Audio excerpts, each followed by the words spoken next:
Cao Bu traverses a fantastical world, becoming the adopted son of the fated one, Gu Qingtian. Ostensibly loyal, he has endured in silence for 4 centuries, driven solely by the desire for vengeance. On the day Gu Qingtian ascends, Cao Bu awakens the Fenpai, Jiqing, Choujiaoshitong. For every one of causality inherited from his adoptive father, he is granted a single chance to draw from the lottery. Techniques and powers can all be inherited. Many years later, Cao Bu ascends and unexpectedly encounters Gu Qingtian. Gu Qingtian proclaims, "Cao Thief, you have paved your own path to death." Chapter 1. Cao Bu, the Grand Steward of the Gu clan. In Jianzhou, atop the upside-down mountain, the Emperor of the Wild Sky stands with hands clasped behind his back to sever all ties of karma, ultimately attaining the path of freedom. Ahead lies the vast galaxy. May you, fellow cultivator, grasp the essence of birth and extinction. The Emperor yet points his sword at the heavens. To defy fate shall yield success. One sword shall cleave the 9 heavens. Congratulations, fellow cultivator, on your ascent to the upper realm. The Emperor Chu laughs heartily. Congratulations, fellow cultivator. Ascending to the upper realm, the path of immortality is everlasting. The myriad powerful beings cheer in unison. We bid farewell to the sword immortal. Ascend to the immortal realm. The great path is a rainbow. Gu Qingtian turns back with a smile. Friends, we shall meet again in the upper realm. In an unnoticed corner, a refined man clad in a white robe and wearing a blood-red crown stands quietly. He gazes into the distance, a chilling smile gracing his lips. Adoptive father, the upper realm is perilous. Do take care not to be captured for mining. In his previous life, he was known as Cao Bu, courtesy naming Xian, a man of Huaxia. In this life, he is Cao Mengxian, a resident of Qingyun City in Jianzhou. Under the protection of the Truck Emperor, he has traversed to the spirit realm for 5 centuries. 5 centuries ago, 2 individuals were born within Qingyun City. One, the fated child, Gu Qingtian, his current adoptive father. The other, a golden brother, Cao Mengxian, a perfect adopted son in part-time. The Cao and Gu clans have been friendly for generations, yet turned to enmity over the Qianhuan Wuxiangju. This technique is the clan's treasured martial art, and Gu Qingtian's father, Gu Tao, schemed against his father to obtain it.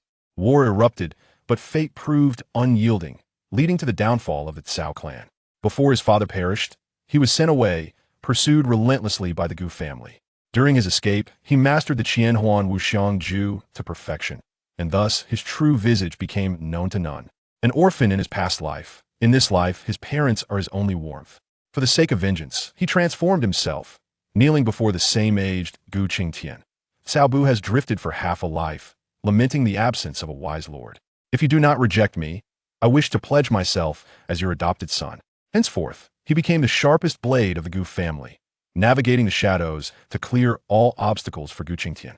On the day when a multitude besieged the Gu family, he suffered humiliation in public to save Gu Qingtian's son. Yet, he understood better than anyone that Gu Qingtian had long since arrived, silently observing from the shadows, testing his loyalty.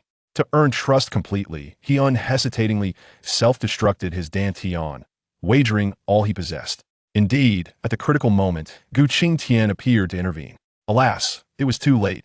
Even though Gu Qingtian stabilized his injuries, the shattered Dantian could not be restored. For 4 centuries, his cultivation stagnated at the first level of Tianxiao, unable to advance further. Meanwhile, Gu Qingtian soared to great heights, wielding power over the world, reveling in beauty, and conquering all who dared to claim supremacy. On this day of ascension, he is worshipped by the masses, honored as Gu Qingtian. Although he has temporarily gained Gu Qingtian's trust, as the latter's cultivation continues to rise, his disguise will inevitably be unraveled. Fortunately, the heavens do not forsake the desperate. 4 centuries ago, his golden finger finally descended, the Fenpai Jiqing Choujiaoshitong. For every one of causality inherited from Gu Qingtian, a chance to draw from a lottery is granted, with the level of obtained treasures varying according to the host's cultivation and needs. If the inheritance reaches 100, a transformative supreme treasure will be granted. Inheritance encompasses power, women, techniques, fortune, and all can be inherited. In his first lottery draw, the system upgraded the Qianhuan Wuxiangju to an unparalleled sacred scripture. Notably, this technique merely alters appearances without enhancing cultivation. After 4 centuries of arduous practice, he perfected this technique, enabling changes to his breath, bloodline, and primordial spirit. His appearance is merely the simplest alteration within the Qianhuan Wuxiangju. In the entire spirit realm, none can unveil his true visage. As for the ascended Gu Qingtian, as long as he does not probe into Cao Bu's essence, he will remain oblivious. However, the inheritance degree stagnated at 5 for 300 years. As long as Gu Qingtian exists, he can never truly inherit anything from him. Now, Gu Qingtian has finally ascended. His time is about to dawn. Cao Bu always recalls the words his father left him on his deathbed. Meng Xian, Gu Tao is treacherous and cunning, willing to employ any means to acquire the Qianhuan Wuxiangju of our Cao family. Remember, no matter what, you must survive to avenge our fallen clan members. Moreover, the instigator of all this is your good brother, Gu Qingtian. You must remain cautious of him. That day, the only person who loved him dearly perished before his eyes. From that moment, Cao Bu was irrevocably changed. Born of humble origins is not a shame. To be adaptable is the mark of a true man. What of being the adopted son of the heavenly path? He possesses a backing. What is there to fear? Gazing at the receding light of ascension, Cao Bu caresses the ink jade ring on his thumb, a glimmer of light shining in his eyes. Adoptive father, now that you have ascended, I shall ensure the Gu family is well cared for. His gaze swept forward. 3 figures of unparalleled elegance stood silently, their flowing garments showcasing the majesty of a deity. Gu Qingtian's 3 Dao companions were few in number, their peerless beauty rivaled only by a handful of women in the world. As his sight subtly shifted, it brushed past a few individuals beside him. Gu Qingtian's 2 sons, 2 daughters-in-law, and 3 beloved daughters, all possessing the fates of children of fortune.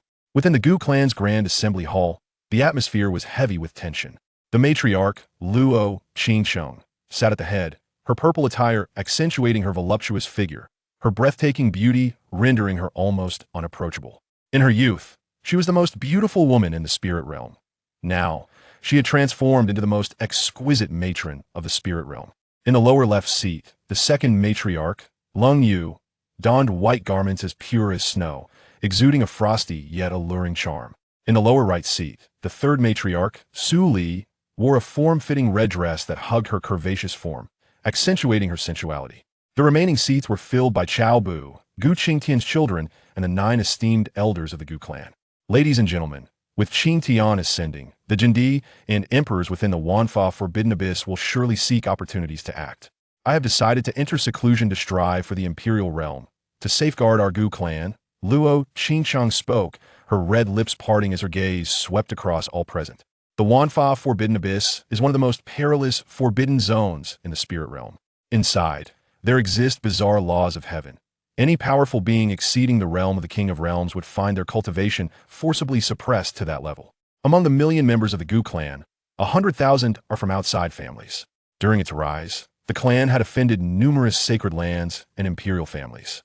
Fortunately, Gu Qingtian's rapid ascent had eliminated most enemies before they could react, but a few strong adversaries managed to escape into the Wanfa Forbidden Abyss. Even an emperor entering would be suppressed to the realm of the King of Realms.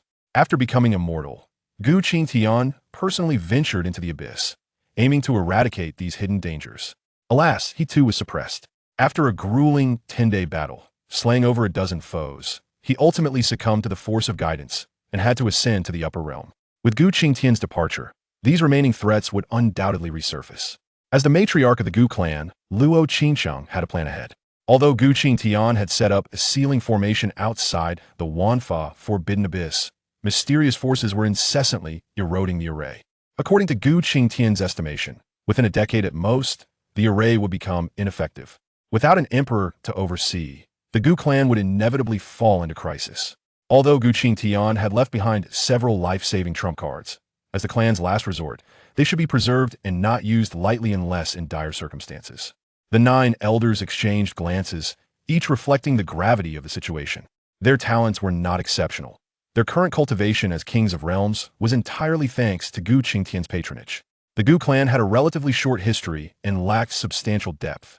Out of the 1,000,000 clan members, 800,000 to 900,000 were young. Among those present, only the 3 matriarchs and a few of Gu Qingtian's children were truly capable.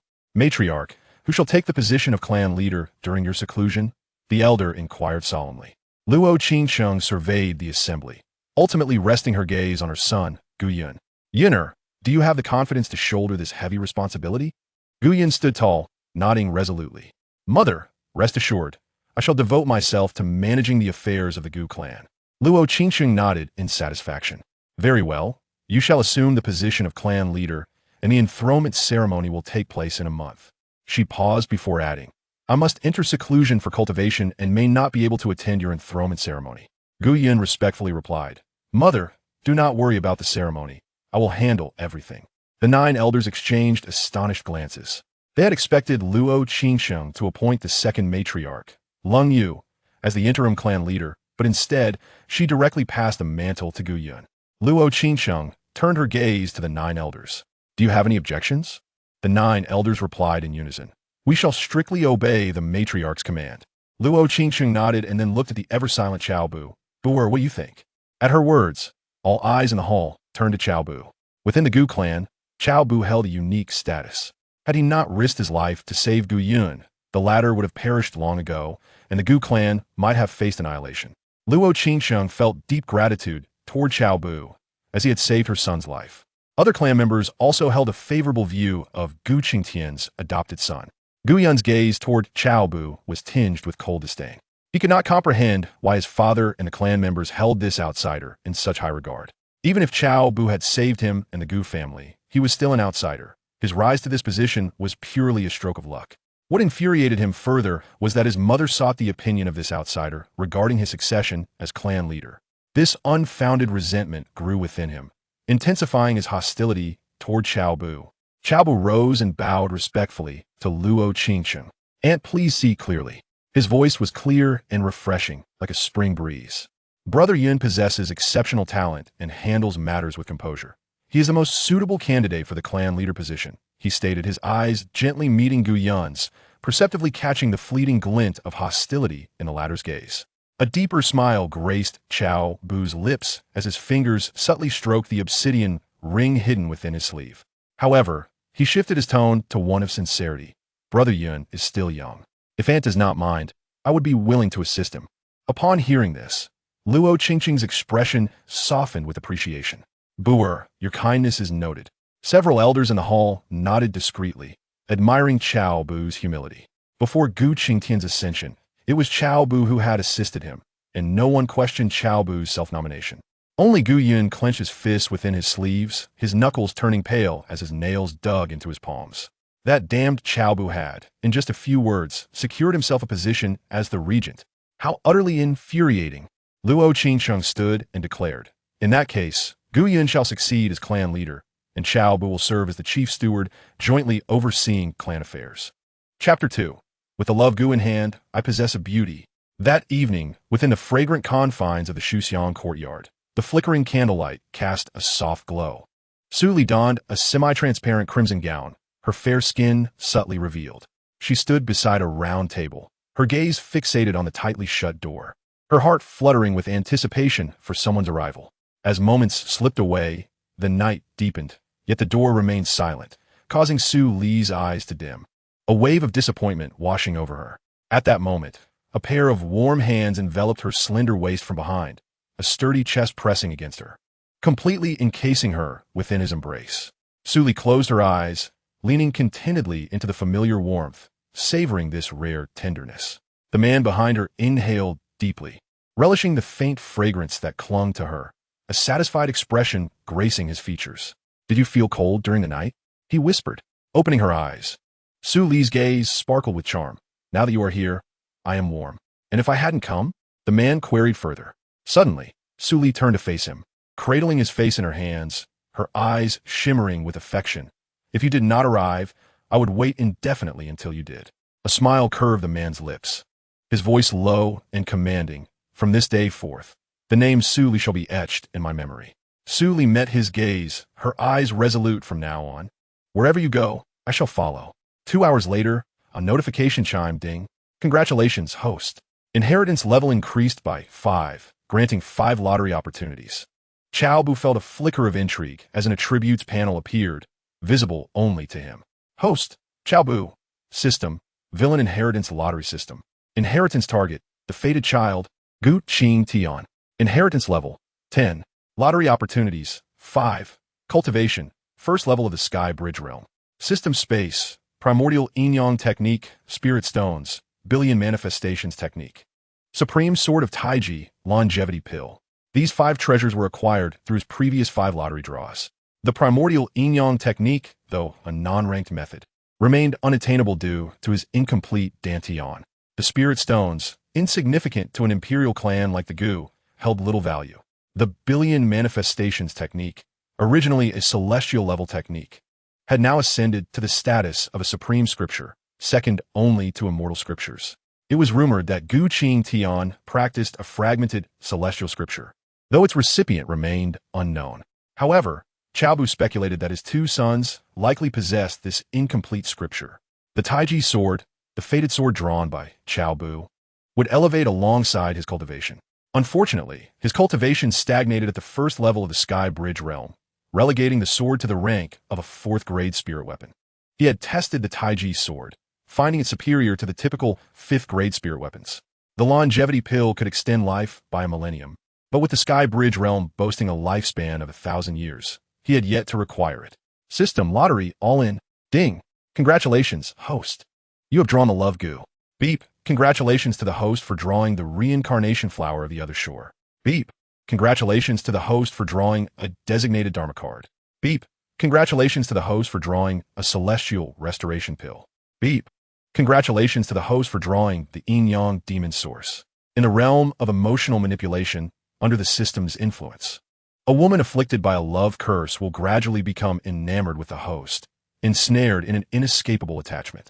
The reincarnation flower of the other shore flourishes at the boundary of life and death.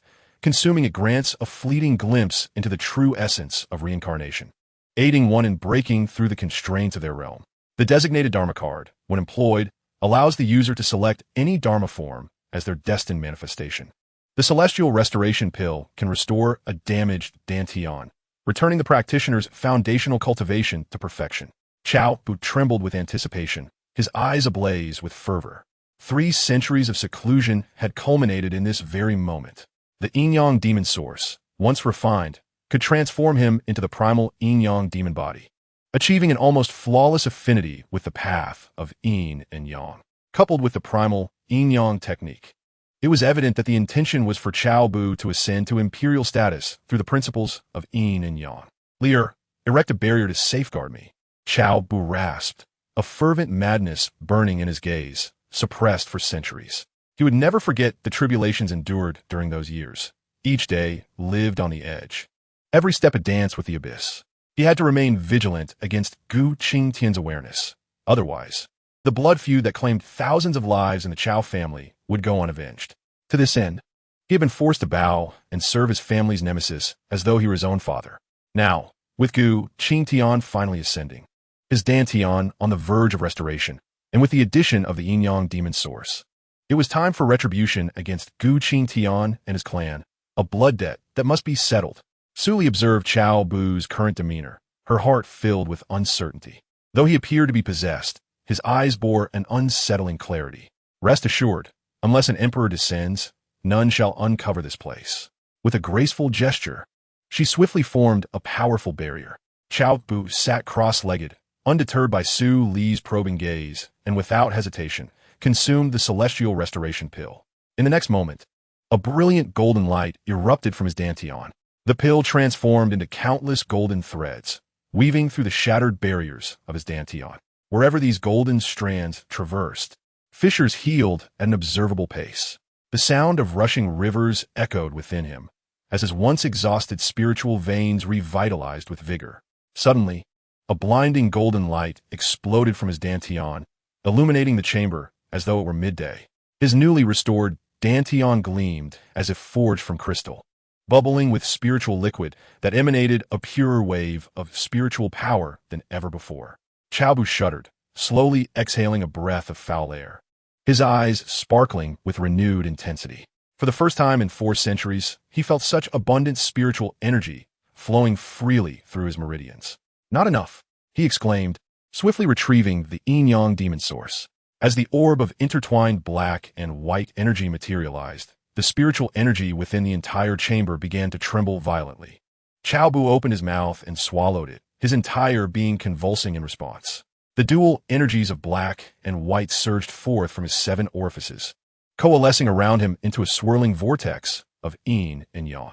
Within his dantian, the nascent spiritual sea roiled violently, as the primordial sources of yin and yang transformed into 2 serpentine dragons, one black and one white, entwined in the depths of the spiritual ocean. With each rotation, profound runes manifested upon the barriers of his dantian. Su Li gazed in astonishment at the unfolding spectacle. Cao Bu's cultivation was ascending rapidly, progressing through the 2nd and 3rd realms of the celestial bridge, ultimately arriving at the pinnacle of the celestial bridge realm. More alarmingly, an image of the yin-yang Tao emerged around him, echoing faintly with the sounds of the great Tao. It was said that once the dantian was shattered, even immortals and emperors could not restore it.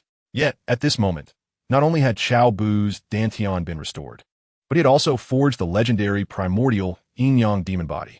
As she beheld Cao Bu, bathed in the dual energies, Su Li felt a tempest of emotions surge within her. This man seemed to have undergone a monumental transformation. Overwhelmed, she leaped into his embrace, her heart racing with the hope that one day he would trample Gu Qingtian beneath his feet. Leaning against his chest, her warm breath was infused with boundless longing. "This is for you."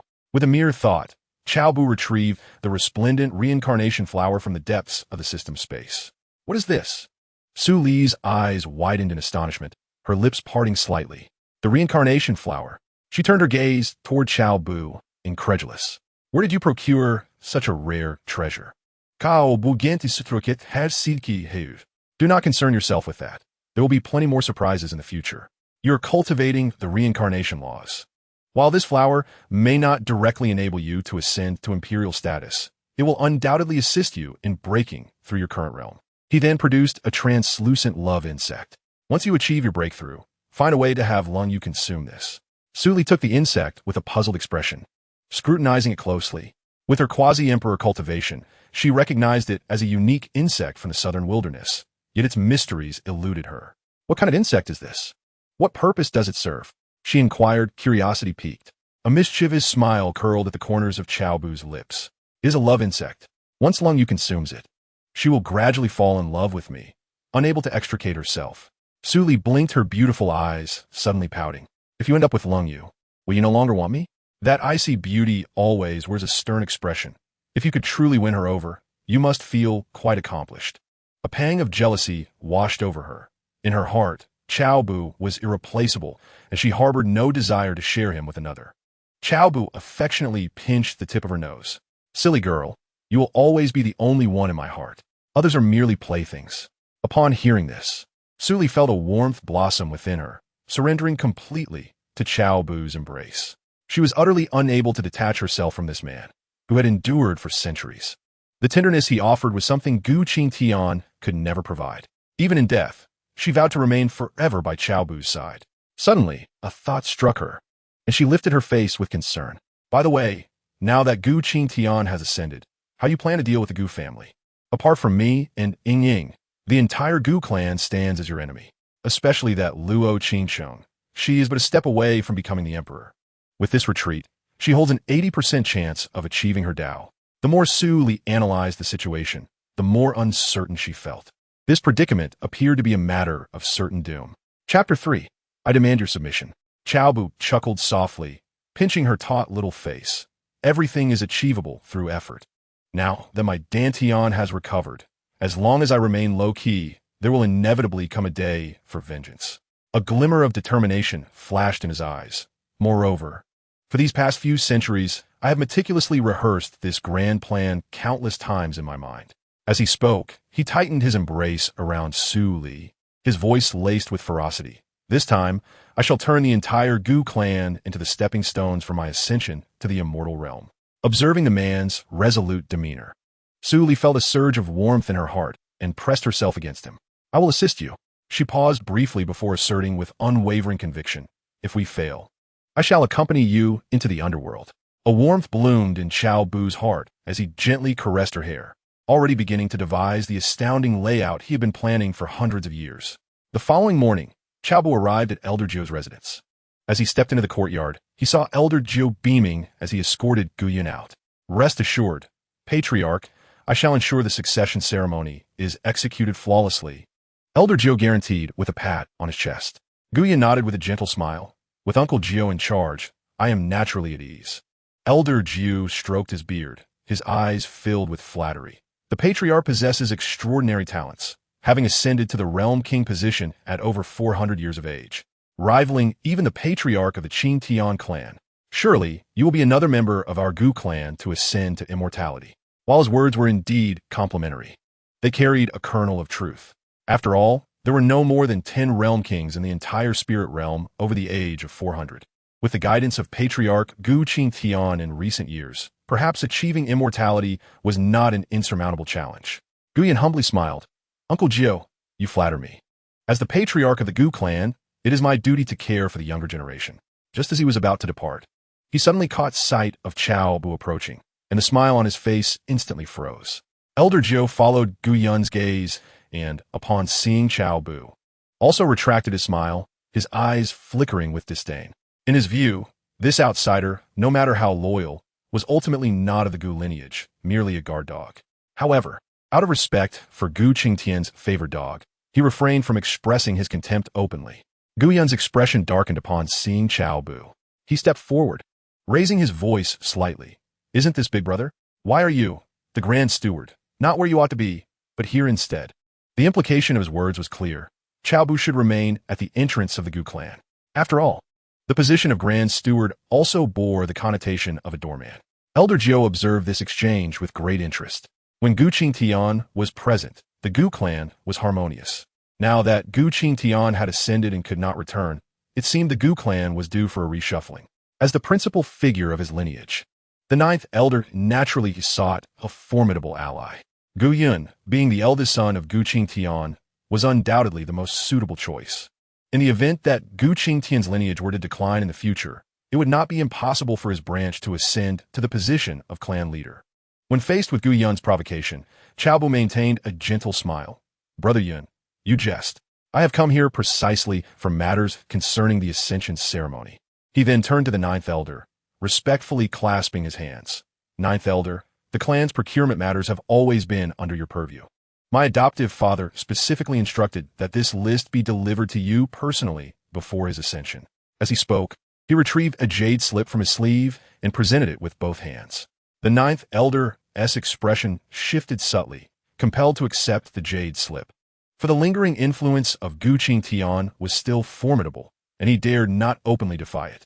Observing this, Gu Yan's eyes darkened momentarily, and he sneered. Since my father has ascended, clan affairs shall naturally be decided by me, the newly appointed clan leader. If elder brother has pressing matters, it will be prudent to seek me directly. You are indeed correct, Brother Yun, Cao Bu replied, neither servile nor overbearing, a flicker of profound light crossing his gaze.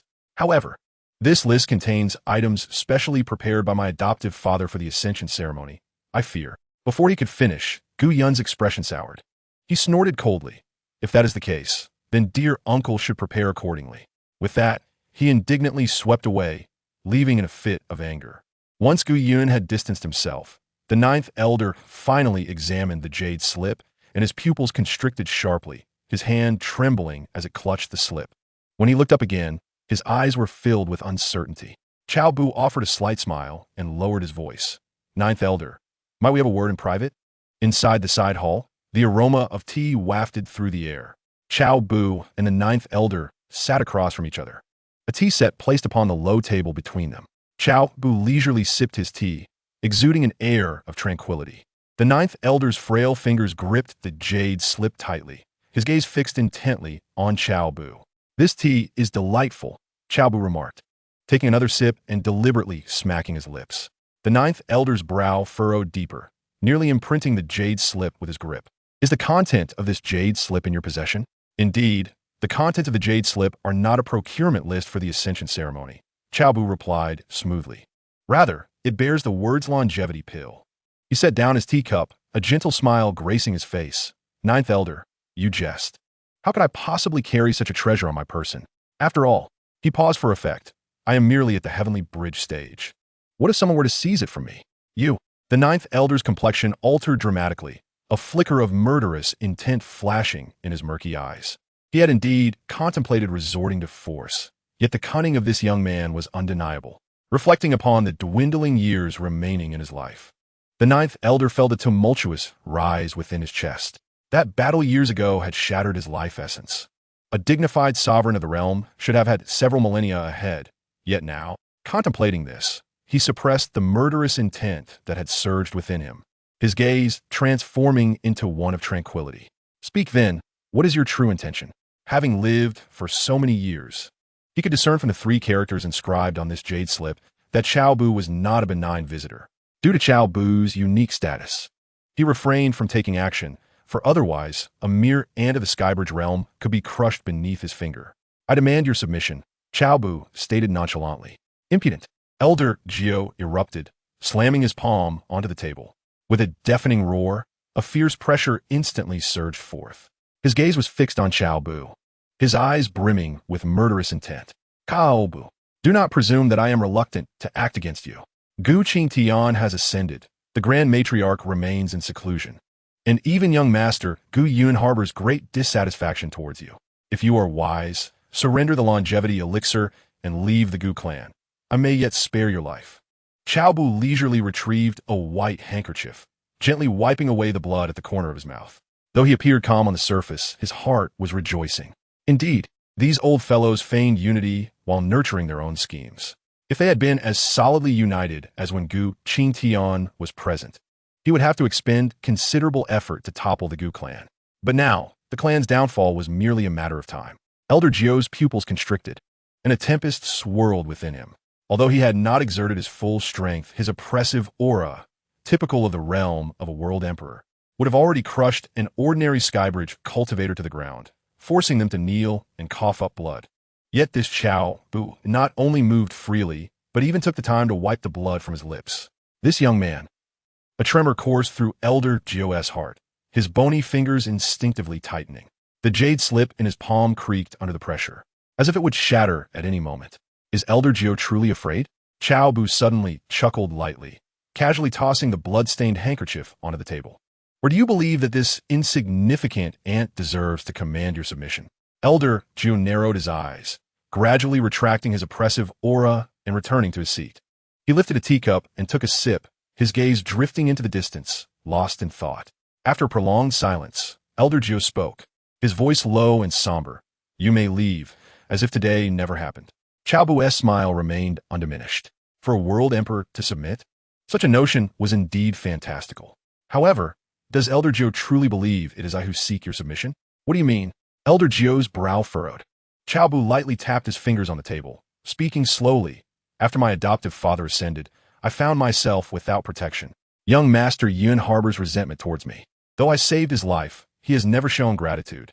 I must seek a reliable ally in these circumstances. Elder Gio's pupils narrowed. Who? San Yimu. She wishes for your submission to her. Cao Bu replied softly. Noting the shifting expressions on Elder Gio's face, Cao Bu continued. San Yimu has no male heirs and is inherently weak. In the past, the three matriarchs fought fiercely for my adoptive father's favor. He paused meaningfully. Now that my adoptive father has ascended, do you truly believe they will remain at peace? The fragrance of tea lingered in the hall. It was now tinged with an air of tension. Elder Gio grasped his empty teacup, his fingers turning pale, his gaze shifting between light and shadow. Since Elder Gio had yet to reach a decision, I shall return to report, Cao Bu said, rising gracefully and brushing off his sleeves. However, this opportunity is but a singular one. As Cao Bu prepared to depart, Elder Gio slammed his palm on the table. Stop. Cao Bu posit. A barely perceptible smile gracing his lips. He turned back, his demeanor regained composure. It seems Elder Gio has come to a realization. Elder Gio scoffed. You yourself have remarked upon the weakness of the third matriarch. Why should I concede? Before he could finish, Cao Bu turned to leave. Elder Gio's expression darkened as he called out urgently. Wait. I shall submit. Cao Bu turned around with a smile, weighing the recording stone in his palm. Those who recognize the times are the true heroes. Elder Gio, you have made a judicious choice. Elder Gio fixed his gaze upon the recording stone in Cao Bu's hand, then cast a scrutinizing glance at him. This young man, though still in his youth, possessed a cunning greater than that of the past Gu Qingtian. Fortunately, his cultivation had stagnated. Otherwise, he would undoubtedly become a future threat. Yet, why had he failed to sense the appearance of this recording stone? Ding. Detection of Elder Geo of the Gu clan submitting to Su Li. Host has indirectly subdued Elder Geo. Inheritance degree increased by 1. Congratulations, host, for acquiring a chance at a lottery draw. Now, you may retrieve the items. Elder Geo spoke coldly, growing increasingly dissatisfied with Cao Bu, who dared to threaten him in secret. The audacity! A slight smirk appeared on Cao Bu's lips as he flipped his hand, conjuring a jade-green elixir that materialized before him. The potion glimmered with a lustrous sheen, exuding a refreshing fragrance. This aura unmistakably belonged to a longevity pill. Elder Geo felt a surge of excitement, his murky eyes lighting up with a startling brilliance. With this longevity pill, he could extend his life. Suddenly, his expression shifted. Wait, did you not just say the elixir was not with you? Cao Bu chuckled lightly. I merely feared that Elder Geo might act impulsively. You. Elder Geo trembled with rage, his aged face a mix of ashen and pale hues. It dawned on him that he had once again fallen victim to this young man's scheme. Had he searched him earlier, it would have been different. Alas, it was too late for regrets. Yet, he would not have known that even a thorough search would yield nothing. Elder Geo trembled as he accepted the longevity pill, his eyes gleaming with avarice. He swallowed the elixir eagerly, feeling a warm surge envelop his entire being, his once withered skin visibly regaining some vitality. Moments later, as he sensed the changes within, he erupted in joyous laughter. Ha! I shall live another 1,000 years. At that moment, light footsteps echoed from outside the side hall. Grandfather, are you inside? A melodious and clear voice rang out. The gates were gently pushed open, revealing a young maiden clad in a delicate lavender gown. She appeared to be 18, her skin as fair as snow, and her features were strikingly beautiful, exuding an innate vivacity with every gesture. Cao Bu's attention was instantly captivated, a flicker of unusual light dancing in his eyes. Chuyen, what brings you here? The ninth elder's expression stiffened, clearly taken aback by his granddaughter's unexpected arrival. The maiden, upon seeing Cao Bu, curtsied gracefully, saying, Chuyen pays her respects to Chief Cao. Cao Bu nodded gently, then turned to the ninth elder, clasping his hands in a gesture of respect. Since the ninth elder has family matters to attend to, I shall take my leave. With that, he offered Gu Qingtian a meaningful smile. In the moment he turned, no one noticed the cold curve that crept at the corner of his mouth. In the fragrant courtyard of the night, Su Li languidly leaned against Cao Bu's embrace. Her slender fingers traced softly across his chest as she asked in a gentle voice. So, has that old fool submitted? Cao Bu toyed with a strand of her hair, responding nonchalantly, with you as the formidable presence and the allure of the longevity elixir. Does he dare to resist? Are you injured? Su Li suddenly propped herself up, a flicker of concern flashing in her beautiful eyes. In the moonlight, her exquisite collarbone glimmered subtly. Cao Bu chuckled dismissively. It's just a minor injury. But that elixir can grant 1,000 years of life. Su Li bit her lip, her gaze filled with reluctance. Are we to simply hand it over to that old fool? Cao Bu whispered in her ear. A mere 1,000 years of lifespan is inconsequential. His warm breath caressed her ear, causing her to shiver slightly. He was indeed not deceiving Su Li. Had he been unable to cultivate, he would have kept the longevity elixir for himself. However, given the opportunity to enhance his inheritance by 1 with a single pill, it was well worth it. 3 days later, the night was as dark as ink. The moonlight flowed like water. Gu Qingtian treaded the cobblestone path, making her way toward the depths of a small bamboo grove. As the most cherished granddaughter of the ninth elder, she possessed her own independent courtyard. Though modest in size, it reflected her esteemed status within the Gu clan. She pushed the door open, intending to close it, when a long hand abruptly pressed against the gap. Young Master Yin? Gu Qingtian exclaimed in surprise, her fingers instinctively tightening around the doorframe. The newcomer smiled slightly. Sister Chuyen, you should call me clan leader now. In the moonlight, Cao Bu transformed into Gu Yun. A tremor coursed through Gu Qingtian's heart. She sensed that the Gu Yun before her bore some subtle difference from the one she was accustomed to. Yet she could not articulate what was amiss. Clan leader, what brings you here so late? She asked, forcing herself to remain composed. Naturally, urgent matters require discussion. Cao Bu's smile deepened. Shall I be left standing outside to converse? Gu Qingtian bit her lip, her instincts screaming caution. Nevertheless, he was the newly appointed clan leader. Please, come in, she eventually conceded, stepping aside to grant him passage. Cao Bu in confidently. Gu Qingtian closed the courtyard door and turned to lead the way. Clan leader, please. Cao Bu nodded, following closely behind her. Upon arriving at the side hall, Gu Qingtian raised her hand to gesture. Please, chief, take a seat. Cao Bu inclined his head slightly, responding, There is no need for such formality, Sister Qingtian. With a stoic expression, Gu Qingtian replied, Please wait a moment, chief. After saying this, she turned and walked aside to prepare tea. Cao Bu's gaze swept over her graceful figure, a flicker of inscrutable light glimmering in his eyes. An hour later, deep within the bamboo grove, the moonlight was fragmented by the dense bamboo leaves. Cao Bu stepped behind a piece of green stone, and when he emerged, his appearance had reverted from that of Gu Yun. He adjusted his sleeves, a cold smirk playing at the corners of his mouth. The thousand illusions and formless technique was indeed remarkable. It could flawlessly disguise not only one's appearance and form, but even one's aura. If he had prepared adequately in advance, simulating the pressure of an emperor would be a trivial feat. Unfortunately, it was merely a ruse, and should he engage in combat, his deception would inevitably be unveiled. The primordial yin-yang technique lived up to its reputation. Feeling the surging spiritual energy within him, Cao Bu's lips curled into a sinister smile. Regrettably, his opponent's cultivation was too low to facilitate his breakthrough. The night breeze rustled his robes, swiftly engulfing his figure in darkness. Inside the book-fragrance courtyard, Cao Bu lounged against the edge of the bathing tub, warm steam rising languidly around him. By the way, how do you plan to conclude matters with Gu Qingtian? Suli inquired softly. Cao Bu exhaled deeply. Naturally, I will frame Gu Yun. Suli furrowed her brow. That might not be sufficient to topple him, would it? Cao Bu smiled cryptically. That is merely an appetizer. Next, I shall involve Li Xinxue and Gu Lingshuang. Suli's Biktaval Eisbreitant. You intend to sow discord between Luo Qingtian and Lun Yu? Astute, Cao Bu replied, a glimmer of appreciation flashing in his eyes.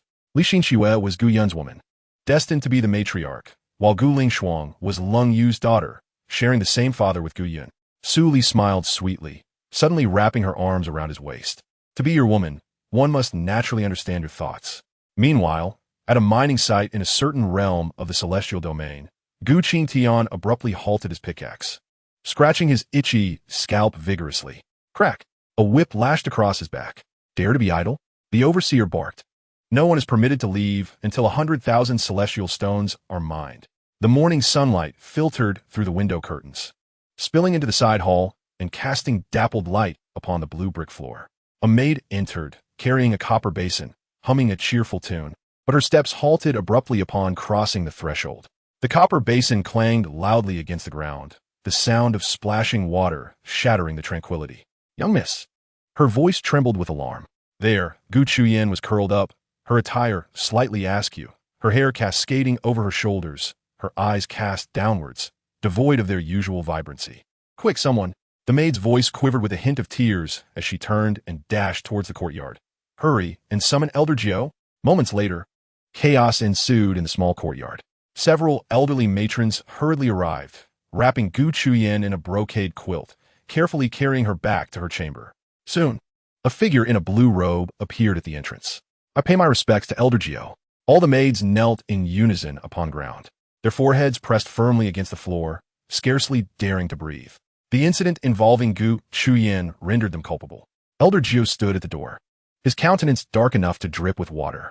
Upon seeing his granddaughter, who gazed vacantly from the bed, a terrifying aura erupted from him.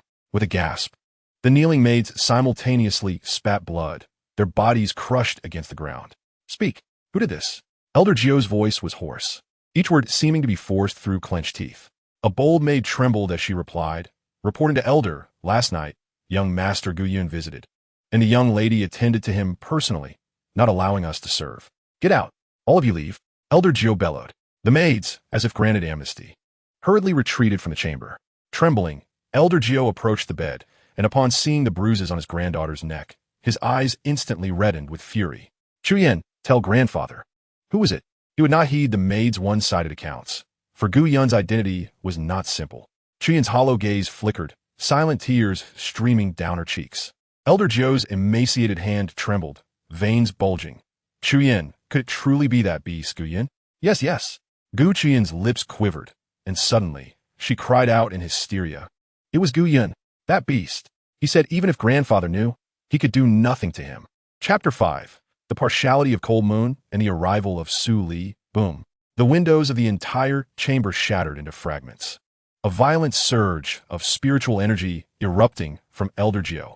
His white hair stood on end, his eyes a fiery red, fixed intently in the direction of Gu Yun's courtyard. Good, very good. Elder Jiu laughed in rage, his voice like icy winds from the netherworld. Do you truly believe I dare not act against you? In the next instant, his figure vanished from sight. Gu Yun, little beast, come out. In the sky above Xiangxiao courtyard, Elder Jiu hovered, his eyes ablaze. The terrifying pressure of the realm's sovereign caused the surrounding space to shatter inch by inch, a towering manifestation appearing behind him, exuding an earth-shattering might. This commotion immediately stirred the entire Gu clan. Gu Yun, hastily departing the courtyard with Li Xinxue, frowned and said, Elder Jiu, what madness is this? If Cao Bu has offended you, you ought to seek him out. Slap! A resounding slap echoed through the air, sending Gu Yun crashing to the ground. Elder Jiu roared, Are you still pretending to be ignorant? You know well what transpired with my granddaughter last night. Gu Yun, clutching his swollen face, could scarcely believe it. When his father was present, these individuals dared not even breathe. Now, with his father having just ascended, they had the audacity to strike him. Utterly preposterous. With Li Xinxue's support, he rose, pointing an accusatory finger at Elder Jiu, cursing, Old man, my mother is still here. Elder Jiu smirked coldly. Perfect. Let the Grand Matriarch come forth to adjudicate. Otherwise, today, you shall pay the price. No sooner had he spoken than a figure clad in white materialized, her indifferent voice resonating. Elder Jiu, why you strike at Yunner? Elder Nine, suppressing his fury, bowed and said, I pay my respects to the second matriarch. I implore you to summon the matriarch to arbitrate on my behalf. Cold Moon replied indifferently, Eldest sister is in seclusion. If there are matters to discuss, convey them to me. Gu Yun hastily exclaimed, Second aunt, this old man has attacked me, for no reason. I beseech you to seek justice for me. Elder Nine, incensed, thought to himself, this wretched child. Just days ago, he was courteous while I entrusted him with the preparations for the succession ceremony. Now he dares to call me old man. It is infuriating. At that moment, 8 formidable auras descended in succession. The other 8 elders of the Gu family emerged, encircling Xiangxiao courtyard tightly. Ninth brother, what is the meaning of this? The first elder admonished sternly. Elder Nine, his rage boiling over, declared, Brothers, you have arrived at an opportune moment. Last night, Gu Yin defiled my granddaughter, Chu Yin. I demand justice today. Cold Moon's eyes flickered slightly as she replied softly. Elder Nine, do you have any evidence for this? Yin has always been respectful. How could he commit such an act? Evidence? Elder Nine laughed bitterly in his fury. Chu Yin herself identified him. Could there be any doubt? Gu Yin quickly protested. Nonsense. I was cultivating all night. You can ask Exine Shui. Li Exine Shui promptly nodded in affirmation. Second aunt Elder Nine. Gu Yin indeed spent the entire night in the cultivation chamber. I can testify to that. Elder Nine scoffed. You two are united in spirit. Naturally, you would defend him. Li Exine Shui, indignant, retorted. Elder Nine, I Li Exine Shui, swear to the heavens. If I utter a single falsehood, may my cultivation never advance. Her voice was cold, her beautiful eyes filled with anger.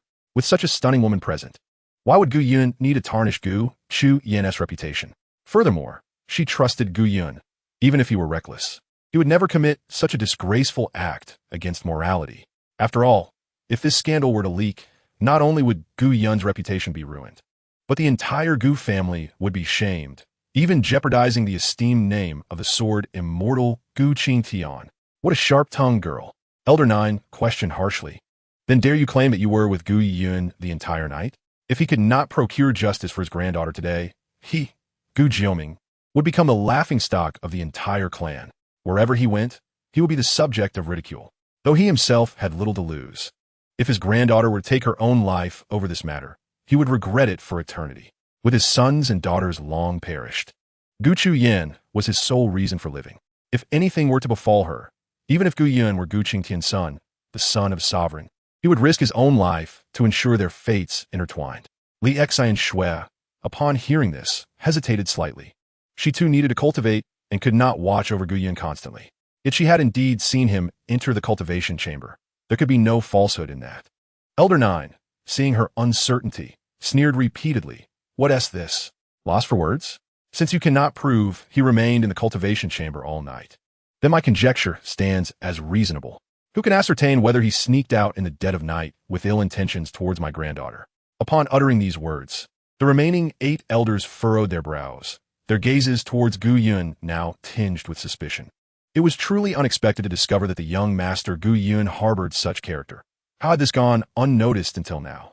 Alas, the patriarch of the Qingtian clan has just ascended, and yet Gu Yun has already revealed his true nature. What a disgrace to the Gu clan. Do not speak recklessly. The matter remains unclear.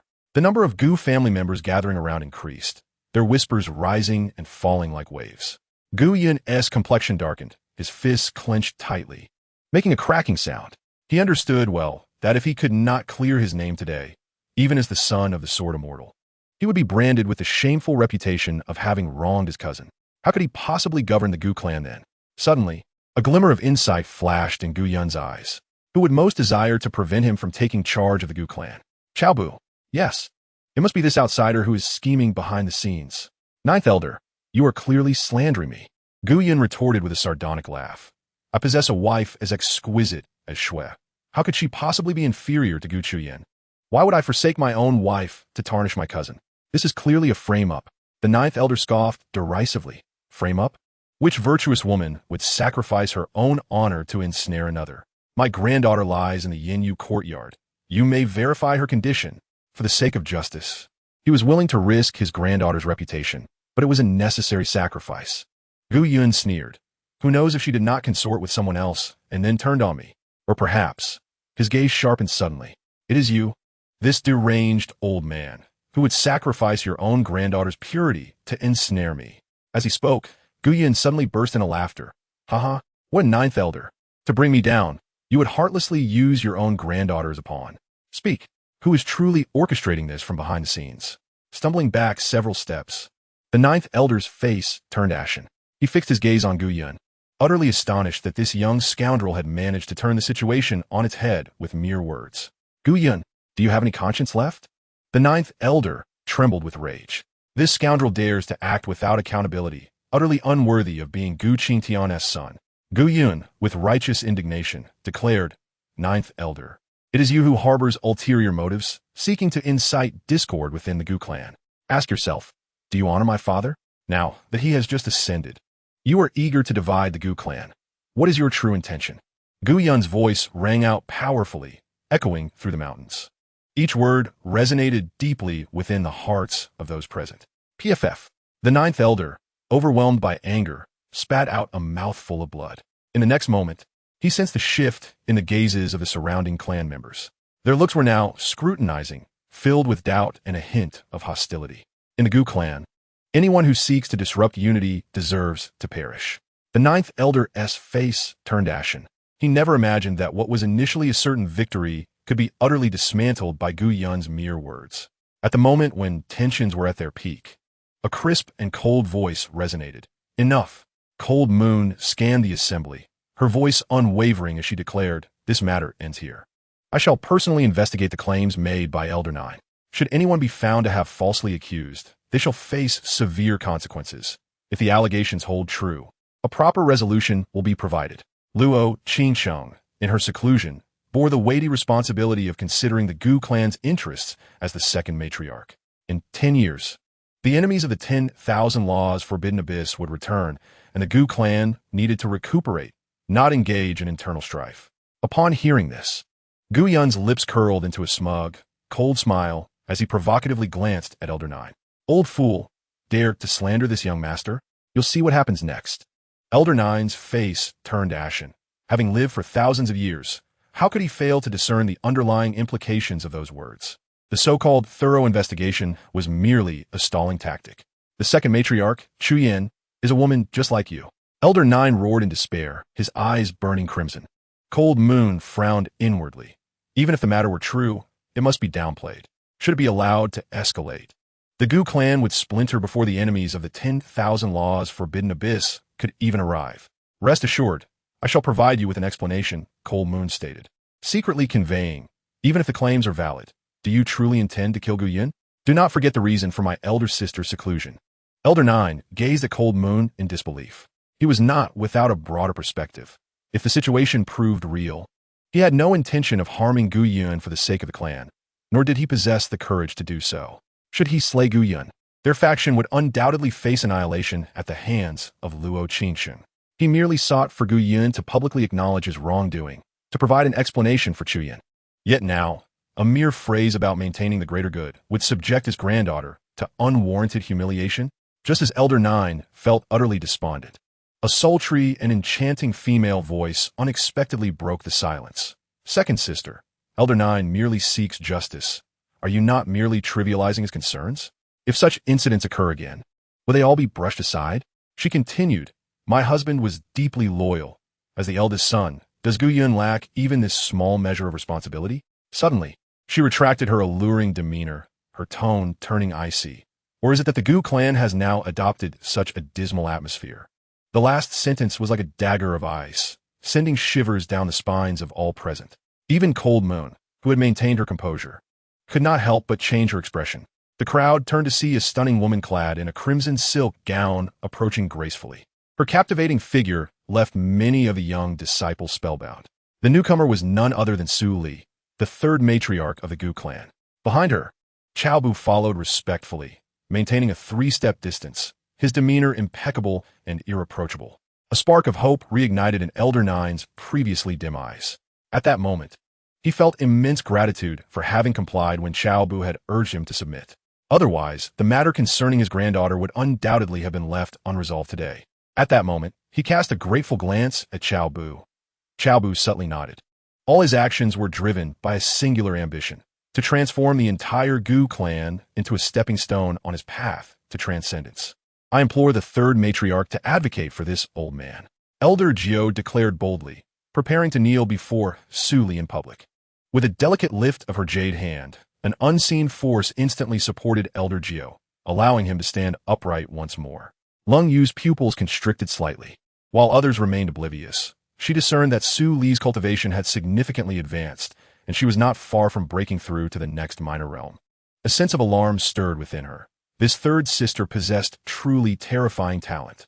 Rest assured, should the matter prove true, I shall ensure justice is served. Su Li replied calmly. Elder Jiao, hearing this, felt a surge of joy, experiencing for the first time the sensation of having a powerful ally. He stole a glance at Cao Bu, unwittingly accruing a debt of gratitude to this young man. Lung Yu transmitted a thought. Third sister, are you aware of the potential consequences if this matter continues? Su Li responded telepathically. I am indeed aware, but since the situation has escalated, suppressing it forcefully would only embed resentment within the clan. It is better to bring everything to light. Yinner is to ascend as clan leader in a month. Are you not complicating matters for him? If the clan begins to murmur, how can he assume this leadership role? Lung Yu's tone grew somewhat frosty. In her view, Su Li was merely stirring chaos. Su Li chuckled softly. Elder sister, do not be hasty. Even if it were indeed Yinner who is at fault, what of it? As long as he is courageous and forthright in his acknowledgement, and subsequently marries Gu Qingtian, it would only showcase his responsibility as the clan leader. When he publicly admits his mistake, the clan will not only forgive him, but will also hold him in even greater esteem. Lung Yu's expression darkened further. If only the resolution were as simple as Su Li suggested. If Gu Yun were to admit his wrongdoing, the scorn of the clan would surely drown him. And what would become of his marriage? Moreover, addressing the matter with Li Xinxue would also pose a challenge. If she were amenable to Gu Yun's multiple marriages, he would not currently be limited to just her. After much contemplation, she concluded that maintaining peace was the most prudent course of action. At this juncture, Su Li transmitted again. Elder sister, you are overthinking. Yinner is not the kind of person you suspect. We must uncover the truth and restore his name. If we were to gloss over the issue as you suggest, it would only lead others to believe that Yinner is indeed guilty. I trust Yinner, and as his third concubine, it is my duty to ensure this matter is thoroughly investigated. Lung Yu regarded Su Li with a deep gaze, contemplating her words. They held merit. Her desire for peace stemmed from her own doubts about Gu Yun's innocence. Conversely, if Gu Yun were blameless, her attempts to conceal the truth would not only be unjust, but might also suggest guilt. After much internal conflict, Lung Yu finally relented. Very well. I shall entrust this matter to you. There was no denying that Su Li's reasoning was sound. Though suspicions surrounded Elder Jiao, once everyone calmed down, it would become evident that something was amiss, leading to even greater trouble. Su Li's lips curled into a faint, elusive smile. She immediately conveyed a thought to Gu Yun. Yun'er, did you indeed have a hand in this matter? Gu Yun, initially irritated by Su Li's sudden interference, felt compelled to respond due to their relationship. Aunt San, I swear, it was absolutely not me. Su Li reiterated the conversation she had just had with Lung Yu. Upon hearing it, Gu Yun's back broke out in a cold sweat. Had it not been for Aunt San's timely reminder, he would have overlooked this crucial aspect. If he had carelessly suppressed the issue, although the clan members might not voice their suspicions, they would undoubtedly believe he was responsible behind his back, thus utterly tarnishing his reputation. With this realization, his discontent towards Su Li dissipated entirely. Indeed, apart from his mother, it was Aunt San who cared for him the most. As for second Aunt Lin Yu, a formidable quasi-emperor, yet she could not fathom such a straightforward matter. She must have been aware, yet sought to quell the situation, ostensibly for his benefit, but in reality to ensnare him. Truly, a woman of profound cunning. Gu Yun scoffed internally, his attitude towards Lung Yu growing noticeably colder. Since you have done nothing wrong, why fear an investigation? Su Li transmitted again. Gu Yun understood immediately, kneeling publicly and proclaiming, Please, Aunt San, restore my innocence. The clan members were bewildered. Just moments ago, the young master appeared fearful of scrutiny, yet now he demanded a thorough investigation. The turnaround was astonishingly swift. Su Li nodded in satisfaction. Fear not, should Elder Gio falsely accuse you, I shall not let it go unpunished. With that, she turned her gaze to Elder Gio, her tone authoritative. If the allegations are true, I will ensure Yun'er provides you with an explanation. Both Elder Gio and Gu Yun bowed their heads in unison, exclaiming, Thank you, third matriarch. Su Li gave a slight nod, her gaze suddenly shifting to Cao Bu, before elder sister entered her retreat. She entrusted you and Yun'er with managing clan affairs. Thus, it is most fitting for you to investigate this matter. Cao Bu respectfully clasped his fists. I shall obey the command of the third matriarch. Gu Yun felt a pang of anxiety. Aunt San, I would prefer you to conduct the investigation personally. He harbored an inexplicable animosity towards Cao Bu, wishing him swiftly gone. The thought of Cao Bu overseeing the inquiry left him utterly uneasy. Su Li reassured him, Do not worry, Yun'er, with me and your second aunt overseeing. Should he dare to wrong you, we will expel him from the Gu clan immediately. Gu Yun hesitated, though reluctant, he eventually acquiesced. Then I shall heed Aunt San's wishes. Su Li nodded contentedly at Cao Bu. Elder Ju looked at Cao Bu in astonishment, surprised that this adopted son was so highly regarded by the third matriarch. He realized he must treat him with greater respect in the future. Those who wish to uncover the truth, please follow me to the Misty Rain courtyard. Cao Bu declared loudly. The crowd followed him to the courtyard.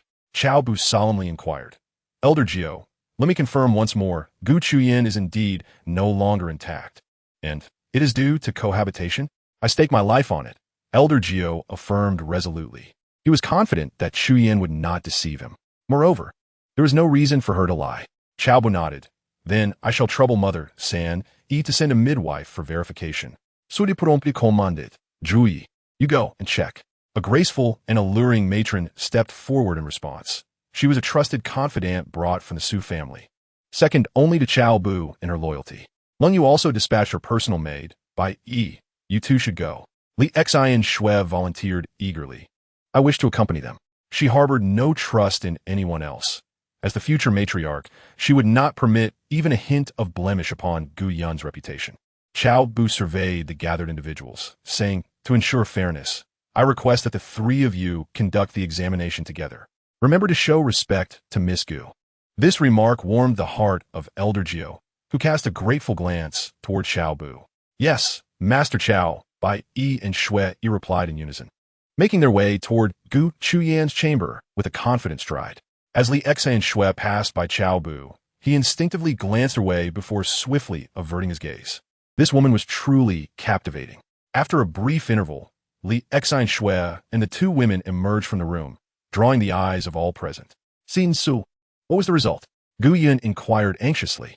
Li Xian and Shui surveyed the crowd with a complex expression, sighing softly. It indeed stems from cohabitation. She paused before quickly adding, But this does not conclusively implicate Gu Yun. Upon hearing this, Gu Yun's previously dim eyes rekindled with hope. Indeed, this could only confirm that my cousin was involved, but does not necessarily mean that I was the one. The crowd exchanged glances, uncertain of how to proceed. Elder Jiao, filled with indignation, stepped forward. Gu Yun, how dare you still argue at this juncture? Chu Yan has explicitly identified you. Could there be any doubt? Gu Yun, now frantic, insisted. Elder Jiao, I repeat, I have been in seclusion for my cultivation and have never left. Just as the argument escalated, the door suddenly swung open. Gu Qingtian, supported by two maidservants, stepped out slowly, and the entire assembly fell silent, all eyes fixed upon her. Her complexion was pale, with reddened eyes, glaring hatefully at Gu Yun. The intensity of her gaze startled Gu Yun, causing her to instinctively take a step back. This reaction only fueled the crowd's suspicion, if she were innocent. How could the esteemed young master be intimidated by a frail woman? Cao Bu, standing among the onlookers, imperceptibly curved his lips into a slight smirk. Gu Yun, this is merely the beginning. The Gu family owes the Cao family, and I demand restitution in full. Staggering forward, Gu Qingtian raised her hand suddenly. Slap! A resounding blow struck Gu Yun's face. Beast! Her voice was hoarse, and the hatred in her eyes seemed almost tangible. Li Xian Shui intended to intervene, but upon witnessing Gu Qingtian's expression, she hesitantly lowered her hand. Such profound hatred could never be feigned. Gu Yun, covering her face, erupted in fury. Gu Qingtian, you dare strike the young master? As she spoke, she prepared to retaliate. Yun's sister. Chapter 7. Loyal and devoted, Cao Mengxian. Cao Bu stepped forward with determination, firmly grasping Gu Yun's wrist. To lay hands on a woman is rather unbecoming. Gu Yun immediately found an outlet for his pent-up frustration, pointing an accusatory finger at Cao Bu and Gu Qingtian, shouting, It must be you. You deceitful pair have conspired to frame me. He continued, Cao Bu, have you sullied your cousin, then colluded with her to cast blame upon me? Cao Bu shook off Gu Yun's grip and positioned Gu Qingtian protectively behind him. Brother Yun, your words are exceedingly absurd. What prowess do I possess? What prowess does Qingtian possess? If I truly harbored ill intentions, could I still stand here unscathed? Gu Yun sneered repeatedly. Spare me your feigned innocence. Your sole ambition is to become the patriarch of the Gu clan, is it not? Ha ha ha. Cao Bu, seemingly amused by the greatest jest, erupted into laughter. What do you find so amusing? Gu Yun's expression darkened. Cao Bu composed himself, surveying the gathered assembly. Ladies and gentlemen, if I, Cao Bu, truly aspired to the position of patriarch, who among you would acquiesce? The room fell into a profound silence. Everyone understood that the Gu clan would never permit an outsider to assume such a role. Cao Bu continued. Oh, Cao Bu, post-salfalariness. Before my adoptive father ascended, I devoted myself to his service, and now that you are to inherit, I shall likewise lend my utmost support. With merely 500 years of life remaining, my sole wish is to witness the Gu clan become the foremost power in the spirit realm, not merely by the means left by my adoptive father. At this juncture, tears glimmered in Cao Bu's eyes. Yet, I never anticipated that before that day arrives, I would be doubted by my own brother. Brother Yun, ask yourself, when the enemies of the 10,000 methods abyss strike in 10 years, what good would seizing the patriarch's position for me do? I have served the Gu clan for 4 centuries, tirelessly devoted. Even my adoptive father never doubted me. Yet, scarcely has he ascended, and you. Cao Bu's voice choked with emotion. If you truly wish to expel me, you may convene a family meeting to vote, as the young master. With merely a word in advance, I believe the elders would support you.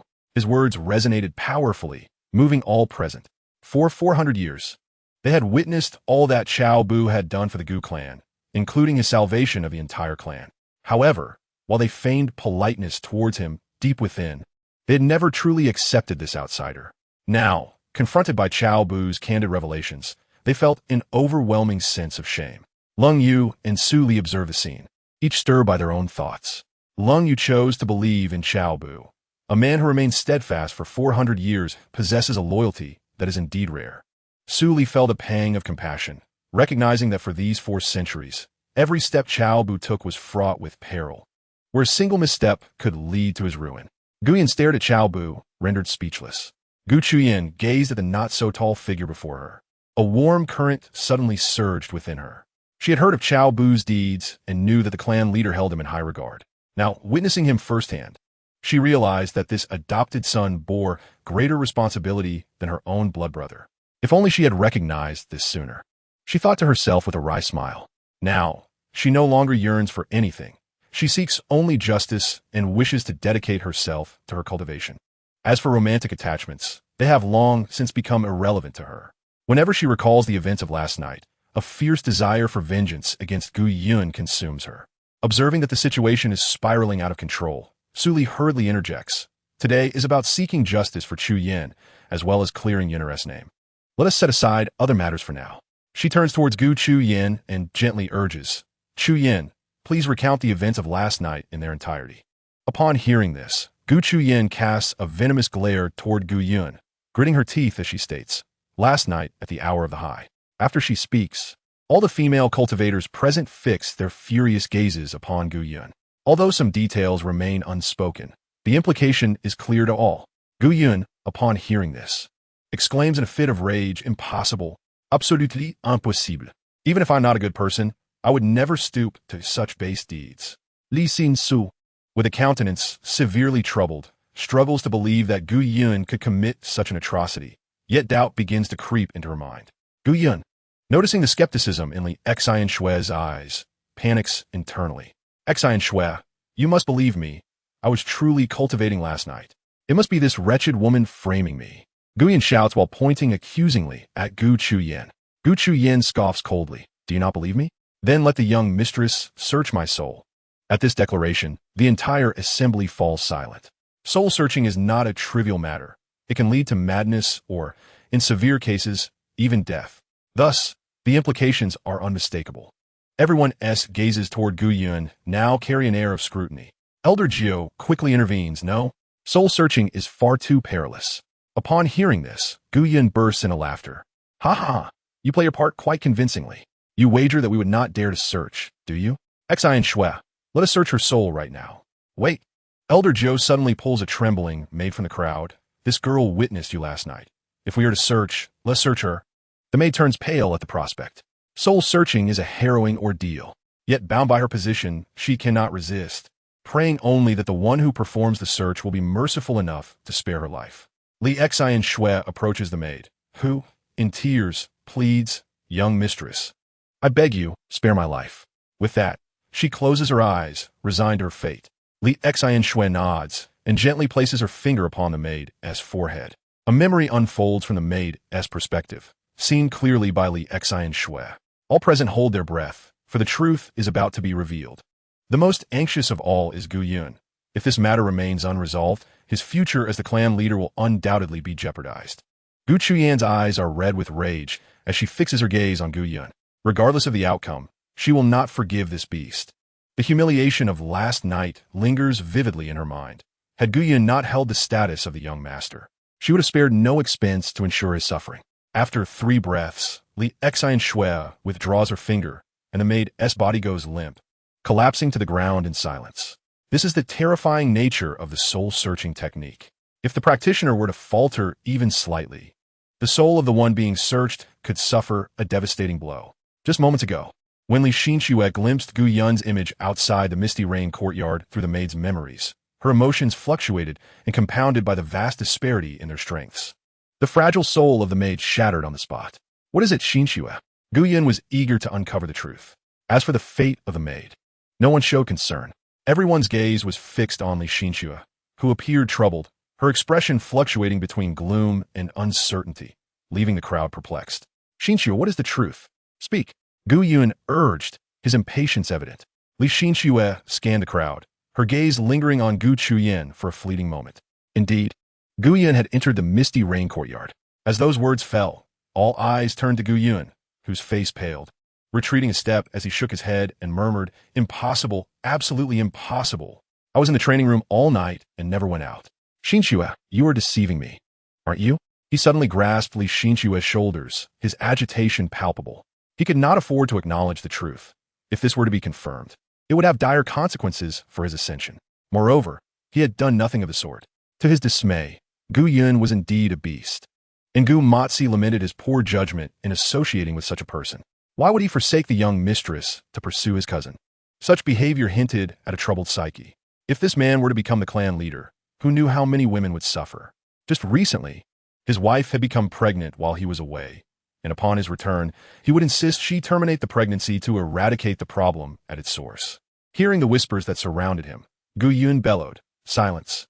Instantly, the atmosphere fell silent, as if a pin could be heard dropping. Observing Gu Yun's continued attempts at denial, Elder Jiu stepped forward, stating, "Gu Yun, now that both eyewitnesses and evidence are present, do you still intend to deny it? I never expected the leader of the Qingtian clan would produce a son like you." Gu Yun's face turned ashen with rage, ready to erupt, but Li Xinxue interjected first. "Elder Jiu, I merely stated that Gu Yun entered the Misty Rain courtyard. I never claimed that he was the one who bullied Chuyan." Upon hearing this, the crowd exchanged glances, wondering if there was more to the story. Gu Yun finally comprehended the implications, his anger mounting. He longed to deliver a slap to Li Xinxue right then and there. This woman, known for her dramatic speech, was now adding to his tumultuous emotions at a time when he desperately sought clarity, making his heart race uncontrollably. "Xinxue, please reveal everything you saw. Did I truly lay a hand on Gu Qingtian?" At this moment, he set aside his grievances with Li Xinxue, solely focused on discovering the answer. Elder Jiu's brow furrowed deeply. Could the situation be taking another turn? "Young mistress, please speak the truth. What do you mean by saying Gu Yun entered the courtyard but did not touch my granddaughter?" He bowed respectfully to Li Xinxue. To marry Gu Yun, Li Xinxue's backing force is formidable, and he cannot afford to offend them gravely. Were it not for his granddaughter's predicament, he would not dare to challenge the future clan leader. Observing the anxious expressions around him, Li Xinxue finally decided to disclose everything. The maidservants only saw Gu Yun enter the Misty Rain courtyard, as Sister Chuxian had not instructed them to attend to him. She paused and turned to Gu Qingtian, stating that the maidservants did not witness Gu Yun bullying Sister Chuxian. Chapter 8. The ninth elder pleads for his granddaughter. Upon hearing this, the ninth elder was displeased. "Young madam, what do you mean by that? Are you implying that my granddaughter is lying?" Li Xinxue replied coldly, "It is the truth. If they did not see it, they did not see it." The ninth elder snorted disdainfully. If they had seen it, would that maidservant still be alive until now? Once again, the situation fell into a stalemate. At that moment, Gu Qingtian stepped forward, proclaiming, "If Gu Yun dares to act, I am not afraid of embarrassment. In any case, I do not intend to marry. If my soul is to be searched, even in death, I must reveal the truth." Observing Gu Qingtian's unwavering stance, Gu Yun felt a surge of anger. He had done nothing wrong. Why was Gu Qingtian so intent on blaming him? There must be someone orchestrating this behind the scenes. Certainly, it was Cao Bu. He glanced at Cao Bu, but after his earlier heartfelt words, he could not bring himself to cast further aspersions. The ninth elder, noticing the tension, quickly intervened. "No, Chuxian, soul-searching is too perilous. It could lead to madness or even death." Gu Qingtian's eyes reddened, tears welling up. "Grandfather, my parents passed away early, leaving you as my only relative. If this matter is not clarified, what meaning does my life hold?" With that, she turned to Li Xinxue. Resolute in her determination, "Young madam, proceed." She was utterly convinced that the person from last night was indeed Gu Yun. His aura, appearance, and demeanor were identical to the Gu Yun before her. Li Xinxue found herself in a quandary. Gu Qingtian's fervor was beyond her expectations. However, once the soul-searching was initiated, she could not guarantee Chuxian's safety. If this was a fabrication, all would be well. If it were true, witnessing Gu Yun bully Gu Qingtian would surely be unbearable. In a tumult of emotions, would Gu Qingtian's soul, at the realm of Dharma aspect, withstand the impact of her king realm soul? Clearly, it was impossible. The maidservant on the ground was a living testament to that. Undecided, she turned her gaze to Su Li and Lung Yu. "Perhaps you two might take a turn?" The two exchanged glances and shook their heads. Su Li remarked, "If you're unsure, we're even less so. If it is true, our emotional upheaval would undoubtedly lead to Chuxian's demise." Once more, the situation stagnated. Seeing that no one dared to search her soul, Gu Qingtian grew desperate. "Second matron, third matron, please. I have lost all face to live. Before I die, I only wish for the truth to be known." Su Li and Lung Yu instinctively looked to the ninth elder, whose face contorted in struggle. His fists clenched white with tension. In this predicament, without searching the soul, Gu Yun would undoubtedly refuse to acknowledge his wrongdoing. However, should they proceed with the search, it is highly likely that his granddaughter would either become a fool or even lose her life, an outcome he cannot bear to witness. "Grandfather," Gu Qingtian called softly, her eyes brimming with tears. She comprehended the dilemma her grandfather faced, yet today she was resolute in seeking justice. At that moment, a voice reached the ears of the ninth elder, whispering, Ninth Elder. Even if the soul search proves true and Chuyin survives by chance, she will most likely be left a fool. Would you truly entrust her to Gu Yun, even if he is willing to take responsibility? Moreover, there is Li Xinxue to consider. Let us not forget that when Gu Yun sought to take a concubine, the very next day that young lady met a mysterious end. Chuyin's status surpasses that of a young lady. Yet if she were to become a fool, do you believe Li Xinxue would permit her to enter the household? The Ninth Elder shuddered, cold sweat breaking out on his back. How had he overlooked this? He had heard of Li Xinxue's ruthlessness. The girl who once aspired to join the Gu family had met an untimely and obscure demise. If Chuyin were to truly become a fool, she would likely not even comprehend the manner of her demise. Without further contemplation, he reached a decision. Chuyin, perhaps it would be best to let this matter rest. The Ninth Elder's voice trembled. He knew he should not utter these words, yet he felt compelled to do so. Grandfather. Gu Qingtian's eyes widened in disbelief. She could not fathom why even her most beloved grandfather would betray her. In that moment, she found it unbearable, her body swaying precariously. The Ninth Elder's eyes reddened. Chuyin, you're all I have left. Gu Qingtian was the sole descendant left by his eldest son. He had married numerous wives, yet his heart had always belonged to his childhood sweetheart. The other women were merely vessels for progeny. The son born of his beloved was his most cherished child. Alas, after years of relentless warfare, his beloved son perished in battle, leaving only the infant Gu Qingtian behind. In the Ninth Elder's heart, Gu Qingtian was his only true granddaughter. The other children and grandchildren could not compare to her even in the slightest. This was why he had fought so fiercely for her justice. Yet now, he was faced with the painful decision to abandon the pursuit of the truth. The onlookers were taken aback by the Ninth Elder's sudden change of heart. Gu Qingtian clutched her chest, nearly gasping for breath from the pain. She knew her grandfather's heart was undoubtedly heavier than hers. But could she simply allow the humiliation she endured to pass unchallenged? No, absolutely not. She glared fiercely at Gu Yun, gritting her teeth. It was because of this beast that her life had been ruined. The Ninth Elder, witnessing her resolve, felt a pang in his heart. He knew Gu Qingtian's character all too well. She was determined to pursue the matter to its bitter end. With a resounding thud, he knelt before the incredulous gazes of all present. Chuyin, your father perished before your grandfather's very eyes. Must you now subject him to witnessing your descent into madness? A thunderbolt of despair struck Gu Qingtian. She staggered back, tears streaming down her cheeks. Grandfather, please rise. She collapsed to her knees, desperately attempting to lift the elderly man. The Ninth Elder's eyes brimmed with tears as he grasped his granddaughter's hands. Chuyin, it is my inadequacy, but I implore you, do not let this matter render you foolish or lead you to your demise. Grandfather, please stand first, Gu Qingtian pleaded, exerting all her strength to help him up. Yet the Ninth Elder remained steadfastly unmoved. This poignant scene brought tears to the eyes of all witnesses. In this brutal world, such genuine affection between a grandparent and grandchild was indeed rare. When they turned their gaze back to Gu Yun, their expressions had shifted irrevocably. Regardless of the truth, Gu Yun could not escape culpability, and given the circumstances, it was highly likely he was responsible. Feeling the piercing stares of the clan members around him, Gu Yun stumbled. Nearly collapsing, his face turned ashen, his body trembling uncontrollably. Li Xinxue's countenance was equally grim. She knew Gu Yun well. He would typically not resort to such actions. Yet, Gu Qingtian's anguish appeared so authentic. Could someone be impersonating Gu Yun? Once this thought emerged, it clung to her mind. The Gu Yun from the maid's memories bore an uncanny resemblance to the one before her. Li Xinxue found herself at a loss for how to proceed. Grandfather, I beg you, please rise. Gu Qingtian cried, her heart wrenching. The Ninth Elder gazed at her with sorrowful eyes. Unless you promise me, dear, not to pursue this matter further, I shall remain here until my last breath. Very well, I agree. Gu Qingtian nodded, her resolve crumbling. Tears had already soaked her garments. At last, with Gu Qingtian's support, the Ninth Elder managed to stand, albeit unsteadily. Suddenly, Gu Qingtian rushed to Gu Yun, delivering a resounding slap across his face. Gu Yun, young Master Gu, clan leader, you have triumphed, she spat, her eyes ablaze with hatred. I shall never forgive you in this lifetime. With that, she turned and stormed into the house, slamming the door with a force that echoed her heartache. Though it could not silence her anguished cries, all eyes once again fell upon Gu Yun. He touched his stinging cheek and in a fit of rage, coughed up a mouthful of blood, his body tipping backward.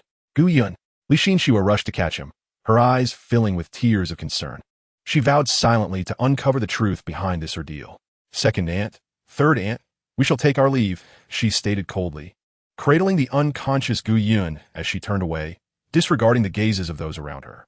The courtyard fell into a profound silence. Lung Yu and Su Li exchanged glances, astonished that matters had escalated to such a degree. In silent accord, they swiftly vanished from sight. The elder tapped the shoulder of the ninth elder, sighed softly, and departed. Soon, the courtyard, once bustling with people, was left with only the ninth elder and Cao Bu. "It is good to be alive. Time is the finest remedy in the world. I believe Sister Chuyan will emerge from this," Cao Bu offered in consolation before turning to leave. Unbeknownst to anyone, a fleeting, sinister smile flickered at the corner of his mouth. This incident spread like wildfire, quickly reaching the entire Gu clan, and even stirred discussions throughout the various regions of Sword State, the 36 states of the Spirit Realm. As the foremost clan in Sword State, this matter significantly tarnished the prestige of the Gu clan, further damaging the reputation of Gu Qingtian.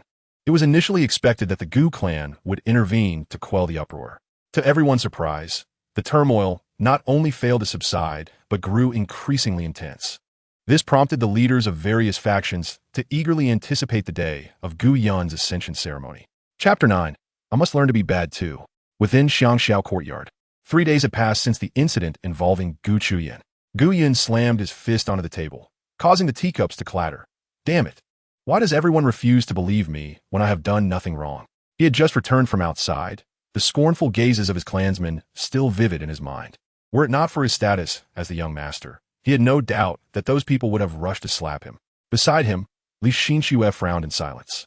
Having spent these days trying to untangle the intricacies of the situation, yet finding herself at a complete loss. "There must be someone behind this, Gu Yun.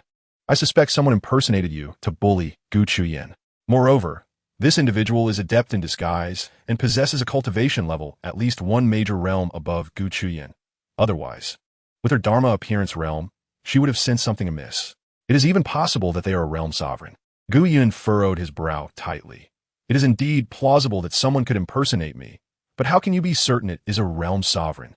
It is known that there are only 9 realm sovereigns within the Gu clan, precisely the 9 elders." Li Xinxue analyzed from the memories of the maid. "I sense that the aura emitted by that person matches yours, being at the 3rd level of the Realm King. To perfectly mimic this realm, their strength must be even greater. Are you saying it is not Cao Bu?" Gu Yun asked, a hint of disappointment in his voice. He would prefer if Cao Bu were indeed the culprit, allowing him to eliminate this threat with proper justification. Li Xinxue scoffed. "That useless Cao Bu? You overestimate him. Were it not for his status as a foster son, his cultivation at the Bridge Realm would not even qualify him to join our Gu clan. Among the 100,000 outsiders of the Gu clan, the minimum cultivation level is the Dharma appearance realm. Due to Gu Yun's influence, Li Xinxue also harbored a dislike for Cao Bu. Like Gu Yun, she felt an inexplicable aversion towards him. Gu Yun nodded thoughtfully.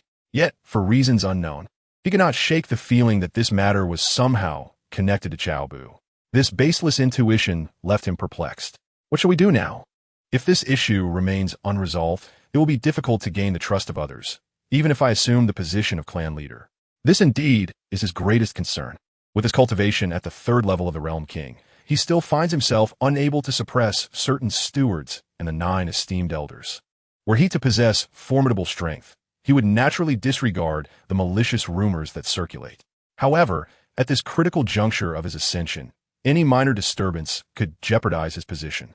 What troubles him the most is his younger brother, Gu Feng.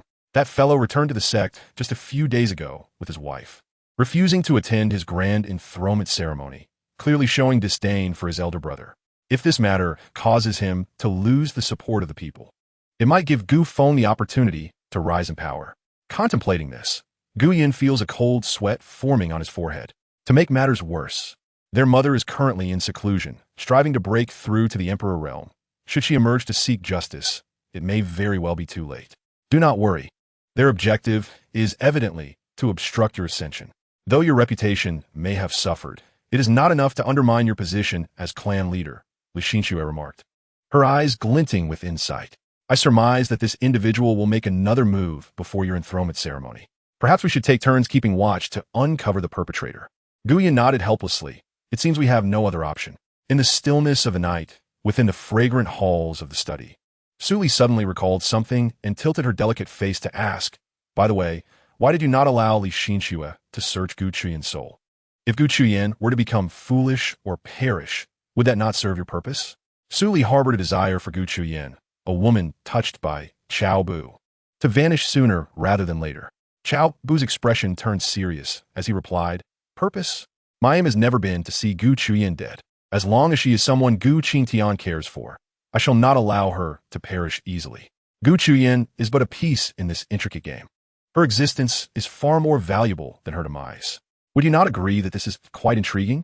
Su traced circles on his chest with her finger. "You are truly wicked to the core, resorting to any means for revenge.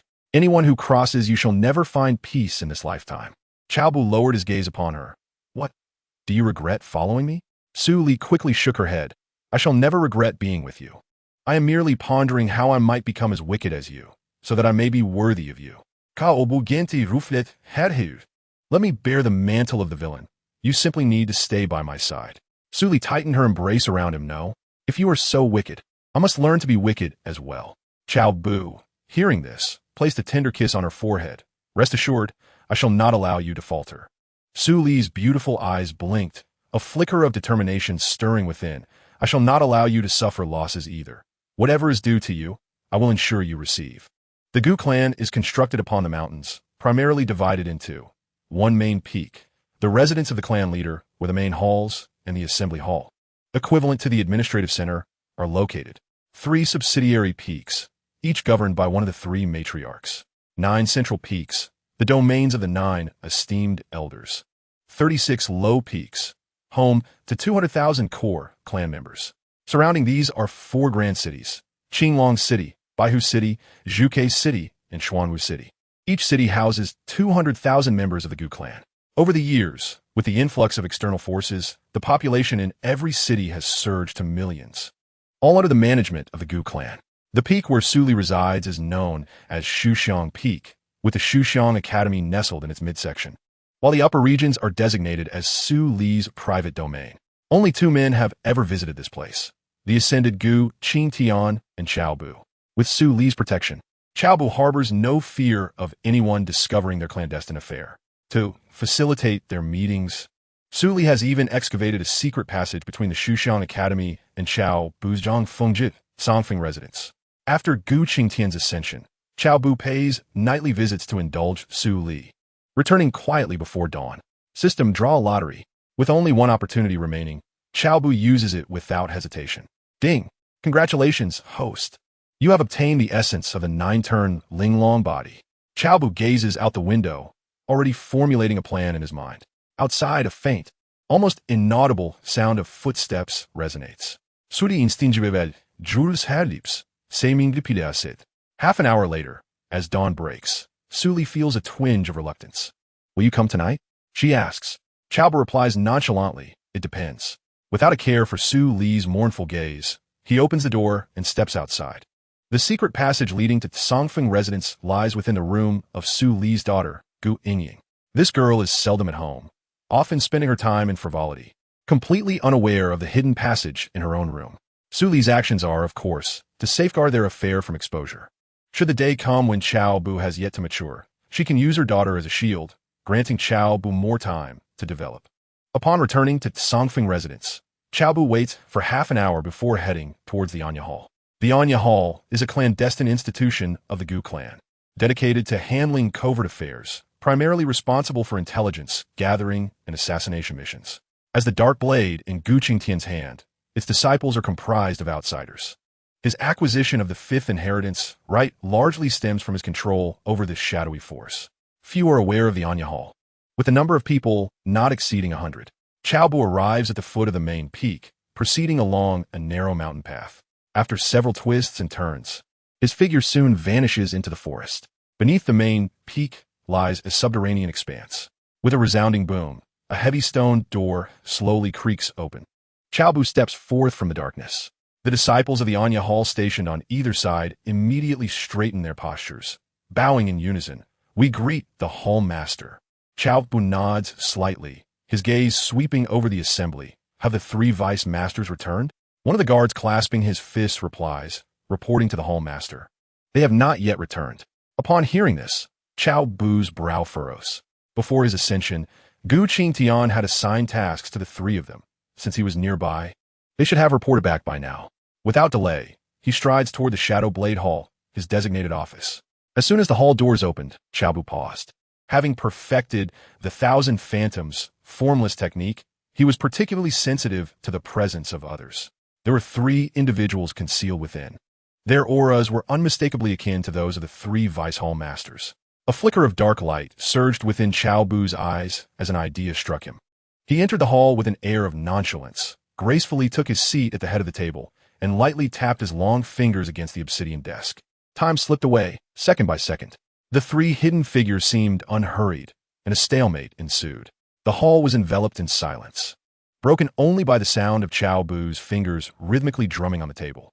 At that moment, the three exchanged glances in the shadows. It was time to act. A hushed signal reached the ears of the other two, who imperceptibly nodded in agreement. In the blink of an eye, Cao Bu's drumming ceased abruptly.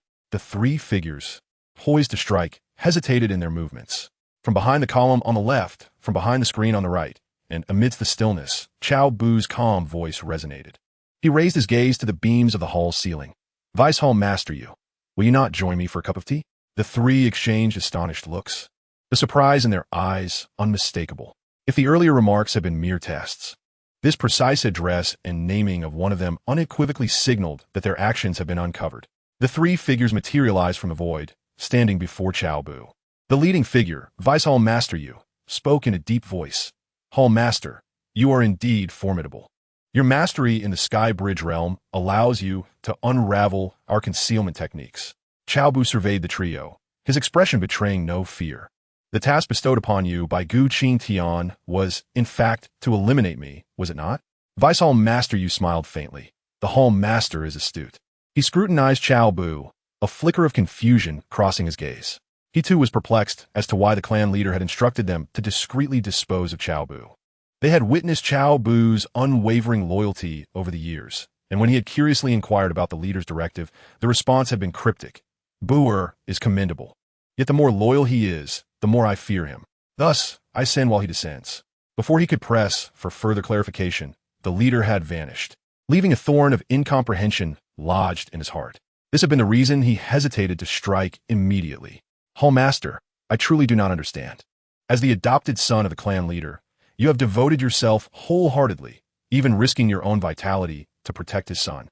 Why then does the clan leader seek your demise?" Vice Hall Master Yu could no longer contain his inner turmoil and voiced his doubts.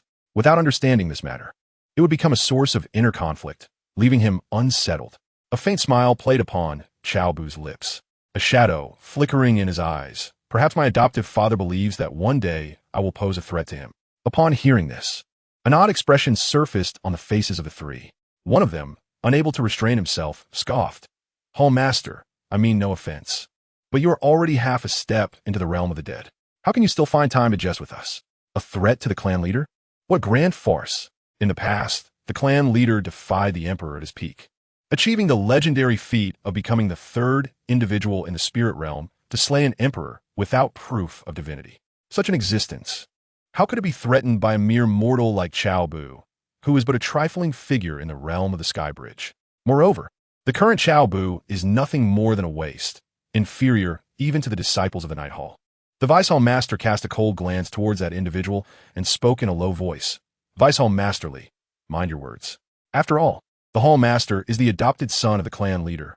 You ought to." Before he could finish, he suddenly bent over, clutching his abdomen, and burst into laughter.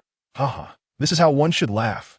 The other two Vice Hall Masters followed suit, their laughter echoing mockingly through the hall. Cao Bu's position as the Hall Master of the Night Hall, despite being merely at the Sky Bridge realm, has long been a source of their dissatisfaction. Yet, out of respect for the clan leader, they have refrained from expressing their discontent. Now that the clan leader has decreed Cao Bu's demise, they naturally wish to humiliate him thoroughly. The thought of three powerful beings of the Void Realm taking orders from an insignificant creature of the Sky Bridge fills them with indignation. At last, they can redeem their pride. "Cao Bu, take your own life." The Vice Hall Master flipped his wrist, revealing a glinting dagger. He stepped closer, the icy tip of the blade lifting Cao Bu's chin. "Do it yourself. I do not wish to dirty my hands." With that, he plunged the dagger into the iron table. Cao Bu's gaze narrowed, his fingers unconsciously rubbing the ring on his thumb, his voice eerily calm. Before I die, tell me, who else knows of this matter? With a thud, the Vice Hall Master placed his foot upon the table, his rough palm striking Cao Bu's cheek. Cao Bu, do not overestimate your importance. Not a soul will shed a tear for you upon your death. A knowing smile crept upon Cao Bu's lips. So, it seems that only the three of you are privy to my impending murder? The Vice Hall Master straightened, looking down at him. This is a secret order from the clan leader himself. After your death, we will publicly announce that you were assassinated in the line of duty, sacrificing yourself for the clan. Cao Bu paused, the smile at the corner of his mouth deepening. I see. Thank you, gentlemen. The three exchanged puzzled glances, wondering what he meant by that. Linglong, escort them on their journey. Cao Bu dismissed any further conversation. Silence enveloped the room. Ha ha ha. The three Vice Hall Masters were momentarily taken aback, then burst into uncontrollable laughter. Cao Bu, who would have thought you had a comedic side? One of them gasped for breath. Cao Bu's face flushed with embarrassment as he softly interjected. Linglong, stop the antics. Yet, there was still no response. The three continued to laugh heartily. By heavens, this is too hilarious. Cao Bu's expression darkened as he wondered what had happened to Linglong. Could you be upset? After a lengthy pause, the laughter of the three Vice Hall Masters finally subsided. In unison, they summoned gleaming long swords. Cao Bu, since you refused to take your own life, do not blame us for our ruthlessness. With a fierce shout, the deputy leader you commanded kill. The two other deputy leaders lunged forward with their swords aimed directly at Cao Bu's throat. Yu's blade then shifted, targeting Cao Bu's heart. The three-pronged assault was nothing short of perfect. In that critical moment, the shadow beneath Cao Bu suddenly rippled.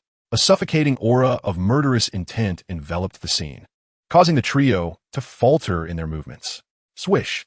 A flash of cold light streaked by. All three swords clattered to the ground.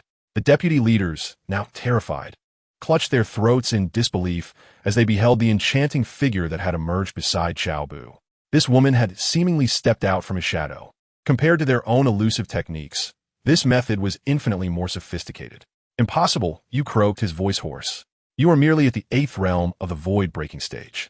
How could you possibly annihilate us? He was at the pinnacle of the void-breaking stage, while the other two were also at the 8th realm. Could it be that this individual was a genius capable of fighting beyond his level? Yet to slay them with a single stroke was utterly terrifying. The three fell helplessly to their knees, their vitality slowly ebbing away. In the past, with their cultivation, they might have had a chance to recover from a cut to the throat. However, that last strike had not only severed their windpipes, but had also shattered their very souls. Yi Linglong swiftly appeared before you, raising her delicate finger to press against his brow. You let out a harrowing scream. Moments later, Yi Linglong withdrew her finger, and you collapsed to the ground, lifeless. The other two deputy leaders, barely clinging to life, gazed at Yi Linglong with eyes filled with dread. This woman was merciless, showing no mercy even to the dying. Without even glancing their way, Yi Linglong turned to Cao Bu and remarked, he spoke the truth. Only these three knew of the plot to kill you. Cao Bu nodded. I inquired earlier. Yi Linglong responded coldly. Soul searching is the only reliable method. Do not be overly confident in the future. Cao Bu shook his head. For someone like Gu Qingtian, even memories could be altered. Yi Linglong frowned, turning her face away, exuding an icy aura. Are you angry? Cao Bu ventured to ask. Yi Linglong snorted. You contradicted me. Cao Bu opened his mouth, yet ultimately remained silent. Yi Linglong had been rescued by him 300 years ago when she was merely a few months old. Over time, he discovered her astonishing aptitude for cultivation. One could say she rivaled Gu Qingtian. Thus, he took it upon himself to mentor her in her training. As 3 centuries passed, they transcended the boundaries of master and disciple, becoming both friends and something more profound. To this end, Cao Bu imparted to her the mystical illusionary technique. In a mere 200 years, she perfected it. After that, Yi Linglong gradually faded from the sight of the Gu clan, and those who knew her believed her to be dead. Only Cao Bu was aware that she had inexplicably awakened memories, obtaining a technique known as the Xian Inghua Su Jing. With the fusion of these two techniques, Yi Linglong became his shadow, perpetually safeguarding him. If she did not choose to reveal herself, even the emperor would remain oblivious to her presence. Cao Bu rose, withdrawing a dagger embedded in the table, and leisurely approached Deputy Hall Master Yu. With a swift motion, the cold gleam flashed, and a head rolled to the ground, shocking the other two Deputy Hall Masters. Cao Bu picked it up and tossed it, the head of Deputy Hall Master Yu rolling to the entrance of the Grand Hall, clutching the bloodied dagger. He approached Deputy Hall Master Li with a sinister smile. "Master Hall Master, I beg you to spare me a complete corpse." Li's voice trembled. Cao Bu pressed the icy dagger against his neck, applying slow pressure, blood splattering across Cao Bu's face, rendering him a fearsome sight. "I have heard you have family in Qinglong City," Cao Bu whispered conspiratorially into his ear. "How do you know?" Deputy Hall Master Li's eyes widened in shock, momentarily oblivious to the pain from his sliced neck. According to the rules of the Anya Hall, one was forbidden to marry or have children to conceal his family. He had only returned home sporadically over the years. "Rest assured," Cao Bu replied with a chilling smile, "I shall care for your wife and daughter. Do not worry." "You scoundrel." Before he could finish his words, Cao Bu's wrist twisted with a sharp crack, and another head fell. The last Deputy Hall Master clutched his bleeding neck, desperately retreating. "Master, this was all orchestrated by the clan leader. For the sake of our years of cooperation, please spare my life. What's the point of worrying about a complete corpse now that death is imminent?" Cao Bu retorted coldly, and with a swift motion, he struck again. With a thud, the headless body collapsed to the floor. Inside the Grand Hall, blood seeped from the threshold, winding its way over the bluestone tiles. The disciples of the Anya Hall outside gasped in shock, just as they were about to rush in when Cao Bu's icy voice rang out. "Bring them here." Chapter 11. Thank you, ancestors of 8 generations. Yi Linglong's figure silently melded into the shadows behind him. With a creak, the grand doors swung wide open. Several disciples froze in place, their eyes fixed on the head lying at their feet. "Deputy Hall Master Yu, how could they be in a Master Hall's chamber?" A young disciple exclaimed in disbelief. Cao Bu leisurely wiped the bloody dagger with a white silk cloth, stating flatly, "The 3 Deputy Hall Masters who dared to defy must face execution. Drag them away to feed the dogs. Clean this place thoroughly." Having spoken, Cao Bu sheathed the dagger in the dark iron table and strode towards the exit of the hall. He typically spent his time in the Songfeng residence, only coming here for significant matters. This visit was intended to check on the return of the 3 Deputy Hall Masters, but he had not anticipated such an assassination waiting for him. The disciples of the Anya Hall swallowed hard, exchanging fearful glances. To slay 3 Deputy Hall Masters at the Broken Void stage, this adopted son of the clan leader was indeed extraordinary. From the very beginning, they harbored doubts about how a mere ant at the Bridge Realm could possibly oversee the Dark Knight Hall. Yet now, everything has become clear. This esteemed leader's adopted son is concealing his true prowess. As they observed the approaching Cao Bu, they quickly straightened their postures and responded in unison. "We obey your command." It was only after Cao Bu had distanced himself that they dared to breathe a sigh of relief. Although Cao Bu's cultivation had not advanced over the years, the aura of killing intent surrounding him was more terrifying than that of an average realm king. This was no mere coincidence. The number of lives claimed by his hand was no less than 80,000. As for the events that transpired within the Grand Hall, they held no desire to concern themselves with such matters. In the Dark Knight Hall, their sole obligation was to remain loyal to this decisive and ruthless Hall Master. As for the Gu clan, they held them in contempt, viewing them as inferior due to their lower cultivation, except for those of higher rank, of course. Linglong. Upon returning to the Songfeng residence, Cao Bu summoned Yi Linglong. "This is for you." With a flick of his hand, he retrieved a swirling orb of 9-colored radiance from the system space. As Yi Linglong accepted the luminous sphere, her delicate body trembled. "What is this? I can actually resonate with it?" "This is the origin of the 9 transmutation Linglong body," Cao Bu explained with a smile. "Since your names both contain Linglong, it should be quite suitable for you." The 9 transmutation Linglong body. Yi Linglong's beautiful eyes widened, and she suddenly leapt into Cao Bu's embrace, instinctively wrapping her legs around his waist. "Cao Bu, you actually dared to give me this. I must thank your ancestors for 8 generations." She was acutely aware of the rarity of such a physique. Gu Qingtian's ability to contend against an emperor at the peak of quasi-emperor status was precisely due to his immortal sword body. Cao Bu's expression darkened at her words. Was she praising him or cursing his ancestors? However, he dismissed the thought and affectionately tousled her hair. While it's still fresh, hurry and integrate it. Yi Linglong, chocolate lightly. This is an origin of a physique. There is no such thing as it being fresh or not. She gracefully descended from Cao Bu's embrace and, cradling the nine-colored orb, seated herself before the mat. With deft movements of her slender hands, she formed intricate mystical seals. The orb of 9 colors slowly ascended, transforming into 9 streams of brilliant light that flowed into her body. Witnessing this, Cao Bu casually retrieved a gilded talisman.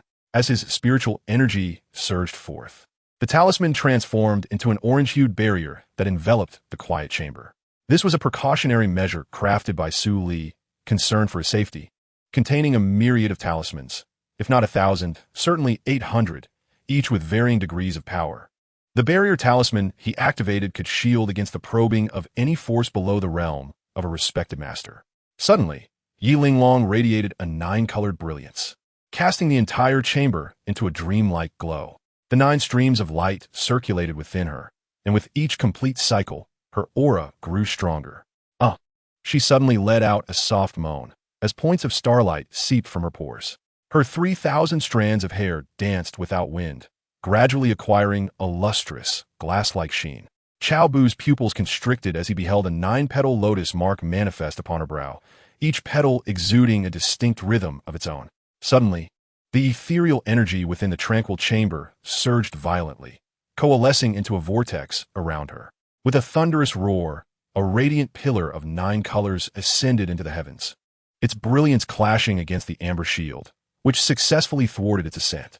Night Linglong's aura surged dramatically, breaking through the 9th level of the void. Moments later, a strand of law entwined around her, shattering the barriers of the Realm King, culminating in her cultivation reaching the pinnacle of the 1st level of the Realm King. The Realm King wields laws. The Emperor commands laws. Yet, within a single realm, only one Emperor may exist. Gu Qingtian ascended to this exalted state only after vanquishing the previous Emperor, who had attained enlightenment through the sword. Now, as he ascends, the position of the Sword Emperor remains vacant. Those aspiring emperors who cultivate the laws of the sword are in seclusion, vying to be the first to attain the title of emperor. Night Linglong gradually opened her eyes, which sparkled like the rotating galaxies, dazzling and radiant.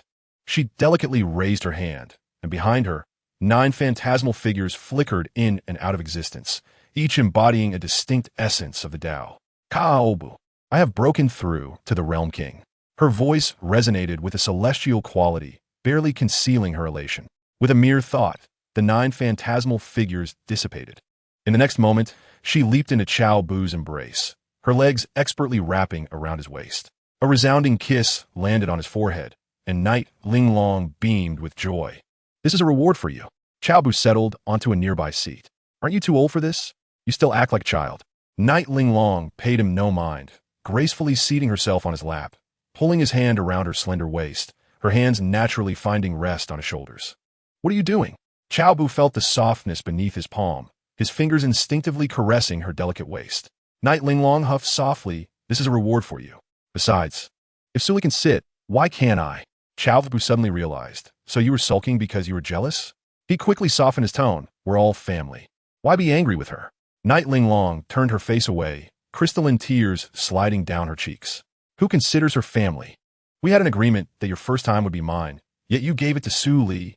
Cao Bu was momentarily speechless. That night, he indeed lost control. It was all Su Li's fault for dressing so provocatively. After enduring for centuries, who could resist? He had to conquer her, to indulge in her completely. Linglong, I acknowledge my mistake, he sighed softly. I apologize. Will that suffice? Instantly, Night Linglong's sorrow transformed into joy. Very well, for the sake of the 9-turn Linglong body. I shall forgive you, but... She lowered her voice suddenly, her ears flushing with crimson. You must agree to one condition. Cao Bu, puzzled, replied, sipik. As long as it does not violate my principles, I shall comply. Night Linglong suddenly bowed her head, her cheeks aflame. I want your first time now. Upon hearing her words, Cao Bu's mouth twitched. So, you were waiting for me here? Yi Linglong coldly stated, just tell me whether you agree or not. Cao Bu pondered for a moment before shaking his head. Not at this moment. Upon hearing this, 2 tears lingered at the edges of Yi Linglong's eyes. Cao Bu hastily clarified, you are of great significance to me, but the time is not right. Having known each other for 3 centuries, Yi Linglong understood Cao Bu better than Suli. With just a glance, she comprehended his intentions. Cao Bu nodded, candidly, indeed. Yi Linglong seemed somewhat impatient. Isn't it the same if we use it now? After contemplating, Cao Bu shook his head again. It is not advantageous at present. Jilinglon bore no resentment. She willingly accepted her role as a means for Cao Bu to enhance his cultivation. Yet, a sense of unwillingness lingered within her. Having loved Cao Bu since she was 18, she preserved her purity for over 200 years, only to have Su Li, that flirtatious vixen, take the lead overnight. Every time she thought of it, she felt a gnawing hatred for Su Li. Why don't we study this first? As she spoke, Yiling Long excitedly pulled out an illustrated book. Look at this move. It seems quite promising. Shall we give it a try? She opened the book and began to explain earnestly. Cao Bu gazed at her tenderly. Only in front of Yiling Long could he set aside all his defenses. Even Su Li could not provide him with such a sense of ease. Just then, footsteps echoed from outside the door. Master, the ninth elder requests an audience. A guard reported from outside. These guards were all from outside clans, and in the Gu family, most outsiders fell under Cao Bu's jurisdiction. Only those with profound cultivation were directly managed by Gu Qingtian. Should Gu Yun ascend to the throne, he would naturally take over this faction as well. Among them, 5 of the most formidable. The 3 supreme elders and the 2 black and white elders were all at the realm of the worldly venerable, with the black and white elders being the strongest. Just a step away from becoming quasi-emperors.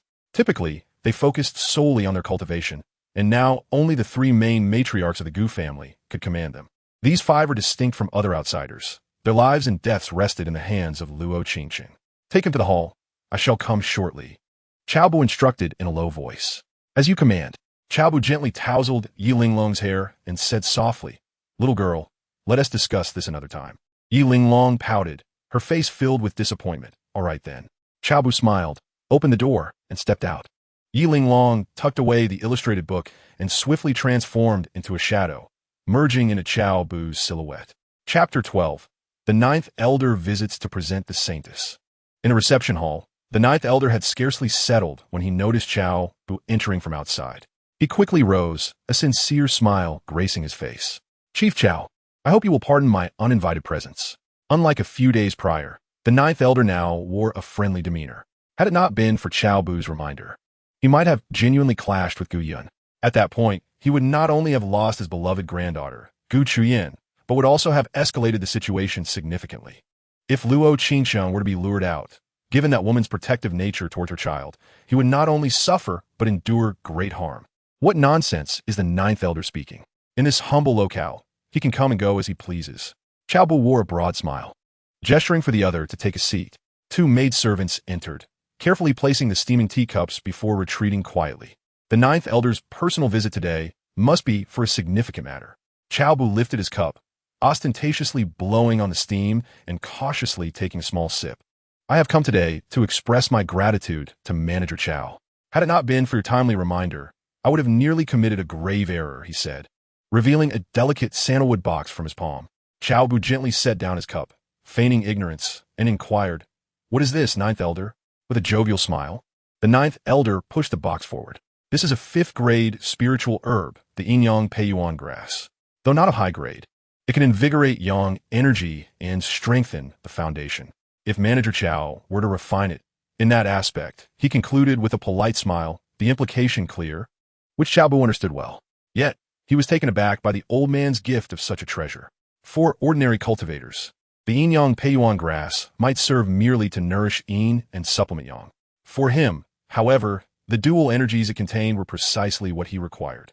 Regrettably, its low grade would likely not allow him to break through. Nevertheless, the old man's gift truly struck a chord with him. Why would I, a solitary person, have any need for such a thing? Cao Bu feigned reluctance, pushing the box back. The ninth elder merely smiled, leisurely savoring his tea. Before long, a young woman clad in white entered gracefully. She had met the ninth elder and Manager Cao before. The girl was slender, her long, dark hair casually secured with a wooden hairpin, with a few strands cascading down her snow-white neck. As she bowed her head in greeting, the ample bosom swayed gently.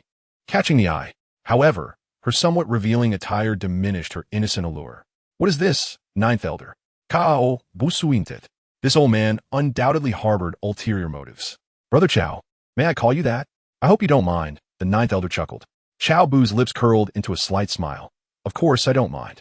In fact, I find myself quite fortunate.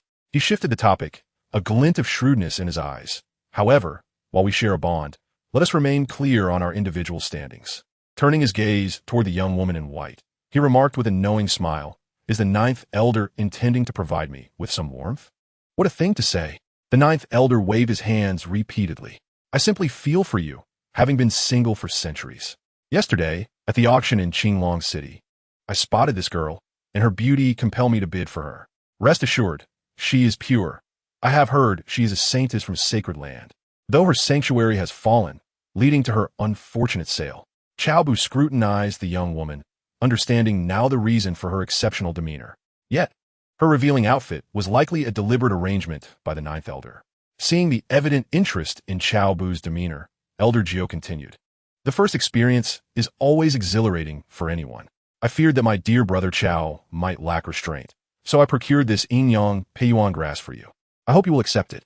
As he spoke, he pushed the box forward once more. This time, Cao Bu did not decline and accepted the box without hesitation.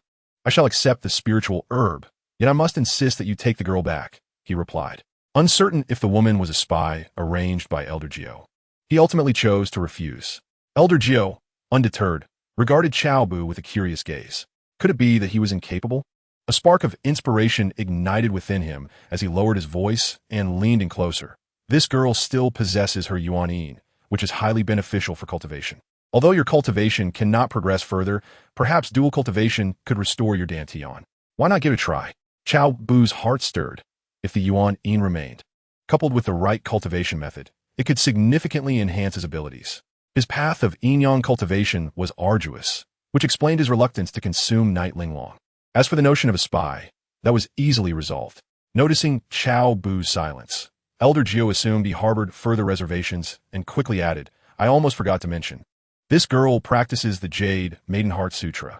I assure you, it will grant you an unprecedented experience of pleasure." He then exchanged a knowing glance with the young woman. Understanding the cue, she gracefully raised her hand, allowing a thread of pure spiritual energy to flow at her fingertips. Cao Bu regarded the young woman in white attire thoughtfully and slowly nodded.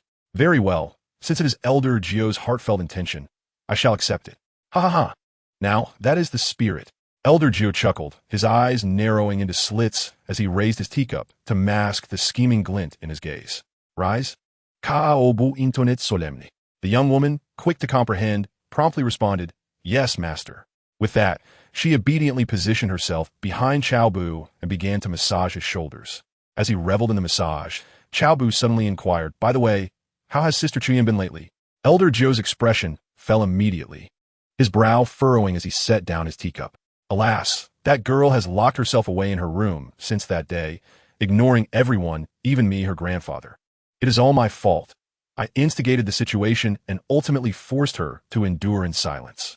I have truly failed as a grandfather. Her father in the heavens must be scolding me for being such a useless old man." Cao Bu hastily reassured him, "Elder Gio, do not be too hard on yourself. As long as Sister Chuyan remains safe, she will surely forgive you one day." Elder Gio sighed deeply. "Let's hope so." The young woman in white, noticing their teacups were empty, quietly refilled them. Cao Bu lifted his cup for a sip, but suddenly furrowed his brow. "Wait a moment, Elder Gio. You mentioned Sister Chuyan hasn't been seen for several days?" It couldn't be before he could finish. He noticed a drastic change in Elder Gio's expression. In an instant, Elder Gio transformed into a blur and vanished from sight, leaving the teacups on the table spinning. This is not good. Cao Bu's heart skipped a beat, and he quickly regained his composure. With a swift motion, he followed closely behind. Gu Qingtian, this piece on his chessboard, was still of great value to him. Nothing could happen to her now. With a resounding thud, the door of the Misty Rain courtyard was kicked open by the ninth elder. As he rushed into the room, his face instantly turned pale. There, on the bed in the inner chamber, lay Gu Qingtian peacefully, a faint dark red trace of blood at the corner of her mouth. "Chuyan, my Chuyan!" The ninth elder fell to his knees, tears streaming down his face. At that moment, Cao Bu arrived with the girl in white. Outside the door, a group of stunned maids had gathered. Upon seeing Gu Qingtian lying inside, their faces turned ashen. With a grim expression, Cao Bu gazed at Gu Qingtian on the bed. Was this woman truly so fiery in spirit? Had she really attempted to take her own life? Suddenly, he furrowed his brow, darting to the bedside and reaching for Gu Qingtian's wrist. The ninth elder raised his head, Witnessing Cao Bu's invasive examination of Gu Qingtian, anger surged through him. Cao Bu. She's already dead. The ninth elder's fury erupted, a terrifying aura of an emperor emanating from him. Silence. Cao Bu Bakit. She is not beyond saving. The ninth elder abruptly stifled his aura, a mix of astonishment and hope flooding his features. What did you say? There remains a faint pulse. But she is not far from death, Cao Bu spoke gravely. Hearing this, the ninth elder instantly appeared by the bedside. He hastily reached for his granddaughter's wrist, trembling with excitement. It's true. She still breathes. Cao Bu nodded. It's the king of Hades' poison. Even a realm king cannot withstand it. She is resolute in her desire to die. Brother Cao, assist me in protecting her. The ninth elder gritted his teeth. How do you intend to counteract the king of Hades' poison? Cao Bu furrowed his brow. I have my own methods. Cao Bu cast him a deep glance, suddenly comprehending something. Very well, I shall guard you. As he turned to leave, a subtle smile graced his lips. If his suspicions were correct, this time would indeed be a tremendous windfall. You all must guard the perimeter. No one is to approach, Cao Bu commanded as he closed the door behind him. Understood, Chief Cao, the guards replied, retreating to encircle the misty rain courtyard tightly. Should Gu Qingtian perish, they would bear the blame. If they succeeded in saving her, their guilt would be mitigated. Time passed, each moment slipping away. A day later, the door creaked open. The ninth elder stumbled out. Cao Bu hurried forward to support him. Ninth elder, how is she?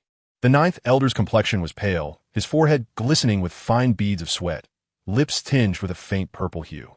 A few days of recuperation will suffice. But the girl harbors unresolved grievances. She will inevitably act recklessly again. He sighed heavily, the wrinkles on his face deepening. To have saved her once is sheer luck. But what next time? This girl dared to drink the king of Hades' poison. She is truly determined to end her life. Cao Bu's eyes flickered as he tentatively inquired. You did not, perhaps, force the poison into yourself, did you? Elder Jiu waved his hand, forcing a smile as he said, No worries. I am an emperor of the realm. This minor poison cannot claim my life. Chapter 13. I am even more of a man. A flicker of barely concealed joy appeared in Cao Bu's eyes. Is it truly nothing? What a ruse. He was acutely aware that while the underworld king's powder would not be fatal to an emperor, completely purging its effects would take no less than a decade or more. During this time, a significant reduction in power was the least of his concerns. He might even be left with lasting hidden injuries. Suddenly, Elder Jiu grasped Cao Bu's hands. His face filled with desperation. Brother, you must help me. Cao Bu snapped back to reality, furrowing his brow. Help you? In what way? I am merely at the bridge of heaven's stage. Not that, Elder Jiu said, glancing towards the inner room, his expression troubled. You are all young. Could you perhaps persuade Chu Yin to abandon her despair? Cao Bu turned to the motionless Gu Qingtian on the bed, already formulating a plan in his mind. To untie the bell, one must be the one who tied it. It seemed he would have to make an effort once more. However, before that, he needed to convince Gu Qingtian to temporarily abandon her suicidal thoughts.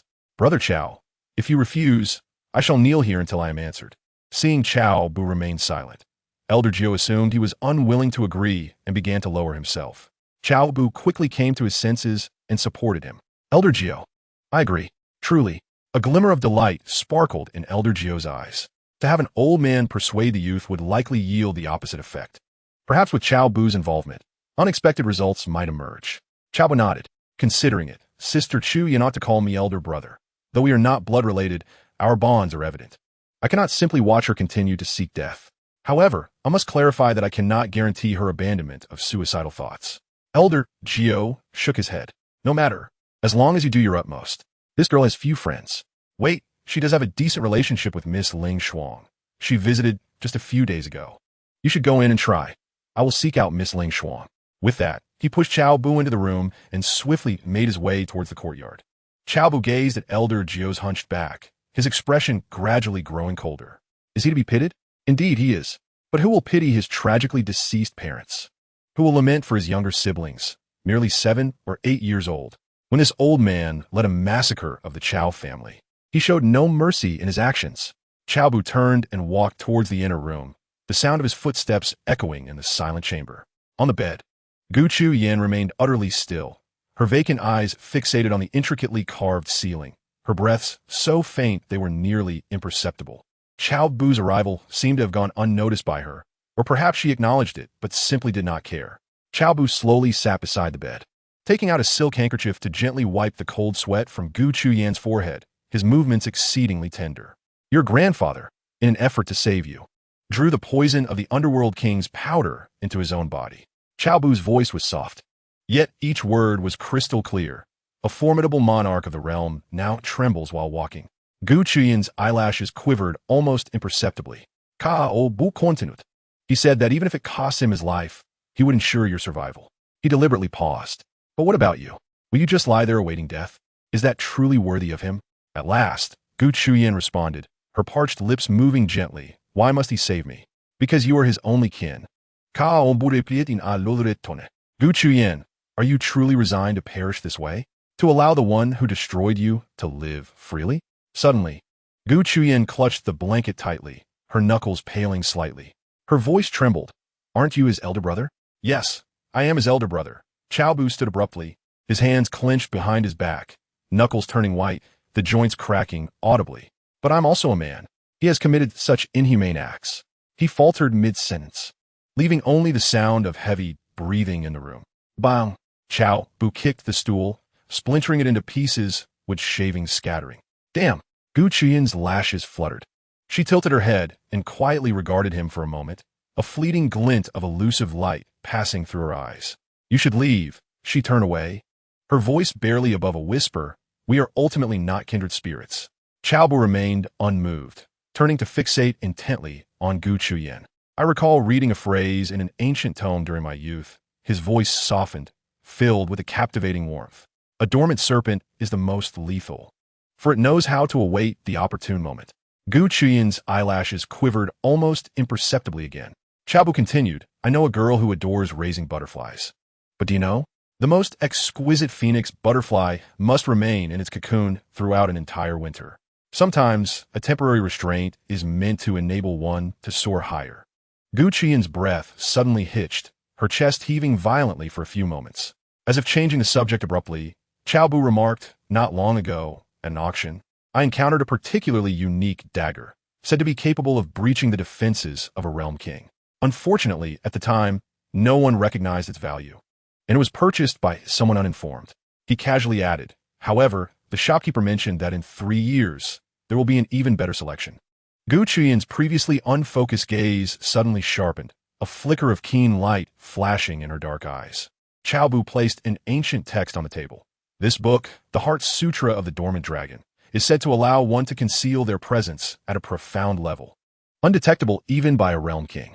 He spoke meaningfully. Sometimes, the deepest wounds are those that must be hidden and nurtured slowly. With that, Cao Bu stepped away.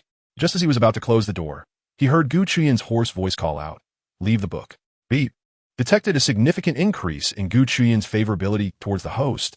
Inheritance degree increased by 1. Congratulations to the host for obtaining a lottery opportunity. Cao Bu's expression shifted with shock. How could Gu Qingtian, with no direct ties to Gu Qingtian, possibly elevate her inheritance degree? It seems that Cao Bu has sensed the system's intention, which promptly displays a message. Each of the 9 elders of the Gu clan has a maximum inheritance degree of 3. The actions of the host affect the elders, thereby enhancing their inheritance degree. Cao Bu appears to grasp the concept only partially. He wonders if the total inheritance degree for each of Gu Qingtian's wives and daughters is 5. Indeed, obtaining their physical forms can only enhance the inheritance degree by 2, while winning their hearts can augment it by 3. Thus, acquiring both results in an increase of 5. After securing Su Li, his inheritance degree surged by 5, undeniably demonstrating her loyalty to him. In time, he would also discern the loyalty of Gu Qingtian's other wives and daughters.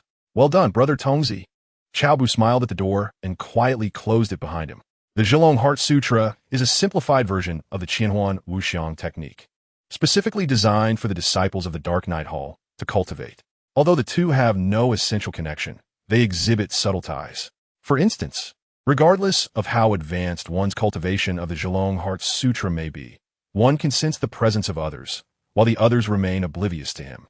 One reason Cao Bu could perceive the 3 deputy hall masters at the Heavenly Bridge realm was due to this very technique.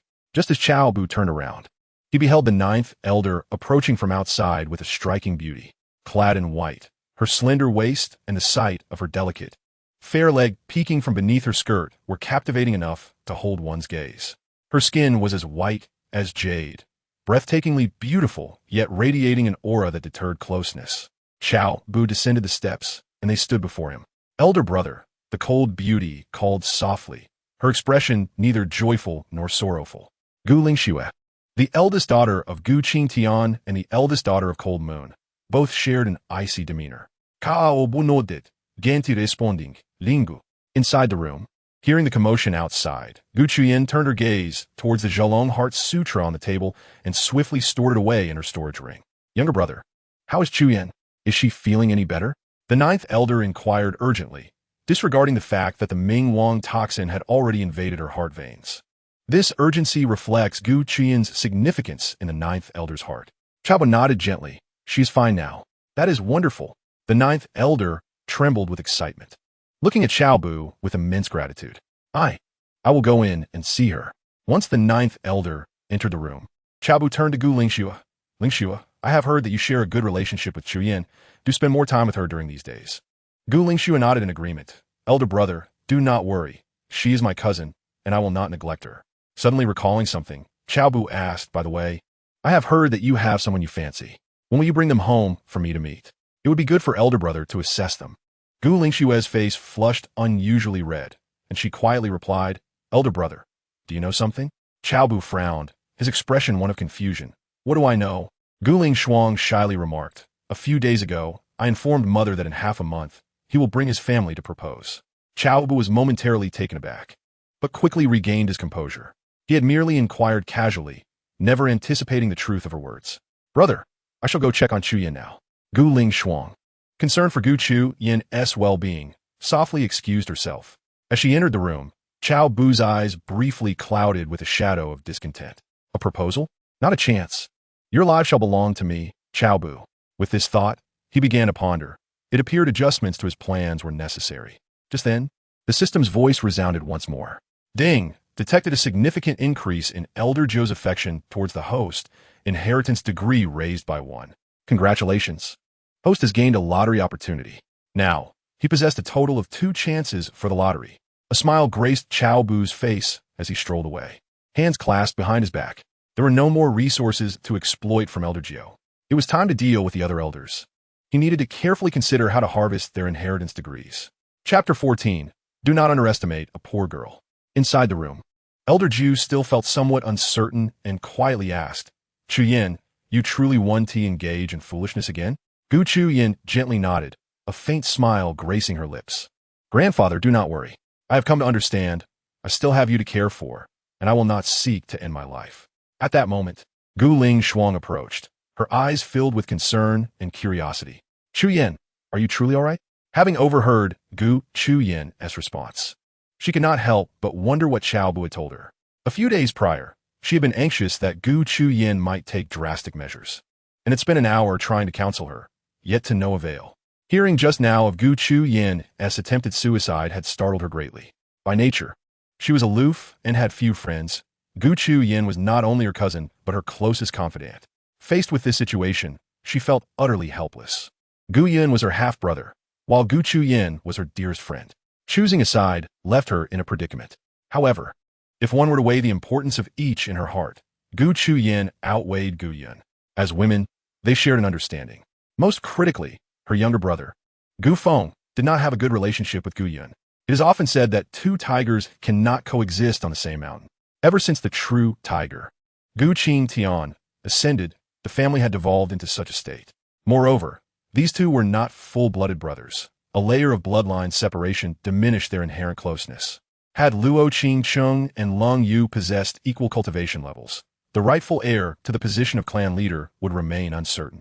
The dynasty had its struggles among princes, and so too did the family, albeit without the bloodshed typical of a royal conflict. Gu Qingtian gazed through the doorway, her eyes following Cao Bu's receding figure with newfound resolve. Ling Xuan, I am truly fine. She withdrew her gaze, unconsciously rubbing her storage ring, her voice steady and resolute. I wish to live life to the fullest. I aspire to become stronger. Gu Qingtian keenly sensed the underlying meaning in her words and was about to inquire further when Gu Qingtian had already issued a dismissal. Sister Ling Xuan, I assure you I'm fine. You still have your training to attend to, so I shall not keep you any longer. She then turned to the ninth elder. Speaking softly, "Grandfather, I would like to have the 7 stars and nourishing soup." "Certainly, I shall prepare it for you at once." The ninth elder's voice trembled with excitement. As long as Gu Qingtian did not take her own life, he would gladly do anything for her. "Let the servants handle it. Grandfather, you still have." Before she could finish her sentence, the ninth elder had vanished from sight. Gu Qingtian felt her eyes redden, tears flowing uncontrollably. "There is still poison within me." Gu Lingshuang cast a deep glance at Gu Qingtian, sighed, and then took her leave. With a woman's intuition, she sensed that Gu Qingtian was undergoing some kind of transformation.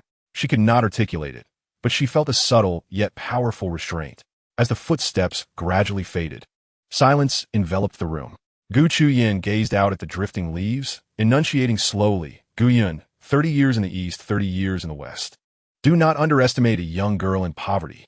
After Cao Bu returned to the Hidden Edge residence, he walked straight towards the training room. Without turning back, he addressed the woman in white who followed him. "There are empty rooms on the left. Feel free to choose one to stay in." The woman in white stood rooted in place, opened her mouth as if to speak, but ultimately remained silent, observing the now closed door of the training room. She quietly made her way to the adjacent empty room. As she opened the door, a cloud of dust greeted her. Standing at the threshold, a multitude of emotions swirled within her. How could the esteemed saintess of the Jade Maiden sect have fallen to such depths? Truly a twist of fate. However, reflecting on her situation, she realized that with Cao Bu's standing within the Gu clan, she would at least be protected from any harassment. Thus, it could be considered a stroke of luck amidst misfortune. In the spirit realm, the hierarchy of family sects is categorized into non-mainstream, third-rate, second-rate, first-rate, super sacred grounds. Immortal sacred grounds, imperial clans, and immortal imperial clans. A sacred ground must possess at least one realm monarch. Accordingly, those with an emperor at the helm are classified as immortal imperial clans. The Jade Maiden sect, to which she belongs, is a sacred ground led by a realm monarch, her mother. Leveraging this connection, she had become the weakest saintess in the history of the Jade Maiden sect. Regrettably, the Jade Maiden sect has been at odds with the Harmony sect for generations. A few months prior, during a fierce battle, the Harmony sect attacked with great force, resulting in a devastating defeat for the Jade Maiden sect. Her mother, despite being gravely injured, forced her away from the battlefield. Yet she was captured by a band of unscrupulous individuals. Fortunately, upon seeing her unparalleled beauty and upon her revealing her identity, they dared not insult her, but instead transported her to the nearest Qinglong city for auction. Otherwise, the consequences would have been dire. When she learned that the ninth elder intended to send her away, despair filled her heart. However, upon discovering it was Cao Bu, she felt a sense of relief. Throughout the spirit realm, any force of sacred ground level or above had surely heard of Cao Bu's name. As the adopted son of Gu Qingtian, even the exalted imperial clans dare not easily offend him. Although the Gu clan has fallen from its former glory as an immortal dynasty to an ordinary imperial lineage, it remains untouchable. This is largely due to the understanding that Gu Qingtian undoubtedly possesses the means to annihilate his enemies. Because of this connection, she was willing to implore Cao Bu to keep her, even at the cost of her own innocence. Rumor has it that Cao Bu's lifespan is less than 500 years. If she could become his companion, upon his demise, she would hold a position in the Gu clan as his widow. At that point, even the enemies of the Hahuan sect would think twice before acting against her, knowing she was Cao Bu's woman. However, these hopes were ultimately one-sided. Reflecting on Cao Bu's earlier indifference, she couldn't help but smile wryly. "Am I not beautiful enough? He didn't even spare me a glance. It seems I have been overly simplistic in my thinking." With a soft sigh, she began to tidy her room. For now, she could only settle down and devise a plan slowly. In the cultivation chamber, Cao Bu called out softly, "Linglong." Oomph. Yi Linglong's figure materialized, her small mouth pouting and her face reflecting displeasure.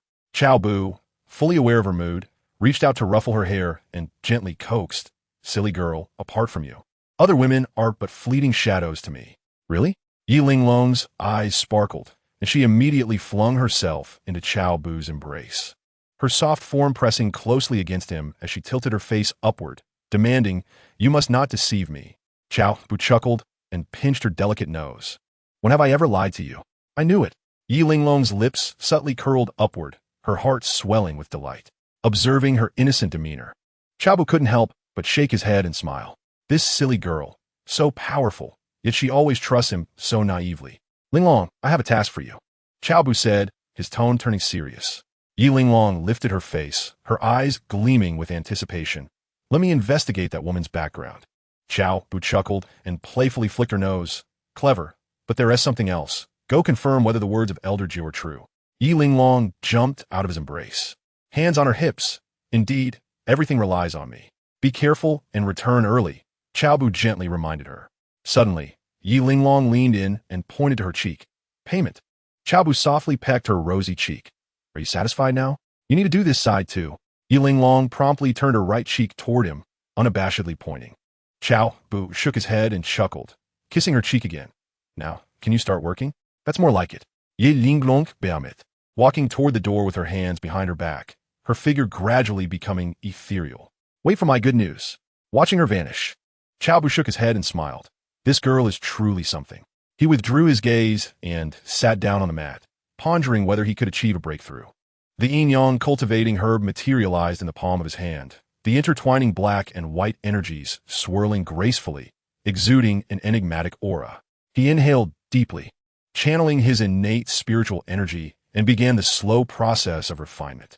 Under the guidance of his spiritual force, the yin-yang cultivating herb gradually decomposed, transforming into two pure energies, one black and one white, which surged through his meridians into his body.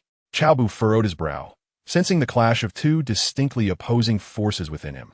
The coldness of the yin energy was bone-chilling, while the yang energy burned with searing heat, intertwining as they coursed through his veins. He accelerated the operation of the primordial yin-yang technique, gradually taming and merging these two energies. Before long, Cao Bu slowly opened his eyes, shaking his head in resignation. He was still a fraction short. However, he had made considerable progress. Suddenly, his expression shifted, and he looked toward the door. Had she returned so soon? Chapter 15. The Wise Adapt to Circumstances. Indeed, in the next moment, the figure of Yi Linglong appeared before him. She leaped into Cao Bu's embrace, exclaiming with triumph. I found out what happened. Cao Bu was somewhat taken aback. How could it be so quick? Not even an hour has passed. Yi Linglong blinked playfully. With wealth and power, how could it not be swift? Elaborate, Cao Bu instructed sternly. Yi Linglong composed her demeanor, stating earnestly, I directly probed the souls of the managers at those auction houses and discovered that the captors are still in Qinglong City. After locating them, I searched their souls and gleaned from their memories that this woman threatened them under the guise of being the holy maiden of the Jade Maiden sect. And indeed, it frightened them. She paused before adding, however, I cannot confirm if she is an informant for the Ninth Elder. Cao Bu pondered for a moment, a slight smile curving his lips. As long as she was acquired through the Ninth Elder's auction, that sufficed, even if she were an informant. Her loyalty to the Ninth Elder was likely not unwavering. Yi Linglong, her curiosity piqued, blinked at him. What will you use to pry her loose? Cao Bu grinned mischievously. Just watch. As his words fell, he adjusted his robe and called out, Come in. Seeing this, Yi Linglong's figure gradually melded into Cao Bu's shadow. At that moment, hurried footsteps and responses echoed from outside. What are your orders, esteemed master? Cao Bu rose and swiftly flung open the door. Standing outside were several guards and maids. Yet the holy maiden of the Jade Maiden sect was conspicuously absent. His brow furrowed as he scanned the surroundings, finally settling on the doorway of an adjacent empty room. A woman in white stood there quietly, her gaze blank as she met his eyes. Cao Bu felt a wave of displeasure wash over him. This woman truly did not believe she was here to endure hardships, did she? The woman in white blinked, suddenly realizing her situation, and hurriedly trotted over, lowering her head and shrinking to the back of the crowd, barely daring to breathe. She had heard Cao Bu summon people clearly, but she had momentarily struggled to adapt to her new identity, resulting in this awkward scene. Cao Bu, weary of idle chatter, raised his hand and pointed, stating, You remain. The rest may attend to their duties. Understood, master. The guards and maidens, recognizing their lack of involvement, quickly bowed and withdrew. In the blink of an eye, only Cao Bu and the demure woman in white remained. Lift your head. Cao Bu's voice was neither loud nor soft, yet it carried an undeniable authority. The woman in white visibly stiffened, slowly raising her gaze, her eyes darting nervously, unwilling to meet his. Cao Bu scrutinized her from his elevated position, his gaze sweeping over her face. Indeed, he nodded in satisfaction, truly deserving of being the saintess of the Jade Maiden sect. You are quite exquisite." Upon hearing this, the woman trembled slightly, a flicker of panic crossing her features. She was all too aware of the implications of such a tone. Her greatest fears were inevitably approaching. Fortunately, she had mentally prepared herself and felt a lesser degree of resistance. After all, it mattered little who would carve. Better it be someone of Cao Bu's unique stature. Yet, the thought of being the distinguished saintess of the Jade Maiden sect, always the center of attention, now reduced to serving another, stirred a wave of bitterness within her. Such was fate, she mused with a quiet sigh, forcing herself to adjust her mindset. "What is your name?" Cao Bu's voice deepened. "Yen Ruyu." Her tone was cool and melodious, soothing to the ear. "Yen Ruyu." Cao Bu repeated the name with a hint of amusement. Indeed, one is as the name suggests. He waved his hand nonchalantly. "Prepare the bath. This master shall bathe shortly." Yen Ryu caught a glimpse of the door, marked with the bathhouse sign nearby. Her nails unconsciously digging into her palm. Lowering her gaze, she murmured almost inaudibly, "Yes, master." With that, she clenched her garment tightly and took timid steps toward the bathing area. With each step, her heart raced faster. Cao Bu yachet head grandiful figure. His eyes lingering on her slender waist. Before long, the bathroom was enveloped in a mist of steam. "Master, the hot water is ready.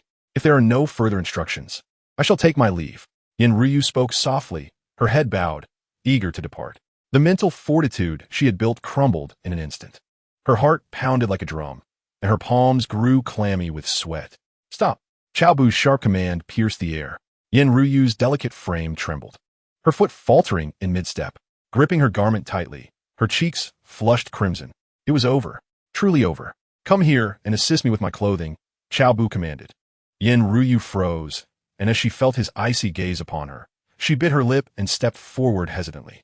Her slender fingers trembled as they undid her sash. Her outer robe slipping away piece by piece, her face growing increasingly warm. Seeing her reaction, Cao Bu couldn't help but chuckle softly. "What is this? The esteemed saintess is shy?" After speaking, he disregarded her and stepped into the bathing pool. The warm water enveloped his body as he comfortably leaned against the edge of the tub, closing his eyes to relax. "Come here and scrub my back." Cao Bu langui di commanded. Yen Ryu noticed that most of Cao Bu's body was submerged in water, which eased her tension slightly. After a moment of hesitation, she picked up a nearby towel and tiptoed over. The bathroom was filled with tranquility, punctuated only by the gentle rippling of the water. "Did Elder Gio instruct you on anything?" Cao Bu suddenly inquired, startling Yen Ryu, causing her to fumble. She paused momentarily, but quickly regained her composure. Just as she was about to respond, Cao Bu leisurely added, "Think carefully before you speak. You have but one chance." Unbeknownst to her, a sharp dagger danced deftly between his fingers, its chilling gleam flickering in the steam. Yen Ryu gazed at the still, meditative figure of Cao Bu, instinctively swallowing hard. Although she was at the pinnacle of the Dharma realm, and Cao Bu merely at the bridge realm, she should have felt no fear. Yet at this moment, beads of cold sweat began to form on her back. A woman's intuition informed her that within this man lurked a formidable demon. What she did not realize was that Cao Bu was secretly channeling the thousand illusions and formless technique, deliberately emanating a trace of the terrifying aura of a demonic adept. He had encountered true masters of the demonic path in the past, and the suffocating sense of oppression from those encounters remained vivid in his memory. Thus, he employed that very aura here. As time ticked away, sweat beads trickled down Yen Ryu's forehead, her internal struggle rendering her nearly breathless. Finally, after a prolonged silence, she bit her lip and spoke with a trembling voice. "Elder Gio instructed me to monitor your every move." The dagger in Cao Bu's hand abruptly stilled, its sharp edge reflecting a cold glint. Though his eyes remained closed, a playful smirk curled at the corners of his mouth. "Oh, do continue," he urged. Yen Ryu felt her throat tighten as her fingers instinctively twisted the towel. "Elder Gio wants me to report your whereabouts daily, including whom you meet." She anxiously scrutinized Cao Bu's handsome profile, her heart racing. She was uncertain whether he would kill her, but all she could do was be forthright. Cao Bu suddenly opened his eyes, a flicker of dangerous light flashing within his dark gaze. "And what else?" Yen Ryu's mind raced before she finally shook her head. "Nothing more. That is all. He doesn't seem particularly concerned about you. Just wants me to report when I have the time." Cao Bu regarded her with a bemused expression. "Are you certain there's nothing else?" Her heart quickened, and she replayed the events of the past few days in her mind, shaking her head again. I assure you, that is all. Cao Bu nodded, sheathing the dagger. What is your current status? Yin Ryu hastily replied, I am a slave. You are my master. Cao Bu inquired further. Do you possess any other identity? Yin Ryu shook her head. None. Cao Bu smiled with satisfaction, saying, those who recognize the times are the true heroes. You have performed admirably. Yin Ryu immediately exhaled, the oppressive atmosphere that had engulfed her suddenly dissipating. Before the Herr stood Cao Bu, who seemed to revert to the useless figure he once was in the Tianxiao realm, leaving her somewhat bewildered. She could not fathom the source of her earlier trepidation towards him. It was indeed peculiar. Suddenly, an invisible force yanked her into Cao Bu's embrace. Alarmed, she looked up to meet his fathomless black eyes. A master? Her voice trembled, her heart racing uncontrollably. Cao Bu's fingertips glided over her delicate collarbone, his tone low and commanding. As my slave, you must fulfill your duties diligently. Yin Ryu's heartbeat quickened, and she lowered her gaze, replying softly, yes, master. Chapter 16, A Dark and Windy Night of Murder. Qinglong City, one of the 4 principal cities directly governed by the Gu clan. The sky was thick with ominous clouds, and the air was heavy with the rumble of thunder, sporadically illuminated by blinding flashes of lightning that brightened the dim world. Outside a residence in the city, over 100 members of the Dark Knight Hall stood in disciplined formation, an aura of menace enveloping them. Clad entirely in black, with blades at their waists, their cold gazes fixated on the courtyard ahead. At the forefront stood Cao Bu, draped in an opulent mink coat, his expression stern and his eyes radiating a chilling aura. Beside him, Yin Ryu wielded a gleaming long sword, her demeanor indifferent. Is this the residence of the Vice Hall, Master Li? Cao Bu invited Jesuali. Behind him, a captain stepped forward respectfully, reporting to the Hall Master, this is indeed the place. My subordinates have confirmed it. How many individuals are inside? Cao Bu continued his questioning. The captain answered, 137 people, including the elderly, women, and children of the Li family, are all within. Cao Bu nodded slightly, a glint of coldness flashing in his eyes as he slowly declared, Vice Hall Master Li has violated the Hall's rules, a crime unforgivable. He paused, his tone icy as he commanded, leave not a single one alive. Understood. The 100 members of the Dark Knight Hall echoed in unison, instantly surging into the courtyard. Amidst the flashes of blades and the cacophony of screams, Cao Bu's expression remained impassive as he and Yin Ryu stepped inside. Upon entering the courtyard, a guard dog lunged at them, barking ferociously, teeth bared in a display of aggression. Tonoisi, Cao Bu fronet.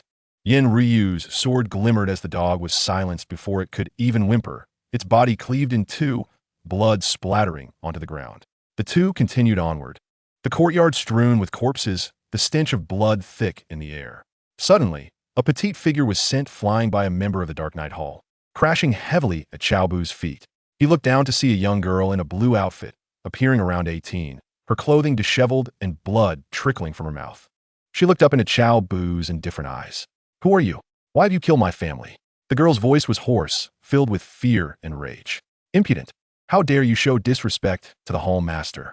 A member of the Dark Knight Hall brandished his blade, stepping forward to deliver the final blow.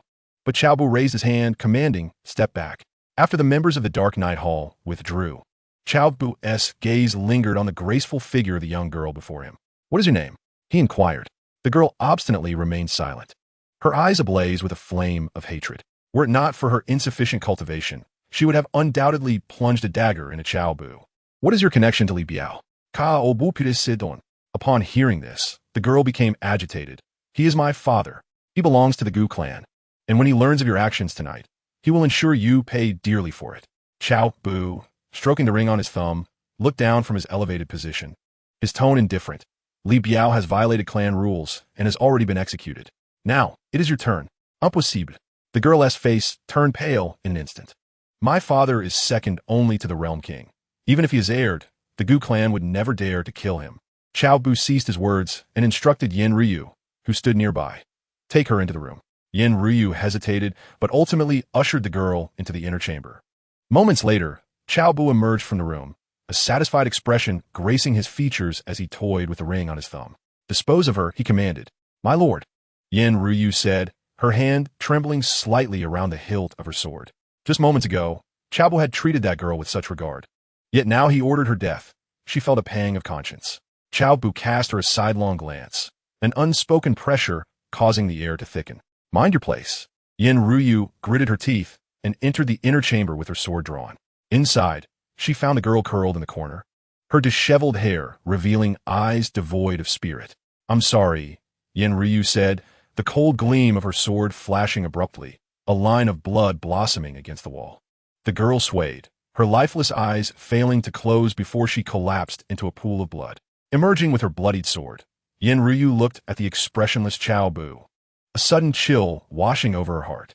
She realized that had she not confessed everything the night before, it might have been her lifeless body in that pale red bath.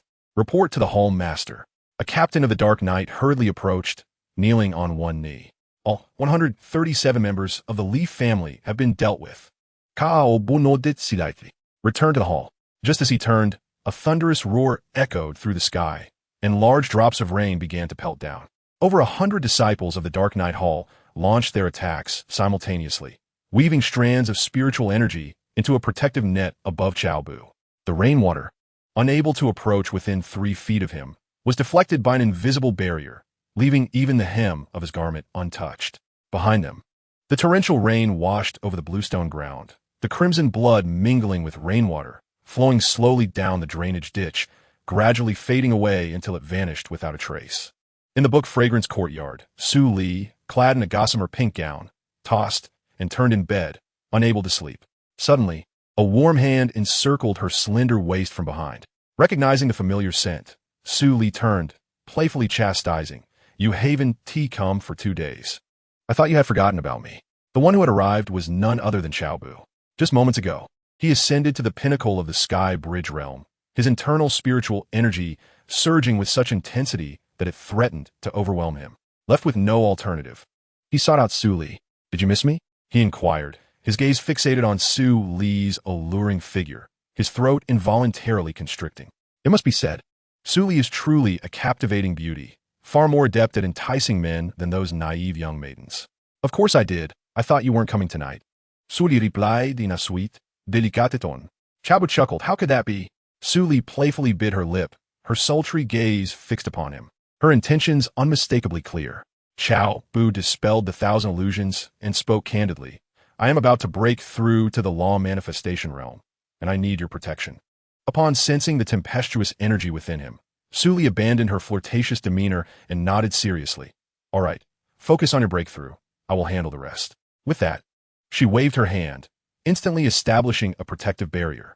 The law manifestation realm requires the condensation of a law manifestation. Only true geniuses can condense their law manifestation during the breakthrough. Ordinary individuals must first ascend their realm and then slowly condense it.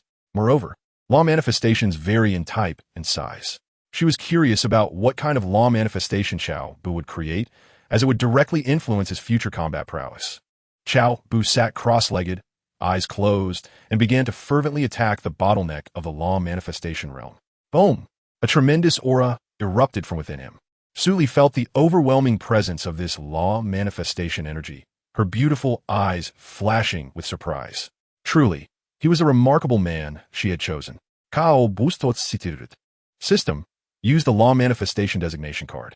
Ding. Please specify the type of law manifestation. The types of law manifestations primarily include humanoid, beast-shaped, artifact-based, elemental, mutated, and natural. Among them, humanoid law manifestations are the rarest, often representing the true self of the individual. That is to say, the law manifestation is the self, and the self is the law manifestation. Other types possess great power but limited potential. Humanoid law manifestations, however, are boundless in their potential. Specify humanoid law manifestation. Humanoid law manifestation designated successfully. In an instant, an arcane power enveloped Cao Bu's entire being. His consciousness seemed to be drawn into an infinite void, surrounded by endless darkness, until ahead, a vague humanoid silhouette gradually emerged. Condense, Cao Bu shouted, as his spiritual energy surged into the silhouette. The figure gradually solidified until it transformed into an exact likeness of Cao Bu.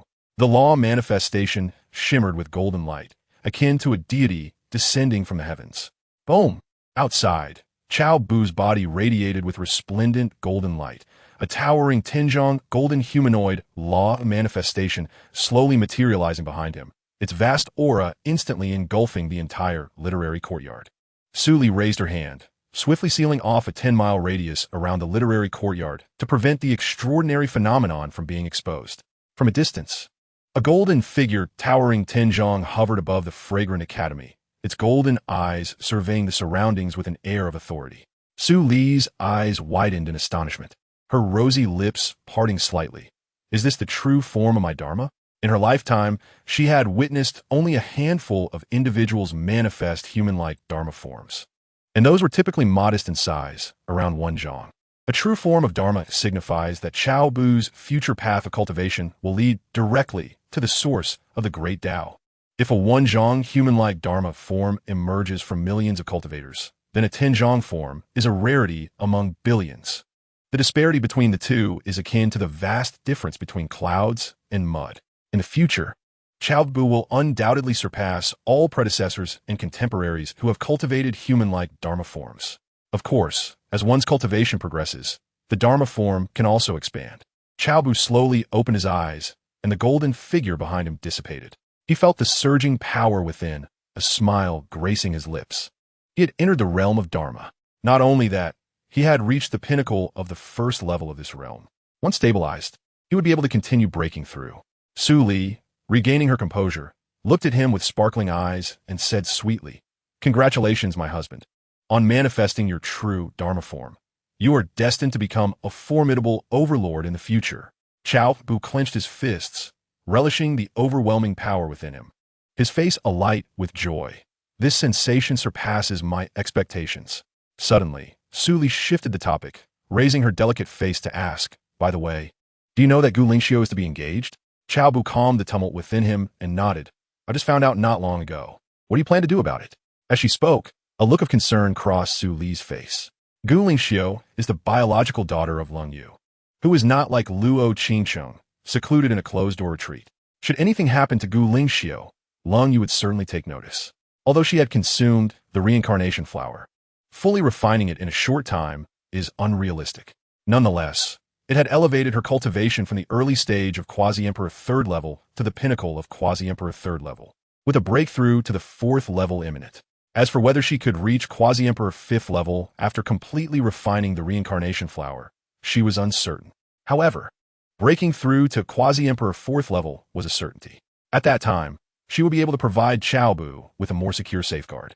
Rest assured, they won't succeed in their engagement. Just wait and see how I turn them against each other, Cao Bu said, narrowing his eyes. He already harbored a sinister plan, merely awaiting Gu Qingtian's suitor to arrive. Su Li pinched his arm playfully. "I wonder how many of the Gu clan's women will fall victim to your schemes." Cao Bu's breakthrough must revolve around the dual energies of yin and yang. Yet, the spiritual herbs containing these energies are exceedingly rare. The yin and yang spiritual essence present in the world is also incredibly sparse. As for the lunar and solar energies, without reaching the realm of the King of Realms, one cannot even stir them. The key lies in comprehending the laws. In essence, only by comprehending the principles of yin and yang can one invoke the cultivation of the lunar and solar energies. Presently, in his quest for a swift breakthrough, he must seek the dual energies from elsewhere. The path of yin and yang serves as a shortcut for the rapid acquisition of these energies. While the specifics remain unclear, the three of you, along with Gu Qingtian's 3 daughters, cannot evade this fate. Cao Bu pinched Su Li's delicate face, his tone imbued with unprecedented determination. "I can assist you with Ying Ying's matters, but you must ensure that she genuinely loves you. Coercion is absolutely out of the question." Su Li's expression suddenly turned serious. Cao Bu paused, taken aback by her response. "Is this truly how you feel?" Su Li nodded gently, a flicker of complexity in her eyes. "What I could not provide for you, letting Ying make amends." A warmth surged in Cao Bu's heart as he grasped her meaning. A pure and unblemished heart. Su Li was no longer pure, yet Gu Ying was undoubtedly innocent. Su Li intended to compensate him for her shortcomings in another manner. "I promise you." Cao Bu nodded solemnly. "Out of respect for your feelings, I shall never force her." As Gu Ying was the sole daughter of Su Li and Gu Qingtian, he was resolutely determined to win her over from any angle. With this thought, a smile unconsciously crept upon Cao Bu's lips. and vivid images that set his blood racing began to dance in his mind. Noticing his expression, Su Li pinched the soft flesh at his waist in annoyance. Is that lewd expression of yours conjuring up those indecent thoughts again? Cao Bu tightened his embrace, grinning mischievously. Indeed, nothing escapes my dearly heir. That night, Su Li realized one thing. This man was more than she could ever handle. As for Gu Ying, time would reveal her fate. As night descended, the silvery moonlight bathed the cobblestone path. With his hands clasped behind his back, Cao Bu strolled leisurely through the sea of night, a subtle smile gracing his lips. This evening, he intended to intensify his approach towards Gu Qingtian, forging her heart into something even more resolute. Knock, knock. I'll stick Gu Qingtian, Cao Bu, disguised as a maid, gently tapped on the door. Miss, the master has instructed me to bring you the 7-star nourishing soup. With a creak, Gu Qingtian opened the door, receiving the bowl of soup, ready to close the door swiftly. Cao Bu Qingtian, miss. The master has commanded that I ensure you finish it. Gu Qingtian furrowed her brow slightly, interpreting it as her grandfather's concern, and turned to sip from the round table. Unbeknownst to her, Cao Bu had quietly shut the door and stood behind her. Sensing an unusual presence, Gu Qingtian spun around abruptly. Her pupils dilated in shock, her entire being trembling, her complexion paling instantly. The maid before her had inexplicably transformed into the visage of Gu Yun. That wicked smile instantly evoked memories of her nightmare from that fateful night. Beast! Gu Qingtian's eyes reddened as she stood and raised her hand to strike. Cao Bu sees it, head it is firmly. Slap! Another resounding slap struck her face, the sharp sound echoing throughout the chamber. Gu Qingtian staggered and fell onto the round table, the 7 stars nourishing soup spilling across the floor. Out of the corner of her eye, she suddenly noticed a faint golden light enveloping the entire room. At that moment, she finally comprehended that history was about to repeat itself. Slap! A loud crack reverberated through the air. Gu Qingtian, the 2 slaps you dealt me back then are now returned doubly. Blood trickled from the corner of her mouth as she cursed vehemently. Gu Yun, may you not meet a good end. Cao Bu sneered. Me not meeting a good end?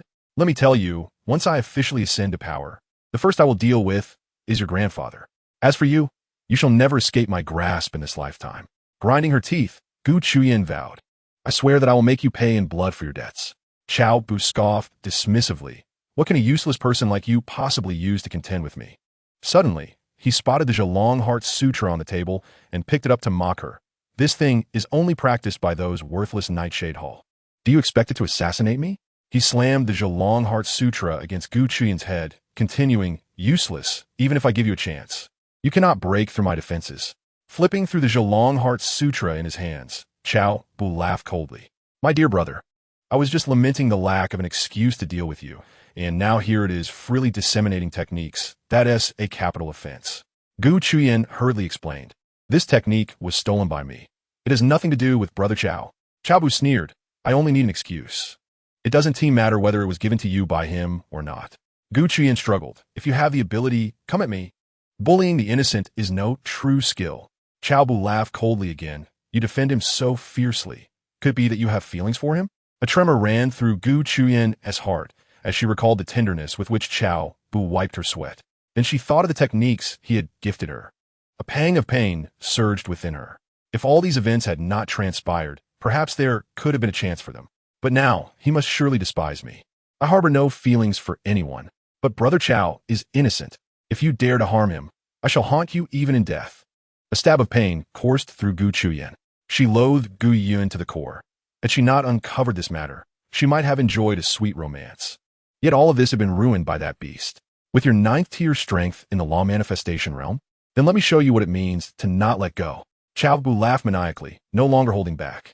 Gu Qingtian endured the humiliation, stubbornly refusing to shed a tear. Why aren't you crying? Aren't you the one who cries the most? Cao Bu taunted.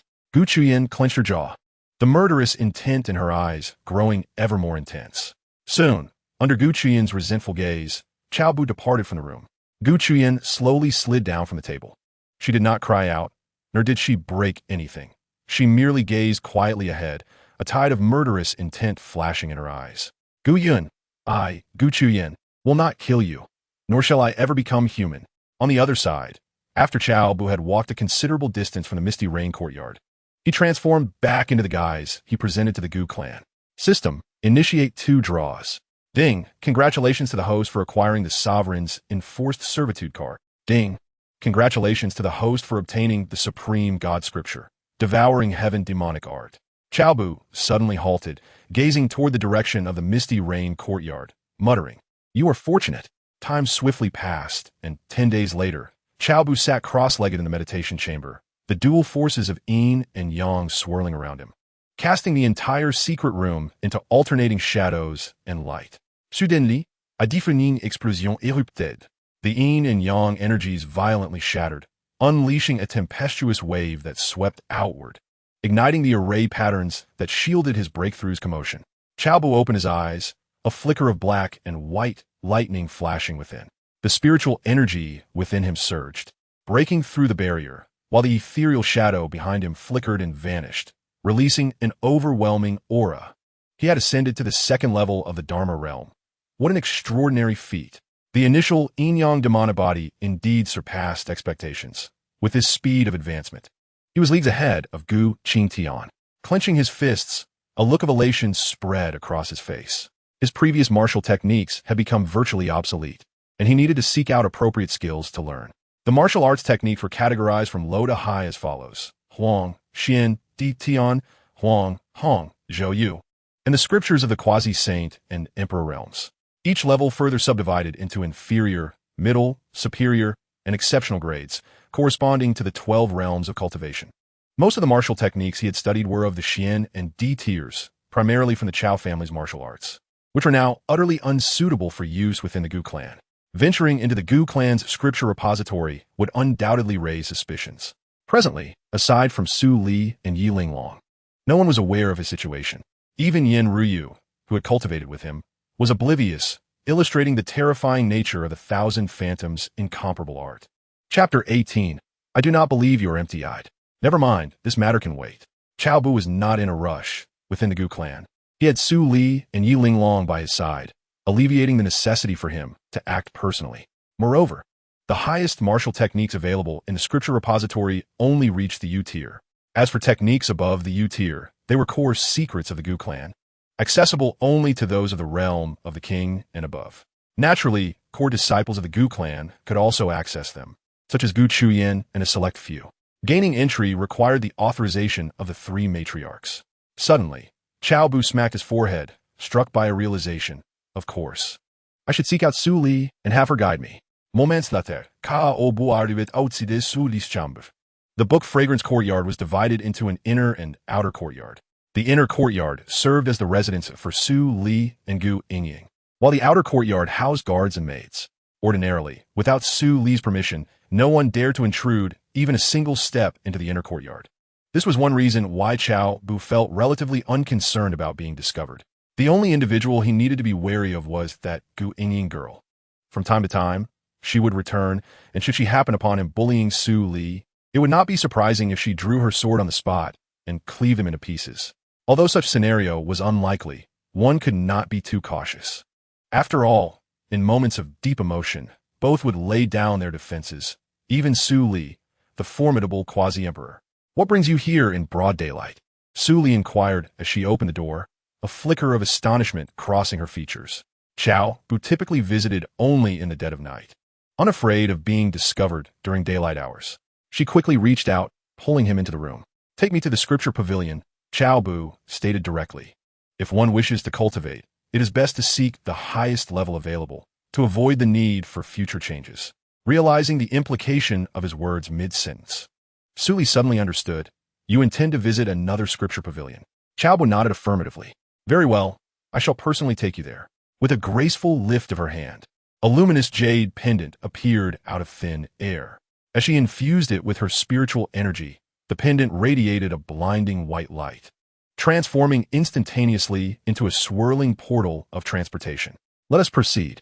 She took Cao Bu's hand and turned to step into the portal. In a flash of brilliance, they found themselves in a secret grand hall, 1,000 miles beneath the peak of the Gu clan. The walls surrounding them were adorned with 36 luminous pearls, illuminating the entire space as if it were day. Here lay 72 volumes of quasi-saint techniques, 36 volumes of saint techniques, 9 volumes of quasi-emperor techniques, and 3 volumes of emperor techniques. Su Li pointed towards the displayed sandalwood racks. Take as many as you desire, but they must be returned within a month. She lightly tapped the air with her fingertip, and a shimmering light curtain appeared, revealing the scene outside the hall. Two elderly men sat cross-legged, one clad in black and the other in white, their auras as deep as the abyss. Cao Bu cast a glance at them. These were the revered black and white elders, second only to the three matriarchs, possessing peak boundary respect. The black and white elders guard outside. They will conduct an inspection in a month, Su Li cautioned in a low voice. If even a single volume is missing, they will immediately report it to both me and Lung Yu. Cao Bu's gaze swept over the neatly arranged jade slips on the racks, each exuding an ancient and profound essence. Without a moment's hesitation, he walked directly toward the 3 volumes of Emperor techniques displayed at the forefront. Years ago, Gu Qingtian had annihilated an immortal imperial clan, and most of the martial arts contained within were acquired from that very clan, now serving as the Gu family's treasured heirlooms. By the way, has the incomplete celestial scripture that Gu Qingtian practiced been preserved? This was what concerned Cao Bu the most. The incomplete celestial scripture was one of Gu Qingtian's greatest fortunes. If he could obtain it, his inheritance might greatly increase. Su Li shook her head. It is likely that only Luo Qingsheng and his 2 sons are aware of it. I suspect he sealed the scripture directly within their consciousness to prevent any leaks. Cao Bu nodded, striding toward the bookshelf to pick up one of the tomes titled A Sword Dividing Worlds. This was one of the Gu clan's most esteemed emperor techniques. Classified as a superior emperor technique, an entire sword manual consisted of a single move, relying solely on personal comprehension. He meticulously turned the pages. Su Li did not urge him, quietly standing by and wait. 2 hours later, Cao Bu set aside a sword across time and turned to the realm of quasi-emperor techniques, discovering a manual titled Distanceless Sword Escape. Mastering this technique to its fullest extent would enable one to disregard spatial distances, allowing instantaneous travel to any desired location. Naturally, this was contingent upon the scope of one's divine consciousness, classifying it as an exceptional quasi-emperor technique. Wasn't this the very essence of the 2 ultimate skills that Gu Yun excelled in? It then dawned on Su Li that Cao Bu had deliberately chosen these 2 tomes. Cao Bu looked up and smiled at her, stating, "Since I must impersonate him, I must certainly master all his signature skills." Su Li nodded in sujin comprehension. Indeed, if he could wield Gu Yun's hallmark martial arts, even when they stood face to face, who could discern who was who? As this thought crossed her mind, Su Li was struck by a terrifying realization. If Cao Bu were to master all the martial arts of the world, coupled with 1,000 illusions and formless technique, he could flawlessly disguise himself as anyone. The moment this notion took root, it spiraled out of control. She gasped in astonishment, staring at Cao Bu. Only now did she truly grasp the extraordinary nature of the 1,000 illusions and formless technique. This was no mere martial art. It was an existence akin to a bug. Half an hour passed. Cao Bu closed the distance-less sword escape. "Let us go. It's time to return," he said. Su Li, puzzled, queried, "Aren't you going to take these 2 manuals back to practice?" Cao Bu pointed to his head, saying, "It's all stored here." Su Li's eyes widened in disbelief. It is worth noting that even Gu Qingtian would require several months to fully memorize a quasi-emperor technique and an emperor technique.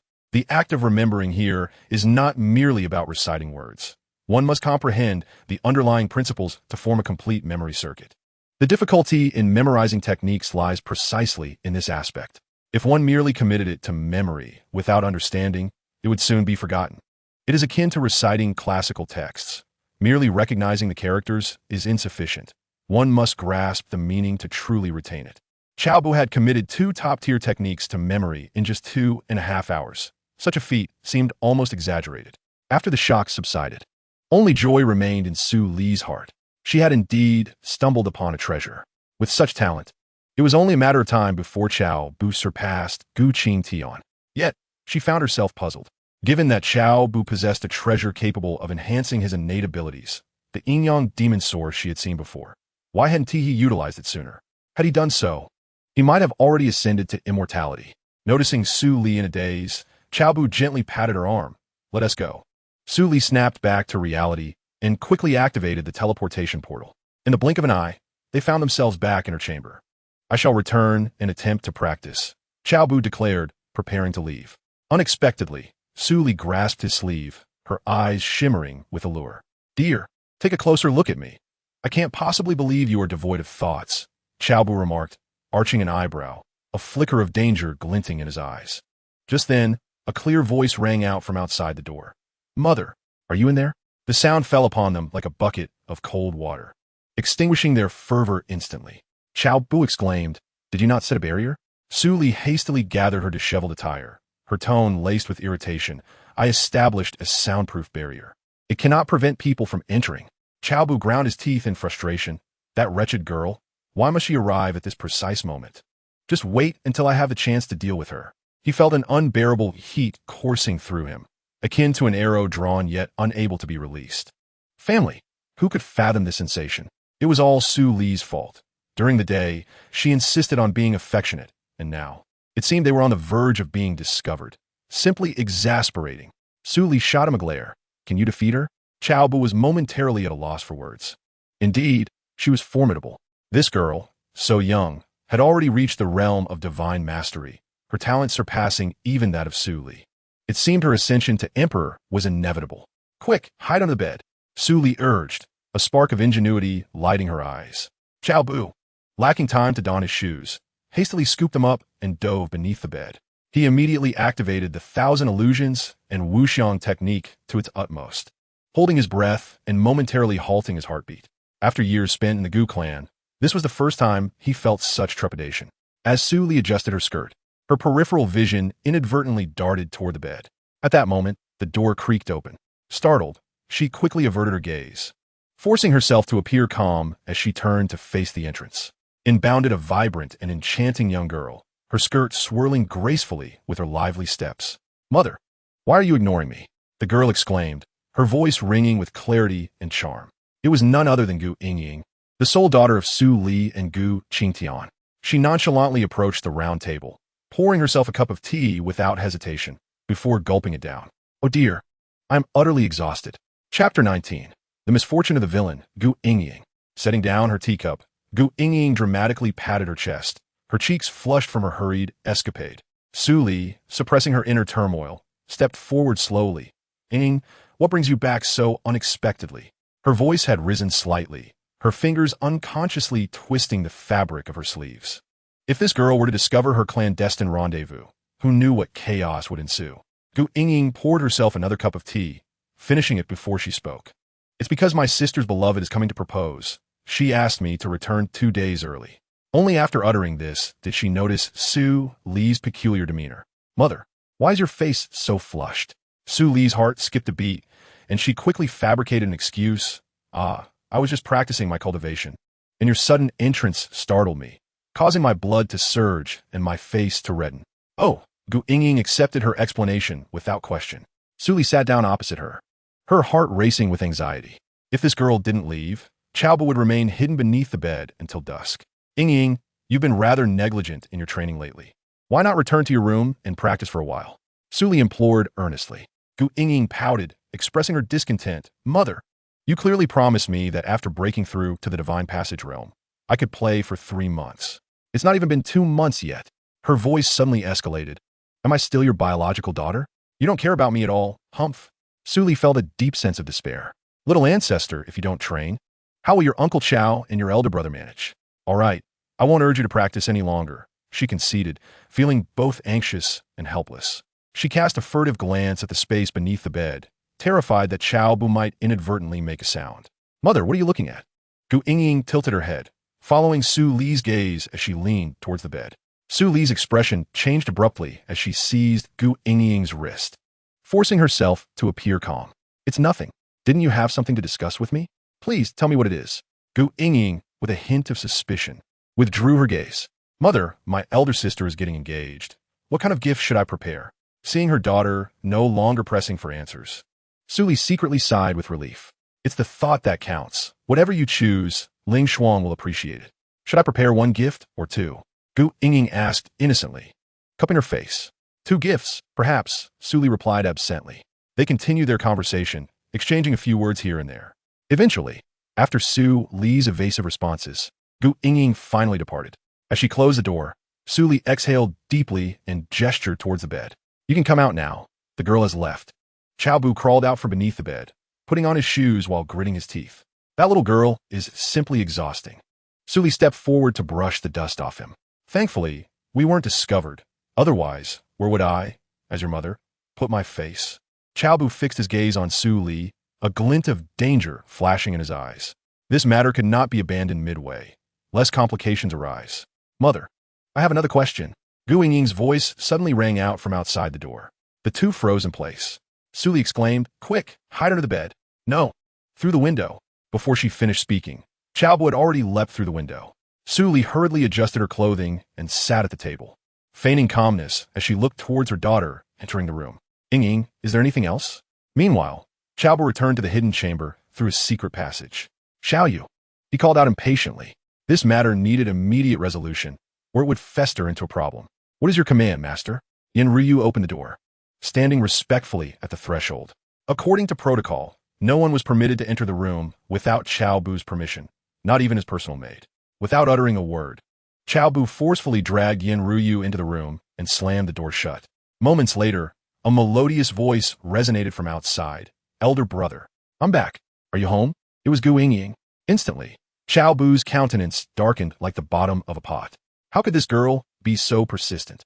Was she here to disrupt his affairs again?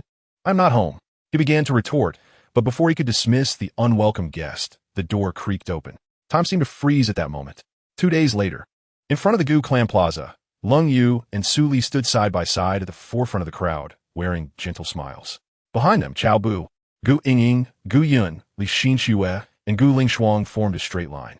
Further back, the 9 elders stood in silence, their gazes fixed into the distance. Today marked the auspicious occasion when Gu Lingshuang's beloved was to come and propose. Among the crowd, Gu Qingtian discreetly shot a glance at Cao Bu, who coincidentally turned to meet her gaze. The atmosphere grew awkward as their eyes locked, and with a swift motion, they both turned their faces away. Gu Qingtian felt her ears flush with embarrassment as the vivid scene from 2 days prior lingered in her mind. "Elder brother, how could you not even lock the door?" She coughed lightly, and through their mental connection, Cao Bu replied, "Qingtian, your elder brother is merely a normal man. He has certain needs that must be addressed. Please, don't say any more." Gu Qingtian wished she could vanish into the ground, her voice barely audible. "It was all my fault for intruding without your consent." Recalling that mortifying moment caused her heart to race even now. Cao Bu, noticing her distress, sighed inwardly. It seemed his image in Gu Qingtian's eyes was beyond redemption. Their peculiar interaction caught Su Li's attention, prompting her to inquire through their connection. "By the way, after Qingtian left me that day, she came to find you and then locked herself in her room, ignoring my calls. Did something happen between you two?" Cao Bu had no choice but to recount the awkward encounter in full detail. Upon hearing it, Su Li's expression transformed into one of astonishment. "You were far too careless." Cao Bu replied with resignation. Who could have known she would burst in so suddenly? Fortunately, she did not witness what transpired between us. Otherwise, it would have been disastrous. "Be more cautious next time," Su Li chided, giving him a reproachful glare. Cao Bu nodded. "Rest assured, there will not be a next time." At that moment, a brilliant fissure suddenly opened in the sky far away, spilling forth a cascade of azure light that illuminated the surroundings in magnificent splendor. "Mother, Lin Dong and the others have arrived." Gu Lingshuang's beautiful eyes sparkled with excitement, a charming blush gracing her fair cheeks. She had awaited this day for a long time. When they first met, Lin Dong had been merely an inconspicuous side branch of the Lin family from a remote town, an orphan caring for his younger sister. His past undeniably tragic. After a period of their relationship, she had encouraged Lin Dong to come and propose. Unbeknownst to Lin Dong, upon discovering her true identity, he hesitated. Astute as she was, she immediately perceived the insecurity that lay within him. Rather than pressuring him, she gently encouraged him to strive for self-improvement. Little did she expect that 3 months prior, Lin Dong had taken the initiative to inform her of his intention to propose, claiming he wished to present her with a surprise. Now, it appeared that this once ordinary youth possessed an extraordinary lineage. "Frost, did you not once assert that your beloved was merely a boy hailing from a remote town?" Cold Moon's gaze sharpened, a flicker of intensity flashing in her eyes. She held no concern for the disparity of social standing. After all, Gu Qingtian had also emerged from humble beginnings. Were she truly to regard lineage, she would not be here waiting in person. However, the aura that permeated the air instilled a sense of trepidation within her. Moreover, The rending of the void was a hallmark of those formidable in the realm of the void. The scene before her starkly contrasted with Gu Qingtian's previous narrative. Gu Qingtian, equally perplexed, replied, "I am unsure. He merely stated that he would surprise me. Perhaps this is it." Suddenly, the void trembled, and a resonant voice echoed through the heavens. From the Lin clan of Central Continent, Lin Xiaotian arrives with his wife and children to propose. The powerful figures of Sword State looked up, having heard whispers regarding the proposal of Gu clan's esteemed young lady, Gu Qingtian. Rumor had it that this individual, akin to Gu Qingtian, originated from modest beginnings. Yet, it was evident that this was no longer the case. In the plaza, Cold Moon and Su Li exchanged glances, each recognizing the astonishment reflected in the other's eyes. Though they had never visited the Lin clan of Central Continent, they were aware that it was an immortal imperial lineage. It was said that the clan leader, Lin Xiaotian, was a figure of unparalleled might. Buzz, a beam of azure light descended from the void, swiftly landing in the center of the plaza. As the radiance dissipated, 4 figures emerged. At the forefront stood a middle-aged man clad in a dark brocade robe, his countenance stern and exuding an almost imperceptible imperial pressure. Beside him, a woman donned in a moon-white gown, her features exquisite, carried herself with an air of grace. Behind them stood 2 young individuals. The young man on the left wore white garments, his handsome visage radiating a striking charisma. Upon catching sight of Gu Qingtian, he nearly exclaimed, "Qingtian, I have come to propose." This was none other than Gu Qingtian's beloved, Lin Dong. The young woman on the right, draped in green, possessed skin as delicate as jade and autumnal eyes that sparkled with brilliance. She was Lin Dong's younger sister, Lin Ro. Noticing Gu Qingtian's gaze, Lin Ro's eyes twinkled playfully as she mischievously winked and said, "Sister Qingtian, are you surprised? Is this unexpected?" The implication of her words was clear to Gu Qingtian. However, she could scarcely fathom that the power behind this brother and sister duo could rival her own Gu clan. Leading his family forward, Lin Xiaotian solemnly performed a gesture of respect befitting their peers. "Greetings, Taoist Cold and Taoist Su." The title of Taoist reverberated in the hearts of the 9 elders, leaving them in a state of astonishment. To comprehend the situation, it is essential to recognize that both Lung Yu and Su Li possess merely the cultivation level of a quasi-emperor. According to the customs of the spirit realm, they ought to address Lin Xiaotian as senior. However, they seem to have overlooked a crucial point. In today's spirit realm, which powerful figure dares to disrespect Gu Qingtian?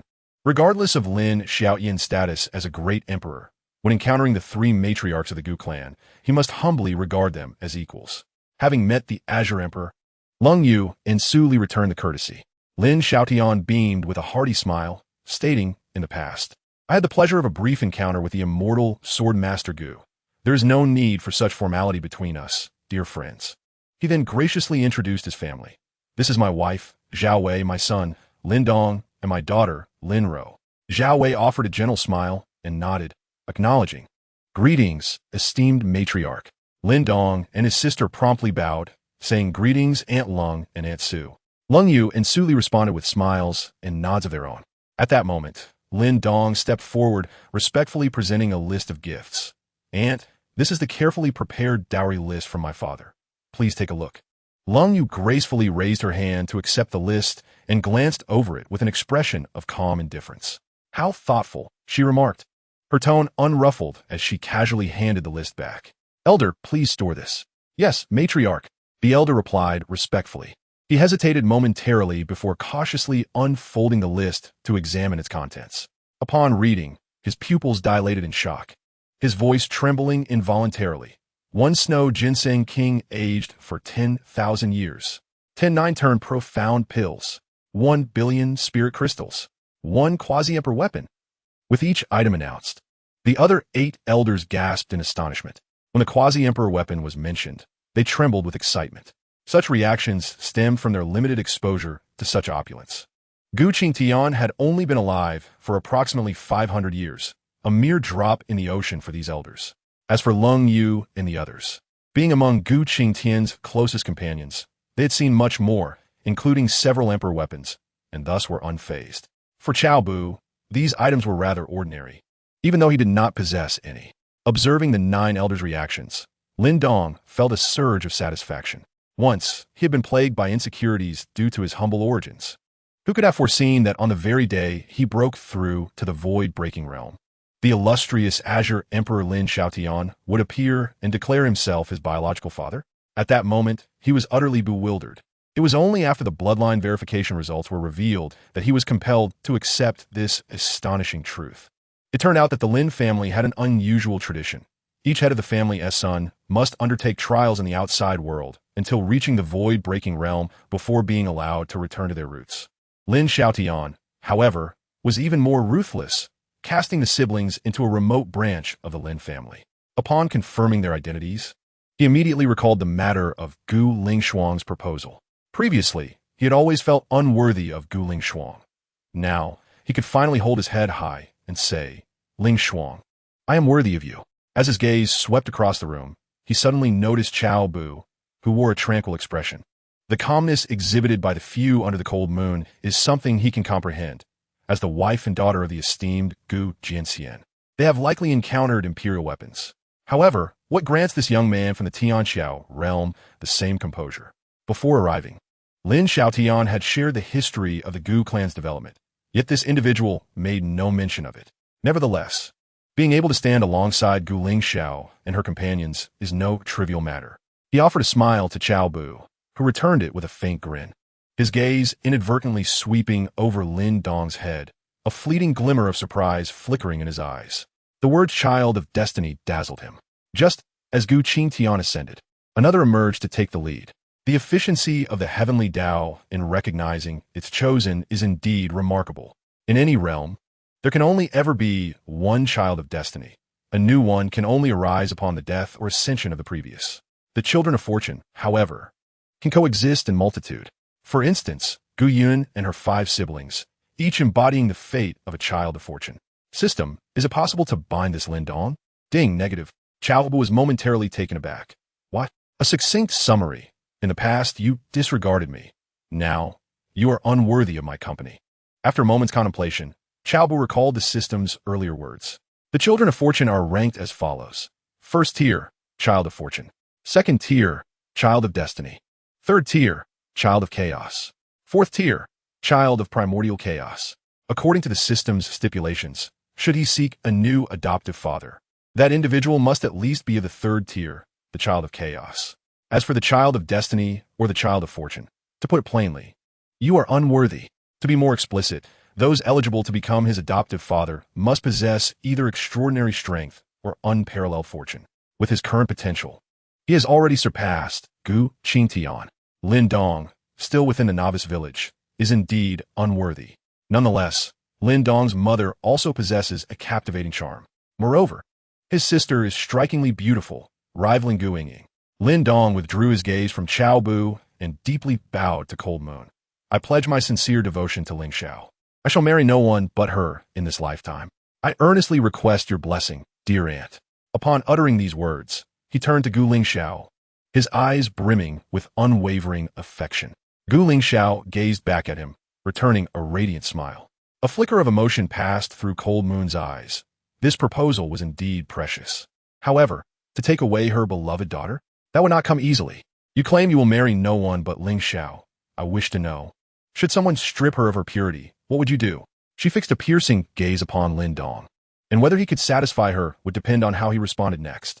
If he could, perhaps she would allow their union. If not, what of the immortal imperial clan? They would be sent back once they came. Lin Dong, taken aback by her words, was momentarily stunned. Then a fierce glint ignited in his eyes, his spiritual power surging.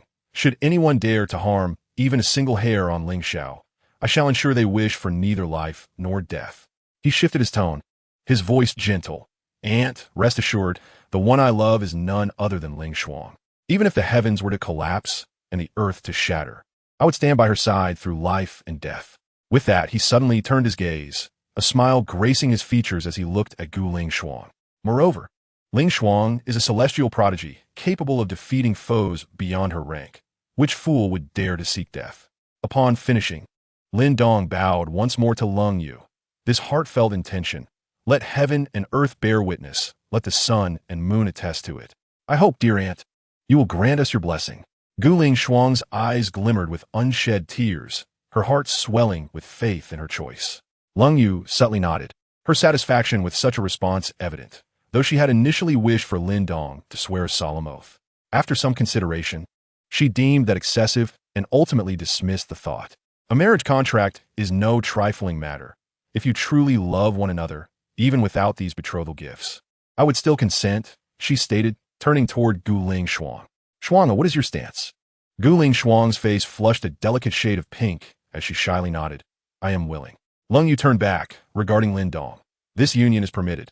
But heed my words. Lin Dong's heart surged with warmth, and he quickly clasped his fists. Remember what you just said, should you betray this promise. Even if I must traverse the heavens, I shall seek retribution from your Lin clan. At that moment, Lin Xiaotian stepped forward, laughing heartily. Dear mother-in-law, rest assured, if this lad dares to wrong Ling Shuang before you take action, I, as her father, will be the first to break his legs. Zhao Wei followed suit, assuring, as a couple, we guarantee that such a thing will never occur. Lin Dong's tone was resolute, his voice ringing clear. What I have just declared, I shall see through to the end. Should I falter, may I meet a miserable end. Absurd. In the entire spirit realm, who would dare to strip away the purity of Gu Qingtian's daughter? Should it come to pass, regardless of who it may be, there would be only one path, death. Lung Yu's expression softened, a faint smile finally appearing at the corners of her lips. For Shuang's sake, I shall trust you this once. With that, she turned to Lin Xiaotian and his wife, her tone tinged with apology. I hope the Azure Emperor can understand. What weighs most on my mind before Qingtian's ascension is the marriage of our children. And as a mother, I must tread carefully. Lin Xiaotian laughed heartily. Dear mother-in-law, do not concern yourself. Should anyone wish to take my rower away, my trial shall be even more stringent. This remark caused Lin Ro to blush instantly, her gaze inadvertently drifting toward Gu Yun. She had noticed earlier that this man possessed an indescribable charm that captivated her. Yet she was unsure if he was already taken. This moment did not escape Li Xianshui's attention. She frowned slightly, subtly linking her arm with Gu Yun's, leaving him utterly perplexed as he could not fathom her sudden action. Lin Ro quickly realized the situation. This must be one of the two sons of Gu Qingtian. Rumors had it that the two were already wed. It seemed that she had lost her chance. Besides Li Xianshui, another keen observer of the unfolding drama was Cao Bu. His gaze flickered slightly as he discreetly swept a glance over Gu Yun. A plan quietly emerged in his mind. Please, Qingdi, come in. Let us sit down and converse slowly. Lung Yu gestured invitingly. Lin Xiaotian nodded in acquiescence. Chapter 21. The schemes of Cao Mengxian under Lung Yu's guidance. The group entered the reception hall of the Gu clan. Once the hosts and guests were seated, Lung Yu gracefully began to introduce the members of the Gu clan. As she mentioned Cao Bu, the eyes of Lin Xiaotian's family of four simultaneously turned towards him. Lin Xiaotian's brows twitched slightly. It was his first encounter with Cao Bu, the adopted son of the renowned Gu Qingtian. With just one glance, he averted his gaze. Holding no interest in someone whose position was gained through kneeling and acknowledging a father. The path of a warrior values integrity above all. Gently caressing his teacup, Lin Xiaotian took a sip before calmly stating, a true man stands firm and unyielding.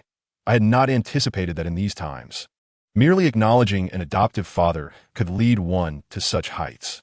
With that, a trace of disdain flickered in his eyes. The atmosphere in the hall instantly became tense, with varied expressions among the attendees.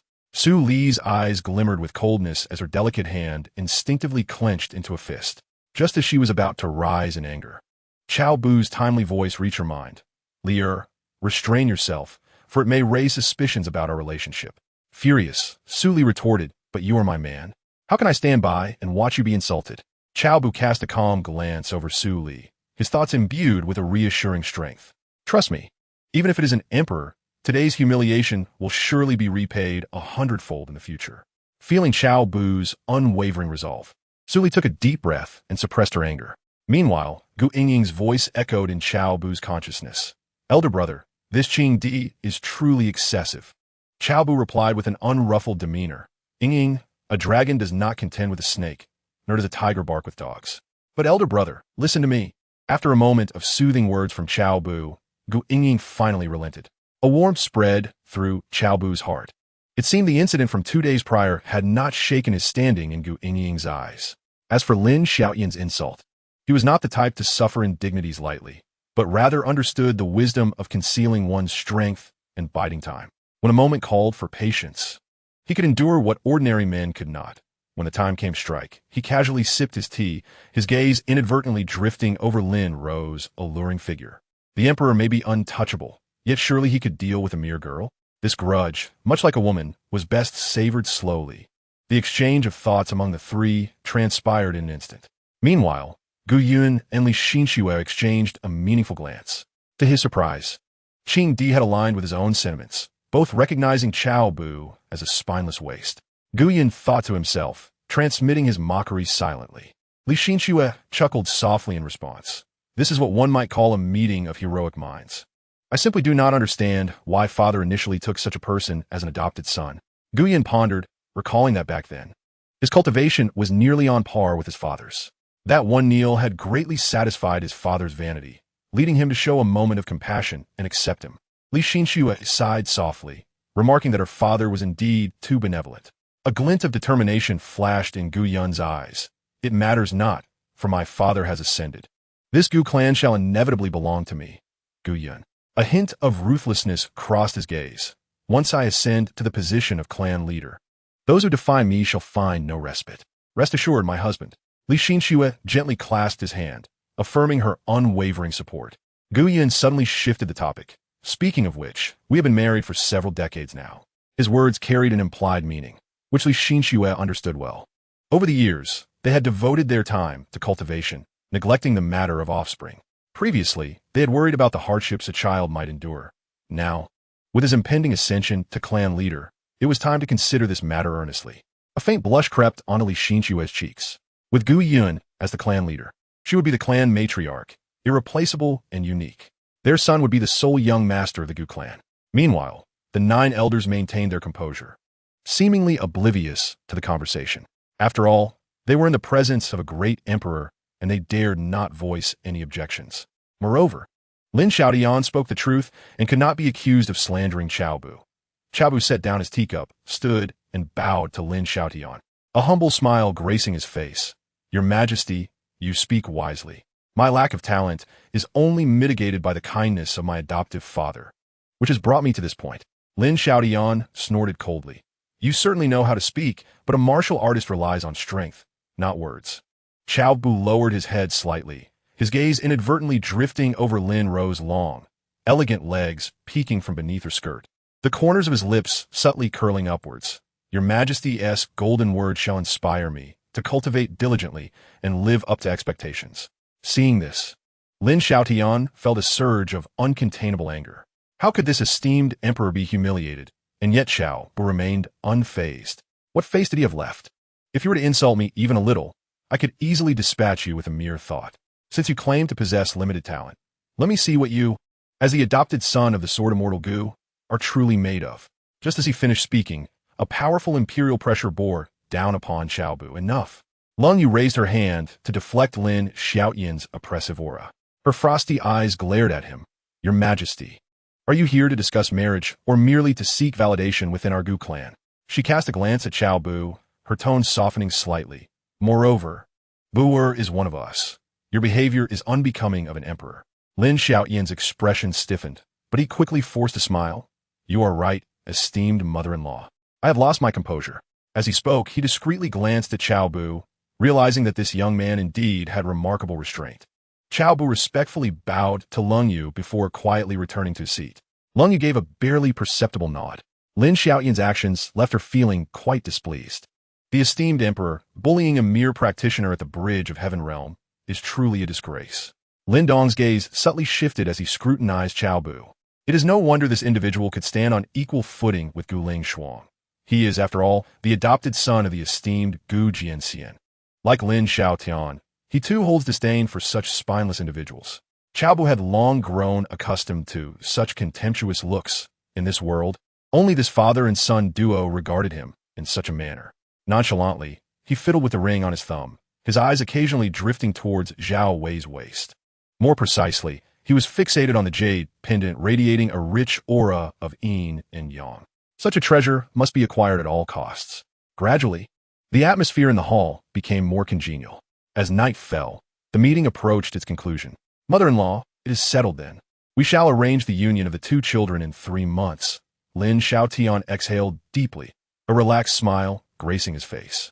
It must be noted that this match was a significant elevation for the Lin clan, as they had sought an alliance with the Gu clan. With this connection, who among the superlative immortal imperial clans of Zhongzhou, or even in the entire spirit realm, would dare to provoke them? Although the Gu clan currently lacked an emperor, Gu Qingtian was in seclusion, on the verge of breaking through to the imperial realm. Most importantly, the Gu clan possessed the means to effortlessly eradicate an emperor. Upon entering the Gu clan, Lin Xiaotian felt an unsettling presence lurking in the shadows, its oppressive aura causing beads of cold sweat to form on his back. He discreetly inquired with Zhao Wei, who claimed not to share such sensation. This further solidified his belief that the hidden entity was specifically targeting emperors. Very well, it is settled. Cold Moon then rose, her expression neutral. Emperor Qing, the banquet is prepared. Please follow me. Additionally, in a few days, there will be Yunner's ascension ceremony. Emperor Qing might consider staying to witness it before departing. Lin Xiaotian nodded in agreement. That is precisely my intention. Please lead the way. Cold Moon elegantly raised her hand. Lin Xiaotian rose to return the gesture. After you. Everyone stood and made their way toward the banquet hall of the Gu clan. Cao Bu and Gu Qingtian discreetly followed behind Su Li. A covert transmission whispered into her ear, find a way to switch Lin Xiaotian and Zhao Wei's drinks with a dreamless intoxication. Su Li subtly nodded, refraining from questioning Cao Bu's motives. She understood that there was a reason behind his actions. The dreamless intoxication could incapacitate an emperor and offered certain advantages to practitioners below that rank. However, those of too weak a cultivation were certainly advised against consuming it. There were rumors of a bridge of Heaven Realm practitioner who inadvertently drank a cup of dreamless intoxication. Since then, he had never awakened, ultimately passing away in his dreams. Tonight, Cao Bu's objective was to seize the jade pendant from Zhao Wei's waist, absorb its yin and yang energies, and then silently return it. Within the banquet hall, everyone took their seats. Emperor Qing, please forgive the simplicity of our offerings. Cold Moon smiled gently. The brief interlude has passed, and she cannot maintain a stern demeanor indefinitely. Lin Xiaotian waved his hand dismissively, saying, Dear mother-in-law, you are being overly courteous. A glimmer of cold light flickered in Su Li's eyes as she interjected, Sister, this 1,000-year drunkenness is rather mundane. Why not bring out the infinite dream wine for the Qing Emperor and the others to savor? She had surmised Cao Bu's intentions, undoubtedly seeking revenge. This individual, while seemingly at a disadvantage, would seize any opportunity for retaliation. As his woman, Su Li felt it her duty to support him. Upon hearing her words, Lung Yu displayed a look of hesitation. It was not out of stinginess. Rather, this particular wine would render one utterly inebriated after just a few cups. The power of the laws could not mitigate the effects of the alcohol. One must rely on their own constitution to gradually process it. Even an emperor would find himself in the same predicament. Just as she contemplated, Lin Xiaotian suddenly exclaimed with excitement, Do you possess infinite dream wine? Chapter 22. Su Li persuades the Lin couple to drink. Lung Yu nodded, We do have some, but... Before she could finish, Lin Xiaotian impatiently interjected, Dear mother-in-law, if you are reluctant to part with it, I would be willing to exchange a piece of quasi-emperor weaponry for a pound of infinite dream wine. What say you? Lung Yu began to explain, Qing Emperor, this infinite dream wine. But Lin Xiaotian cut her off. Rest assured, dear mother-in-law, I am well aware of the potency of this wine. To be candid, I am a connoisseur of fine wines and have a considerable collection at home, yet have long been in search of infinite dream wine. How about this? I will offer 2 pieces of quasi-emperor weaponry. Zhao Wei chimed in, Dear mother-in-law, considering our familial ties, please sell us a pound. With that, she unconsciously licked her lips. The bond between these two stemmed from their shared passion for drinking. Years ago, Lin Xiaotian had won her heart by intoxicating her with wine. Lung Yu observed their eager expressions, initially worried that they might not be able to handle much. However, realizing they were both wine aficionados brought her some relief. There was no need for the quasi-emperor weaponry. The ample supply left by Qingtian would suffice to treat the two to several pounds. She paused, half-jokingly warning, however, I must state in advance, should you become inebriated, no one will be there to assist you.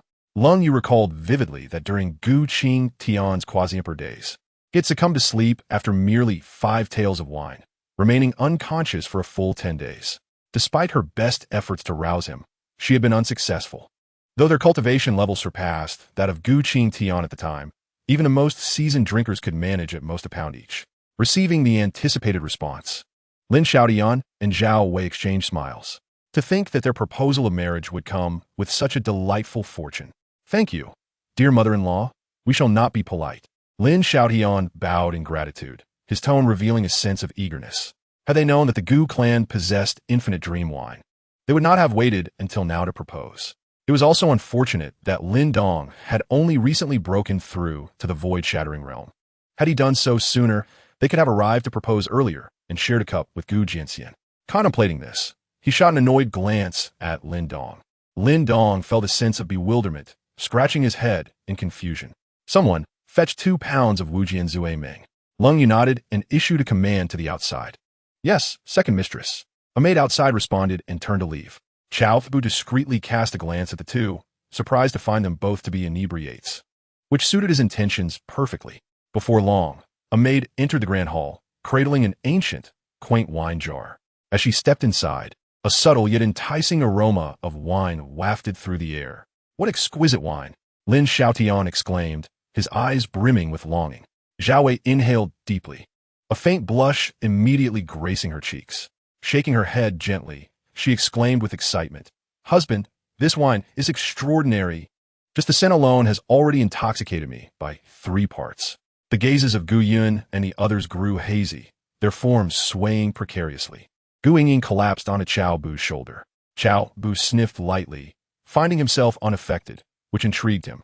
Nevertheless, he feigned disapproval, shaking his head.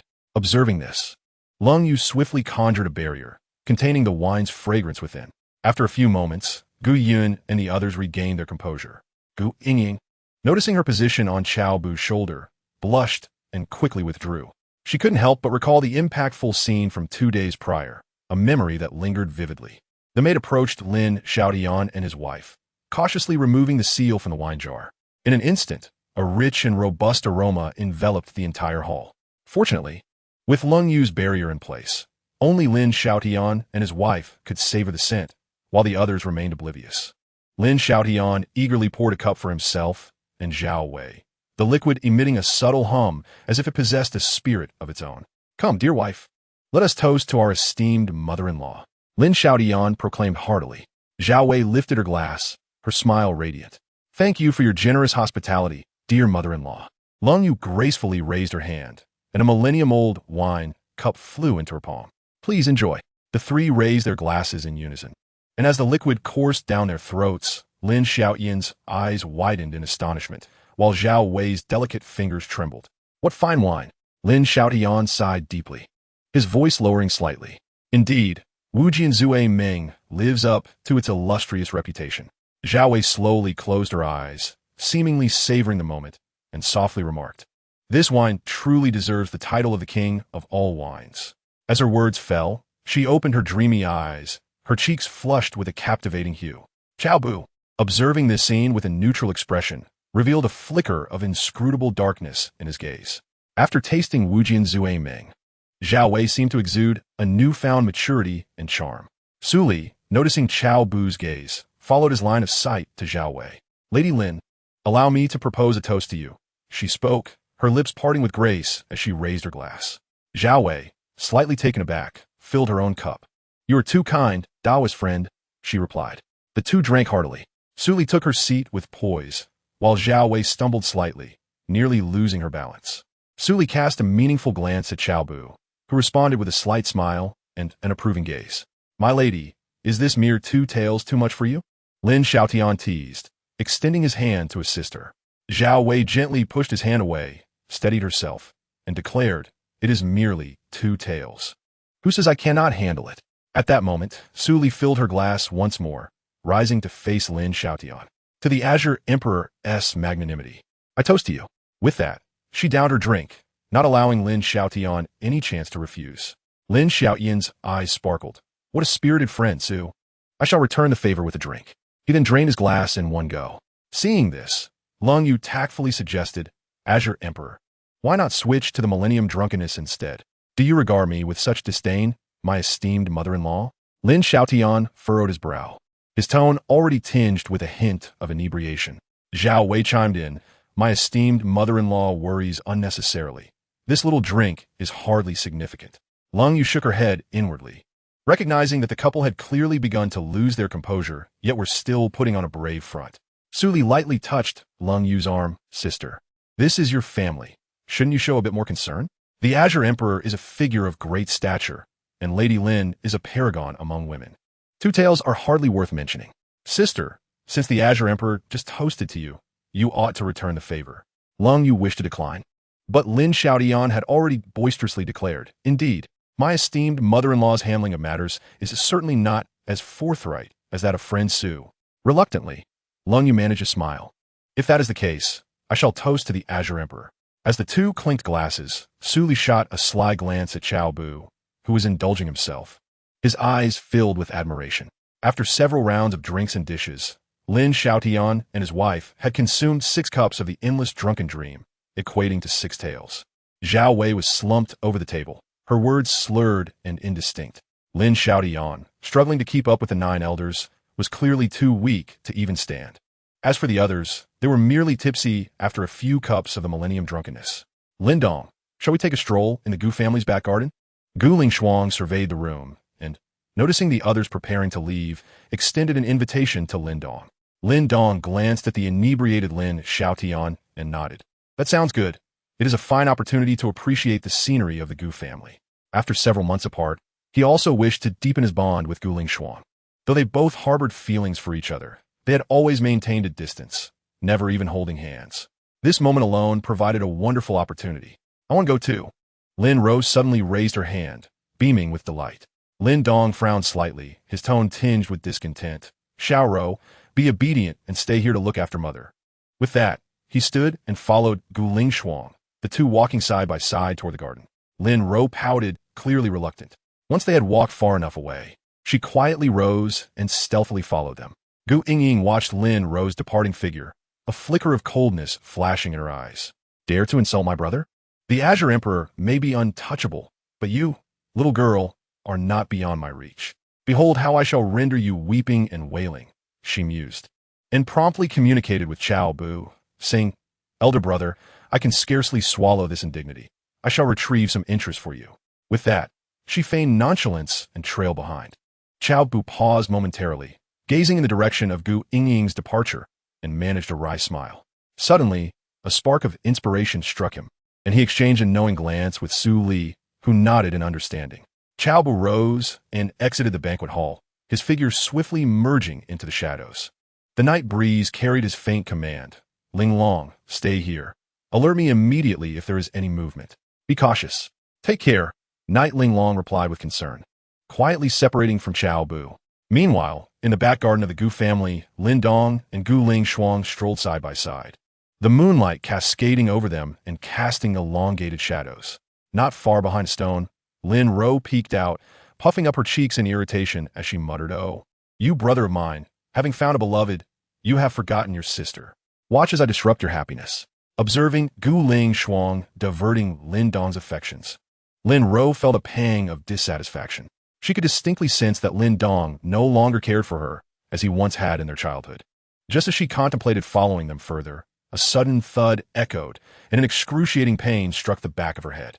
Darkness enveloped her, and she crumpled to the ground. Blame your father for daring to insult my elder brother, Gu Yingying declared, standing over her with an air of superiority, hands on her hips, wielding a brick. Behind her stood several lackeys, summoned specifically for this purpose. Teach her a good lesson. With Gu Yingying's command, the lackeys promptly closed in, unleashing a flurry of punches and kicks upon Lin Ro, devoid of any compassion. Before long, Lin Ro stirred back to consciousness, and Gu Yingying hastily erected a soundproof barrier. Who are you? Why are you attacking me? Lin Ro curled up in fear, glancing around apprehensively. Beat her senseless. Just don't kill her, Gu Yingying shouted, kicking Lin Ro in frustration. The lackeys, spurred by her words, intensified their assault, their fists and feet blurring with velocity. Gu Yingying, we are, after all, somewhat related. What is the meaning of this? Lin Ro, gritting her teeth against the pain coursing through her body, finally recognized Gu Yingying's face. In that instant, Fury erupted within her chest. She bore no grudge against this woman, yet the latter had callously ordered her minions to inflict harm, evidently intent on maiming her. Stop! Gu Qingtian raised her hand, signaling the lackeys, who immediately restrained Lin Ro. Indeed, your strikes are quite measured. Gu Qingtian approached, scrutinizing Lin Ro with satisfaction, nodding in approval. Lin Ro's head bore bruises, her face marred with contusions. Thanks to the boss's guidance, we managed to achieve such results, one lackey flattered. Lin Ro gritted her teeth, glaring at Gu Qingtian as she threatened.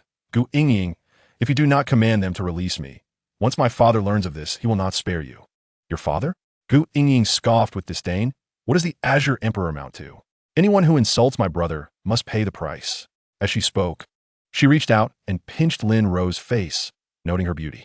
Her fingers slid downward, delivering a harsh squeeze to Lin Ro's chest. The sensation is an 8 out of 10, 2 points less than mine, but still acceptable. Gu Qingtian nodded, a flicker of envy crossing her eyes. How did this woman grow to be so voluptuous, surpassing her by a margin? How dare you? Lin Ro exclaimed, mortified and furious, her cheeks flushed crimson. This Gu Qingtian was utterly despicable for daring to violate her. Unforgivable. I dare, and what can you do about it? Gu Qingtian replied, triumphantly, squeezing a few more times, causing Lin Ro to gasp in pain. I will inform my father once I return. You will pay for this, Lin Ro threatened through clenched teeth, feeling the fiery ache in her chest. Suddenly, a resounding slap echoed across her face. Lin Ro widened her eyes in disbelief. No one had ever dared to strike her like that throughout her life. I will fight you to the end. Lin Ro struggled desperately, but it was futile. The two henchmen were at the peak of the spirit realm, while she was merely at the first level. Escape was impossible. Still daring to resist? Gu Qingtian sneered, immediately commanding her 3 subordinates from a line. At her words, Lin Ro trembled in fear. You've lost your mind. I am the daughter of an emperor. The 3 henchmen scanned Lin Ro's enticing figure, their throats bobbing, yet none dared to step forward. Gu Qingtian abruptly turned, her sharp gaze sweeping over the 3 useless fools. You want to even touch such a stunning beauty presented before you? The henchmen exchanged glances, and one, summoning his courage, spoke. Boss, she is the daughter of an emperor. And what of it? Gu Qingtian retorted, exuding an air of fierce determination. With me here, what is there to fear? The henchman looked on the verge of tears. You are fearless because you have the 3 matriarchs backing you, but we do not. Not far behind a tree, Cao Bu watched in astonishment. This girl was ruthlessly bold. However, Lin Ro was the one he had set his sights on. That place could only be entered by him. Moreover, he intended to use Lin Ro for his own cultivation. The first time must belong to him. Thus, Cao Bu transformed into Gu Yun's likeness and stepped forward. Little sister, what are you doing? Miss Lin Ro is a distinguished guest of the Gu clan. Look at what you've done to her. Upon seeing Cao Bu, Lin Ro felt as if she had grasped a lifeline. She struggled to break free from her restraints and stumbled to hide behind Cao Bu, her voice laced with desperation. Gu Yan, please save me. This madwoman intends to have these people humiliate me. Cao Bu gently patted her shoulder, his voice soft and reassuring. Do not fear, for I am here. No one shall bully you. Lin Ro gazed into the eyes of Cao Bu, her cheeks blossoming with a delicate flush. She quietly nodded yes. I trust Brother Gu Yun. Cao Bu turned, casting a stern glance at Gu Qingtian. Little sister, the Qing Emperor is still in the banquet hall. Given the commotion you've caused, do you not owe an explanation? Gu Qingtian retorted defiantly. Who provoked me first by insulting my brother? She stepped closer to Cao Bu, glaring coldly at Lin Ro. This time, I shall let it pass, but should there be a next time, I will bring 100 strong men to confront you. With that, she gestured to her companions. Brothers, let us depart. The followers hastily followed Gu Qingtian, eager to leave the scene. Lin Ro watched their retreating figures, then turned to Cao Bu, her voice trembling with emotion. Brother Gu Yun, you must stand up for me. Gu Qingtian is utterly despicable. As she spoke, tears cascaded down her cheeks uncontrollably. Cao Bu quickly offered gentle comfort. My apologies, Miss Lin. This girl has been spoiled since childhood, and as her elder brother, I am a loss. How could this be allowed to pass? Lin Ro bit her lip, her eyes filled with frustration. It was indeed the fault of the younger sister. Cao Bu sighed softly. Upon our return, I shall report this to Aunt San, ensuring she disciplines Qingtian and provides you with an explanation. He then produced a handkerchief, tenderly wiping away the traces of tears and dirt from Lin Ro's face. Caught in the intensity of Cao Bu's gaze, Lin Ro momentarily lost her composure, forgetting her tears. As he tucked the handkerchief away, his tone earnest, he suggested, "There's a pavilion nearby. Allow me to tend to your wounds as a means of atoning for my headstrong sister." Lin Ro's face flushed instantly. Her fingers unconsciously twisting the hem of her garment, she replied softly, "Then I must trouble you, Brother Gu Yun. No need for such formality with me." Cao Bu replied with a warm smile, turning towards the pavilion. Lin Ro felt her cheeks ablaze and hurried to follow him. In the pavilion, Lin Ro sat upright on a stone bench, while Cao Bu stood before her, retrieving ointment from his storage ring. Dipping his fingertips into the salve, he gently warned, "It may sting a little. Bear with it." "MHM," Lin Ro murmured, her gaze lowered, unable to meet his eyes. As his warm fingertips brushed her cheek, her heart raced unexpectedly. Under the moonlight, she dared to glance up, clearly observing Cao Bu's lowered lashes and tightly pressed lips. "Does it hurt?" Cao Bu suddenly met her gaze, locking onto her affectionate eyes. Lin Ro quickly shook her head. "And no, it doesn't hurt." Her face was now completely crimson. "Cao Bu chocolate softly." "Not at all," Lin Ro instinctively countered. Cao Bu leaned closer, whispering in her ear, "In truth, I prefer to see you smile." Lin Ro's breath hitched, and in her flustered state, she attempted to retreat, but the bench offered no support, and she leaned back, nearly toppling over. "Be careful." Cao Bu swiftly grasped her wrist, his other hand steadying her back. As he felt the delicate warmth of her skin, a mischievous glint flickered in his eyes. Lin Ro found herself almost suspended in midair, the hairpin in her hair swaying gently. Her eyes widened as she faced the handsome visage of Cao Bu, mere inches away. Their breaths intertwined, the sound of their heartbeats deafening, leaving her uncertain whether it was his or hers that resonated. In a flurry of panic, Lin Ro twisted her body, attempting to break free from his embrace. "Let go of me. Don't move." Cao Bu's grip tightened, effortlessly pressing her back onto the stone bench. His tone brooking no argument. "Your wound has yet to be treated." Lin Ro froze, her ears aflame, lowering her head in submission. After a prolonged silence, she murmured softly, "Is it not done yet?" A glimmer of amusement flickered in Cao Bu's eyes as he deliberately slowed his movements. "Don't rush. The wound requires careful attention." His fingertips grazed her cheek, his demeanor suddenly serious. "In the future, if you encounter danger, seek me out immediately. Do you understand?" Lin Ro was taken aback, her gaze colliding with the depths of his soulful eyes. Bathed in moonlight, those eyes shimmered with tenderness, momentarily rendering her speechless. "Did you hear me?" Cao Bu arched an eyebrow, gently pinching the tip of her nose, imbued with a hint of affection. "Who needs your concern?" Lin Ro snapped back to reality. Her cheeks flushed as she swatted his hand away. "I can manage on my own." Cao Bu chuckled, unbothered, and leaned closer. "Oh, who was it that just hid behind me, clutching my sleeve in fear?" "You." Lin Ro glared at him, her eyes wide with indignation. Yet, upon seeing his chiseled features, her bravado faltered, her voice dwindling to a whisper. "That was an accident." Chapter 24. Such an irresistible charm. The night breeze caressed them, their breaths mingling. Lin Ro's heart raced as she unconsciously clutched the hem of her skirt. As she gazed at his approaching lips, her eyelashes fluttered, and she slowly closed her eyes. Just as the moment teetered on the brink of intimacy, a voice whispered urgently, "Quickly, someone is coming." A shadow seamlessly melded into Cao Bu's form, and the melodic transmission from Yi Linglong echoed in his mind. Cao Bu froze, his warm breath brushing against Lin Ro's ear. "Promise me. Do not disclose today's events to anyone, including the incident with Gu Qingtian." Before Lin Ro could respond, he vanished into the night. Lin Ro, being perceptive, understood his intentions. Should this matter escalate, it would serve no one well. Moreover, the Gu clan possessed the means to annihilate their foes, should a conflict arise. The Qing Emperor would undoubtedly perish. Watching the spot where Cao Bu had disappeared, Lin Ro unconsciously touched her flushed cheek, still tinged with the warmth of his fingertips. That scoundrel, who already had a woman, dared to provoke me. Suddenly, she noticed a smooth jade pendant resting in her palm, and without a doubt, she knew who had gifted it to her. Who would cherish your trinkets? Lin Ro feigned to toss it aside, yet like a thief. She glanced around to ensure no one was watching before stowing the pendant in her storage ring. Just as she secured it, she stomped her foot in frustration. "Lin Ro, what are you doing? Are you really considering becoming the third party?" Then a thought struck her. Tomorrow, Will he come to reclaim the jade pendant from her, providing an opportunity for their affections to deepen? The mere thought caused her to cover her flushed face in embarrassment. Oh dear, what am I thinking? Lin Ro vigorously shook her head, attempting to cast aside such chaotic notions. Yet, the visage of Cao Bu masquerading as Gu Yun lingered persistently in her mind. At that moment, two maidservants bearing lanterns approached the pavilion. Miss Lin, Madame Lin has succumbed to intoxication. We kindly request your presence. Lin Ro glanced down at her wounds. Noting they had nearly healed, she rose, adjusting her gown. Understood, let us proceed.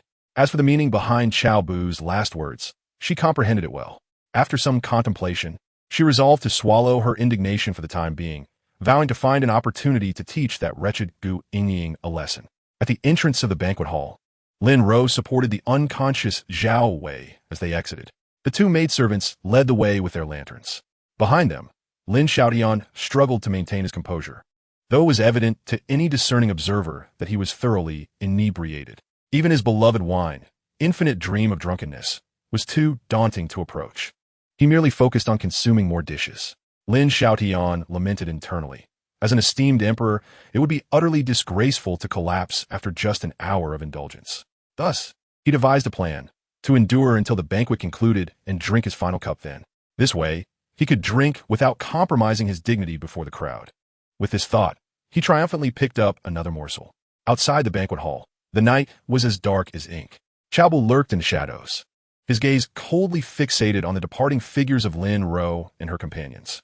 A smirk crept across his lips as he silently followed them. At the guest reception peak, outside a separate courtyard chamber, two maidservants curtsied. Miss Lin, if there are no further instructions, we shall take our leave. Lin Ro nodded, watching them retreat with their lanterns. She turned to the interior where Zhao Wei lay, completely unconscious, and sighed. She had made several attempts to awaken her, but to no avail. Gently, she closed the door and walked towards the adjacent room.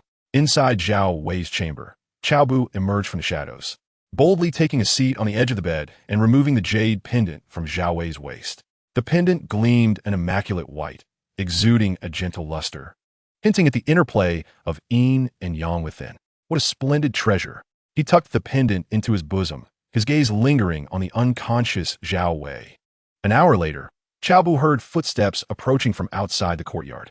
Peering through the slightly ajar door, he beheld Lin Dong supporting the heavily intoxicated Lin Xiaotian, accompanied by Gu Lingshuang. As they neared the courtyard, he hurriedly closed the door and slipped into the shadows of the corner. Soon after, the sounds of conversation between Gu Lingshuang and Lin Dong drifted into the air. Lin Dong, it is getting late. I must return. Be cautious on your journey, Lingshuang, he advised. Gu Lingshuang nodded gently, a smile gracing her features as she turned to depart. Lin Dong watched her retreating figure with a satisfied grin. Though their earlier encounter had lacked physical contact, her gaze had softened significantly compared to before, occasionally even betraying a hint of blush. At this pace, he mused. Perhaps he would win her over completely even before their marriage. The thought filled his heart with uncontainable joy. He shook off his reverie and helped the inebriated Lin Xiaotian into the courtyard. Upon entering the inner room, he found Zhao Wei lying soundly asleep on the bed. He settled Lin Xiaotian beside her and exhaled deeply. Father, mother, awaken, he urged, nudging them gently, but they remained unresponsive, as if in a deep slumber. He clicked his tongue in disbelief. The effects of this potent liquor were indeed formidable, incapacitating even an emperor. He wondered how long they would remain in such a state, hoping they would not miss the grand coronation of Brother Gu Yun. Thinking of Gu Yun brought a smile to Lin Dong's face. At the banquet that evening, he had enjoyed a delightful conversation with the future patriarch of the Gu clan, and they had quickly forged a close friendship. With the connection of having a brother-in-law, he felt assured that his future in the spirit realm would be smooth sailing. Suddenly, an unusual scent wafted through the air, and Lin Dong's expression shifted to one of displeasure. What was amiss with the Gu clan? Were their guest rooms not properly attended to? He glanced at Zhao Wei, noting her well-arranged attire and steady breathing, which eased his concerns. If someone had taken advantage of his father's drunkenness to harm his mother, he would not hesitate to exact vengeance. Likely, it was just remnants left by previous guests, he concluded, shaking his head and dismissing the thought. Given that Gu Qingtian had only recently ascended, it was understandable for the Gu clan to have a bustling influx of guests and for the rooms to remain unkempt. After ensuring there was nothing amiss, he turned to leave. With a creaking sound, the door closed behind him, and Cao Bu emerged from the shadows. He watched the fading silhouette with a sly smile curling at the corners of his mouth. What a pity that, in that past battle, Gu Qingtian's mother had perished too soon, otherwise. He licked his lips, savoring the memory of the recent encounter. However, the mother of this destined child possessed a unique charm of her own. With a tinge of regret, Cao Bu flickered away, silently exiting through the window. Back in his lair, he eagerly retrieved the jade pendant, scrutinizing it closely. His brow furrowed. The yin and yang energies within the pendant were abundant, yet visibly dissipating at an alarming rate. While the speed was negligible, if it continued unchecked, the energies would surely vanish entirely. Without further hesitation, he settled into a cross-legged position, swiftly channeling the Taichu yin-yang technique. The energies from the pendant transformed into two streams, one black, one white, flowing through his fingertips and into his being. Such pure yin-yang energy. A spark of delight ignited within Cao Bu's heart. He could sense that this energy was purer by several folds than the celestial yin and yang essence he typically absorbed during his cultivation. Once the dual energies entered his body, they surged through his meridians, ultimately converging in his dantian. Time passed by moment. A black and white halo gradually emerged around Cao Bu as his aura began to ascend steadily, with the spiritual power within him continuously condensing. Third level of the Dharma manifestation realm. Fourth level of the Dharma manifestation realm. He ultimately halted at the pinnacle of the fourth level. The surge of his aura ceased, and the illusory figure behind him flickered and vanished. Breaking through two realms in succession was commendable. Cao Bu slowly opened his eyes, his gaze sparkling with brilliance. He clenched his fist, feeling the tumultuous power within him, and a satisfied smile crept onto his lips. With my current cultivation, combined with a sword across time, I wonder what level of expert I can contend with. Battling beyond 1S rank is hardly a challenge for him. The primordial yin-yang demon body is no trifling matter. However, precisely how many minor realms he could surpass in combat remains to be tested. Glancing down at the now dull jade pendant in his hand, Cao Bu rose and made his way back to the welcome peak. As for whether Zhao Wei would notice the issue with the pendant, he felt no concern. He had thoroughly researched the pendant's function. When worn by a martial artist, it could balance the internal yin and yang energies, assist in breaking through cultivation bottlenecks, prevent one from succumbing to madness, nourish the body, and delay aging. For quasi-emperor like Zhao Wei, such effects were negligible. Even if she discerned the absence of the yin and yang energies, she would not trace it back to him. In summary, he was quite secure. Before long, Cao Bu silently returned to the room, reattaching the jade pendant around Zhao Wei's waist. His gaze inadvertently swept over her alluring curves, and his breath caught momentarily. This woman is undeniably captivating. Cao Bu licked his lips, a glint of mischief flashing in his eyes. Suddenly, a scheme took root in his mind, swiftly growing into a towering tree.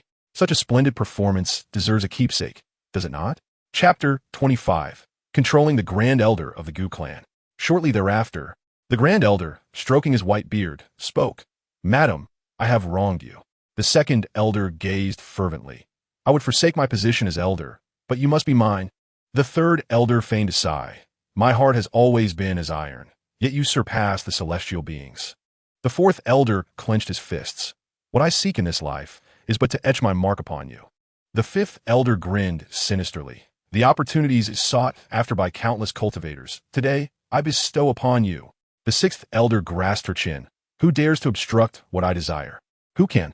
The seventh elder gently caressed her cheek. In this world, who else is worthy of you, besides me?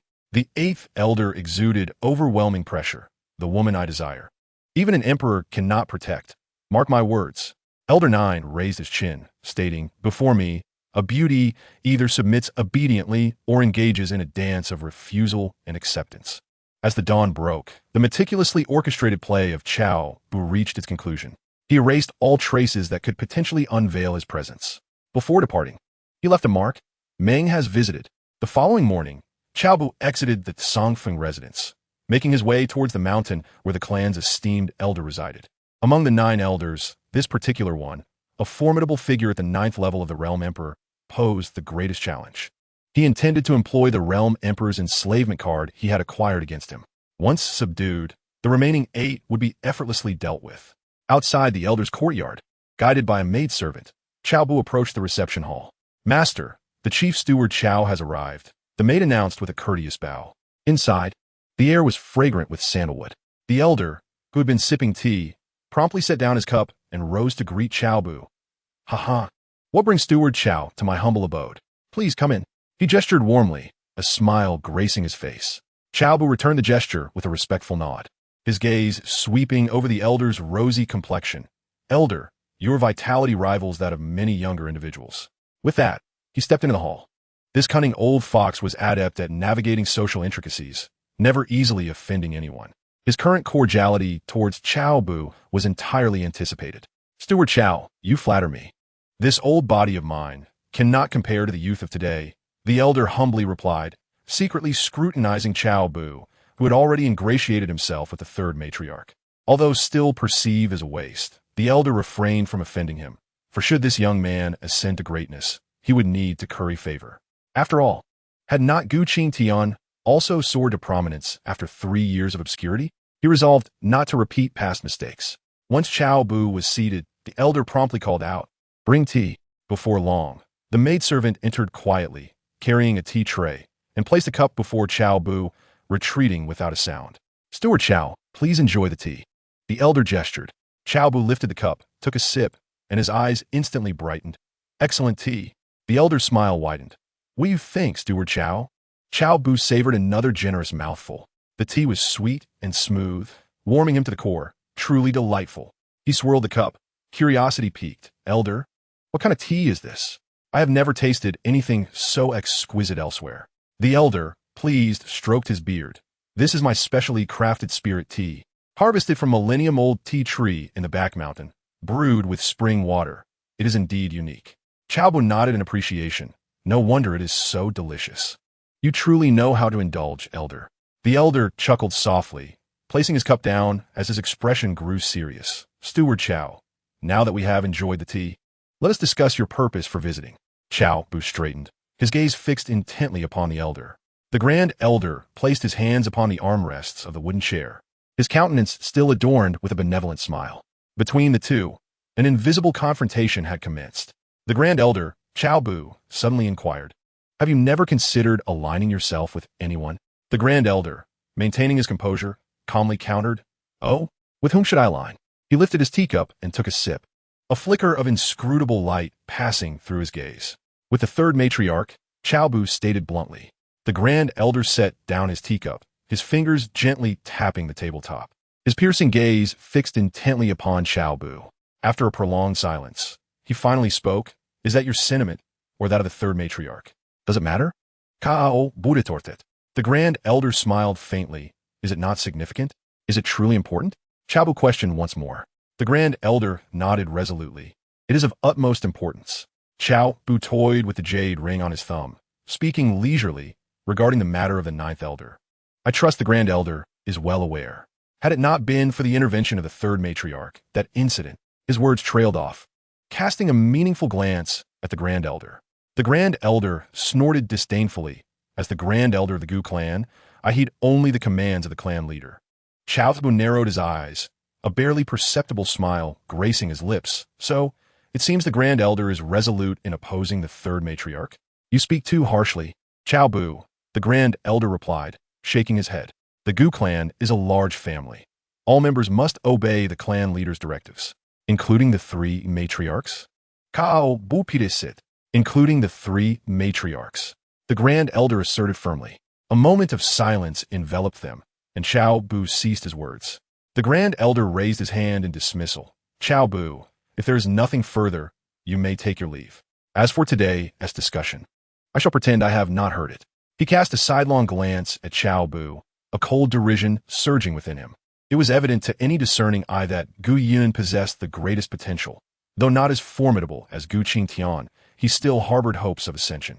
Among the 3 matriarchs, only Luo Qingsheng appeared to have a chance at enlightenment. Su Li had no son, who would be foolish enough to pledge allegiance to her. The 9 elders had always remained loyal solely to the clan leader, and Su Li's actions bore the hallmarks of sowing discord within the Gu clan. Cao Bu remained unmoved, leisurely sipping his tea. The Grand Elder furrowed his brow, his gaze fixed upon him. After a lengthy pause, Cao Bu spoke again. Years ago, your son perished at the hands of Gu Qingtian, did he not? Does the Grand Elder not seek vengeance? A glint of cold light flashed in the Grand Elder's eyes as he stared intently at Cao Bu. He was arrogant and presumptuous, provoking Gu Qingtian. He deserved his fate. After a moment's pause, he stated sternly, you seek to divide my Gu clan. Truly, those not of our kin harbor treachery. Cao Bu. Even if one were to raise a dog, gratitude should be its instinct. Do you believe, he continued, that with this remark, I could eliminate you on the spot? Cao Bu caressed the edge of his teacup, his gaze dangerously fixed on the Grand Elder. It seems the Grand Elder is unwilling. Begone. The Grand Elder slammed his palm on the table, glaring at Cao Bu. The latter's actions were clearly a provocation of his authority. Were it not for the favor of the third matriarch, he would have long since eliminated Cao Bu town. Cao Bu lightly tapped the edge of his teacup with his finger, revealing a smile laden with profound implications. Since the elder insisted on this course of action, he could hardly expect Cao to show any mercy. With a swift motion of his right hand, a dark card, shimmering with an eerie glow, manifested in his palm, inscribed with bizarre blood-red runes. The elder furrowed his brow. Although he did not recognize this object, an inexplicable sense of foreboding surged within him. What was this? A remarkable item capable of compelling the elder to comply. As Cao Bu's words fell, the card transformed into a streak of black light, hurtling towards the elder's brow. Preposterous! The elder bellowed, his cultivation at the 9th level of the realm sovereign erupting with a thunderous force as he raised his hand to block. Yet, the black light pierced through his defenses, embedding itself in his forehead. Ah! The elder cried out in agony, feeling an alien force encroaching upon his essence. Frantically, he channeled all his spiritual energy to resist, only to discover that the more he struggled, the faster the force consumed him. He attempted once more to sever this strange power with the force of the laws, but after several futile attempts, despair washed over him. Curse be this! What is this? He roared, his heart wrenched with torment. Spare yourself the effort. This is a treasure specifically designed for powerful realm sovereigns, Cao Bu remarked nonchalantly, sipping his tea with a barely perceptible smirk playing at the corners of his mouth. Cold sweat beaded on the elder's forehead, terror flashing in his eyes. What do you intend to do? In that moment, he knew without a doubt, Cao Bu harbored ulterior motives, and had from the very beginning, something even Gu Qingtian had failed to discern. This young man had concealed his intentions remarkably well. Cao Bu set down his teacup and slowly approached the elder, looking down upon him from his elevated position. It is quite simple. I desire you to become my most loyal servant. As the final word escaped his lips, the elder trembled, his eyes growing increasingly vacant. Moments later, he reverently knelt before him. Master, Cao Bu smiled with satisfaction. Excellent. Beep. Host has successfully enslaved the elder of the Gu clan. Inheritance degree increased by 3. Congratulations. Host, you have gained 3 lottery opportunities. Rise, Cao Bu commanded in a deep voice. The unexpected increase of 3 in inheritance degree took him by surprise. Yet upon reflection, it became clear. The 9th elder had yielded to Su Li, and he had merely exerted indirect control, thus receiving only a 1 in inheritance degree. The elder was different. He had been directly controlled through the enslavement card, effectively placing the entire lineage of the elder in the palm of his hand. This old fellow would henceforth be his faithful subordinate, compelled to follow his every directive. At your command, master, the elder replied, standing respectfully to the side. Cao Bu furrowed his brow slightly. Do you possess any autonomous awareness? The elder bowed and responded, reporting to you, master, I do. Chapter 26, The Shock from Su Li. At this moment, suddenly, urgent footsteps echoed from outside. Elder, a dozen guards rushed into the courtyard, led by their captain, who shouted, I sensed fluctuations of spiritual energy here. Has something gone awry? Without waiting for Cao Bu's command, the elder, maintaining his composure, replied, What is there to panic about? I am merely experimenting with a newly acquired technique, and a momentary leak of energy has occurred. The captain, skeptical, glanced around the hall, inquiring, What brings Chief Steward Cao here? Is this a matter for you to meddle in? The elder scoffed, and suddenly released his imposing aura. Withdraw at once. We acknowledge our error. The guard's expressions shifted, hastily bowing and retreating. Cao Bu observed the elder with satisfaction, remarking, Your response was indeed swift. Alleviating the master's burdens is the duty of a servant. The elder bowed respectfully, the mark of servitude faintly visible on his brow. Cao Bu nodded and asked, before Gu Qingtian ascended, was there any indication? Half an hour later, Cao Bu departed from that place. After inquiring for quite some time, he had not gleaned a single useful piece of information. It appeared that the key figures still resided with Gu Yun and Luo Qingsheng. With a thought, his attribute panel materialized before him. Host, Cao Bu. System, Villain Inheritance Lottery System. Inheritance Target, the Chosen One, Gu Qingtian. Inheritance Degree, 16. Lottery Opportunities, 3. Cultivation Level, 4 Stage of Law Phase, True Self, Law Phase, 12 Zhang. Psychique, Primordial Yin-Yang Defo Badi. Technique, Primordial Yin-Yang Scripture, 1000 Pantom Formless Art. Weapon, Tai Sword. Martial Skill, 1 Sword Across Time. Body Technique, Boundless Sword Escape. System Space, Primordial Yin-Yang Technique, Spirit Stones, 100 billion, 1000 Phantom Formless Art, Tai Sword, Devouring Heaven Demon Skill. Upon returning to Songfeng residence, Cao Bu directly entered the training chamber, commencing his practice of 1 Sword Across Time and Boundless Sword Escape. He sat cross-legged, his fingertips gently caressing the blade of the Tai sword, a wisp of sword energy flickering erratically along its edge. Recalling the essence of the sword techniques in his mind, he slowly closed his eyes, channeling spiritual energy through a specific pathway, gradually condensing his sword intent. On the first day, he swung the sword 30,000 times, striving to compress the sword energy to its utmost limit. Initially, the sword light scattered, unable to cleave even a wooden chair 3 feet away. By the time dust fell, his sword edge could carve a faint ripple through the fabric of space. Though it existed for merely a moment, it already bore the semblance of Imperial Technique's might. On the second day, Cao Bu ceased pursuing sheer power and instead focused on speed and precision. The sword moved silently, yet could sever space 10 zhang away for an instant before rejoining. This strike was barely a rudimentary success. A subtle smile graced Cao Bu's lips as he beheld the fleeting ripple in space 10 zhang away, nodding in satisfaction. This exemplified the terror of Imperial techniques. Even at its inception, it could rend space, an achievement unattainable by other martial skills. The proficiency of martial techniques is categorized as introductory, minor success, major success, perfection, and supreme mastery. Rumors have spread that Gu Yun has perfected the skill of 1 sword, parting the world, capable of rending space from 1,000 feet away and sustaining it for 10 breaths. It took Gu Yun a year to merely grasp the basics of this technique, while his counterpart achieved this in just 2 days, showcasing the vast disparity in their innate talents. He is confident that within 3 years, he will master this skill to its fullest extent. Both the techniques and martial arts grow increasingly challenging as one delves deeper. 3 years is a conservative estimate. The actual time may vary by no more than 5 months.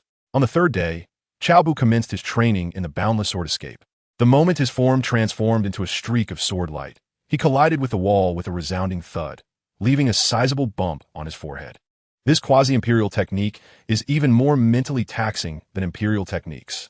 Cao Bu rubbed his forehead, grimacing in pain.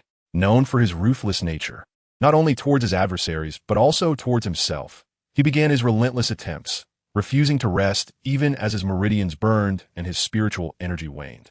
As the sun set, whoosh, Cao Bu's figure vanished like a flash of sword light, only to reappear moments later in a warm embrace of soft jade.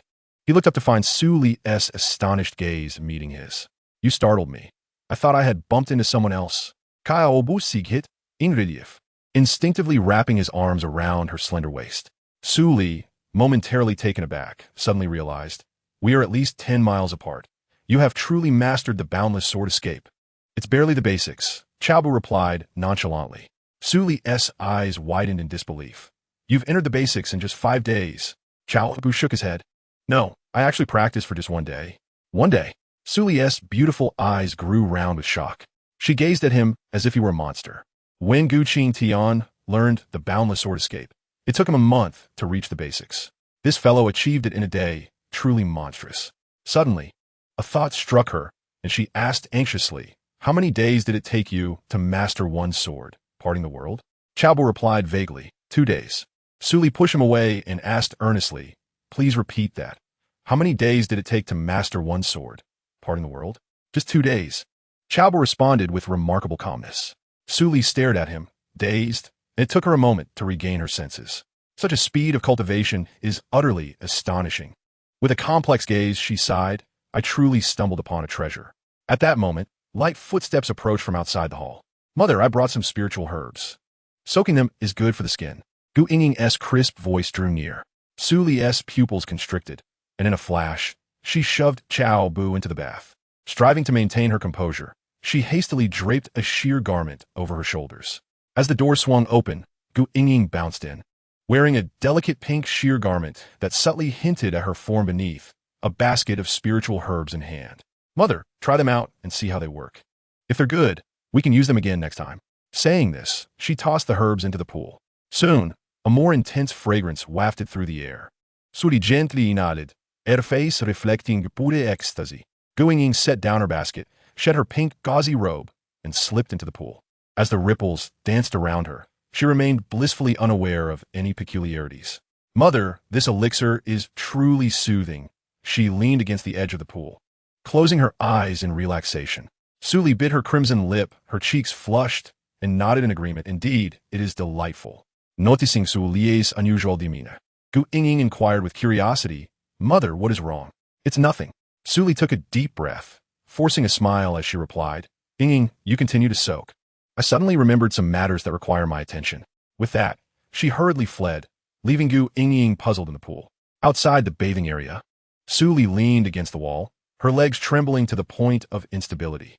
She rushed back in her room, reciting the heart-calming technique.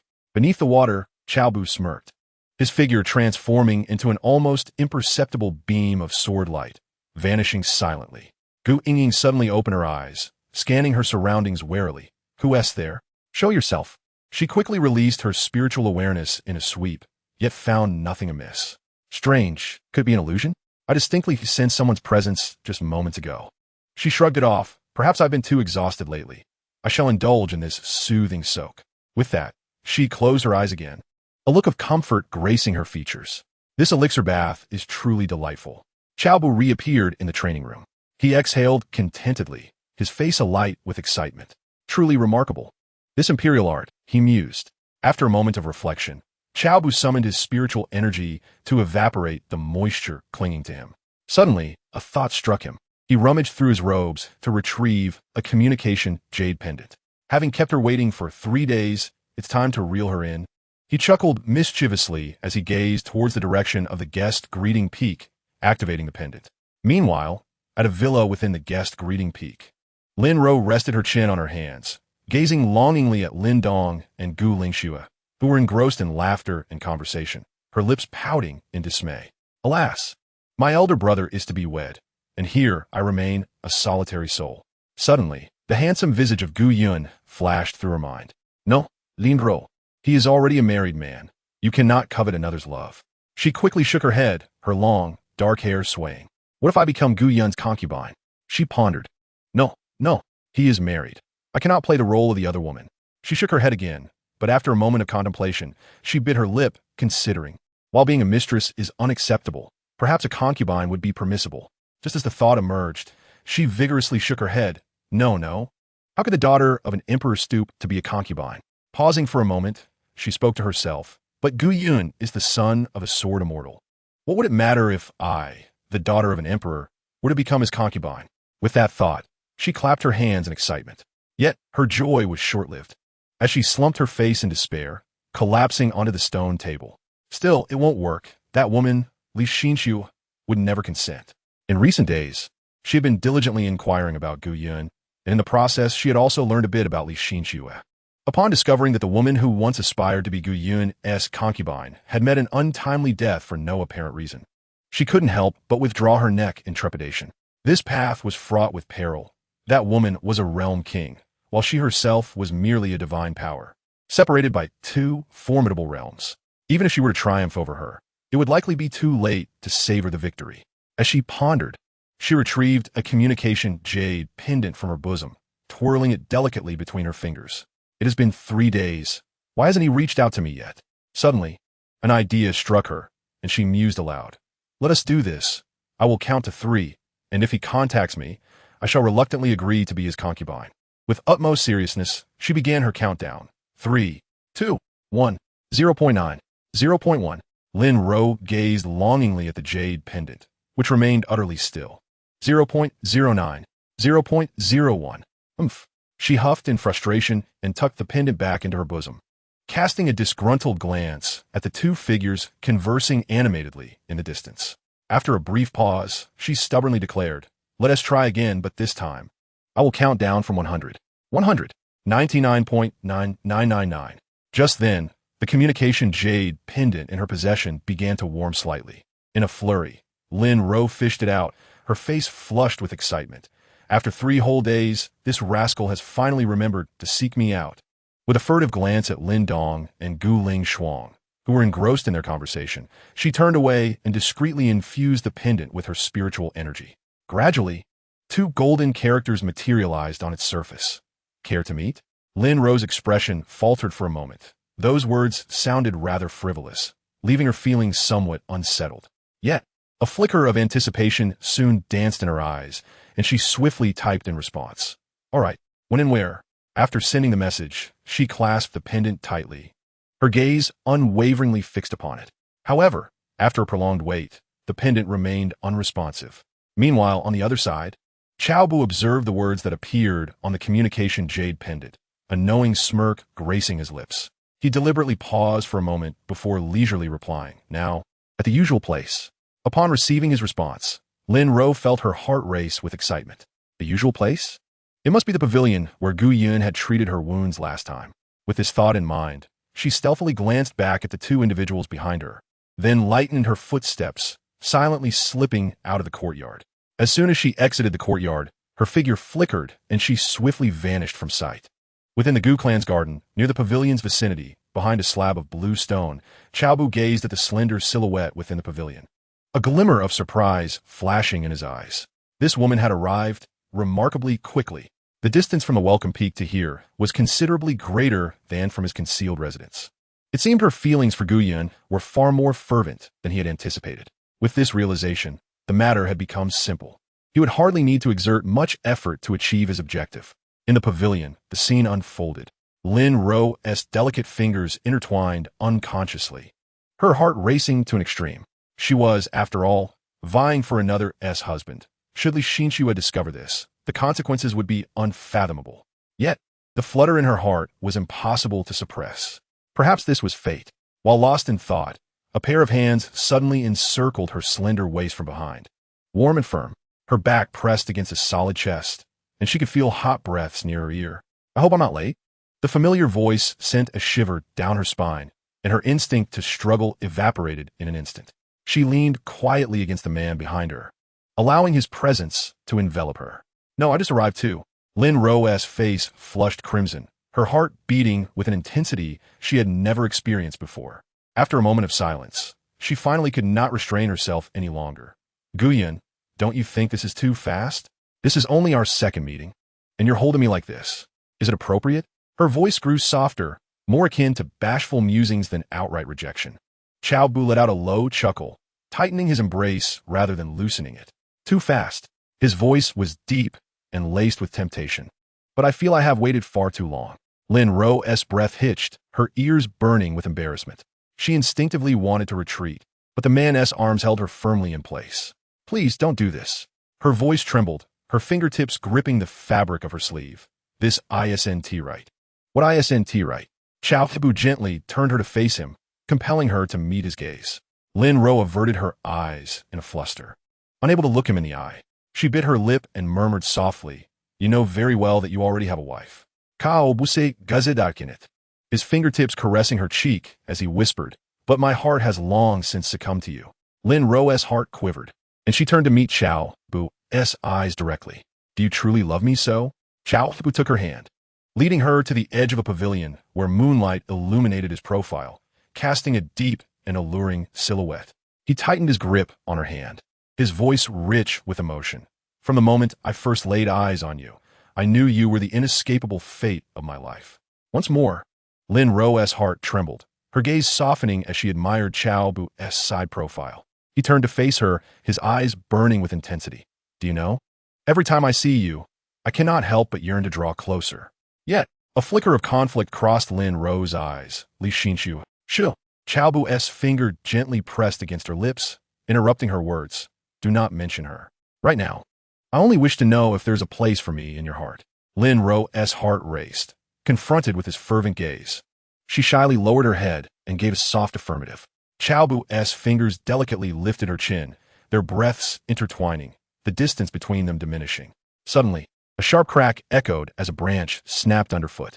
Lin Ro's body stiffened, abruptly pushing away Cao Bu and anxiously gazing towards the source of the sound. Not far away, a slender figure stood silently on the bluestone path. Under the moonlight, her complexion was as cold as frost, with a tempest of fury swirling in her eyes. It was Li Xinxue. She fixed her gaze on Cao Bu, or more precisely, on Gu Yun, who had transformed through Cao Bu. Initially believing that Gu Yun had gone to discuss important matters with the Grand Elder, she was taken aback to find him here indulging in romantic escapades. Cao Bu's expression shifted slightly upon seeing Li Xinxue. Such misfortune was unparalleled. Gu Yun, Li Xinxue hissed through gritted teeth, instantly appearing before Cao Bu, her gaze chillingly frigid. Cao Bu swallowed hard, a flicker of excitement surging within him. Clearly, Li Xinxue had mistaken him for the real Gu Yun.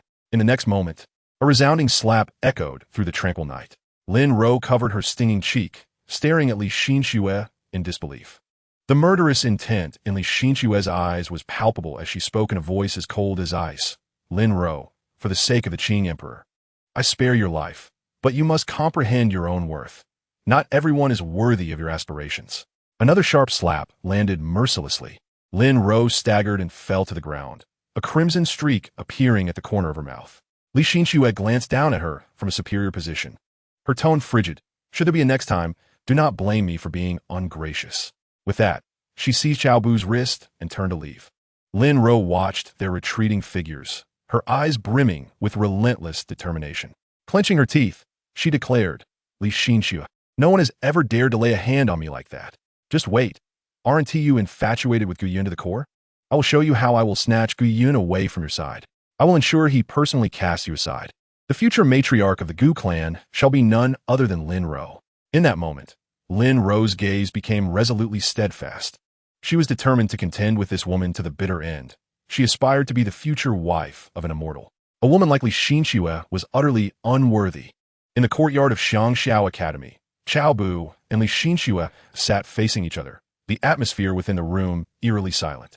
Li Xinxue remained silent, her cold stare fixed upon him. Cao Bu felt a surge of urgency. If the real Gu Yun were to return, he would be at risk of exposure and needed to find an opportunity to escape. Suddenly, Li Xinxue's demeanor shifted from indifference. A flirtatious smile graced her lips, her eyes sparkling with a peculiar allure. Husband, she called sweetly, rising to draw closer, her delicate hand entwining with his arm as she pulled him towards the inner chamber. Did you not desire a child? She whispered enticingly into Cao Bu's ear, her breath soft and intoxicating. Tonight, I have specially prepared some irresistible delights for you. Upon entering the inner chamber, they beheld a sheer red gauze garment hanging on the screen beside the bed, shimmering with an alluring glow in the candlelight. The sheer gauze dress was nearly transparent, adorned at the hem with exquisite golden embroidery, the neckline plunging low and tied loosely at the waist with a slender ribbon, as if a gentle tug would unravel it entirely. Li Xinxue released his hand, her fingertips gliding lightly over the fabric of the dress, her gaze sparkling with a hint of seduction. My husband, do you find it beautiful? Her voice was sweet and alluring, and with a flick of her finger, the gauze dress fell gracefully into her hands. Cao Bu's Adam's apple bobbed as his eyes fixated on the garment, a flicker of darkness passing through his gaze. What was this woman plotting? Surely not Chapter 28. A graceful dance, Li Xinxue smiled coyly, donning the gauze dress, its fabric as light as air, adding to the allure of her partially concealed form. Husband, she called softly, gliding towards him, her fingertips tracing circles on his chest, her voice dripping with honeyed sweetness. Tonight, you must cherish me well. Cao Bu's body stiffened, his heart waging a fierce battle. Staying posed a risk of exposure, yet leaving felt equally unsatisfactory. Before anything else, may I perform a dance for you to enliven the mood? Before her words had fully settled, Li Xinxue had already begun to dance gracefully. The gauze flowed with her movements, her long, jade-like legs glimpsed through the fabric, her waist supple and delicate, each glance and spin imbued with irresistible temptation. Unable to contain himself any longer, Cao Bu abruptly seized her, lifting her by the waist. The dance was complete. Now it was time for more serious matters. This woman was even more tempting than Su Li. Today, he was determined to teach this provocative lady a lesson. Li Xinyu gasped, caught off guard, as she was tossed onto the soft brocade bedding. The gauze dress fell slightly askew, her long, dark hair cascading across the bed. Her lips parted slightly, her eyes shimmering with a hint of moisture. Ding! Congratulations, host, inheritance level increased by 2, and you have obtained 2 chances for a lottery draw. 15 minutes later, a flicker of regret crossed Cao Bu's eyes. He had specifically studied Gu Yun's strength, which typically lasted around 15 minutes. Were it not for the fear of exposure, with his capabilities, he could have fought for at least 300 more rounds. My husband, Li Xinyue's cheeks flushed, her eyes still reflecting a lingering desire. Cao Bu gently stroked her hair, glancing outside, his brow furrowing slightly. A plan to escape was imperative. Lingering here would inevitably lead to discovery. Just then, a maid's voice echoed from outside. Young master, young mistress, the second madam has sent someone to find you. Cao Bu's eyes brightened. It was as if a pillow had arrived, just as sleepiness struck. He immediately turned to Li Xinyue, saying, You rest here. I will see what this is about. Shall I accompany you? Li Xinyue made a move to rise. Cao Bu's heart raced. This was an excellent opportunity to flee, one he could not afford to miss. He quickly pressed her back down. You just been through an ordeal. Rest well. I shall return shortly. Seeing his determination, Li Xinyue no longer insisted, softly stating, Then please return swiftly. Cao Bu gently placed a kiss on her forehead, quickly donning his attire before exiting the room. As she gazed at the closed door, Li Xinyue tenderly caressed her slightly warm cheek, a fleeting glimmer of reminiscence crossing her eyes. It was peculiar, although merely a quarter of an hour had passed. Her husband today seemed to evoke a deeper emotion than before. Her gaze fell upon the translucent red gauze garment beside the bed, and realization dawned upon her. Was it indeed the influence of this attire? She murmured softly, her fingertips lightly brushing against the delicate fabric. She had worn similar gauze garments before, yet he had never responded in quite this manner. Could it truly be the color red that made the difference? With this thought, a subtle smile graced her lips as she carefully folded the gauze and set it aside. In her heart, she had already resolved. She would wear this dress again. In the hall of Shangxiao courtyard, Cao Bu rose with a smile, saying, Aunt Bai, allow me to accompany you. The maid named Aunt Bai immediately waved her hand, replying, Young master, that is unnecessary. I can walk by myself. Nonsense. I could use some fresh air as well, Cao Bu insisted, unable to refuse. Aunt Bai acquiesced to his company. Once outside the courtyard, Cao Bu watched her depart. As her figure vanished from sight, he quickly glanced around, ready to make a discreet escape, but his peripheral vision caught sight of Gu Yun approaching from a distance. A jolt of surprise coursed through Cao Bu, prompting him to swiftly hide behind a stone slab. Just as Gu Yun was about to enter the courtyard, he cleverly transformed his appearance to resemble that of Aunt Bai. Young master, Cao Bu stepped forward, greeting him.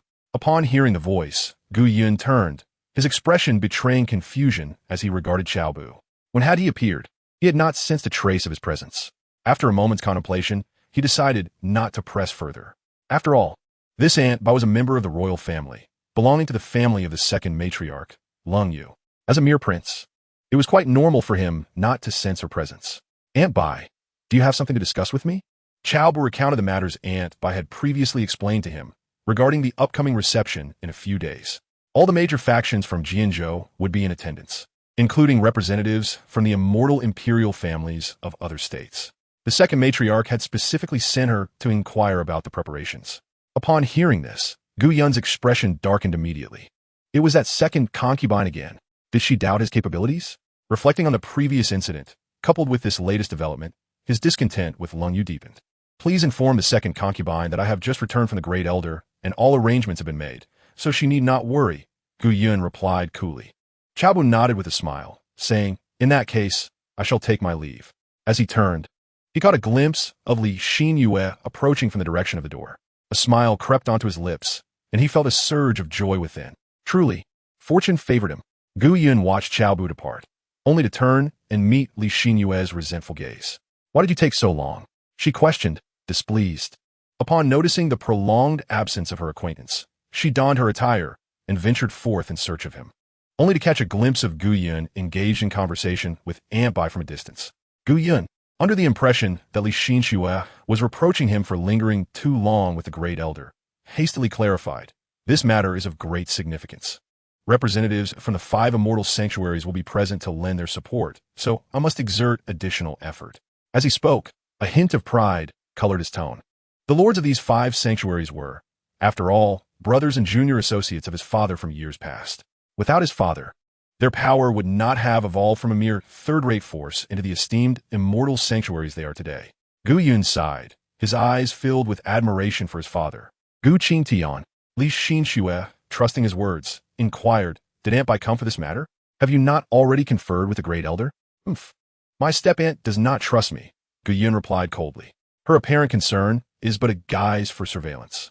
Li Xinxue gazed at the retreating figure of Aunt Bai, her brows knitting in discontent. This step-aunt's reach is far too extensive. At this rate, even if Gu Yun were to ascend to the position of clan leader, he would likely find himself constrained by her influence. "Come, let us retreat and deliberate. We cannot allow her to maintain this pressure upon you." She tugged Gu Yun back. "Look at my third aunt, so diligent in her cultivation, never meddling in others' affairs. If only she were as uninvolved, perhaps the title of clan leader should be conferred upon her." Gu Yun sighed in resignation. "In truth, I cannot fault her. My mother instructed her to assist me in assuming my role." "Assist? I see it as a mere desire for that coveted title." Li Xinxue interrupted, her cheeks flushed with indignation. "If she continues to meddle, I believe it would be best for you to forego the position of clan leader altogether." She resolved firmly within herself that Cold Moon must not be allowed to continue her interference. At the reception peak within a private chamber, Zhao Wei slowly fluttered her eyes open, a look of bewilderment crossing her face as clarity gradually returned. She attempted to sit up, but as she braced herself, she collapsed back down. "What is happening? Why do I feel as though my body is disintegrating?" Zhao Wei furrowed her brow, revealing a faint discomfort. A strange sensation enveloped her, as if her body had been trampled, leaving her weak and sore. She endeavored to probe her condition with her spiritual awareness, but curiously, all seemed normal within her. She bore no injuries nor signs of poisoning. Turning her head, she noticed Lin Xiaotian lying beside her, sleeping soundly as if in a deep slumber. "Husband? Wake up!" Zhao Wei gently nudged him. Yet Lin Xiaotian remained unresponsive, his spirit seemingly inebriated and unlikely to awaken soon. "How much did we drink that night? Had I known, I would not have overexerted myself," she muttered to herself. At that moment, the door swung open, and Lin Ro rushed in, exclaiming, "Mother, you have finally awakened." Zhao Wei managed a weak smile. "Rower, how long have I been asleep?" She attempted to rise once more, but her limbs felt feeble, nearly causing her to topple again. Lin Ro hurriedly supported her. "Mother, you have been asleep for 4 days." "For days?" Zhao Wei massaged her temples, her head still spinning. "Then how many days until Gu Yun's ascension ceremony?" 6 days, Lin Ro replied. Zhao Wei sighed. "Help me outside for some fresh air. This aftermath of the boundless drunken dream is truly overwhelming, leaving me feeling as if my entire body has fallen apart." Mid-sentence, she suddenly paused, her gaze flickering towards Lin Xiaotian on the bed, her cheeks flushing slightly. In reality, Lin Xiaotian's prowess in that regard was rather mediocre. Yet in her dreams, he seemed to transform entirely, toying with her for hours on end, refusing to relent despite her pleas for mercy. At this thought, Zhao Wei inwardly lamented. If only he were that formidable in reality. Noticing her peculiar expression, Lin Ro inquired curiously, "Mother, what is the matter?" "Oh, nothing." Zhao Wei quickly shook her head, casting aside the chaotic thoughts swirling in her mind. "Let me assist you to the courtyard to rest," Lin Ro said with concern. Zhao Wei nodded. "All right." Chapter 29, Zhao Wei and the Mighty Men. Several hours later, Zhao Wei finally regained her composure. She stretched languidly, feeling an unprecedented sense of comfort. At that moment, she caught a glimpse of Lin Xiaotian slowly emerging from the doorway, leaning against the frame, resembling a frail old man of 70 or 80 years. "Isn't this the imposing Qing emperor?"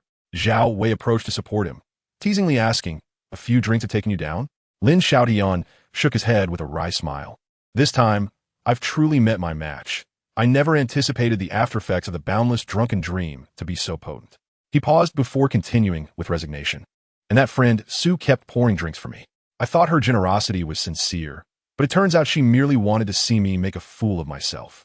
With Zhao Wei's assistance, Lin Xiaotian ambled to a rocking chair in the courtyard and reclined. Zhao Wei settled into the adjacent chair. Suddenly, she noticed Lin Xiaotian regarding her with a peculiar expression, prompting her to frown. What are you staring at? Do I have something on my face? Lin Xiaotian averted his gaze, hesitating before saying, I had a dream. You had a dream too?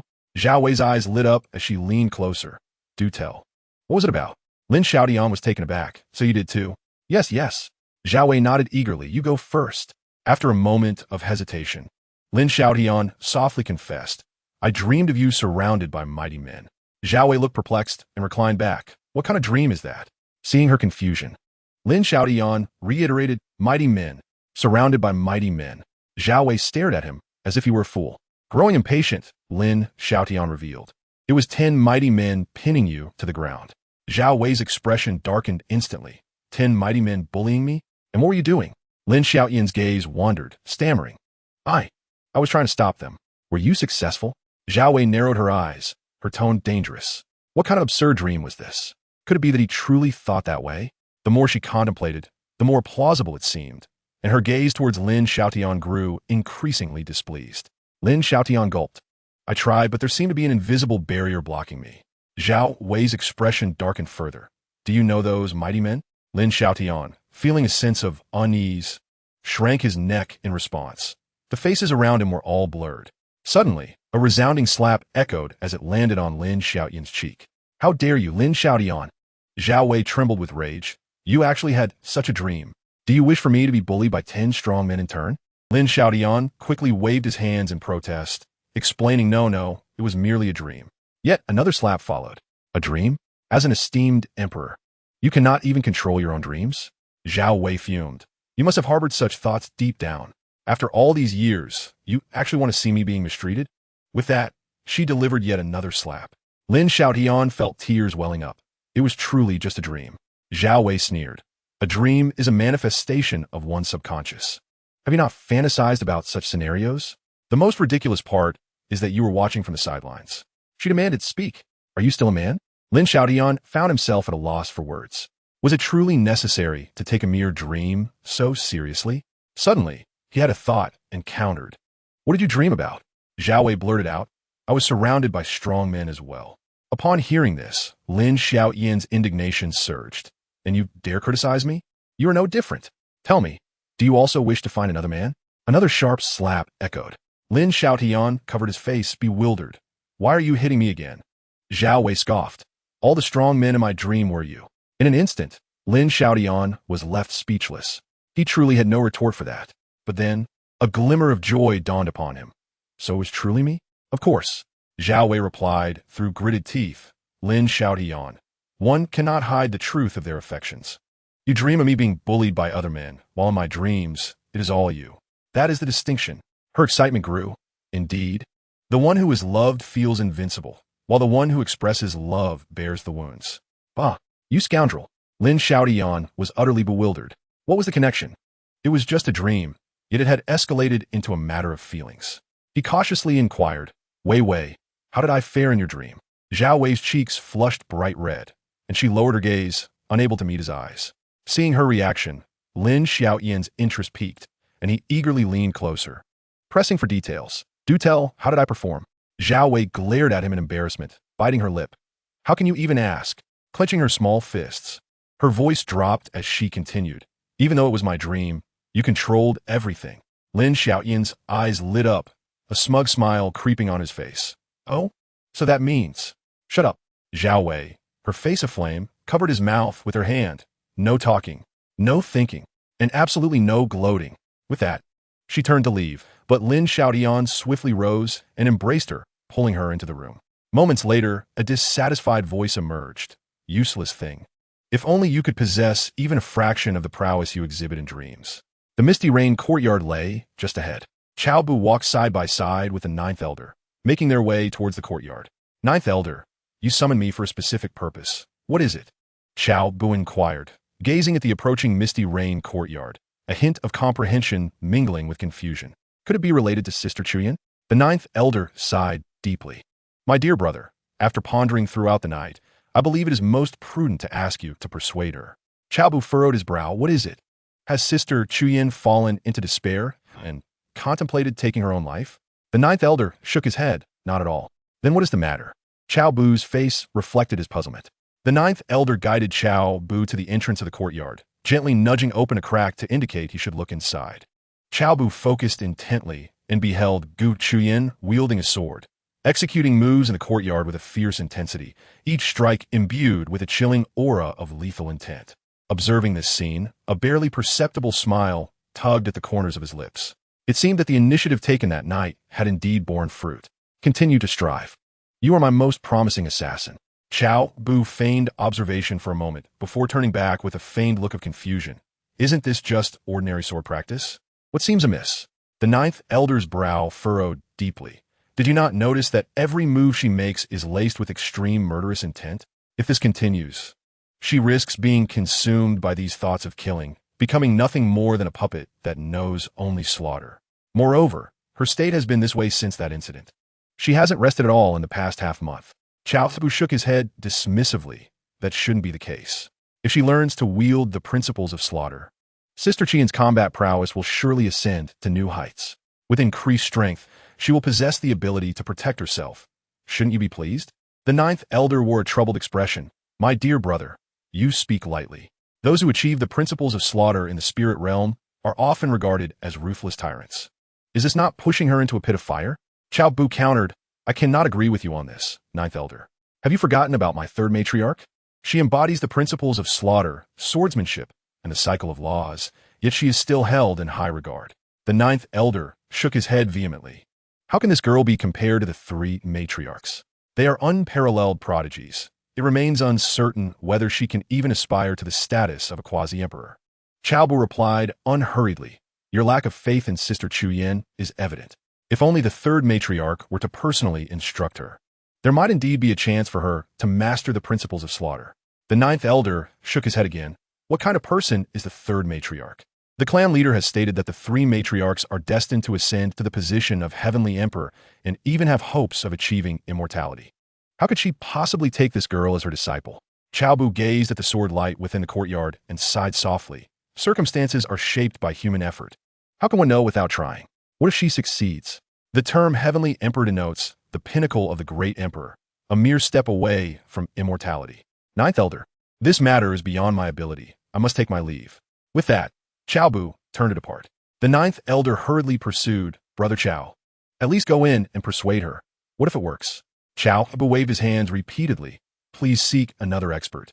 With the aura of killing surrounding Sister Qiantian, I would be terrified to the point of kneeling if I were to step inside. After the two had walked some distance, Gu Qingtian in the misty rain courtyard suddenly sheathed her sword and stood still. She gazed at the receding figure beyond the door seam, her crimson lips parting slightly. Third matriarch. Upon uttering these words, a flicker of resolve flashed in her eyes as she sheathed her long sword and pushed open the door, heading towards the book fragrance courtyard. Outside the courtyard, Cao Bu strolled leisurely in this direction. From a distance, he spotted a familiar silhouette kneeling at the gate. As he approached, he feigned surprise, though he had anticipated it. Sister Qiantian, what brings you here? He blinked and pretended to realize. You couldn't have overheard my conversation with your grandfather. Could you? Gu Qingtian looked up at Cao Bu, a slight smile gracing her lips. Brother Cao, may I call you that? Cao Bu nodded, his tone casual. By seniority, most of the Gu clan would address me as Brother Cao. Feel free to call me that if you wish. Chapter 30. Guiding Gu Qingtian in Cultivation. Upon hearing this, Gu Qingtian's smile deepened. Did the third matriarch refuse your request? Cao Bu sipijuletit. Gu Qingtian nodded gently, a hint of disappointment in her eyes. The third matriarch said I harbor too much killing intent and warned that if I continue to cultivate the principles of slaughter, I risk losing myself. She advised me to abandon this path. Cao Bu furrowed his brow. Sister Qiantian, you are only at the law manifestation stage, are you not? You are still 3 major realms away from the Realm King. Rushing to comprehend the principles at this stage is not beneficial for your cultivation. His tone was earnest. Even I, a novice in cultivation, understand that without reaching the appropriate realm, forcibly grasping the principles will only hinder your progress. You should focus on breaking through to the void-breaking realm first. Gu Qingtian pressed her lips together, her gaze resolute. Cultivation can be gradual, but if I can grasp the principles at the law manifestation or even the divine power stage, I could fight beyond my level. Cao Bu sighed. However, comprehending the principles is far more challenging than advancing in cultivation. This statement left Gu Qingtian momentarily speechless, unsure of how to counter. Cao Bu dit moreover. Even if you truly grasp the principles, with your strength at the law manifestation stage, it would be impossible to defeat a realm king. His words carried an implication that Gu Qingtian readily understood. In the entire Gu clan, perhaps only Cao Bu was aware of her desire to kill Gu Yun. Reflect on it yourself, Cao Bu advised, refraining from further persuasion. He turned and clasped his fists, calling out, "Third matriarch, Bu requests an audience." Before long, the courtyard door creaked open. Aunt Xue stood at the entrance, a warm smile on her face upon seeing Cao Bu. "Manager Cao, how may I assist you?" Cao Bu nodded slightly, his tone respectful yet composed. "I have come to report some matters to the matriarch." Aunt Xue briefly scanned his face, stepping aside. "Please come in." As Cao Bu stepped forward, he glanced back at Gu Qingtian and whispered, "Shall I speak on your behalf to the matriarch?" Gu Qingtian's eyes sparkled with surprise, and she quickly replied, "Thank you, Brother Cao." Cao Bu nodded at her, striding into the courtyard. Under Aunt Xue's guidance, he arrived at the reception hall of the outer courtyard. Since he had come openly, it was only appropriate not to directly enter the inner courtyard. Even stepping in just a single pace could provoke unfavorable rumors about Su Li the next day. In any case, the inner courtyard of Su Li is a place where even her maternal family cannot enter freely. If Cao Bu were allowed passage, the implications would be quite intriguing. "Please wait a moment, Master Cao.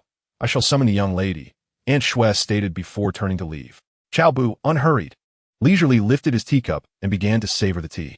Before long, Su Li entered the hall with measured steps. Cao Bu immediately rose, performing a formal bow. "Bu pays respects to my esteemed mother." Su Li maintained a serene expression, slightly nodding. "Has Bu come with matters to discuss today?" Cao Bu produced a document with both hands and presented it. "Esteemed mother, this is the budget list for the succession ceremony submitted by Elder Jiu. I request your review." Su Li took the document and glanced over it. 50 million spirit crystals. Simply withdraw it from the clan treasury. She then tossed the token to Cao Bu. Cao Bu accepted the token, but hesitated momentarily. "Esteemed mother, Gu Qingtian is still kneeling outside the courtyard, perhaps." Before he could finish, Su Li's sharp gaze swept over, and she conveyed silently, "Did you bring her here?" Cao Bu responded telepathically, "Indeed, it was I." Su Li furrowed her brow slightly. "What do you mean?" Cao Bu elucidated through thought. "It is best to refuse her directly." Su Li nodded slightly, choosing not to inquire further into Cao Bu's intentions. Raising her voice, she declared, "You go tell her. As I have said before, she is unsuited for cultivating the path of slaughter, and moreover, her cultivation is still low. Forcing herself to practice would only yield adverse effects." Outside the courtyard, Gu Qingtian trembled at the words. Clenching her fists tightly, her nails dug deep into her palms. Is there truly no technique in this world that allows one to ascend to greatness without relying on talent? In the reception hall, Su Li rose and waved her sleeve, her tone frigid. "See our guest out." Cao Bu wished to say more, but Aunt Xue had already positioned herself before him. "Master Cao, please return."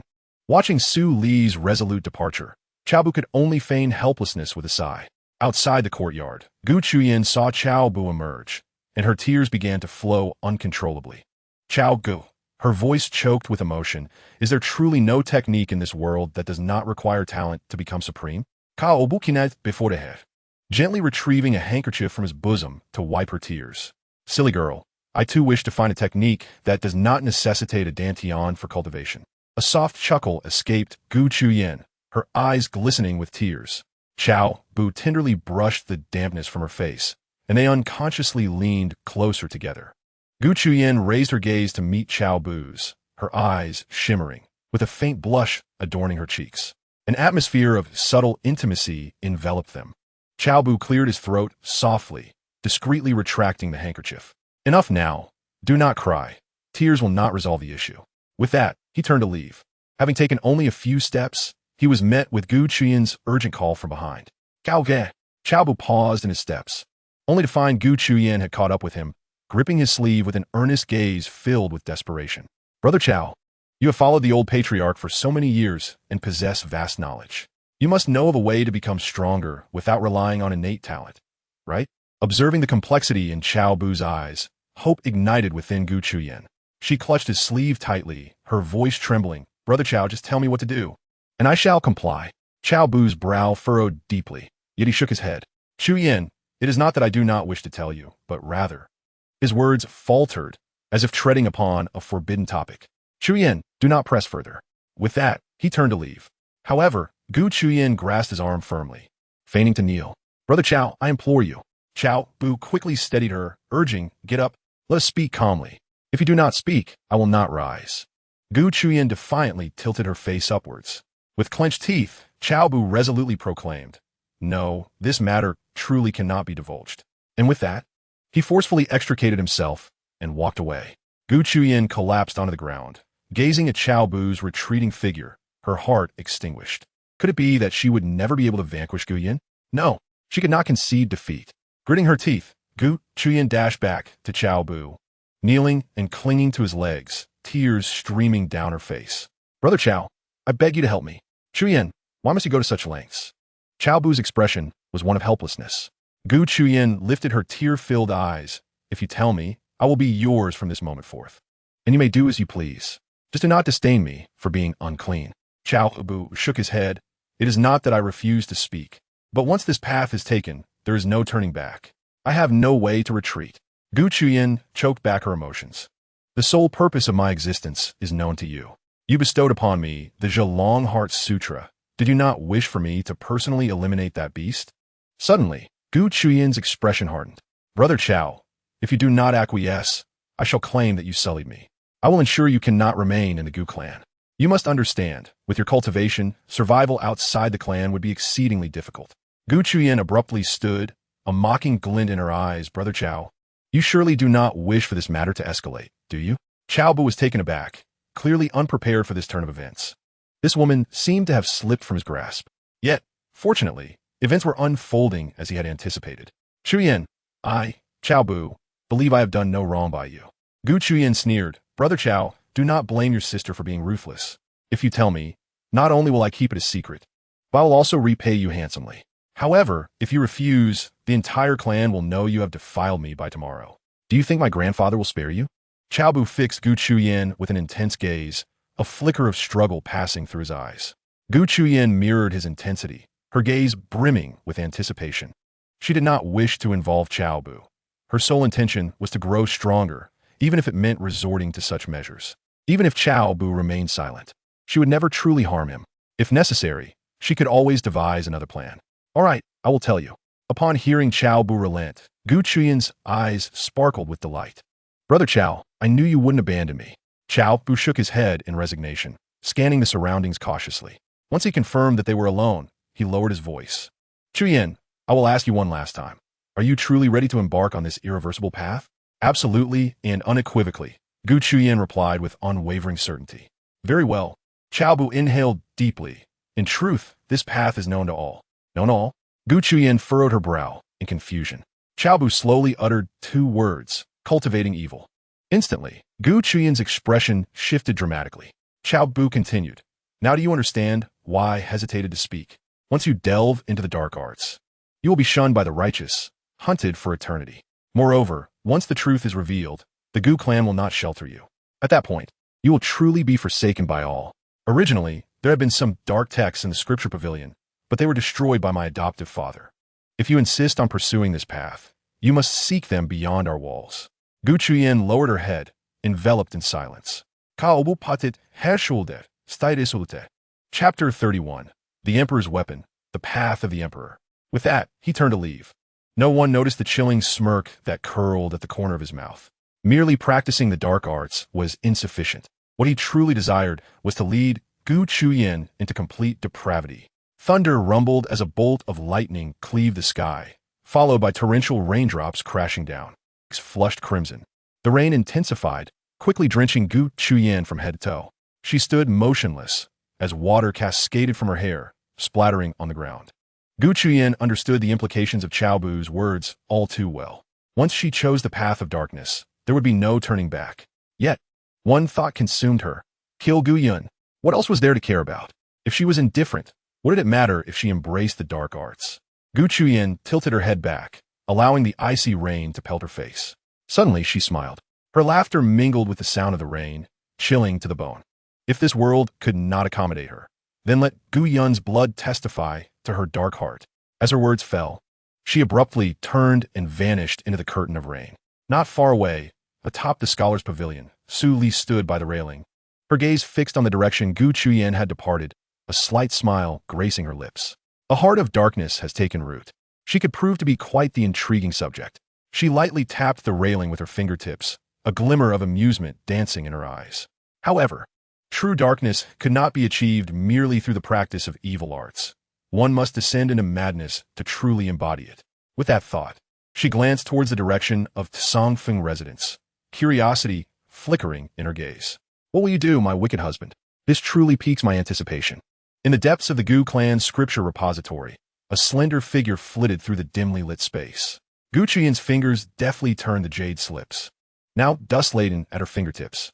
She had gleaned pivotal information from Cao Bu's words. This repository had once housed demonic cultivation techniques. Driven by a glimmer of hope, she had hastened here, even leveraging her grandfather's status to secure 3 days of exclusive access to the repository. After 3 sleepless days of relentless searching, her robes were covered in dust, and her hair clung disheveled to her sweaty forehead. Each jade slip had been meticulously examined, yet she had found nothing. There must be something, there must be, she murmured hoarsely. Just as despair began to take hold, an unusual glimmer caught her eye. Between the layers of jade slips, the outline of a character for demon emerged faintly. Her heart raced, and she crawled towards that corner. With trembling fingers, she gently pushed aside the upper layers of jade slips, revealing a black jade slip, ensnared in cobwebs and dust. Even soit a wing demonique technique. As she discerned the 4 ancient seals inscribed upon the slip, her breath nearly ceased. Gripping the slip tightly, her knuckles whitened from the pressure, and her body trembled uncontrollably. Ensuring no one was around, she swiftly stowed the jade slip in her storage ring. With a flick of her sleeve, the scattered slips returned to their places. She casually retrieved 3 martial technique tomes as a cover and hastily exited the repository. On the top floor of the scripture repository, 2 figures stood one behind the other. The person in front caressed the obsidian ring on their finger, watching Gu Qian's departing silhouette, a faint, enigmatic smile playing on their lips. Behind stood an elderly man, head bowed in respect. It was Cao Bu, alongside the Grand Elder who presided over the scripture repository. One of the reasons for choosing to control the Grand Elder, aside from his being the strongest among the 9 elders, was his position as the head of the repository. Chuyan, do not disappoint Brother Cao, he thought. This technique leads directly to the pinnacle of the Emperor realm. Even with mediocre talent, one could cultivate it. Though the journey may be painful, you must endure. To practice the heaven-swallowing demonic technique, one must withstand what ordinary people cannot, especially during each breakthrough to a higher realm, where the excruciating pain can be life-threatening. Not everyone can bear it. Without an indomitable spirit, it is all too easy to falter. 3 days remained until the enthronement ceremony. The night was deep, and the cool breeze rustled the fallen leaves softly. In the fragrance-filled inner courtyard, Cao Bu wrapped his arm around Su Li's slender waist and quietly inquired, "How goes the refining of the reincarnation flower? Only the final 5th remains?" Su Li nestled against him, her voice soft. "I have now reached the pinnacle of the 4th stage of the quasi-emperor realm. Once fully refined, I should be able to break through to the early stage of the 5th. Her fingers twitched slightly, and a translucent love insect materialized at that point. Being in the same realm as Lung Yu, planting the love insect on her should not be easily detected. Upon hearing these words, Cao Bu tightened his embrace and whispered in her ear, "Focus on refining your skills these days, striving to achieve a breakthrough before the coronation ceremony. If our plan succeeds, the fury of Lung Yu will present an opportune moment for you to deploy your charms." Su Li nodded, her eyes glimmering with a hint of allure. "Rest assured, I shall fulfill your desires and let you savor the essence of that icy beauty." Cao Bu pressed a kiss upon her smooth forehead. "Only you, Lir, truly understand me." Su Li coyly shifted her body, snuggling closer to him. "Stay with me tonight." Cao Bu acquiesced, his gaze sparkling with intent as he quietly summoned the system interface. System. 5 draws. Ding, congratulations to the host for drawing the Supreme Emperor weapon. Supreme Emperor pouch. Ding. Congratulations to the host for drawing the Supreme Emperor weapon. 1,000 illusions, Ling Long Tower. Ding, congratulations to the host for drawing a designated divine ability card. Ding, congratulations to the host for drawing the ultimate Emperor technique. Heartless Sword Manual. Ding! Congratulations to the host for drawing the Supreme Emperor Scripture, Primordial Indestructible Scripture. The designated divine ability card, as the name suggests, allows the practitioner to specify a divine ability upon entering the divine realm. There are a total of 365 divine abilities, with those ranked higher exhibiting greater power. The Primordial Indestructible Scripture is the supreme scripture for those who achieve physical supremacy as an emperor, consisting of 12 levels: copper skin, iron bones, mercury blood, jade marrow, thunder organs, star veins, profound apertures, indestructible, supreme path, no self, and primordial. The Heartless Sword Manual is suitable for those who have severed their emotional ties. The Supreme Emperor Pouch is a defensive Supreme Emperor weapon, while the Thousand Illusions Linglong Tower is an integrated offensive and defensive Supreme Emperor weapon. Cao Bu's gaze swept over the enchanting figure in his arms, a subtle smirk gracing his lips. "Lear, I have a gift for you," he said. Gently baiting Sulia's fragrant Scholf. Suli lazily lifted her eyes, a flicker of surprise illuminating her gaze. What gift? This was the first time Cao Bu was genuinely presenting her with something, and her anticipation surged. With a flick of his palm, a scarlet pouch materialized out of thin air, adorned with swirling golden patterns and the faint silhouette of a phoenix soaring within. Sulie's pupils dilated, the imperial aura emanating from it momentarily stealing her breath. "What is this?" she exclaimed, staring incredulously at Cao Bu. Such a treasure was beyond her possession. Where had he acquired it? Cao Bu smiled gently. The Supreme Emperor Pouch, a defensive Supreme Emperor weapon, with it guarding you. The number of individuals in the spirit realm capable of harming you is but a mere handful. Su Li's fingertips trembled as she accepted it, caressing its intricate patterns. "You truly gift this to me?" Her eyes glistened with unshed tears as she suddenly embraced Cao Bu tightly. Her voice choked. "Not even Gu Qingtian has treated me with such kindness, Bu. Cao Bu tendali viped eve hertives." A playful smile adorning his face. "Shall we try it out now?" Su Li's cheeks flushed crimson as she playfully shoved the pouch back into his hands. "Then you help me wear it." "Very well." An hour later, to err on the side of caution, Cao Bu reluctantly departed from Su Li's tender embrace. He could not shake off the concern for that girl, Gu Qingtian. Should she discover anything, it would undoubtedly lead to catastrophic consequences. After contemplating, he tenderly spent time with Su Li before hastily departing. Upon returning to Songfeng residence, Cao Bu called out softly, "Linglong." No one responded, nor was there the slightest sound. Realizing this, Cao Bu couldn't help but shake his head with a wry smile. "Stop hiding, come out." A dissatisfied huff resonated from the shadows, laced with a hint of grievance. Noticing this, Cao Bu deliberately sighed. "What a pity. I had intended to present you with a gift.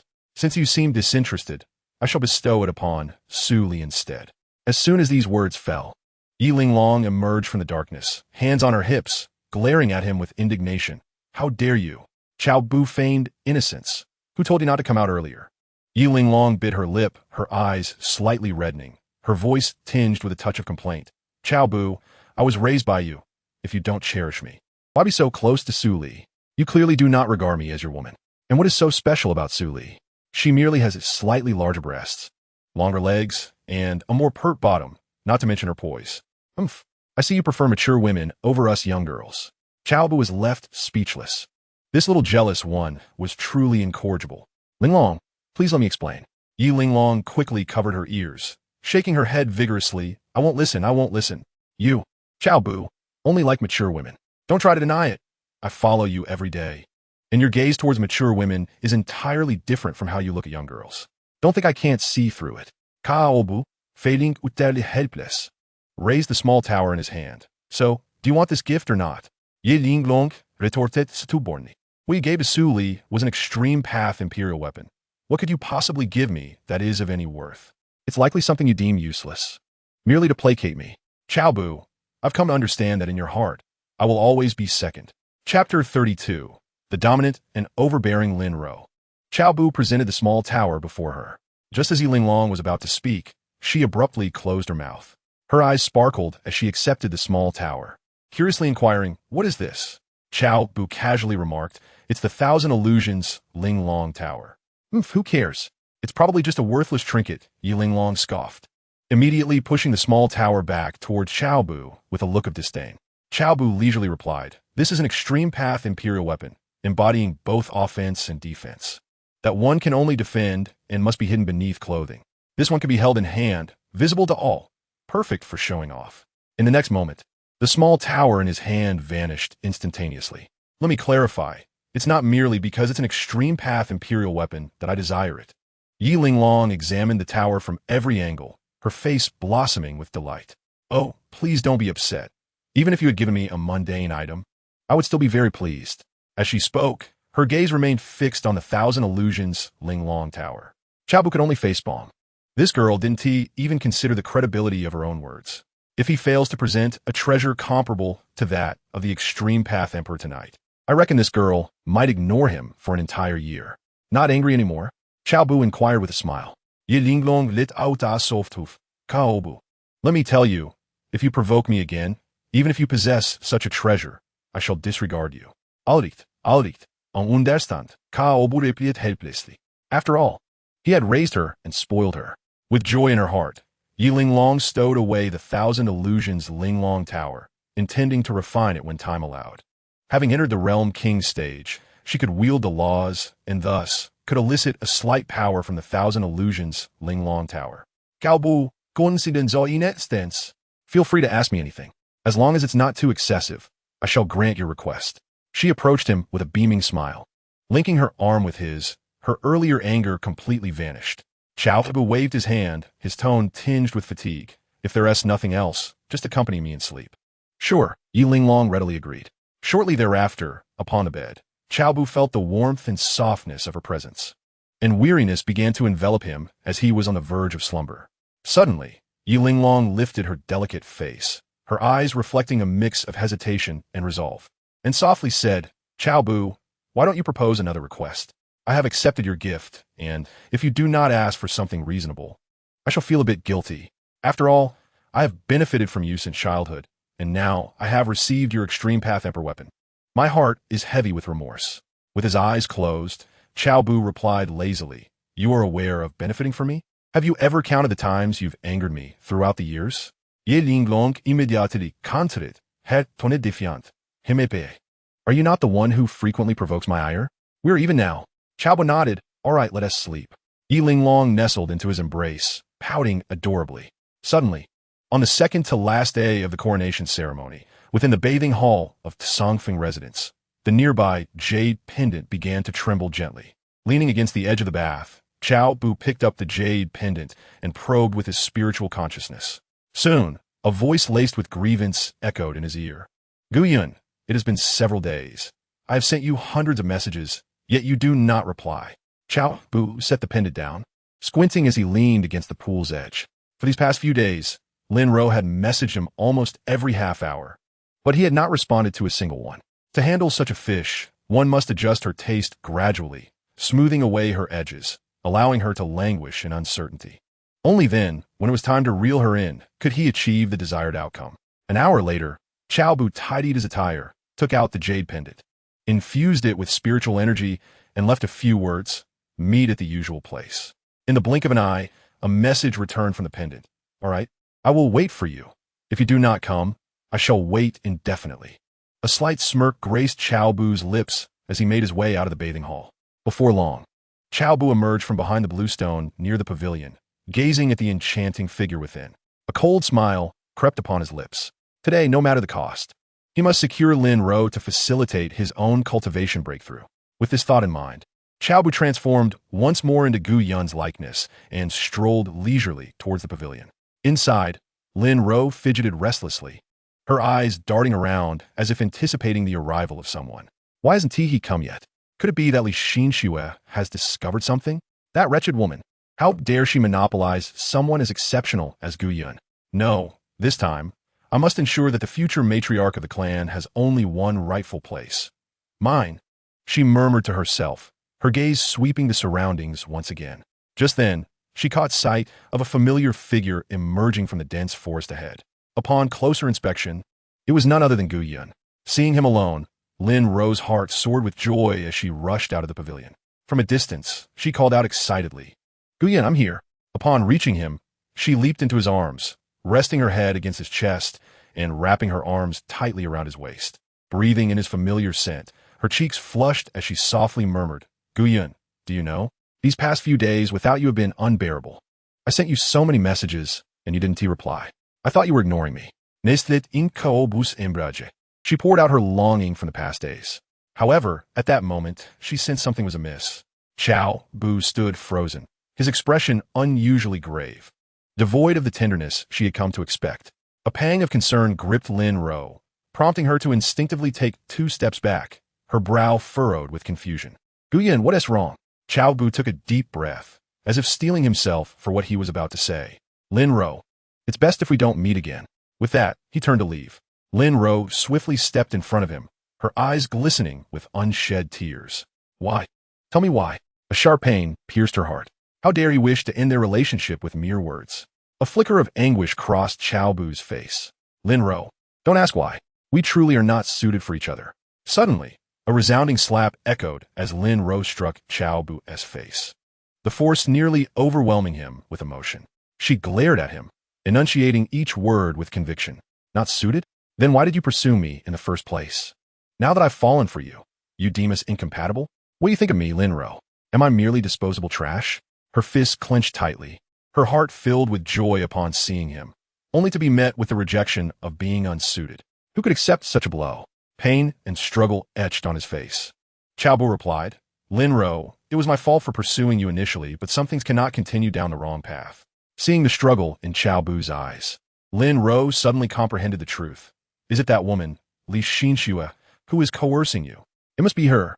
She is the one urging you to deliver these heartless words to me, isn't she? Cao Bu shook his head. Lin Ro, it is not Li Xinxue. It is I who no longer wish to continue. With that, he turned and walked away. Lin Ro gazed at Cao Bu's resolute figure receding into the distance, and tears finally streamed down her cheeks. Gu Yun, she suddenly shouted, rushing forward. Cao Bu turned around, only to find Lin Ro tackling him to the ground. Cao Bu was bewildered. Lin Ro, what are you doing? A glint of madness flashed in Lin Ro's eyes. I do not care. I, Lin Ro, must have you. If you dare not confront Li Xinxue, then you must marry me, and I shall deal with her. Before long, Cao Bu distinctly felt the barrier of his cultivation loosening, a powerful force surging within him. In the next moment, he achieved the 5th level of the law manifestation realm. On the eve of the coronation ceremony, Gu Yun and Cao Bu stood side by side in the air above Gu Clan Square, gazing into the distance as if awaiting someone. Behind them stood Gu Yun's wife, Li Xinxue's twin sister Gu Yin, along with Gu Ling Shuang and Gu Yinging. Among the 5 children of Gu Qingtian, only the son of Leng Yu, Gu Feng, was absent. The rest were present. Further back, the 9 elders awaited with their esteemed disciples. Of course, the 9th elder was an exception. Since Gu Qingtian acquired the swallowing heaven demon art, she had secluded herself within the misty rain courtyard, refusing to see anyone, not even her own grandfather. The 9th elder. At that moment, a colossal rift suddenly tore open in the distant sky. With a roar, the sound of a dragon's cry resonated through the heavens and the earth. The crowd looked up to see a magnificent dragon soaring, trailing a luxurious imperial carriage. Slowly emerging from a void, a flag adorned with the character for summer fluttered in the wind above the carriage. Behind the imperial carriage, 30,000 soldiers stood in perfect formation, their presence formidable. At this juncture, a deep voice emanated from within the carriage. My dear nephew Gu Yun, a day apart feels like 3 autumns. After a month, I see you have made further strides in your cultivation. Chapter 33, The 5 Vassals of the Gu Clan. The dragon drew the imperial carriage before the assembly, and a man with striking features stepped forth, clad in a golden dragon robe. He was tall and exuded an awe-inspiring authority. Cao Bu and Gu Yun stepped forward, clasping their hands. Greetings, Uncle Xia. The 9 elders and their disciples behind them bowed. We pay our respects to Emperor Xia. Xia Yuan smiled heartily and approached to assist Gu Yun. There is no need for such formalities, my dear nephew. I recall the days when I first met your father. Who would have thought that after all these years, he has grown to such heights that we now look up to him? He gestured towards the 30,000 soldiers behind him. Do you see? To establish your prestige, I have brought the Imperial Guard, all of whom are masters of the divine passage realm. Gu Yun cast a glance, a look of delight illuminating his face as he clasped his fists in gratitude, saying, Thank you, Uncle Xia. Xia Yuan erupted into hearty laughter, patting Gu Yun on the shoulder. My dear nephew, you need not stand on ceremony. Thus, The two engaged in lively conversation, while Cao Bu, standing quietly by, received not even a fleeting glance from Xia Yuan. With a faint smile, Cao Bu played the role of a mere backdrop, accentuating the remarkable exchange between the two. The Gu family reigned supreme in the Sword State, commanding 5 major vassal forces: the Song family of the Great Xia dynasty, the Qingtian sect, the Illusory Sound Workshop, and the Blood Oath Palace. The Illusory Sound Workshop was unique. Although it was a vassal of the Gu family, its status warranted special consideration. The remaining 4 forces were revered as immortal-grade sacred grounds. In their heyday, they had all been under the wing of Gu Qingtian, brothers and subordinates alike, colloquially dubbed destiny investors. After Gu Qingtian ascended to prominence, he did not forget them, and through centuries of development, he elevated their power from the ranks of second-rate to that of immortal sacred grounds. In those days, Xia Yuan was merely the 9th prince of the Great Xia dynasty.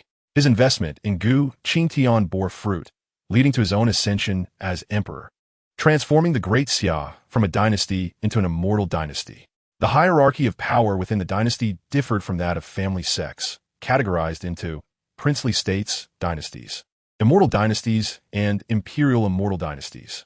The latter required a formidable presence of void-breaking experts to oversee it, and similarly, immortal sacred grounds necessitated the guidance of realm-respected experts. Should Xia Yuan ever break through to the status of a quasi-emperor, the Great Xia would ascend to the rank of an imperial dynasty. An immortal imperial dynasty, however, must be presided over by a great emperor. The Illusory Sound Workshop emerged as the newly established immortal imperial sect. This must be the young lady, Gu Yin, Xia Yuan remarked after exchanging courteous pleasantries with Gu Yun and his wife, approaching Gu Yin.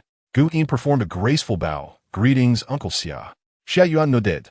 Ah, how you have grown in the blink of an eye. He then turned his attention to Gu Ling Shuang and Gu Ying, followed by the 9 esteemed elders. Ultimately arriving before Cao Bu, feigning politeness as he said, Ah, young Bu, I must apologize for not noticing you earlier. I hope you bear no ill will.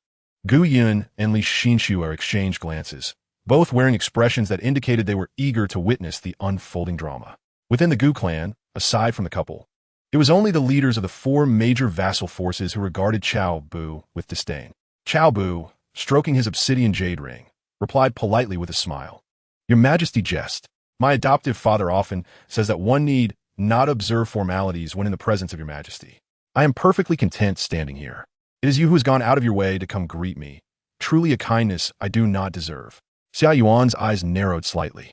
While others may have missed the underlying significance, he perceived it clearly. The distinction between the Xia Emperor and the Blind Emperor was worlds apart. Furthermore, the implication behind Cao Bu's words suggested that rather than awaiting him, Xia Yuan had made a special trip to pay his respects. Reflecting on this, a rare flicker of anger crossed Xia Yuan's typically stern visage, though it vanished almost as quickly as it appeared. Indeed, my dear nephew, you possess a silver tongue.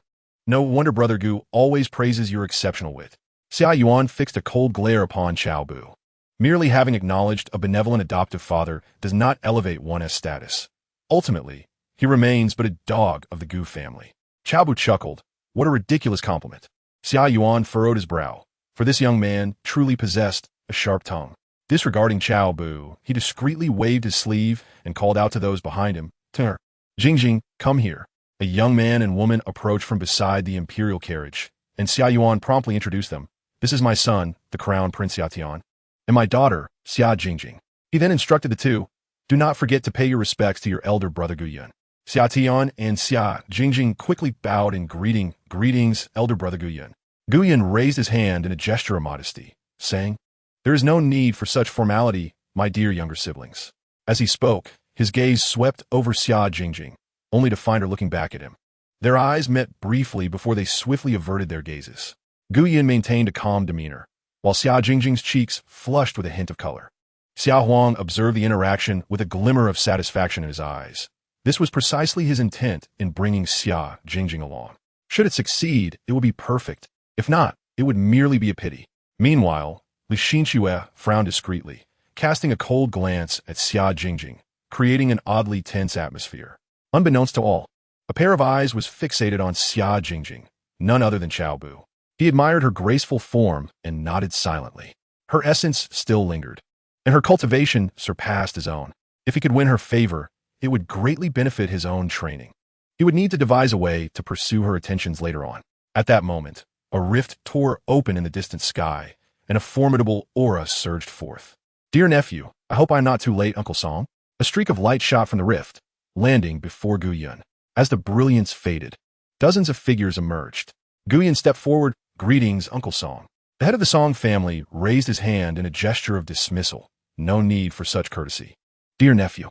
Just then, Xia Yuan approached with a teasing remark. "Song Hao, you are a step late." Song Hao shot Xia Yuan a glance. "Do you think everyone can compare to you, riding a flood dragon?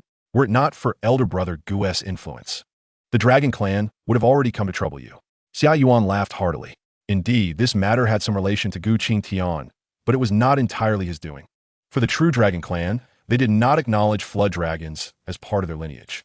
Only if a flood dragon transformed into a true dragon would they offer protection. As for subjugating a genuine dragon, he lacked the audacity for such an endeavor. Even Gu Qingtian would not dare to act so brazenly. Since the inception of the spirit realm, records indicate that around 100 ascendants have emerged, 5 of whom belong to the dragon clan. Though they were not as astonishing as Gu Qingtian, they were nonetheless legendary figures of their time. I thought I had arrived early enough, but it seems there are others who have come before me. Another beam of light burst forth from the rift, descending not far from the gathered crowd. The figure approaching donned a dark robe, towering in stature, with a rugged visage adorned by stubble. Behind him stood numerous others, each possessing cultivation at the realm of king and beyond, akin to the members of the Song family. "Haha, my dear friends, I am Shui Wuheng," he proclaimed. Suddenly, several blood-red flashes surged forth from the void, coalescing beside the man in dark attire. The two exchanged knowing smiles and advanced towards Gu Yun. Gu Yun hastily stepped forward to greet them, saying, "I pay my respects to Uncle Shui and Uncle Qin." Clad in a blood-red robe, Shui Wuheng, tall and slender, gestured to the individuals behind him, stating, "Dear nephew, to ensure the smooth progression of your ascension ceremony, I have brought along the 5 foremost assassins from the Bloody to call." Gu Yun expressed his gratitude. "I am deeply thankful to my esteemed uncles." Subsequently, Gu Yun mingled with the leaders of the 4 great factions, as well as their sons and daughters. Cao Bu observed the scene from a distance, a slight smirk playing on his lips, particularly as his gaze lingered on several of the women, a shadow flickering in his eyes. At that moment, Shui Wuheng inquired, "By the way, will the Empress be attending?" Suddenly, the void trembled, and a vast spatial rift emerged in the distance. With a swift motion, all gazes turned towards it. From the depths of the fissure, a breathtaking beauty emerged, clad in a flowing black gown. Her figure was elegantly slender, her long, dark hair cascading to her waist, and the fitted black attire accentuated her captivating curves. Her ample bosom was tantalizingly prominent, and her delicate waist could scarcely be encircled by a hand. The high slit of her skirt revealed 2 snow-white legs. Each step she took dizzying onlookers. Her visage was nothing short of mesmerizing, brows like distant mountains, eyes like frozen pools, and her lips pressed into a firm line, exuding an aura that kept others at bay. At that moment, 2 graceful figures appeared by her side, Su Li and Lung Yu. "Lu Ruyan, come with us," they chimed in unison, their voices bright and harmonious. Lu Ruyan nodded gently, her hair fluttering slightly, and the 3 transformed into streaks of light, gliding over the heads of the crowd, leaving behind a faint, ethereal fragrance. Xia Yuan, witnessing this, remarked with a hint of envy, "Though we are both vassals, why is there such a disparity?" Song Hao patted his shoulder, teasing old Xia. "You seem to have forgotten that she almost became the 4th matriarch of the Gu clan. Moreover, Huanin Pavilion pledged allegiance to the Gu clan for a century. With that term nearing its end, Lu Ruyan will soon regain her freedom. And, let us not forget, she has already ascended to the throne." Xia Yuan nodded, seemingly struck by a thought, sighed deeply. Who knows who could ever catch Lu Ruyan's eye? Song Hao scoffed lightly. In the entire spirit realm, it seems no one is worthy of her. Xia Yuan wholeheartedly agreed. Indeed, this is a woman even Brother Gu could not claim. A century to attain the throne. Who dares to rival her? Even Brother Gu falls slightly short. Such unparalleled beauty, it seems destined for a life of solitude. Chapter 34. The Enchanting Matron and the Unparalleled Beauty. Cao Bu gazed at Lu Ruyan's retreating figure, an ominous glint flickering in his eyes. Once, Gu Qingtian had pursued Lu Ruyan for 10 years. yet he had not even earned her single glance. Subsequently, the two engaged in a wager, resulting in Lu Ruyan's defeat, which compelled her to pledge a century of service to the Gu clan. She is not only the unattainable woman for Gu Qingtian, but also an entity coveted by all formidable beings in the spiritual realm. It is whispered that, in years past, a malevolent cultivator sought to forcibly claim her. Yet Lu Ruyan emerged unscathed, while those wicked cultivators vanished without a trace, including one of imperial pinnacle stature. In terms of beauty, physique, and innate talent, Lu Ruyan stands unparalleled in the spiritual realm, often referred to as a rare beauty, a sight seldom seen in a million years, and presently acknowledged as the foremost goddess of the spiritual world. Upon catching his first glimpse of Lu Ruyan, Cao Bu found himself with a singular ambition, to conquer her and provide her with a warm home. By any means necessary, he aspired to claim her first. Contemplating this, a fierce glimmer ignited in his eyes. Suddenly, Gu Qingtian leaned in, her expression one of disdain. "Elder brother, your smile was rather sinister just now." Cao Bu promptly suppressed his smile and shot her a glare. "Is that malevolence? It's merely appreciation." Gu Qingtian nodded seriously.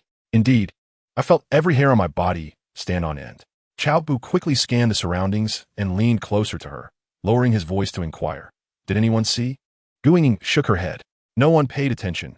You've forgotten, in the clan, you are but a waste. Besides me, who in the Gu clan would care about you?" Cao Bu's lips twitched as he flicked her forehead. "If you can't speak wisely, then refrain from speaking at all. Is this how you address your elder brother?" Gu Qingtian stuck out her tongue playfully, patting his shoulder with bravado. "Fear not. What of being a waste? In this Gu clan, I shall shield you." As she spoke, she playfully winked at Cao Bu. He feigned a formal salute. "Thank you, esteemed lady." Gu Qingtian's face brightened, her chin lifted slightly. How perceptive. As night fell, the Gu clan's banquet hall was ablaze with light. Cao Bu sat alone in a corner, sipping wine while admiring the enchanting figures before him. He had long grown accustomed to such scenes. As an outsider within the Gu clan, he was perpetually on the periphery. At that moment, Su Li's voice resonated in his mind. "So, what do you think of that woman?" Cao Bu nodded casually, responding through thought, "A paragon of beauty. How do I measure against her?" Su Li pressed, a hint of competitive spirit lacing her tone. Cao Bu replied nonchalantly, "You embody two distinct styles. Comparison is futile." Su Li, intrigued, asked, "And what style do I possess?" Cao Bu responded, "You are a captivating young matron, while she is an unparalleled beauty." A blush crept onto Su Li's delicate face as she continued, "If I were 18 and she too, whom would you choose?" Without hesitation, Cao Bu declared both. Su Li's thought conveyed mild irritation. "Rascal, you can only choose one." Cao Bu, resolute, replied both. Su Li retorted, "You are quite greedy." After a brief pause, she shifted to the crux of the matter. "Do you wish to possess her?" Cao Bu replied solemnly, "If even a being of imperial pinnacle could not claim her, what can a quasi-emperor like you accomplish?" Su Li remarked, "Have you forgotten how you managed to ensnare me?" Cao Bu nearly spewed his drink, exclaiming, "You knew I was trying to seduce you?"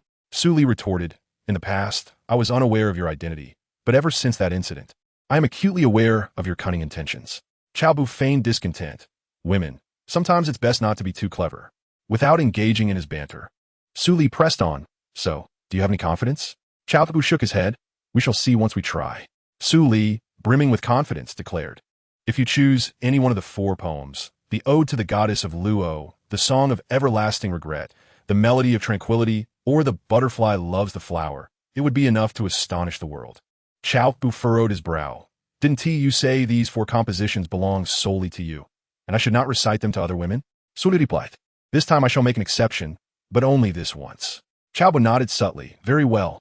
Once their communication concluded, Su Li stood up and smiled at the first seat.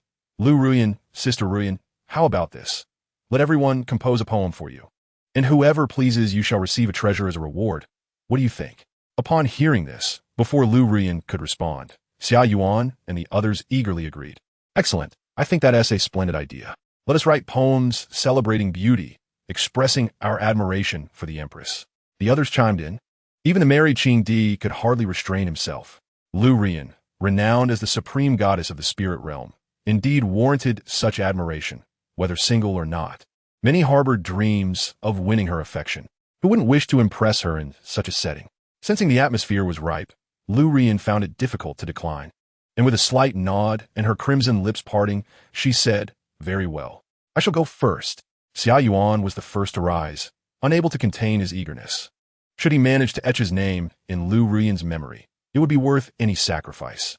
The banquet hall fell silent, all eyes fixated on Xia Yuan.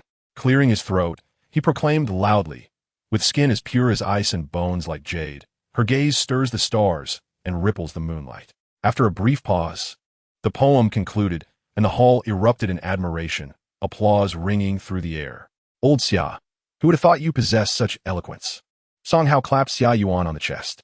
Xia Yuan wore a proud expression, but upon glancing at Lu Ruyan, who was engrossed at her tea, seemingly indifferent to his verse, his pride gradually faded, replaced by a resigned sigh. Song Hao hurried to console him. "Do not fret. If it were so easy to sway the empress, it wouldn't be our turn." Xia Yuan nodded, taking it as a form of self-comfort. "Now, allow me to compose a verse." Lin Xiaotian could no longer contain himself. Who wouldn't want to shine before the goddess? Ignoring Zhao Wei's protests, he stood up and declared, "In the realm of cultivation, she is the fairest, every smile and frown captivating the city.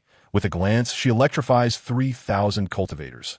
And with a stamp of her foot, Lin Xiaotian stared in bewilderment at Zhao Wei, who had covered her mouth, confusion evident in his eyes. Zhao Wei, her expression dark, communicated through thought, "What nonsense have you just composed? Look at their expressions." Lin Xiaotian cast a fleeting glance around the room and noticed the calm demeanor of the crowd. Yet their lips quivered slightly, indicating their discontent with his poetry. His cheeks flushed with embarrassment, and he forced a laugh. Do come, I shall drink." Goodness, my poetry is not lacking in merit. So why do these individuals cast such peculiar glances? Turning his gaze to Lu Ruyan, whose expression remained utterly unchanged, he felt a wave of despondency wash over him. This woman is truly difficult to sway. Subsequently, everyone took turns reciting verses. Yet none managed to elicit even the slightest reaction from Lu Ruyan. Gu Yun, as the grand finale, presented his poem, which received applause only second to Xia Yuan, filling him with a sense of pride. Though Lu Ruyan remained oblivious to his talents, he did not lose heart. After all, this was a woman who had eluded even his father's grasp. One could only imagine the arduous task of winning Lu Ruyan's heart. At that moment, he caught sight of Cao Bu, who sat alone, indulging in his drink, and a cunning idea struck him. "Brother, we have all composed poems for the Empress. Shouldn't you grace us with one as well? Fear not, our skills are rather comparable, and you need not feel burdened." Upon hearing this, both acquaintances and strangers alike turned their attention to Cao Bu. Beside them, Gu Qingtian could no longer bear the sight and pointed at Gu Yun, saying, "Gu Yun, brother is merely here to enjoy his drink. What offense has he given you? Are you not aware that brother can barely scrawl a few words, let alone compose poetry?" Gu Yun's dissatisfaction was evident. How could this girl, who did not even refer to him as brother, be so familiar with Cao Bu? He could not endure it any longer and retorted with a sneer, "Is that so? Is my father Gu Qingtian's adopted son truly a dullard? Or has he suffered such a lack of education that he cannot even craft a simple poem? I think it would be best for him to leave the Gu family altogether." Gu Yun's words left Gu Qingtian fuming, her face flushed with indignation, ready to retort. But Cao Bu interrupted her first. "Qingtian, let it be, brother." Cao Bu slammed his cup down on the table, rose with a composed demeanor, and turned to leave the hall. Watching Cao Bu's retreating figure, Gu Yun smirked coldly. The entire Gu clan needed but one elder brother. That was him. Cao Bu must depart.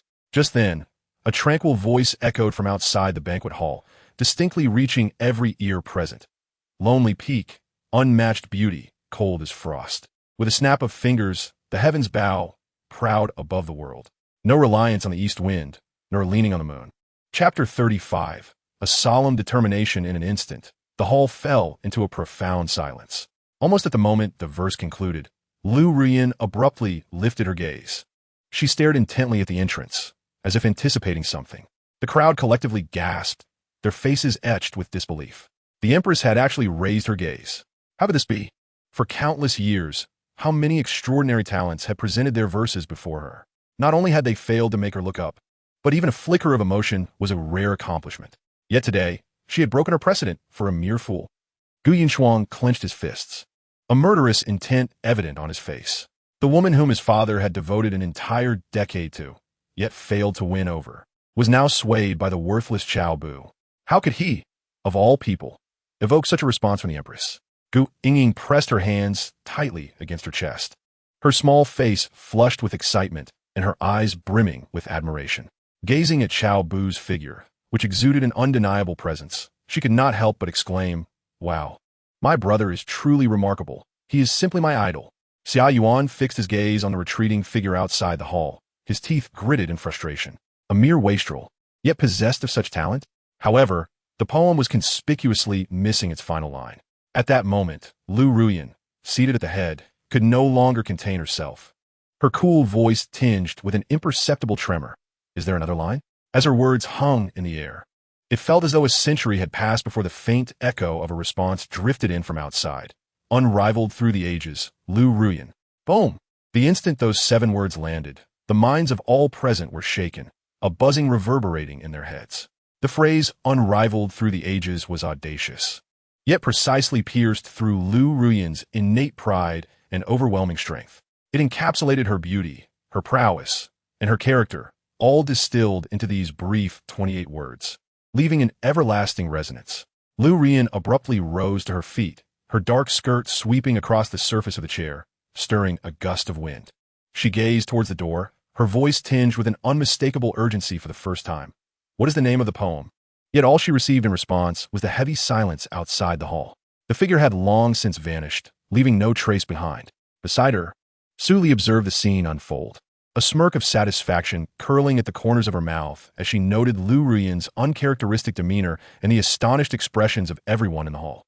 She had known this tactic would be effective. Nearby, Long Yu recited the poem repeatedly, her eyes sparkling with intrigue. She looked towards the now vanished figure outside, a flicker of curiosity igniting within her. It seemed that no one had truly understood this unique member of the Gu clan. Reflecting on the past few centuries, this adopted son of Gu Qingtian had lived a life of extreme humility. It was worth noting that one with such cultivation as Cao Bu would be relegated to menial tasks in other imperial families, or even deemed unworthy of such labor. Had the Gu clan not been relatively new, Cao Bu would indeed be among the lowest of the low. Yet this seemingly insignificant individual was gradually revealing his brilliance. Did this signify something more profound?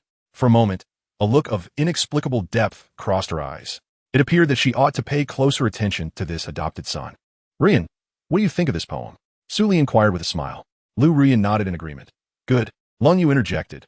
"I believe is far more than just good. Ruyan, this poem is tailored specifically for you. The first line captures your beauty, the second your strength, and the third your character, but..." Long Yu glanced at Su Li, who gently shook her head, and both turned their attention back to Lu Ruyan. "Ruyan, what does the final line signify?" "Surely you understand?" Su Li questioned. If the first 3 sentences merely astonished Lu Ruyan, the final sentence left her utterly shocked. While she merely lifted her gaze at the initial remarks, she stood up directly to inquire about the name of the poem in response to the last line, thus demonstrating its profound impact.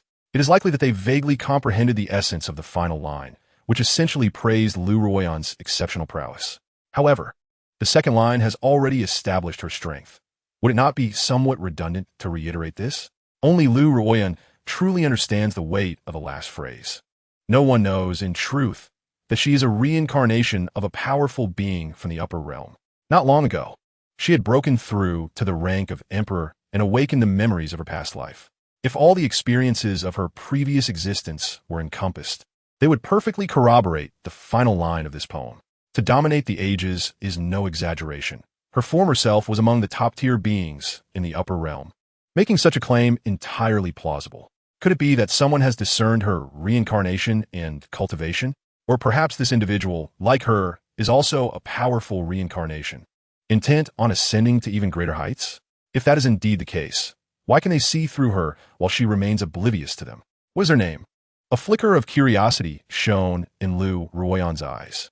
If this person truly is a reincarnated being and can perceive her despite their weaker cultivation, it only indicates one thing. Their previous life must have been even more formidable than hers. Such a person does not exist in the upper realm, which suggests that they might hail from a realm even more powerful than that of the immortals. His name is Cao Bu, the adopted son of Qingtian, explained Long Yu.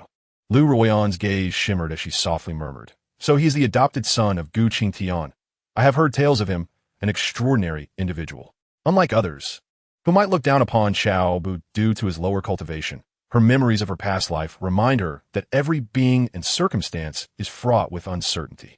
Who can truly assert that a once weak ant could not rise to become a sovereign in its own right? Where does he reside? Lu Ruoyan continued her inquiry. This question left those present utterly astounded. Surely, Lu Ruoyan is not genuinely preparing to ask for the name of the poem?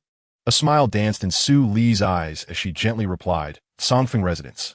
On the morning of the enthronement ceremony, Cao Bu, along with Gu Yun and the 9 elders, had already arrived at the entrance of the Gu clan to welcome various factions. Today, the Gu clan exhibited an unusual severity, showcasing all the forces they could muster. Atop each mountain peak, a realm sovereign was stationed. There were also patrolling guards, all of whom were a restructured assembly of the Gu clan and the 4 major vassal forces, each possessing at least the power of the void-breaking realm. 10 formed a small team, while 100 constituted a larger unit, though they may not compare to other imperial clans. One must not forget that the Gu clan has evolved from its humble beginnings in less than 400 years. Meanwhile, other imperial clans have long since established their fame, with legacies spanning at least 10,000 to even 100,000 years. Some immortal imperial clans have boasted a lineage lasting over 1,000,000 years, with a depth of heritage far surpassing that of the Gu clan. Although the Gu clan may be weakened, it is now an entity that no force in the spiritual realm dares to provoke. Perhaps it will take 10,000 years for the methods left behind by Gu Qingtian to be exhausted before the Gu clan becomes indistinguishable from ordinary imperial clans. At that moment, at the summit of the sky outside the Gu clan's mountain gate, dozens of fissures simultaneously tore open, releasing an overwhelming aura. Following this, a series of resonant voices echoed through the celestial heights. Shaoling, the lord of the endless fire domain of Yanzhou, comes bearing the heart of earth fire to congratulate the son of the sword immortal Gu on his ascension to the position of clan leader. Su Feng, the leader of the explosive sky gang, arrives with an extreme Dao Emperor artifact, a first-grade spiritual tool, to extend congratulations to the son of the sword immortal Gu on his new role as clan leader. Brother Kun, the leader of the axe gang of the eastern wilderness, presents an extreme Dao Emperor artifact, a 7th-grade spiritual tool, to celebrate the son of the sword immortal Gu taking on the mantle of clan leader. The arriving factions included the Zong family of Zhongzhou, the Thieves Guild of Zhongzhou, the Dragon clan of Yaoshu, the Goxing sect of Qingzhou, the Beggars gang of Huangzhou, and the Salted Fish sect of Xingzhou. Each of these factions is at least of the caliber of a sacred dynasty. Cao Bu and Gu Yun promptly stepped forward to welcome them. Esteemed guests from afar, we apologize for the lack of proper reception. Please come in. Gu Yun stepped forward, cupping his fists in a gesture of respect, looking particularly spirited today, already exuding half the authority of a clan leader. Cao Bu followed closely behind, wearing a warm smile that made one feel as if they were basking in the spring breeze. Clan leader Gu Yun, this is the extreme Dao Emperor artifact gifted by my explosive sky gang. Please accept it, Su Feng said, handing over a box. Gu Yun received it, discreetly making a small hole at the bottom of the box to ascertain its contents, after which his expression darkened. Su Feng inquired with a grin, "What's the matter?" Clan leader Gu Yun, do you think my explosive sky gang is stingy? I must inform you, this is the only extreme Dao Emperor artifact we possess. Gu Yun's lips twitched as he found himself at a loss, unsure whether to accept or decline. It would be rather impolite to open it here. Yet to accept it without inspection would make me a fool, he thought.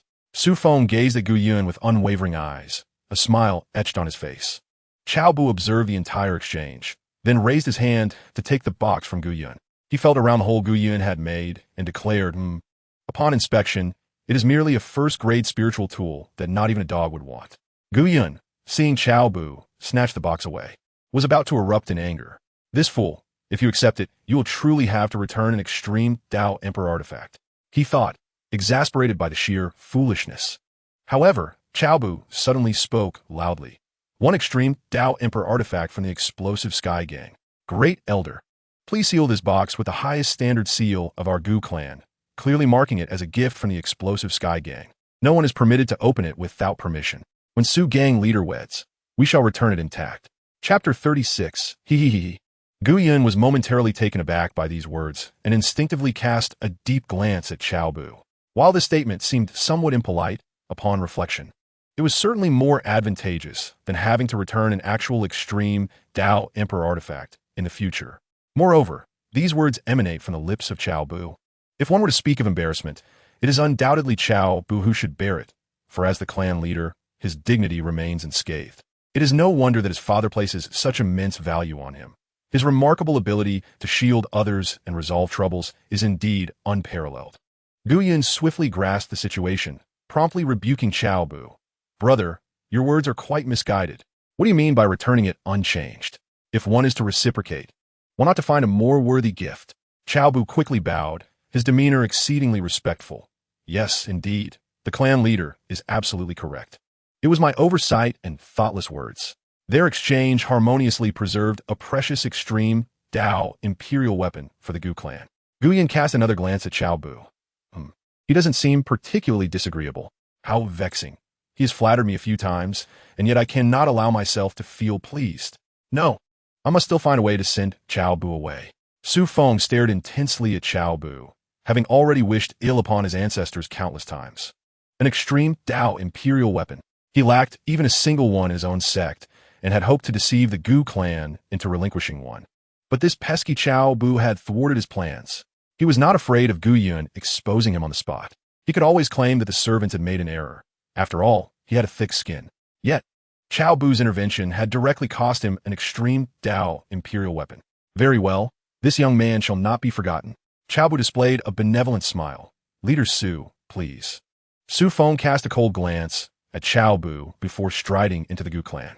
Not far away, Kuan Gu, the leader of the Axe Gang, examined the box in his hands and promptly instructed those behind him. Bring forth the prepared immortal sacred artifact, the Golden Axe. A bewildered junior asked, Leader, we are not particularly close with the Gu clan. Would it not be excessive to gift an immortal sacred artifact? Kung Gi, insensate, struck the junior on the head. Are you suggesting that an immortal imperial level force like ours should present a 7th grade spirit artifact as a gift? If word gets out, we would be the laughingstock. The junior stubbornly queried. But this 7th grade spirit artifact was prepared by you. The former leader instructed you to bring the immortal sacred artifact. Yet you claim the Gu clan is unworthy. Kuan Gu glared fiercely, addressing the junior. Strike him, pin him down, and beat him mercilessly. Not only at the Axe Gang, but many factions eager to take advantage hastily sought to dispose of their worthless items. Initially, they had hoped to profit, but it seemed that was not to be. In an instant, the representatives of various factions cast dissatisfied glances at Cao Bu. Clan leader Gu, this is the immortal sacred artifact, the Golden Axe, presented by my Axe Gang. Please accept it, Kuan Gu said cheerfully as he opened the box and extended it forward. Gu Yun's expression brightened. For factions with whom they had a moderate relationship, the gift of an immortal sacred artifact was perfectly appropriate. Thus, he smiled and gestured, Leader, please. Kung Ye nodded, casting a feigned smile as he passed by Cao Bu. Damn it, he valued that golden axe, and now he was giving it to the Gu clan. All because of that fellow named Cao Bu. He immediately took out a small notebook and inscribed Cao Bu's name within. Cao Bu caught a glimpse of the unfolding action from the side, his lips twitching in disbelief. An immortal artifact, truly? This was his first encounter with a stingy, immortal imperial clan. Following the recent minor mishap, everything proceeded in an orderly fashion. Although no emperors had arrived, each major power had dispatched a distinguished representative. Time passed swiftly, and the renowned factions of the spirit realm had nearly all gathered, with the welcoming arrangements reaching their conclusion. At that moment, Gu Yun's peripheral vision swept across the nearby dense forest, where he suddenly spotted a pair of eyes fixated upon him. Upon closer inspection, his expression shifted. The individual bore an uncanny resemblance to him. In that instant, realization dawned upon him. It was this person who had sullied Gu Qingtian's name and framed him. Today, he was determined to personally capture this scoundrel. Were it not for this individual, he would not have endured a month of disdainful glances from his kin, ultimately forcing him to retreat to the Shangxiao courtyard for cultivation, only venturing out when absolutely necessary. Glancing at the time remaining before the enthronement ceremony, Gu Yun calculated that he had sufficient time. He promptly addressed Cao Bu. Brother, please welcome the yet-to-arrive factions on my behalf. I shall return to the Shangxiao courtyard to prepare for the enthronement. No sooner had he spoken than he dashed away. Cao Bu watched Gu Yun's departing figure with a slight smirk, anticipating an exciting turn of events. The imposter posing as Gu Yun was, of course, Yiling Long. With her presence, the plan was bound to proceed much more smoothly. With her first realm of the Realm King, coupled with a 9-turn Linglong body, she was confident that Gu Yun would not capture her. Cao Bu then turned to the elder beside him, providing instructions. Elder, I will return to the Congfeng residence to change into a different set of attire. You all keep watch here. With that, he swiftly departed. Before long, as he approached within 10 miles of the MOU residence, Su Li's voice echoed in his mind. Hurry, I cannot hold Cold Moon much longer. A subtle smile crept upon Cao Bu's lips. After passing behind a green stone, he emerged transformed into Gu Yun's likeness. He approached the MOU residence and knocked upon the gate. A strange maid answered the door, and upon seeing Cao Bu, immediately bowed. Greetings, clan leader. Cao Bu smiled faintly. Is Frost Sister inside? The maid replied, reporting to the clan leader, the young lady is preparing to go out. Cao Bu nodded, lead the way. I have matters to discuss with her. Yes, clan leader, the maid responded, turning to guide him. Just as they were nearing Gu Lingxiong's chambers, the maid blocked Cao Bu's path. Please wait, clan leader. I shall fetch the young lady. As she turned to leave, she suddenly felt a sharp pain at the back of her neck. Her soul jolted, and she fainted. Cao Bu cast the maid aside into a corner and proceeded into Gu Lingxiong's chambers. Upon his arrival, the maid inside promptly bowed. Greetings, clan leader. Cao Bu nodded and commanded, you all may leave. I have urgent matters to discuss with Frost Sister. Upon hearing this, the maidservants exchanged hesitant glances. Cao Bu barked a command, leave. The maids trembled, compelled to consider Gu Yun's current standing, and turned to exit the chamber.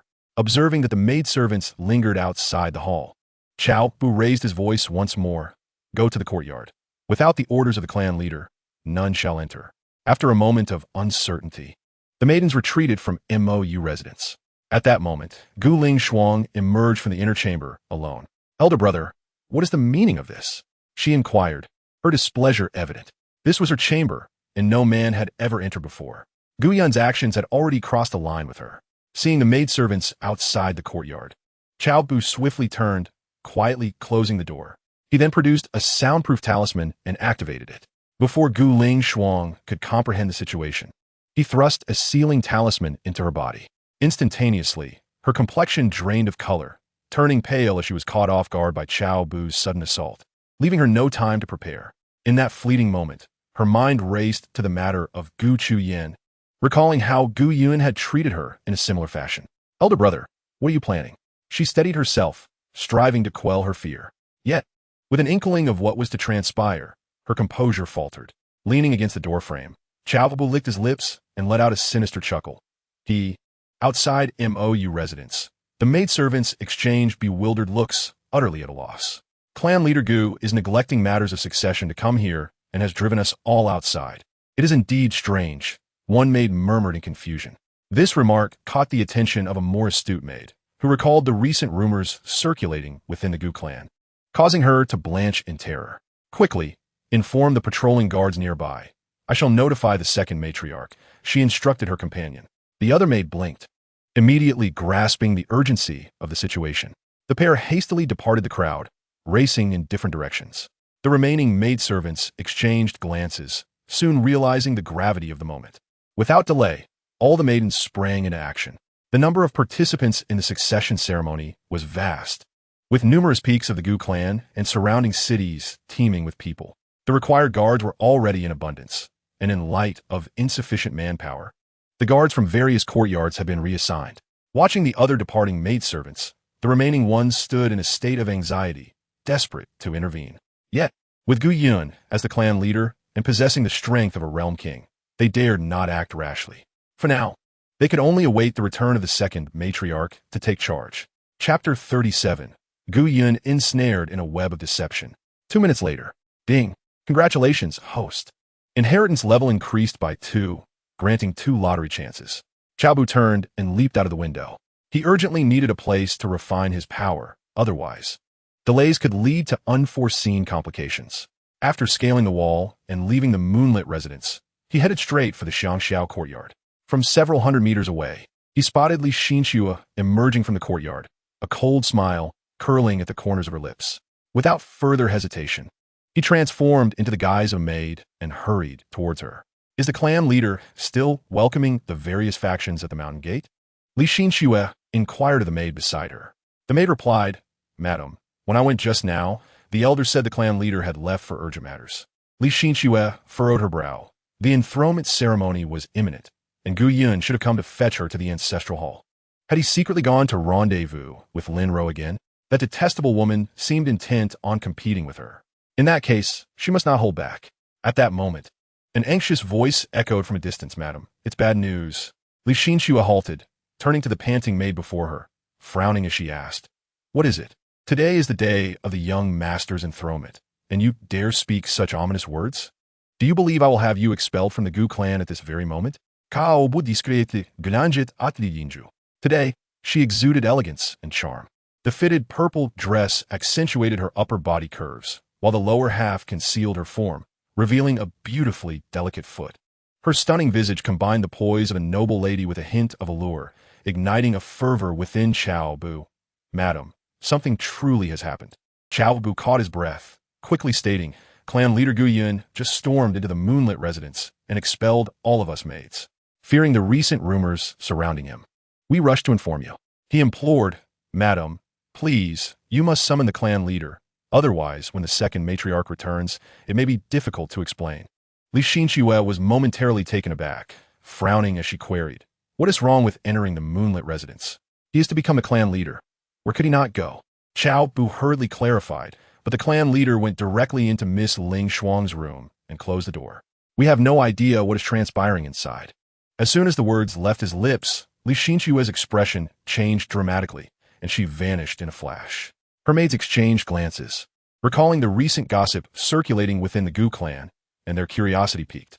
Ignoring Cao Bu, they rushed after Li Xinxue. Watching her retreating figure, a smirk played on Cao Bu's lips.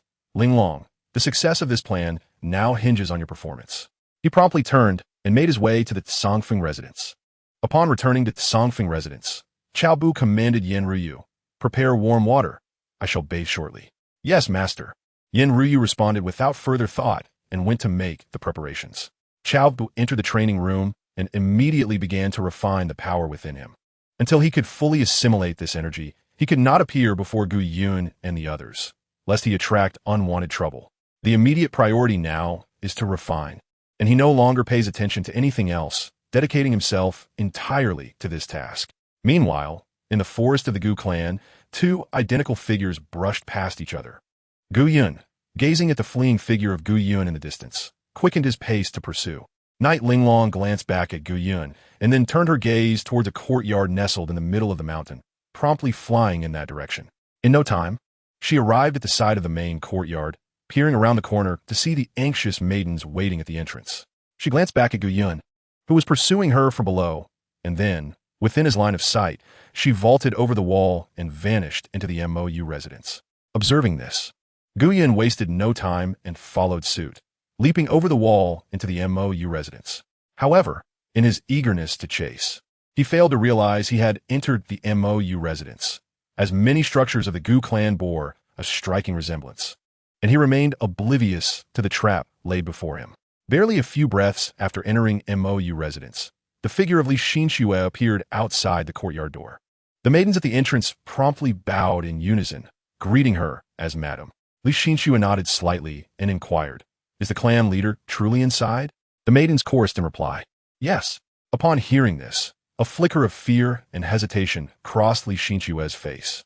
She fixated on the courtyard door, weighing the consequences of what lay beyond. After a prolonged moment of indecision, she exhaled a long, heavy sigh and pushed open the courtyard door, prompting the maidens to hastily follow her inside. Outside, Gu Lingshuang's chamber, Gu Yun cautiously surveyed his surroundings, his nerves taut as he remained vigilant for any surprise attack from another Gu Yun. Suddenly, he heard a faint sound of sobbing. Following the sound, he approached a window and confirmed it originated from within before leaping inside. Just after rounding a corner, he spotted a somewhat familiar woman curled up on the bed, softly weeping in despair. Initially taken aback, his pupils dilated in shock, and he instinctively turned to escape through the window. However, just as his foot touched the window ledge, the door behind him was abruptly kicked open. Gu Yun spun around, locking eyes with Li Xinxue, who had burst in. In that instant, Gu Yun's mind felt as though it had constricted violently, the world around him spinning as if caught in a tempest. Silence. A deathly stillness enveloped the room. Gu Yun slowly withdrew his foot, turning to meet Li Xinxue's gaze. The chamber was so quiet that one could hear the rhythm of their own heartbeat, punctuated only by Gu Lingshuang's faint sobs. Li Xinxue slowly turned her head, and from a distance of several meters, she immediately discerned the tragic state of Gu Lingshuang. She whirled back, fixing a penetrating stare upon Gu Yun, her eyes now a fiery crimson. Was she not enough? To win this man's favor, she had deliberately chosen a gossamer red dress. She even sought guidance on how to dance. Yet, in the end, he had still sought another woman, even if it were Lin Ro. She would not have been so enraged. But this scoundrel, how could he? Xinxue, I have been wronged. You must believe me. Gu Yun, noticing the strange glint in her eyes, felt a surge of panic wash over him, his face paling as he hastily gestured to defend himself. Li Xinxue Bauza, her expression rife with skepticism as she scrutinized him from head to toe. No, you're an imposter, Gu Yun. No sooner had the words left her lips than she summoned a sacred sword, its fierce wind slicing through the air as it lunged towards Gu Yun's face. Xinxue, I am truly Gu Yun. Do not be mistaken. I am not the imposter. Gu Yun dodged desperately to the side, words of denial caught in his throat, tears of frustration welling in his eyes. He found himself in a conundrum. Acknowledging Gu Yun's faults seemed wrong, yet denying them was equally futile. Li Xinxue let out a cold snort, intensifying her assault. It was you who impersonated my husband and tarnished Gu Qingtian's reputation. Now you seek to harm Ling Xuan. Speak, who are you really? Grinding his teeth, Gu Yun hurriedly explained, Xinxue, I genuinely am Gu Yun. However, the disgrace of Gu Qingtian and Ling Xuan was not my doing. I just discovered someone who resembles me exactly and pursued him, only to find he led me here. Li Xinxue remained unconvinced, her disdain evident. My husband is exceptionally astute. He would never fall for such a ruse. If you wish to fabricate lies, you ought to first consider his intelligence. Gu Yun felt a mix of gratitude and helplessness. It was comforting to know that Li Xinxue held him in such high regard. Yet he had been so focused on capturing the doppelganger that he hadn't fully grasped the situation, only realizing they were at MOU residence after encountering Gu Lingshuang. Xinxue, can you please cease your attack? Let's sit down and discuss this properly. Gu Yun pleaded while evading her strikes. Li Xinxue's eyes glinted with lethal intent. Killing you will restore my husband's honor. Seeing that her every move was lethal, it was clear she truly regarded him as the imposter. With no other recourse, Gu Yun could only brandish a sacred artifact and focus on defense. Unbeknownst to them, their conflict had escalated above MOU residence. The terrifying aura of the Boundary King erupted, drawing the attention of all the major forces present for the spectacle. Gradually, more and more individuals from various factions soared into the skies, converging around them. 10,000, 20,000, 30,000, 100,000. Nearly surrounding MOU peak to the point of suffocation. Gu Yun surveyed the scene, his face ashen. If the situation were not handled deftly, it would surely become the swiftest scandal to sweep through the spirit realm. If that were to occur, the Gu Yun would undoubtedly be disgraced, becoming a pariah, a source of shame for the Gu clan, and an indelible stain on Gu Qingtian's reputation. His mind raced, searching for a flaw in this scheme of betrayal. Chapter 38, Truly a Beast. Moments earlier, atop a mountain peak 100 miles away, 5 figures stood in silent contemplation. Within the barrier, Lung Yu and Su Li sat cross-legged, surrounded by a faint aura of law and principle. Suddenly, Su Li's eyes flew open, a formidable aura of the 5th stage of the semi-emperor surging forth. She rose abruptly, turning to the side where Lu Ruyan stood, her face alight with excitement. Ruyan, thank you so much. Lu Ruyan smiled and shook her head. Even without me, you would have broken through within half a month. Su Li shook her head, saying, while that may be true, what you just articulated about the cycle of reincarnation has illuminated my understanding. My comprehension of the laws of reincarnation is now considerably clearer. Perhaps before long, I too shall attain the status of an emperor. Lu Ruyan nodded in acknowledgement, her gaze shifting to the side where Lung Yu had also opened her eyes, her expression marred by despondency. Lung Yu, have you gained no insight at all? Lu Ruyan queried, somewhat perplexed, given that this powerful being from the celestial realm had personally expounded on the path of the moon. It was unfathomable that she would emerge empty-handed. Lung Yu shook her head, her brow furrowed tightly. I am at a loss. Today, I feel an unsettling premonition, as if something significant is about to transpire. A flicker of concern crossed Su Li's eyes as she stepped forward to offer comfort. What could possibly be so grave? Are you worried that someone might disrupt Yinner's ascension ceremony? Fear not. With Ru Yin here, who would dare to create chaos in the spirit realm? No sooner had she spoken than a figure rushed in from the distance, exclaiming, "Second mistress, it's terrible." Upon witnessing this, Ru Yin raised her hand to dispel the barrier. The maid stumbled as she approached, breathless and frantic. Lung Yu instantly rose to her feet, her anxiety magnifying exponentially. Her body swayed slightly. Su Li quickly reached out to steady her and inquired with concern, "Second sister, what has happened? You look unwell." Lung Yu shook off her grasp, hastening towards the maid. This maid belonged to her residence of Mou. She recognized her. "What has transpired?" Lung Yu's voice trembled with urgency. The maid, panting heavily, replied in a rush, "Just moments ago, Patriarch Gu Yun suddenly barged into Mou, entering the young lady's chamber. After expelling us, he sealed off Mou with a barrier. Remembering the recent rumors in the clan, I feared for the worst and hurried to inform you." As her words fell away, two powerful auras erupted above Mou, drawing the attention of the trio. They turned sharply to witness Li Xian Shui wielding the holy sword, fiercely pursuing Gu Yun. A sudden recollection struck Lung Yu regarding the incidents involving Gu Qingtian, causing her to stumble back a few steps before vanishing in an instant. Su Li and Ru Yin exchanged glances before promptly following suit, as did Aunt Shui and Aunt Bai. In the chamber of Gu Ling Shuang, the five of them appeared in succession.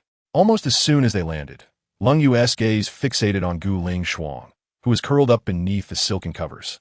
Trembling, observing her distress, Lung Yu understood immediately. "Frost, tell me, who is responsible for this?" she inquired softly, suppressing the overwhelming urge for vengeance that surged within her. As she approached, Gu Ling Shuang recoiled in fear, her frail shoulders quaking even more violently. A pang of sorrow pierced Lung Yu's heart, her eyes reddening instantly. "Frost, it is mother." Only then did Gu Ling Shuang slowly regain her senses, and upon realizing it was indeed Lung Yu, she leapt into her embrace, weeping inconsolably. "Mother, you have finally come." The cold moon gently caressed her trembling back, her fingertips quivering, and the murderous intent in her eyes seemed almost palpable. She spoke softly, "Frost, do not be afraid. Tell mother, who has wronged you? I shall avenge you and ensure they pay 1,000-fold." Gu Ling Frost's voice was choked with emotion as she managed to utter 3 words through clenched teeth. "It is Gu Yun." Boom! An overwhelming pressure erupted suddenly, precisely targeting Gu Yun. As he struggled to defend himself, he felt every bone in his body groan. His spiritual power dissipated in an instant, and he plummeted from the air. He crashed onto the courtyard of Mou residence, stirring up a cloud of dust. Face down against the ground, an invisible force pinned him down, rendering him incapable of even twitching a finger. Li Xinshui descended from the sky, her eyes filled with murderous intent as she fixed her gaze upon Gu Yun. Had it not been for this scoundrel, her husband would not have been subjected to a month of gossip among their kin. At that moment, the 9 elders and other core members of the Gu clan surged into the courtyard, followed closely by Lin Xiaoyin's family, instantly crowding the space. Lin Rose stood at a distance, watching Gu Yun with concern, still bewildered by the unfolding events. At the entrance to the courtyard, Su Feng, the leader of the Exploding Sky Gang, leaned casually against the left doorframe, while Brother Kuan from the Axe Gang rested against the right, both wearing expressions of amusement at the spectacle. Gu Yun gazed at the familiar faces around him, feeling as though the world was spinning and darkness enveloped his vision. He had meticulously examined every possible trap and flaw 100 times, yet had uncovered not a shred of evidence in his favor. Coupled with the lessons learned from a month ago, it appeared he was truly on the brink of ruin. At that moment, a sword radiating a chilling aura suddenly hovered before his eyes, causing his pupils to contract sharply. Following the blade's tip upward, he encountered the blood-red eyes of the cold moon. Gu Yun, her voice was frigid, and an aura of frost surrounded her. "For the sake of my elder sister, I shall sentence you to death and strip you of your cultivation. Do you accept this?" Seeing this, Li Xinshui stepped forward, sword in hand, pointing the tip directly at Gu Yun's throat. "Second aunt, this is the false Gu Yun. I propose we first roast him, then skin him, followed by a beheading, and finally chop him into pieces to feed the dogs." Gu Yun froze, his eyes nearly bulging in shock. How ruthless this woman was. No, her words were aimed at the false Gu Yun. Realizing this, Gu Yun hastily cried out, "Second aunt, Xinshui, I am a true Gu Yun. I would never tarnish Ling Frost's reputation. The imperial weapon in Leng Yue's hand advanced slightly, the cold blade pressing against his neck, her voice devoid of warmth. So, you believe that Ling Frost would sully her own purity to frame you? Indeed. From the crowd, the ninth elder stepped forward with a fierce tone. Which young woman would jest with her own honor? I have long asserted that this beast has sullied my granddaughter. Yet you all refuse to believe me. Now the truth is evident. This perverted fiend has finally succumbed to his depraved desires once more. His gaze was icy as he fixed it upon Gu Yun, a cold smirk forming within. Boy, let us see how you escape this time. Behind him, Gu Qingtian quietly peered out, observing the disheveled Gu Yun sprawled on the ground. A fleeting glimmer of uncontainable satisfaction flashing in her eyes. Why harm anyone else when one could target Ling Shuang? Gu Yun, once you are rendered powerless, I shall tend to you daily, making your existence a torment of yearning for life, yet unable to escape death. This matter had reached the ears of the gang leader, but he had not anticipated its veracity. Su Fenglai shook his head, exclaiming in astonishment, truly a beast. I, Su Fenglai, might occasionally consider my half-siblings. But this Gu Yun is a paragon of our generation. Beside him, Brother Kuan nodded in agreement, stroking his chin. Indeed, he is quite the beast. In comparison, my affections for my second mother seem far less monstrous. Chapter 39. Let them assist you in your cultivation. At that moment, a man with fiery red hair approached the two, a smile dancing on his lips. I must ask, are you too certain that you differ from this Gu Yun? Su Fenglai and Brother Kuan turned, immediately donning smiles. Ah, it is none other than young Master Ling, son of the Flame Emperor. Su Fenglai Hatsti Gladit. How can there be no difference? My dealings with my siblings are strictly confidential. Just look at Gu Yun, such a fool, lacking the wit to be discreet. Now that his transgressions are exposed, he is finished. Brother Kuan folded his arms. Fenglai speaks truth. One may act like a beast, but one must not let others discover the truth of it. Just as I've kept my affair with my second mother hidden from my father, who still believes me to be a dutiful son. Gu Yun is utterly doomed. The disparity among us second-generation heirs is astounding. Xiao Ling's lips twitched. These two were certainly peculiar. He discreetly stowed away the sound stone he had been concealing behind him, contemplating an opportunity to extract some benefit from the duo later. Listening to the discussions around him, Gu Yun suddenly roared, "Silence! You understand nothing. You babble without grasping the reality." Having shouted, he turned to Leng Yu, his voice laced with desperation. "Aunt, I swear it is not me. There is another." Li Xinyue, convinced that the figure before her was a false Gu Yun, anxiously implored Leng Yu. "Aunt, he is indeed an impostor. Please heed my words and execute him." Leng Yu cast a cold glance her way. "Can I not discern truth from falsehood?" Li Xinyue staggered, tears welling in her eyes. Yet she continued to argue, "Aunt, Gu Yun must still be at the mountain gate, welcoming guests. He surely has no knowledge of what transpires here." Before she could finish, tears streamed down her cheeks. During the previous altercation, she had already scanned the entirety of the Gu clan with her spiritual senses, apart from the one on the ground. There was no trace of Gu Yun to be found. Yet, she refused to believe, even in death, that her beloved husband could be such a monster. Seeing her distress, Leng Yu raised her hand, drawing forth a droplet of crimson blood from Gu Yun's body, flinging it before Li Xinyue. "Now, do you still cling to your illusions?" Li Xinyue stumbled back a few paces, her eyes ablaze with disbelief. Impossible. Gu Yun would never commit such an atrocity. Cold Moon let out a disdainful snort, remarking, "You personally witnessed the infidelity, yet you now refuse to acknowledge that this is truly Gu Yun. Li Xinyue, are you not attempting to exonerate him?" Li Xinyue shook her head vehemently, retreating in despair and casting a disappointed glance at Gu Yun, her lips trembling, unable to utter a single word. Gu Yun felt a suffocating weight in his chest, the pain rendering him breathless. He understood that he had utterly disappointed this woman. Although he was not the perpetrator, he lacked the ability to overturn the false accusations. As a man, he had suffered a catastrophic defeat. "Gu Yun, with both witnesses and evidence against you, sparing your life is the greatest leniency I can afford," Cold Moon declared, raising the imperial weapon high, its cold gleam directed ominously between Gu Yun's legs. In that critical moment, Gu Yun hoarsely cried out, "Aunt, for my mother's sake, at least grant me a chance to explain." Cold Moon's sword abruptly halted in midair as she regarded Gu Yun with a penetrating gaze. In truth, she did not believe that Gu Yun was guilty. After all, she had observed his character throughout his life. However, it was also possible that Gu Yun had concealed his true self too well. With Gu Qingtian's oppressive presence in the past, he had dared not act recklessly. Now that Gu Qingtian had ascended, his perverse inclinations had begun to surface. She slowly retracted her sword, dissipating the oppressive aura, her voice remaining icy. Speak. Seeing the sword withdrawn, Gu Yun secretly exhaled, a layer of cold sweat forming on his forehead. He staggered to his feet, scanning the surroundings. Countless disdainful and contemptuous eyes pierced his skin, tightening his entire being. Among the crowd, Gu Qian's gaze, filled with a desire to consume him, weighed heavily on his heart. Taking a deep breath, he began to piece together the recent events. During the struggle with Li Xinxue, when he realized there was no way out, he had been devising a means of escape. Now he required time. As long as he could flee, once his mother emerged from her seclusion, no one would dare to harm him. The onlookers held their breath. The Gu clan enveloped in silence, only Gu Yun's clear yet slightly slow voice resonating through the mountains, just moments ago.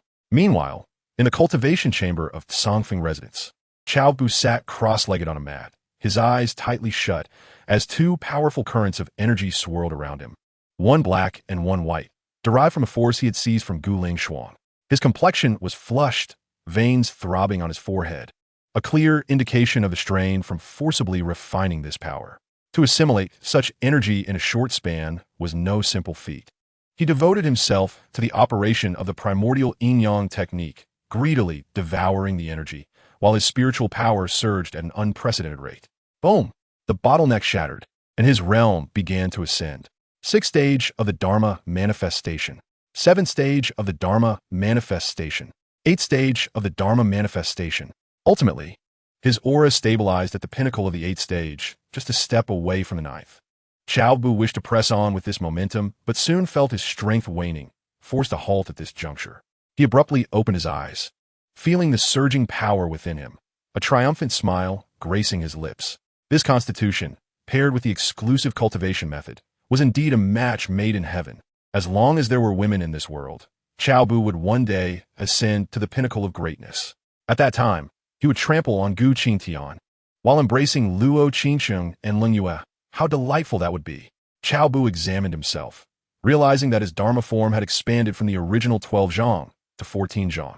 Rising to his feet, he pushed open the door and stepped outside. Beside him, Yen Ryu immediately bowed and said, "Master, you may bathe now." Cao Bu nodded and made his way toward the bathing pool. Under Yen Ryu's attentive service, he swiftly washed away the lingering fragrance of Gu Lingshuang. At that moment, the voice of Yi Linglong echoed in his mind. "Cao Bu, I have returned." Maintaining his composure, Cao Bu replied telepathically, "How did it go?" Yi Linglong's voice brimmed with excitement. Of course, it concluded perfectly. Cao Bu instructed, while everyone is focused on the MOU residence. "Gather the daughters of those old men from the Xia family." Yi Linglong understood immediately. "You wish to use them to aid your cultivation?" Cao Bu nodded. "Cliff." Yi Linglong replied, "All right, I shall go right away." With that, her presence quietly vanished into the air. Before long, having cleansed himself of Gu Lingshuang's scent, Cao Bu said in a deep voice, "Xiao Yu, accompany me to the MOU residence." "Master, isn't that place off limits to servants?" Yen Ryu questioned, puzzled. Cao Bu glanced towards the courtyard's exit. "Today is special." Haven T, you noticed how everyone has surrounded MOU Peak so tightly that not even a drop of water could escape? Yen Ryu had indeed observed. But her current status as Cao Bu's maid meant she could not freely probe with her divine sense, leaving her unaware of the events transpiring atop MOU Peak. The two donned their attire and hurried towards the MOU residence. Chapter 40. Let the two great figures pass. Before long, Cao Bu and Yen Ryu arrived at the entrance. Gazing at the throngs of people before them, Cao Bu urged Yen Ryu to squeeze through the crowd. As they navigated through the masses, they spotted two familiar figures seated at the threshold, Su Fenglai and Brother Kuan, munching on sunflower seeds while animatedly discussing the happenings inside. "Not bad, not bad. This Gu Yin isn't too foolish, knowing to find an excuse." Su Fenglai nodded, continuing his seed snapping.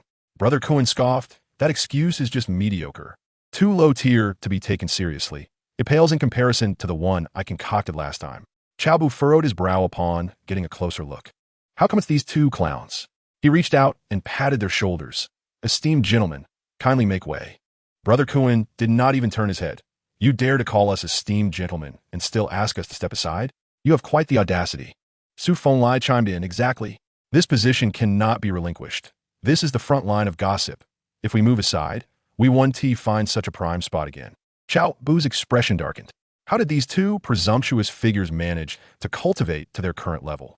To think you still enjoy eating melon seeds, while holding a handful of them, is truly bizarre. Do not let me become acquainted with the women of your family. Otherwise, you shall regret it. Su Fenglai and Brother Cohen suddenly felt a chill run down their spines, inexplicably sensing an invisible green hat looming above them. They exchanged glances and promptly stood up to make way. Cao Bu cast a peculiar glance at them as he led Yen Ruyu into the courtyard. Behind them, Su Fenglai and Brother Cohen huddled together, scrutinizing Cao Bu's retreating figure with suspicion. This fellow is not to be underestimated. I concur, said Su Fenglai. Upon entering the courtyard, Cao Bu overheard Gu Yun's final statement. This is the truth. I have been wronged, and it was that person who lured me here. Nonsense. A sharp voice rang out as three figures emerged from the inner chamber. Su Li, Lu Ruyan, and Gu Lingshuang. Gu Lingshuang's face was streaked with tears, her eyes swollen and red, glaring at Gu Yun with a venomous gaze that seemed on the verge of overflowing with resentment. Trembling, she staggered to the center of the courtyard and, without hesitation, slapped Gu Yun across the face. Gu Yun, do you still wish to argue? You used the same excuses on Chu Yen before, and now you employ them against me. What, do you still want to deny it? Gu Yun covered her face, her eyes ablaze with fury. It was not me. I have been falsely accused. Falsely accused? Gu Lingshuang let out a bitter laugh, pointing at the onlookers surrounding them. Then why don't you identify the one who has wronged you? All these people are present. Take a good look and tell me, who resembles you, Gu Yun? Gu Yun gazed at the mother and son duo before her, a sudden realization dawning upon her as she pointed at them and screamed, It's you two. You must be the ones conspiring against me. At her words, Lung Yu's expression darkened, while Gu Lingshuang's countenance grew increasingly grim. This scene mirrored precisely what had transpired a month ago at the Misty Rain courtyard. Gu Yin was attempting once again to shift all blame onto them. Sure enough, Gu Yin continued to shout, Second aunt, Lingshuang, your schemes are truly vicious. Last time, you conspired with Elder Jiao to frame me, and this time you collude with your own daughter, willing to use your innocence to force me to relinquish the position of clan leader. Why? Is it because my brother's enthronement ceremony is approaching, and Gu Feng dares not show his face, fearing I would turn against him? It is all you. You two desire my position as clan leader. The orchestrators of this entire plot are you and Gu Feng. He wishes to oust me and claim the title for himself. Lung Yu's gaze turned frigid as she raised her hand and delivered another slap to Gu Yun's face, her voice heavy with sorrow. Feng Er has never intended to compete with you. His departure was meant to allow you to inherit the position of clan leader in peace. Yet you, as his elder brother, harbor such thoughts about him. Gu Yun, still clutching her face, howled, If not him, then who? In the entirety of the Gu clan, I'm the only one who poses a threat to him. Enraged, Lung Yu struck her once more. Gu Yun, you think that the esteemed position of clan leader is of no significance to Feng Er. You have forgotten that his master, who is also his father-in-law, is the lord of the Yunshao Pavilion. In the past, the Yunshao Pavilion produced descendants, and his absence from your ascension ceremony is due to his obligation to inherit the position of the pavilion master. As soon as these words were spoken, the courtyard erupted in a frenzy. Su Fenglai nodded in agreement. Indeed, the great emperor of Yunshao is a formidable figure, ranking among the top 10 in the emperor's list. Brother Kuan echoed. Had it not been for the methods left behind by Gu Qingtian, the Gu clan would not even compare to my axe gang, let alone rival the Yunshao Pavilion. Such aspirations are sheer folly. This implies that Gu Qingtian's second son need not fixate on the position of the Gu clan's leader. Listening to these discussions, Gu Yun's eyes burned crimson with rage, his entire body trembling. He needed time. His gaze frantically scoured the crowd. Suddenly, it locked on Cao Bu. An instinctive revulsion towards the antagonist surged within him, and he pointed at Cao Bu, shouting, If it wasn't my second brother who framed me, it must be Cao Bu. Yes, it has to be him. Chapter 41. The situation is not as it seems. The courtyard of Moyue residence fell into a profound silence. All eyes darted back and forth between Cao Bu and Gu Yun. Su Fenglai at the entrance was taken aback upon hearing this. He nudged his elbow against Brother Kuan. Did I hear that correctly? A realm king framing a mere ant in the Tianxiao realm. When has this world become so deranged? Brother Kuan cast a sidelong glance at the scene, a smirk of mockery gracing his lips. You heard right. A realm king is attempting to frame an insignificant insect in the Tianxiao realm. With that, he leaned closer to Su Fenglai and whispered, to put it bluntly, even my breath could extinguish this Cao fellow. Su Fenglai nodded in agreement. Gu Yun has truly lost his mind. He accuses everyone he sees.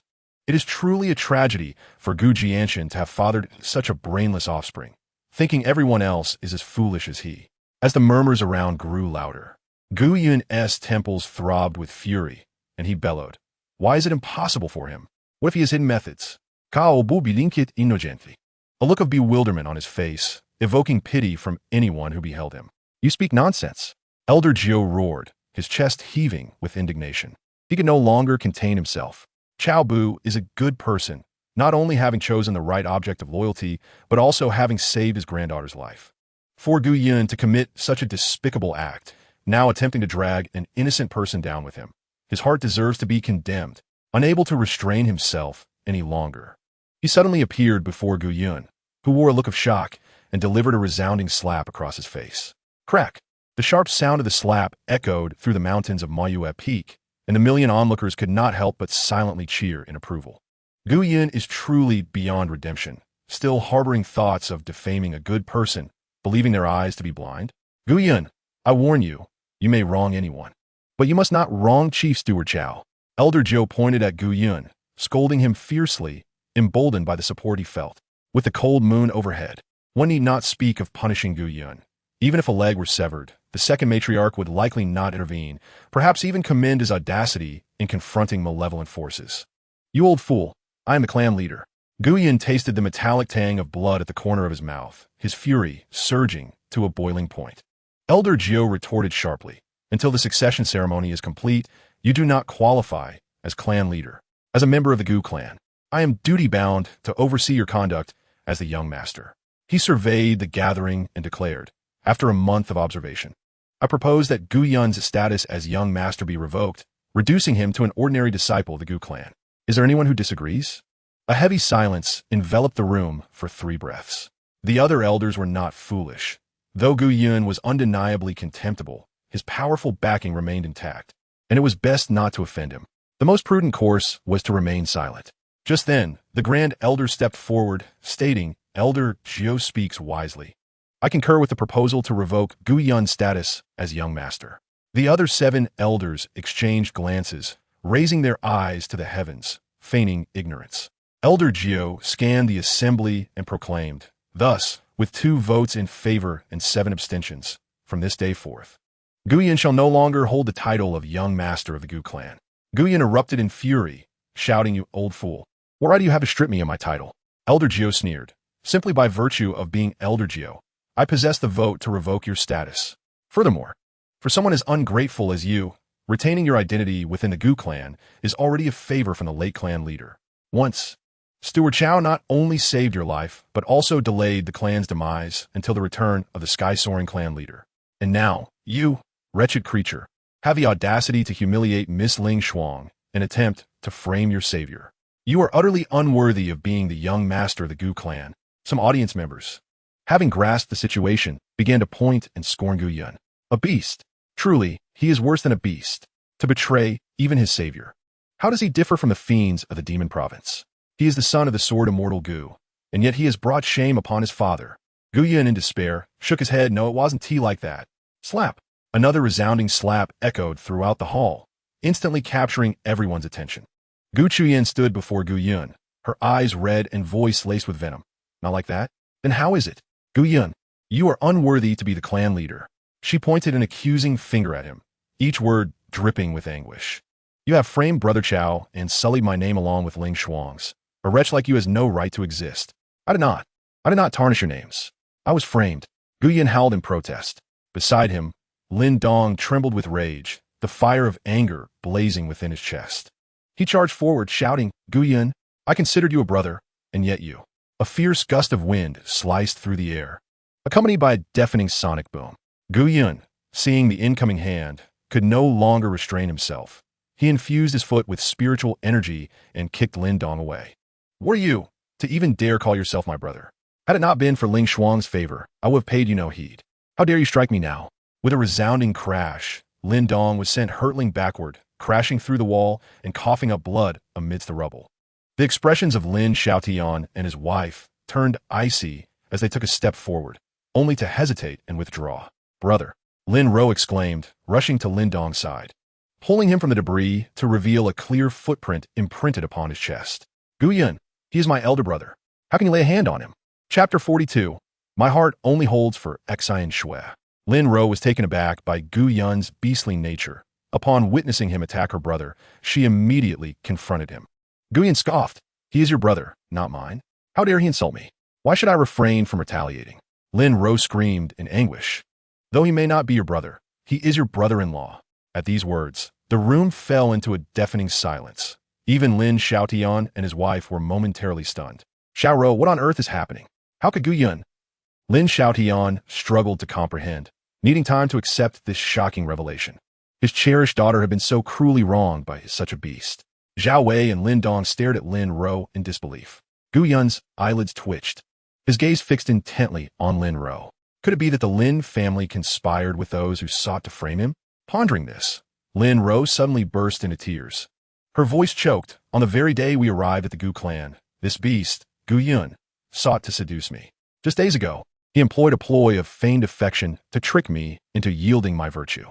At first, I believed he genuinely loved me, but having seen his true nature, I now see the pattern of his actions. His approach was all a ruse, a calculated endeavor to possess my body. It is no wonder I felt that he changed once he succeeded. It was not merely an illusion." Upon hearing this, Gu Yun felt his blood pressure surge, his voice booming with rage. "Lin Ro, do you not possess any sense of shame? My heart belongs solely to Exine Shui. What need have I for someone like you?" He then turned his gaze toward Li Exine Shui. Li Exine Shui, in utter despair, shook her head. She had witnessed their rendezvous firsthand, and Gu Yun still dared to deceive her, thinking her easily fooled. "Gu Yun, I, Li Exine Shui, shall never forgive you." With that, she wept and fled, the onlookers parting to make way. Xin Su. Gu Yun began to chase after her, but was met with an increasingly frigid glare. Lung Yu gripped her imperial weapon tightly. Had she not suppressed her murderous intent to hear the unfolding events, she would have remained unaware of Gu Yun's true character. Seeing the situation, Gu Yun hastily pleaded, "Auntie, it is truly not what it seems." He shouted in desperation, his heart racing. If only he had a little more time. Just then, Lin Ro stepped forward and grasped his arm. "Gu Yun, brother, as long as you promise not to leave me, we can still be together." Gu Yun forcefully shoved her away. "Vile creature, I have never touched you. How dare you slander me?" Lin Ro collapsed on the ground, her voice breaking as she cried out. "Gu Yun, at this point, I could forgive you. Why are you unwilling to be with me? I truly love you." Gu Yun, seething with rage, felt as though smoke were billowing from his ears. Who could be scheming behind the scenes? He had accumulated so many enemies simply by virtue of his identity. It was utterly infuriating. "Gu Yun, you may have harmed Ling Shuang, but how dare you lay a hand on my sister?" Regaining his composure, Lin Dong charged forward once more, madness in his eyes as he sought to protect his sister. She was his beloved sister, with whom he had shared a lifelong bond. How could this beast treat her so brutally and still refuse to acknowledge his wrongdoing? It was nothing short of despicable. Simultaneously, Lin Dong felt a tinge of helplessness at Lin Ro's state of romantic delusion.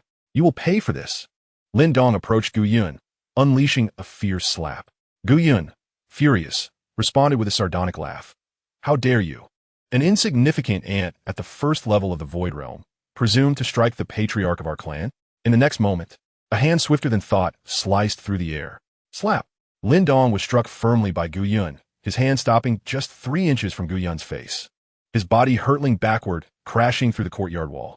Seeing this unfold, Lin Xiaotian could no longer contain himself. "Lung Yu, are you not intent on dealing with this beast? If not now, then when?" Lung Yu shot him a cold glance. "When I act, it is not for others to dictate." Lin Xiaotian, boiling with ire, was restrained by Zhao Wei, who discreetly conveyed, "Our target is Gu Yun, not Lung Yu. Besides, she possesses methods left by Gu Qingtian. With your current cultivation at the first level of the Emperor realm, you might not withstand a single blow." Lin Xiaotian met Zhao Wei's gaze, his expression a tumult of colors, ultimately refraining from retorting, retracting the step he had taken forward. He then clasped his hands to Lung Yu, imploring, "I beseech you, fellow Taoist Lung, to grant justice for my children. His heart was heavy with frustration. Based on his understanding of his son, Gu Lingshuang's purity was irrevocably lost, and this marriage was doomed. However, in all his calculations, he had not anticipated that not only would his son's engagement fail, but his daughter would also be ensnared in this turmoil. Were it not for Leng Yu and her companion's presence, he would have surely laid waste to the Gu clan. Leng Yu's gaze fell upon Gu Yun, her tone frigid. Gu Yun, I grant you time to explain, not to fabricate excuses. Now, prepare to face your punishment. As soon as her words fell, she raised her imperial weapon, aiming to strike between Gu Yun's legs. Gu Yun's pupils constricted, feeling as though he were paralyzed. At the critical moment, a chilling voice resonated in his mind. Enough. In the next instant, a terrifying imperial might erupted from Gu Yun, forcing Leng Yu back a step. In the blink of an eye, Gu Yun transformed into a streak of light, darting toward the Gu clan's treasury. Leng Yu's expression turned icy. Someone pursue him. Before her words finished, she was already in hot pursuit. The 9 elders, regaining their wits, hastily followed suit. Lin Xiaotian and his wife exchanged glances, then promptly trailed behind. The leaders of the 4 subordinate factions shared a moment of hesitation before deciding to pursue as well. Chapter 43. The Mysterious Remnant of the Great Emperor. With this incident, Gu Yun could no longer be the clan leader. They would need to seek another source of support. The esteemed son of the Cold Moon, Gu Feng, is indeed remarkable. Su Feng and the enthusiastic onlookers, including Brother Kuan, hurriedly followed suit. Before the Gu family treasury, Gu Yun made his appearance. The 3 venerable elders guarding the treasury, upon noticing him, bellowed in anger. This is sacred ground of the Gu clan. Who dares to approach? Before they could finish their words, they recognized Gu Yun and promptly bowed in respect. We pay our respects to the clan leader. Gu Yun, in a state of urgency, implored, open the door quickly. The 3 exchanged glances, their brows furrowing in concern. Why was Gu Yun so anxious? As one was about to unlock the door, an enraged voice echoed from the horizon. Gu Yun is no longer the clan leader. You 3, seize him at once. Recognizing the familiar voice, the 3 elders suddenly reacted, preparing to strike Gu Yun. Enraged, Gu Yun brandished 3 jade tokens. Behold what these are. Your lives are in the hands of your former clan leader. Do not delay in stopping the second ant. Upon seeing the tokens, the 3 were struck with panic. Our life tokens. Now you understand. Go and stop her. Gu Yun commanded. The elders hesitated, prompting Gu Yun to threaten to shatter the tokens. Their expressions changed drastically as they hastily replied, Clan leader, we shall go at once. With that, they transformed into 3 streaks of light, racing towards the approaching throng of figures. Gu Yun let out a cold smirk, stowing away the tokens, and approached the treasury door, producing a small cauldron to shatter the entrance. Before him lay a dazzling array of treasures, an astonishing estimate of 100 million items. What do you desire? Gu Yun inquired of the voice within. The voice replied, the spiritual herbs to restore your primordial spirit.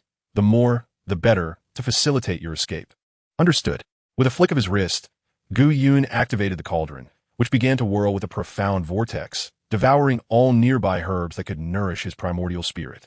Once he had collected them, just as he leaped into the air to flee, a furious cry resounded from the heavens. 1,000 moon shadow kill. Gu Yun abruptly looked up, beads of cold sweat forming on his forehead. Aunt Qing, grant me your strength. Now, in an instant, imperial might erupted from within him. Without hesitation, Gu Yun unleashed several torrents of laws, forcefully channeling them into the cauldron. The next moment, the cauldron expanded dramatically, its body overshadowing the sun and encompassing the entire mountain. The 1,000 moon shadow kill approached swiftly, a myriad of radiant moonlight blades tearing through the sky, crashing violently against the colossal cauldron. Boom! The sound of the cauldron reverberated across the land, visible ripples spreading through the void. The giant cauldron trembled as it endured the onslaught, then quickly shrank, transforming into a streak of light that vanished into Gu Yun's body. The residual force hurled Gu Yun backward, causing him to crash through 3 mountain peaks. Amidst the chaos of flying debris, he steadied himself, blood trickling from the corner of his mouth. Refining these spiritual herbs requires time. You must delay for as long as possible. The voice of Aunt Qing echoed once more. Gu Yun gritted his teeth, understood. He then extended his fingers, resembling a sword, and violently slashed at the void before him. With a tearing sound, a profound rift split open in space, releasing the chaotic energies of the void. In an instant, Gu Yun's figure flickered and vanished into the rift, trying to escape? In the frigid glow of the cold moon, a fierce light surged in her eyes as her delicate hand waved. Pursue. We must capture this beast and confine it within the abyssal crucible. The minds of the 9 elders and the 4 vassal lords, Lin Xiaotian and his wife, immediately locked onto the remnants of the spatial fluctuations, their figures transforming into streams of light as they plunged into the still closing rift in space. The onlookers in the distance collectively gasped at the sight. That was the town-guarding cauldron of the 10 directions, and the remnants of an emperor's soul. The fortuitous circumstances surrounding Gu Yun were utterly astonishing. Su Fenglai, trembling with excitement, exclaimed, I never imagined that this unparalleled imperial weapon would truly be in his possession. Looking at the impending closure of the rift, Kuan Gu licked his lips. Many years ago, the Emperor of the 10 Directions perished at the hands of Gu Qingtian, and the cauldron's whereabouts became a mystery. Now, it has resurfaced in the hands of Gu Yun. It seems Gu Qingtian is indeed quite invested in this son of his. Su Fenglai patted Kuan Gu on the shoulder and hastily pursued, since Gu Yun has severed his escape route, we can act without reservation. Such an imperial weapon is exceedingly rare in the spirit realm, and who knows whose emperor's soul that is. Kuan Gu nodded, indeed. Whoever seizes it shall claim it as their own. With that, the 2 of them dashed into the void. The others exchanged glances, hastily following suit.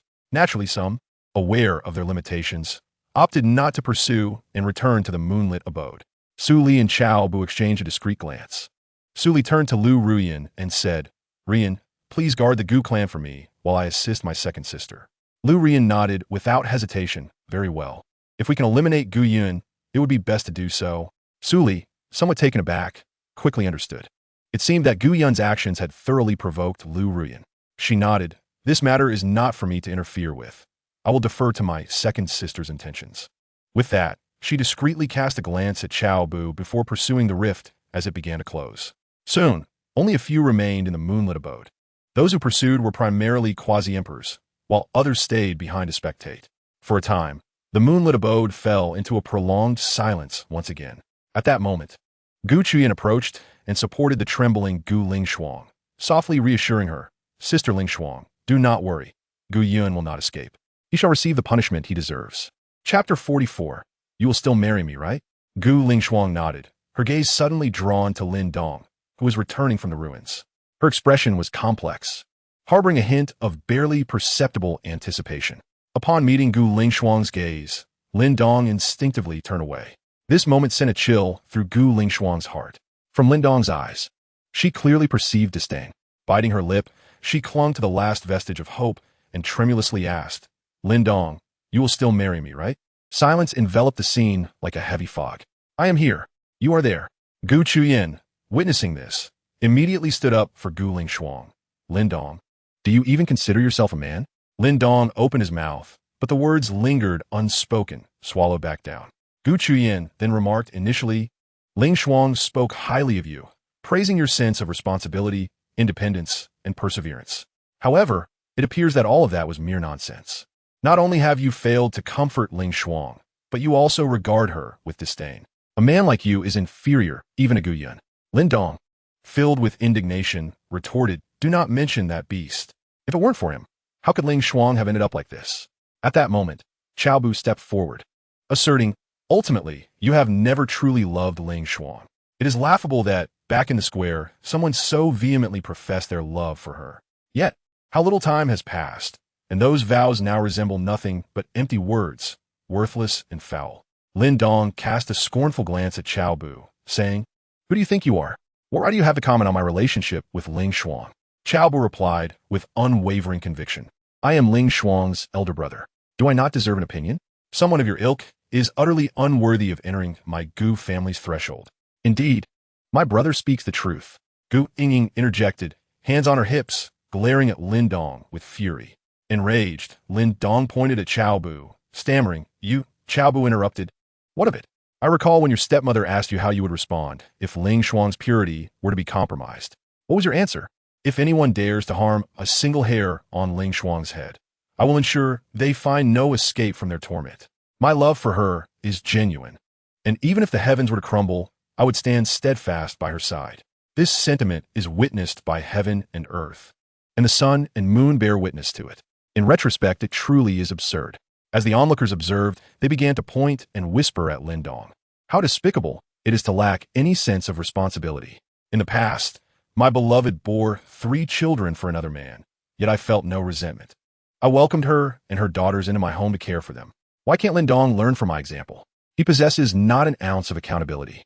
Indeed, when my beloved was abandoned by her man, bringing her mother to seek refuge, I unhesitatingly took them into my home. A year later, she bore me a son and a daughter, and now our lives are filled with happiness. I even welcomed her entire family into my life. What began as a household of a dozen has blossomed into a small town of 100,000, all share my surname. Gu Qingtian fixed her gaze upon Lin Dong, tears streaming down her face. The echoes of Lin Dong's earlier declarations still resonated in her mind, and she could hardly fathom how swiftly his true nature had revealed itself. Beside her, Lin Ro observed with deep disappointment, pondering why her elder brother could forgive Gu Yun, but not Gu Qingtian. Was every man the same? The more she contemplated, the more pain surged within her heart. Lin Dong staggered back, overwhelmed by the confused looks from his younger sister and the scrutinizing stares of the crowd, each gaze threatening to crush him. Enough! He shouted in fury, pointing at Cao Bu's nose. Cao Bu, if you do not understand love, do not speak of it here. Cao Bu replied coldly. I may not comprehend love, but I do know. He paused for a moment, approached Gu Qingtian, and comfortingly patted her shoulder, saying, However, I know that those who care about your purity may not necessarily love you, while those who disregard it will undoubtedly love you. Cao Bu fixed his gaze upon Gu Qingtian's eyes, enunciating each word. Qingtian, remember this from your elder brother. Lin Dong loves your body, not your heart. Once your purity is lost, he will abandon you, such as Lin Dong's perspective on love. Gu Qingtian was taken aback by his words, repeatedly murmuring Cao Bu's statement. Those who care about your purity may not necessarily love you. Those who disregard it will undoubtedly love you. Beside her, Lu Ruyin echoed the sentiment, casting a look of admiration toward Cao Bu. A person of such integrity is indeed rare. Elder brother, Cao Bu's words struck at Gu Qingtian's vulnerabilities, and she threw herself into his embrace, weeping uncontrollably. Cao Bu gently patted her back and softly said, Forget him. A man like that is unworthy of your affection. At this, Gu Qingtian's cries intensified. Noticing this, Gu Qingtian tugged at Gu Qingtian's sleeve and whispered, Qingtian, you can cry in my arms. Yet, Gu Qingtian buried her head deeper into Cao Bu's embrace, her sobs drowning out Gu Qingtian's words. Gu Qingtian, Fustiet, stamped her foot and cast a discreet glance at Gu Qingtian, a flicker of discontent in her eyes. Lin Dong, witnessing this scene, erupted in laughter fueled by rage. Cao Bu, since you say so, what would you do if you were in my position? Cao Bu replied resolutely. If I were you, I would find a way to grow stronger, eliminate Gu Yun, marry Qingtian, and provide her with closure. And what about you? Besides evading, what else can you do for Qingtian? Chapter 45. Cao Mengxian encounters destiny. Lin Dong retorted angrily. I would kill Gu Yun, but to marry Gu Qingtian. That is absolutely impossible. He then added, who knows if you 2 siblings are? The moment those words left his mouth, a profound silence enveloped the room. All eyes were fixed on Lin Dong, disbelief etched upon their faces. Lin Dong shuddered, realizing he had misspoken. Gu Qingtian lifted her head from Cao Bu's embrace, her sorrow now laced with anger. Cao Bu released Gu Qingtian and swiftly positioned himself before Lin Dong. Lin Dong, meeting his furious gaze, instinctively took a step back. What do you intend to do? Cao Bu sneered, what do you think? Of course, I intend to strike you. A fierce gust of wind accompanied his palm strike. With a resounding slap, the already injured Lin Dong was sent sprawling to the ground once more. In Lin Dong's bewildered gaze, Cao Bu commanded, bring me some help. The Gu clan disciples sprang into action. I'll do it.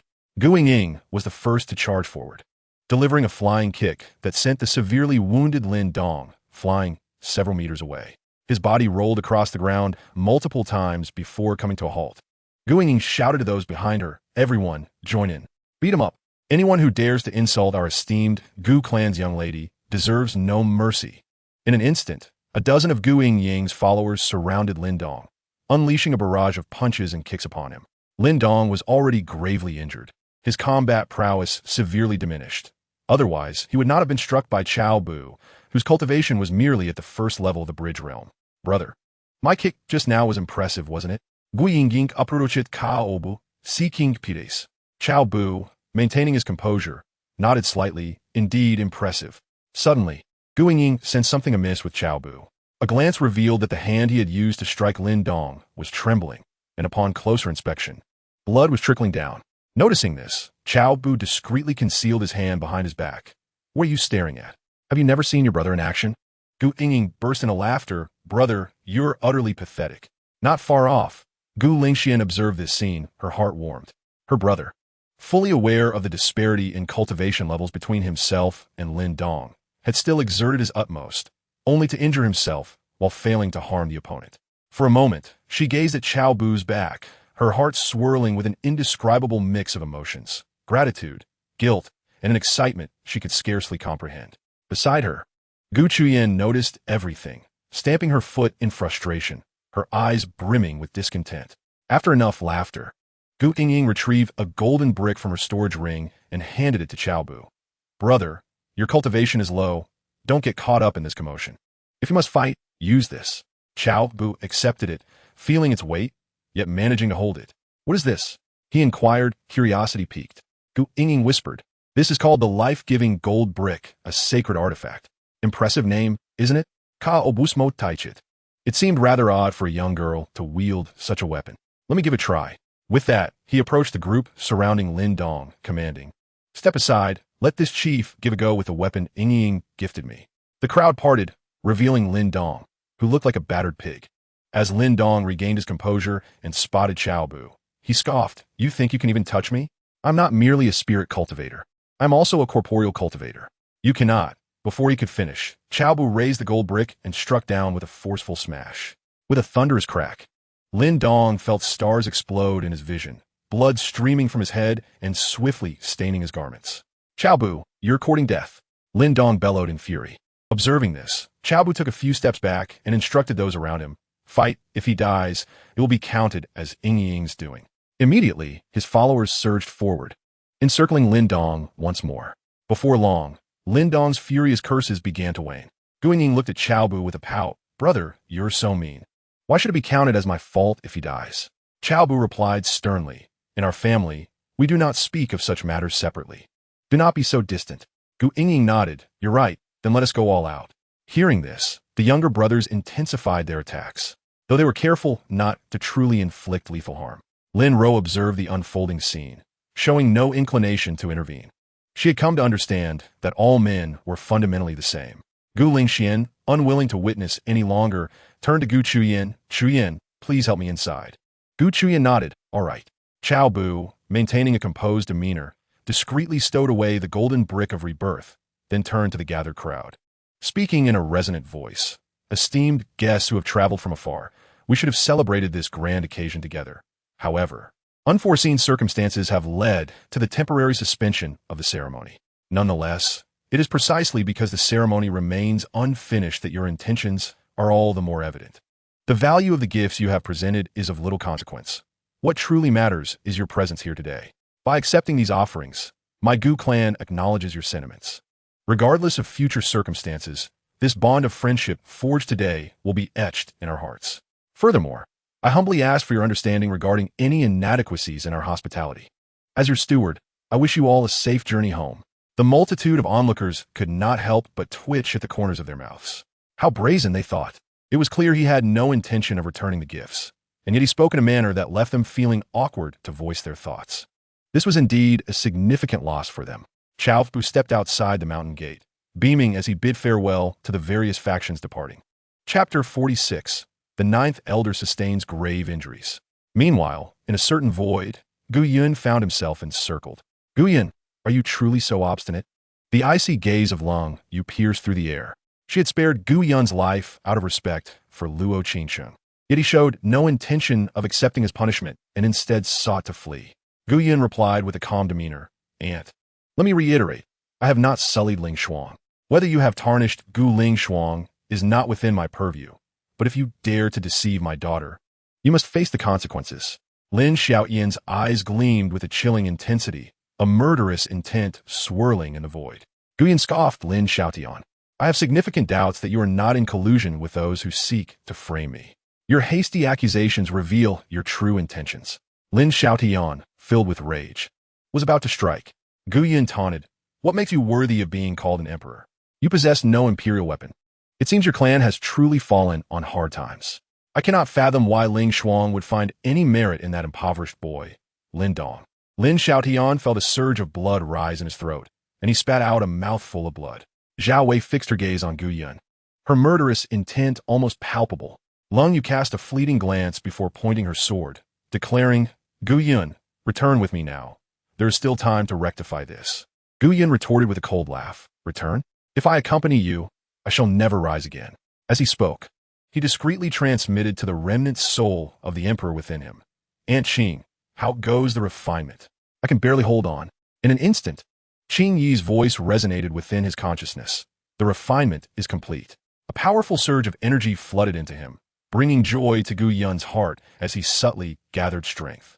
On the other side, Lin Xiaotian finally regained his composure, a fierce glint flashing in his eyes. He spoke in a deep tone, "Lung Yu, why waste words on this brat?" Before he could finish, his figure burst forth, with Zhao Wei closely following. Lung Yu's expression hardened, and without a trace of hesitation, she shouted, "Gu Yun, if you insist on this path, do not blame your aunt for being merciless. Kill." The moment the word left her lips, she was the first to charge toward Gu Yun. The ninth elder followed closely behind, his aged visage etched with grief and fury as he bellowed at Gu Yun, "Today, I shall seek justice for my granddaughter." Gu Yun scoffed derisively, "You, an insignificant realm sovereign, dare to act so brazenly before me, the clan leader? If that is the case, I shall send you on your way." As his words echoed, an overwhelming imperial might erupted from Gu Yun, causing the very fabric of the void around him to ripple.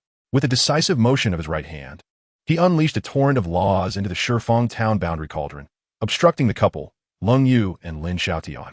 With his left hand forming a seal, he reached into the void, and a resounding sword cry resonated throughout the ether. A long sword, shimmering with a radiant purple-golden glow, materialized abruptly, its blade inscribed with intricate imperial patterns, exuding a faint aura of imperial might. A quasi-imperial weapon, the ninth elder's pupils constricted, disbelief flooding his countenance. Gu Yun dismissively retorted, "Merely a quasi-imperial weapon. What is there to be alarmed about, old fool? Prepare to meet your end." The ninth elder instinctively attempted to retreat, but Gu Yun's movements were swifter. Grasping the quasi-imperial sword, the purple-golden radiance surged dramatically, transforming into a magnificent sword rainbow that spanned the heavens. "One sword to sever the ages," Gu Yun intoned, as the resplendent sword rainbow, imbued with the power to rend time and space, surged towards the ninth elder. The ninth elder's expression shifted drastically, and he let out a low roar, forming seals with his hands. The bronze bell at his waist erupted with a flow of mysterious yellow energy, weaving into a defensive light curtain. In the next moment, the purple-golden sword rainbow collided with the light curtain. There was no thunderous roar. Instead, runes disintegrated, and the air tore apart, fissures appearing in the protective barrier. The ninth elder's pupils contracted, his face paling as he sensed the sword's might flooding through the cracks. Desperate to channel his spiritual energy for reinforcement, he realized it was too late, forced to witness the sword rainbow swell through the rifts. With a resounding crack, the light curtain shattered into motes of light. The sword rainbow pierced through the ninth elder's chest, spilling forth blood. A cataclysmic force surged within him, violently tearing at his meridians and the essence of his life. A piercing scream escaped the ninth elder's lips as his body was propelled backward, crashing heavily into the void. He gazed down at the gaping wound in his chest, watching in horror as the power of the laws within him dissipated at an observable rate, his breath faltering, the robust pressure he once commanded vanishing, leaving him on the brink of death. All of this transpired in the blink of an eye. Lin Xiaotian and Lung Yu exchanged glances, their apprehension towards Gu Yun deepening. They had not anticipated such terrifying power residing within him. "Aunt, I warned you that you could not hinder me," Gu Yun declared, forcing back Lung Yu and Lin Xiaotian, before transforming into a streak of light and fleeing into the distance. Among those present, only Lin Xiaotian and Lung Yu, along with the ninth elder, were fully committed to battle. The others merely lingered. With the assistance of an extreme-grade imperial weapon and the remnants of an emperor's soul, Gu Yun felt little fear. "Brat, return and face your demise," Lin Xiaotian roared, his form morphing into a streak of light in pursuit. Lung Yu glanced at the ninth elder's injuries and instructed, Elder, you take the ninth elder back to recuperate. The rest of you follow me. At that moment, a graceful figure rushed in from the distance. Sister, I am here to assist you. Upon seeing Su Li, Lung Yu nodded, very well, let us go. Two individuals pursued the direction in which Gu Yun had fled. The others exchanged glances, and regardless of the likelihood of catching up, hastily followed behind Lung Yu. Old Gio, let's be on our way. Your injuries are beyond the remedy of ordinary elixirs. The Grand Elder administered a stabilizing potion to the ninth elder, assisting him in tearing through the void as they departed.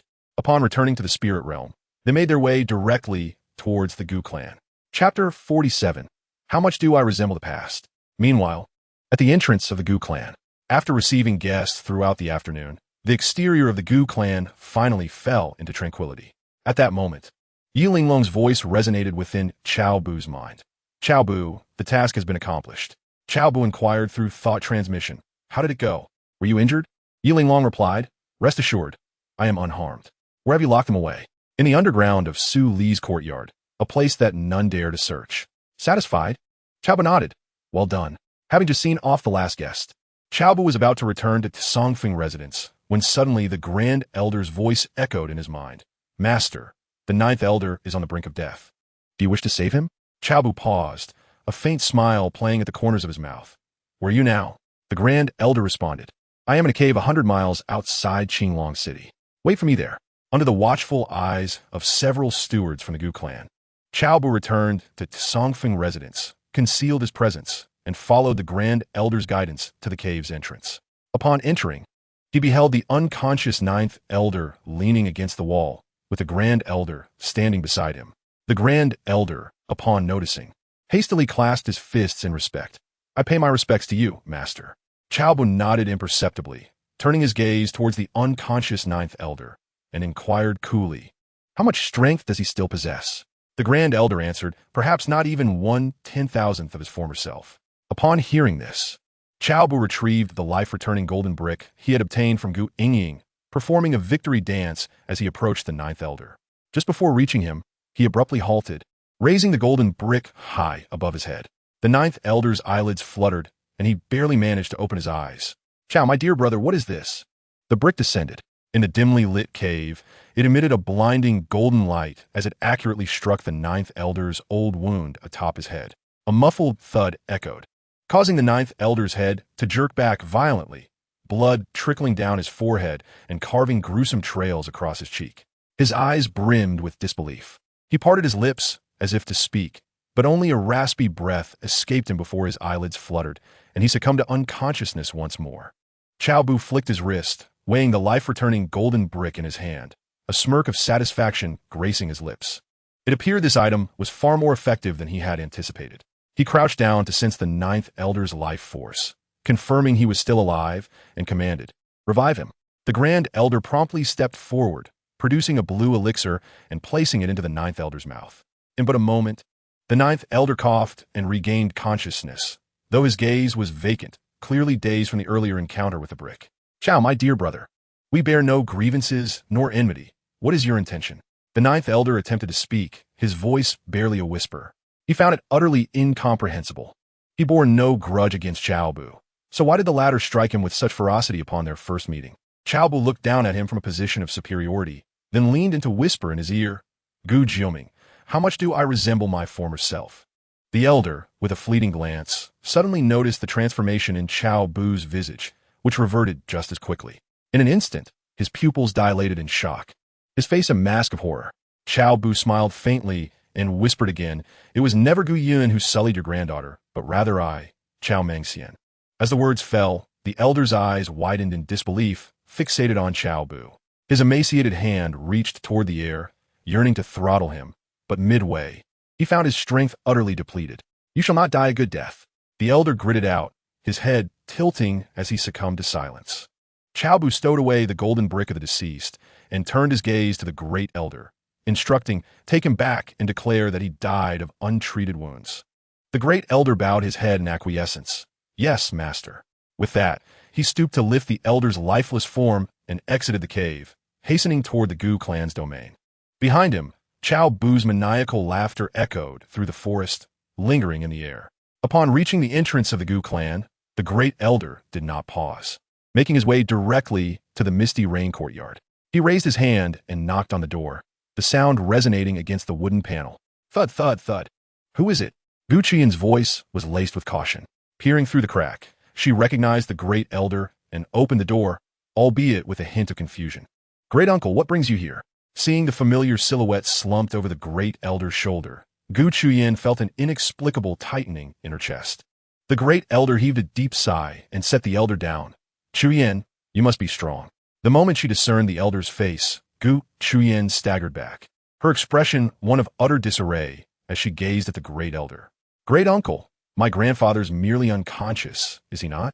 The great elder turned his face away, his voice hoarse. Your grandfather is gone. Gu Qian felt as though the world was spinning, her legs giving way as she collapsed to the ground. Instantly, she flung herself upon the elder's body, wailing, Grandfather, please wake up. You cannot leave me like this. Soon, her heart-wrenching cries drew the attention of passing members of the Gu clan. When they beheld the elder's already stiffened form, disbelief washed over their faces.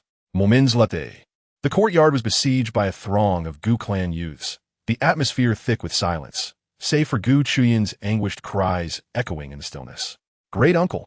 Gu Qian suddenly lifted her head, fixing her gaze on the great elder, a flicker of darkness crossing her eyes.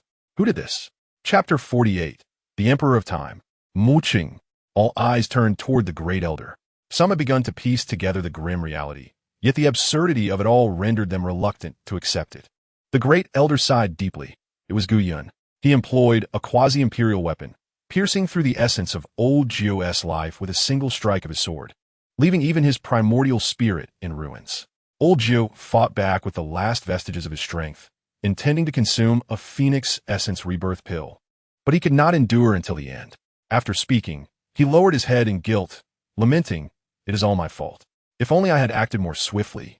Perhaps Elder Nine would not have met his demise. Before his words could fully escape his lips, tears of sorrow streamed down his aged face. The onlooking disciples of the Gu clan were incensed upon hearing this. This Gu Yun is truly a beast, having already sullied Sister Chu Yin and Sister Ling Xuan. He has now slain Elder Nine. Such a man is unworthy to bear the Gu surname. As a son of the former patriarch, Gu Yun's character is despicable. It would be wise to summon young Master Gu Feng to inherit the patriarchal position. I propose we expunge Gu Yun from the family tree.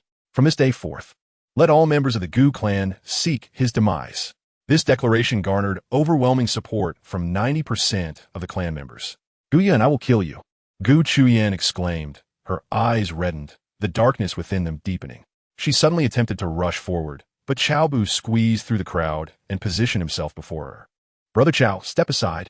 Gu Qian glared fiercely at Cao Bu, a flicker of madness in her gaze. Cao Bu questioned sternly, what can you accomplish by going?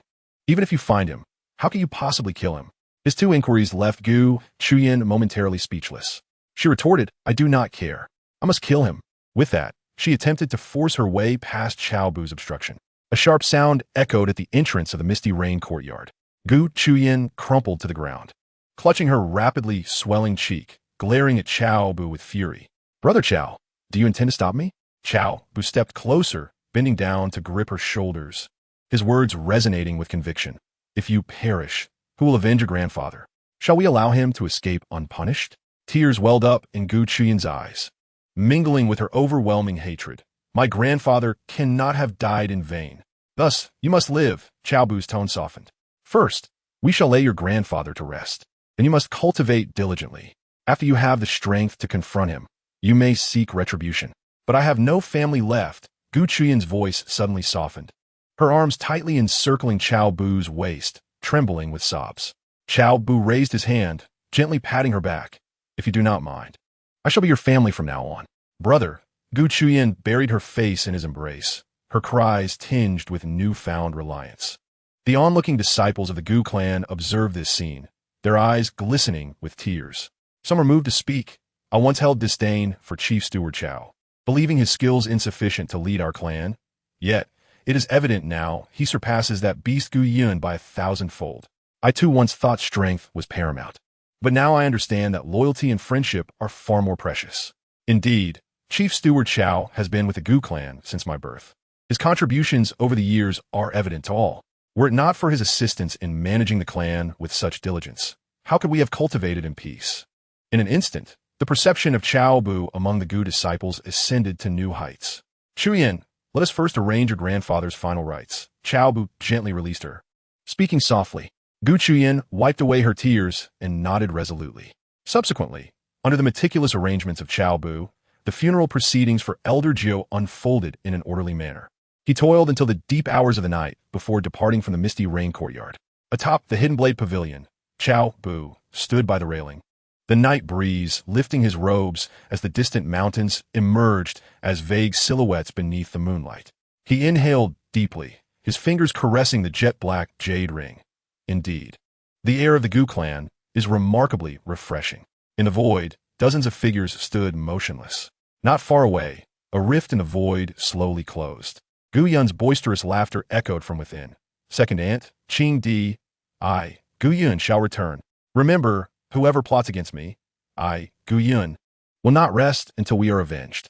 At the very moment the rift sealed completely, the bodies of the dozens of figures trembled, finally able to move. They gazed toward the direction where Gu Yun had vanished, their pupils filled with terror. Su Fenglai stood nearby, swallowing hard. To manipulate the laws of time to this extent, could it be that the emperor within Gu Yun is her? Kuan Ji's eyes reflected confusion. Who else could it be? Su Fenglai sighed. 1,000,000 years ago, she was unparalleled, rivaling the second Lu Ruyan. Unfortunately, she perished during her tribulation. Yet it seems she has not died after all, leaving a fragment of her primordial spirit in this world. Kuan Ji's pupils constricted sharply. Are you suggesting? At this moment, Xiao Ling approached and stated, "It is the time sovereign, Mu Qing." Upon hearing this, the crowd collectively gasped in astonishment.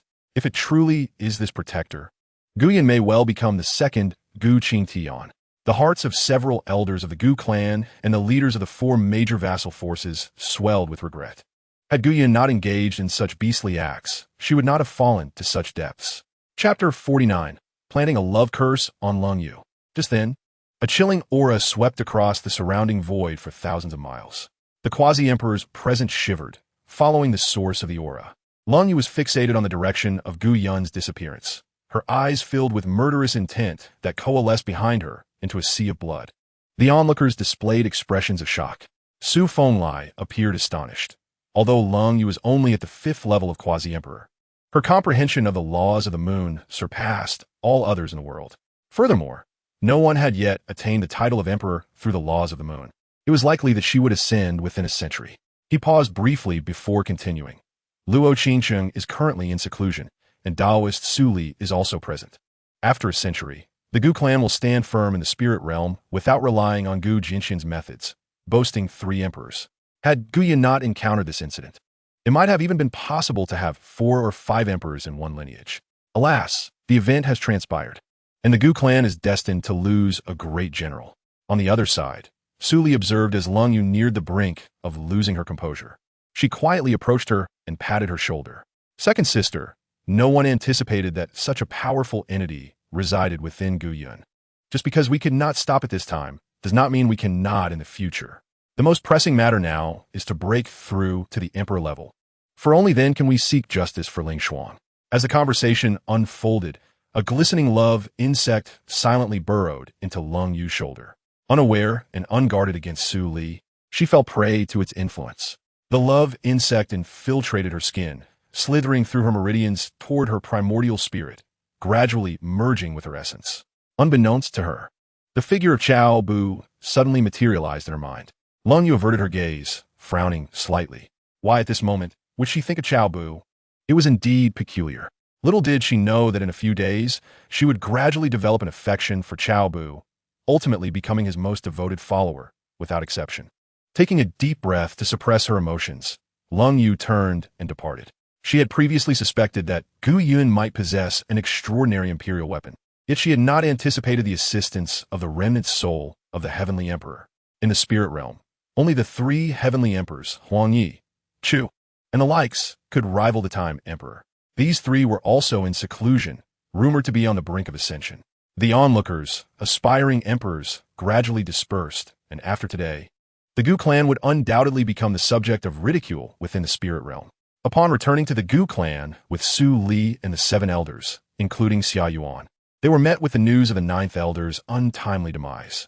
After listening to the Grand Elder's explanation, the gathered individuals fell silent, sighing in resignation. They had witnessed Gu Yun's sword strike firsthand, which had directly shattered the 9th elder's life essence. Ordinary elixirs were utterly futile. The Gu clan's Phoenix Essence Rebirth pills were limited to 3. Even if consumed, they could only grant the 9th elder an additional year or 2, incapable of restoring his life essence. In the late hours of the night, the mourners gradually departed, leaving only Gu Qingtian and a few maidservants.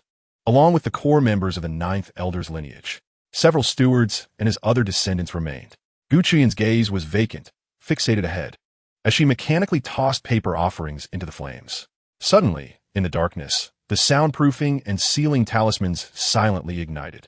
Gu Qingtian's actions came to a halt as she looked up to see a shadow cast upon the coffin. A thunderclap resounded in the sky, illuminating the outline of the figure. She swiftly turned, only to find a large hand clasped around her neck, pinning her against the coffin. The features of the person before her became clear. Gu Yun. Gu Qingtian's voice was hoarse, her eyes filled with murderous intent. The intruder was none other than Cao Bu. To ensnare Gu Qingtian in darkness, he had exerted considerable effort. The child of destiny was under the protection of the heavenly mandate, and he sought to ascertain whether the heavenly path was truly omnipotent. He aimed to cultivate Gu Qingtian into an entity beyond the heavenly mandate, tasked with eliminating Gu Yun. Even if he failed, there was still Lin Dong, the destined child. Logically, the fortune of a destined child surpassed that of a child of destiny. Yet Gu Yun was the biological son of Gu Qingtian, leaving the outcome uncertain. To safeguard his plans, he had established numerous enemies for Gu Yun. Even if they proved ineffective, their presence would serve as a distraction, allowing him to grow in strength. Cao Bu grinned wickedly, twisting Gu Qingtian's head to the side as he taunted her. "Look at your grandfather. What a tragic end he met." Gu Qingtian glared at him with resentment, her heart ablaze with fury. Remembering something, she suppressed her anger and asked, "Do you dare come here, not fearing that the second madam and the others will discover you?" "Fear? Cao Bu. The most dangerous place is often the safest. The second madam would never suspect that I would return after my escape." He reached out, gripping Gu Qingtian's chin, a smirk playing at the corners of his mouth. "My dear, do you not agree?" Dark shadows swirled in Gu Qingtian's eyes as she clenched her fists, gritting her teeth. "One day, you will pay the price." Cao Bu leaking head earlobe, and whispered with a chuckle, "Price? With you being such a useless wretch, I shall await the day when our clan seeks vengeance. You will perish in my hands." Gu Qingtian's fists tightened, a trace of demonic patterns creeping into her pupils. Cao Bu observed this with growing delight. "Gu Qingtian, I have high hopes for you. Do not let our clan leader down." With that, he laughed heartily and departed. Gu Qingtian gazed in the direction Cao Bu had vanished, her eyes dimming to the last flicker of clarity. She licked her lips, a strange smile gracing her face. "Such fresh flesh. If I consume it, my cultivation should break through, right?" Chapter 50. The Lin clan depart the following morning, outside the gates of the Gu clan. The 4 members of the Lin family paused to look back, the towering peaks of the Gu clan shrouded in mist, appearing ethereal. Their eyes were filled with intense unwillingness, which ultimately transformed into a resigned sigh. Lin Xiaotian patted Lin Dong's shoulder, his voice low and somber. "Dong, let us go. The Gu clan is not one we can provoke." Lin Dong clenched his fists tightly, his knuckles whitening, his face a mask of indignation. "Father, are we to let this go?" That Gu Yun is still. His gaze inadvertently flickered to Lin Ro beside him. The insinuation was clear to those present. Their visit had yielded no benefits for the Lin family, only losses of both daughter-in-law and daughter. Unbeknownst to Lin Xiaotian, even his own wife was among the losses. It was a complete defeat. To call him the most aggrieved emperor would not be an exaggeration. Reflecting on their initial enthusiasm upon arrival, now leaving in disgrace, Lin Xiaotian felt a heaviness settle in his chest, an unsettling sensation that left him breathless. "Father, I wish to enter the ancestral secret realm." Lin Ro looked at Lin Xiaotian, her gaze resolute. Lin Xiaotian and Zhao Wei's expressions shifted at her words. He raised his hand to cast a soundproof barrier. Speaking in a grave tone, "Little Ro, do you know what the ancestral secret realm entails?" Lin Ro shook her head. "I only know it is a place where one can grow stronger." "Father, Is there some taboo associated with it? At this moment, Lin Dong also cast a curious glance. The siblings had recently returned to the Lin clan, only vaguely aware of the various secrets within their lineage, lacking in-depth knowledge of the details. Lin Xiaotian fell silent for a moment before finally speaking. There are no specific taboos. In fact, our Lin clan once produced a heavenly emperor, but regrettably, he could not ascend to immortality. Now, 500,000 years have passed, and the Lin clan has declined to its current state. Fortunately, the patriarchs of successive generations have transcended the realm of the great emperor, barely ensuring the survival of the Lin clan. The ancestral secret realm, in truth, serves as the burial ground for the patriarchs after their passing. My father's ascension to the great emperor was also facilitated by his entry into this ancestral secret realm, where he acquired the legacy of the previous patriarch. Most members of our Lin clan cultivate the laws of wood. Once the patriarch falls, the junior patriarch will ascend to the throne of the emperor. It is no exaggeration to say that as long as the Lin clan endures, all practitioners of the wood laws within the entire Lin realm will be confined to the peak of the quasi-emperor stage in this lifetime. Unless a prodigy akin to Gu Qingtian emerges to defy the heavens, no one can extinguish the emperor or attain the title of emperor. Lin Ro pressed on, but father, it seemed you harbored unspoken concerns just now. Lin Xiaotian sighed deeply. I can allow you to enter and accept the trials of our ancestors, but you must never step into the core of the secret realm, which houses the tomb of our clan's great emperor. Within lies great terror. Even I do not dare to approach it. Lin Ro nodded. Do not worry, father. I am self-aware and will not venture into the core area. Nevertheless, she etched this matter deeply in her heart. If the opportunity arises, the core of the secret realm may not remain beyond her reach. Lin Xiaotian gave a slight nod and turned to Lin Dong. Donger, you have reached the broken void stage. It is time for you to begin comprehending the laws. Your talent far surpasses that of Gu Yun. I hope you will not cultivate the laws of wood. Those can be entrusted to your sister. If all goes well, it is not impossible for our Lin clan to produce a pair of emperors. Of course, this is merely my suggestion. The final decision rests with you both. Lin Dong nodded earnestly. Father, I will give it serious consideration. Lin Xiaotian gazed once more toward the direction of the Gu clan's mountain gate. Sighing deeply, the face lost by the Gu clan can only be reclaimed by you in the future. My own talents are limited. My attainment of the great emperor is entirely due to inheritance. Lin Dong also turned his gaze toward the mist-shrouded mountain gate, his resolve firm. Father, I will certainly do so. A fleeting glimmer of killing intent flashed in his eyes. This journey to the Gu clan was not solely to eliminate Gu Yun. There was also that person named Cao Bu. For some reason, every time he encountered someone with the surname Cao, an inexplicable rage surged within him, compelling him to eradicate the source of his ire. Let us go. Lin Xiaotian nodded in satisfaction and, with a wave of his hand, tore through the void, leading the three of them into it, vanishing from sight. Meanwhile, outside Mou residence, Xia Yuan, Song Hao, and Qin Zhan found Lung Yu, their expressions tinged with urgency. Second matriarch, our three daughters have disappeared. We seek your authorization to utilize divine sense to probe the Gu clan, Xia Yuan stated directly, urgency evident in his tone. They had discovered that Xia Jingjing and the others were missing that morning and had searched for an hour without any leads, prompting them to seek Lung Yu at Mou residence. Upon hearing this, Lung Yu recalled three striking figures she had encountered before, still etched in her memory. She nodded. I shall assist you in probing. As her words fell, her divine sense instantly enveloped the entirety of the Gu clan. Within the Shuxiang courtyard, Suli sipped delicately from her teacup. Beneath her courtyard lay a concealed basement, a secret known only to her, Cao Bu, and Yiling Long. Upon her return, she took special care to reinforce the protective barrier surrounding the basement. Now, with her cultivation level on par with that of Lung Yu, she felt no fear of being discovered. As she had anticipated, when Lung Yu's consciousness swept across the courtyard, she detected no abnormalities. Chapter 51. As Smoke Seeks a Poetic Name. When her probing reached Songfeng residence, Lung Yu's consciousness suddenly halted. She directed her focus toward a room filled with rising steam. Just a single glance caused her to retract her consciousness sharply. In the next moment, two shades of crimson crept up her cheeks. Xia Yuan noticed Lung Yu's sudden blush and furrowed his brow.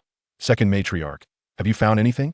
Lung Yu suppressed her rising panic and shook her head. I did not sense their presence. Could it be that they have already returned? I've already sent a message to inquire, and they have not returned, Xia Yuan replied, cautiously adding, second matriarch perhaps. Lung Yu's expression darkened. Do you doubt me? Not at all.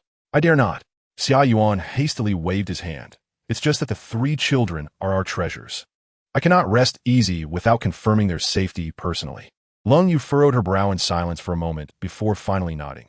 Aside from the residences of the 2 elders and the 3 grand elders at San Mei's place, as well as the back mountain, you may probe other areas. Xia Yuan's face brightened instantly. Thank you, second matriarch. The 3 exchanged glances and immediately dispersed their consciousness, meticulously scanning every corner of the Gu clan. However, not long after, they reconvened, their eyes filled only with disappointment. They still had not found anyone. Seeing this, Lung Yu spoke. As I mentioned, they cannot enter those places. Perhaps they are still on their way back.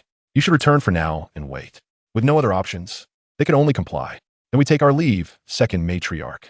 Lung Yu waved her hand dismissively. Xia Yuan and the others turned to depart. As for whether to attend Elder Jiu's funeral, it mattered little.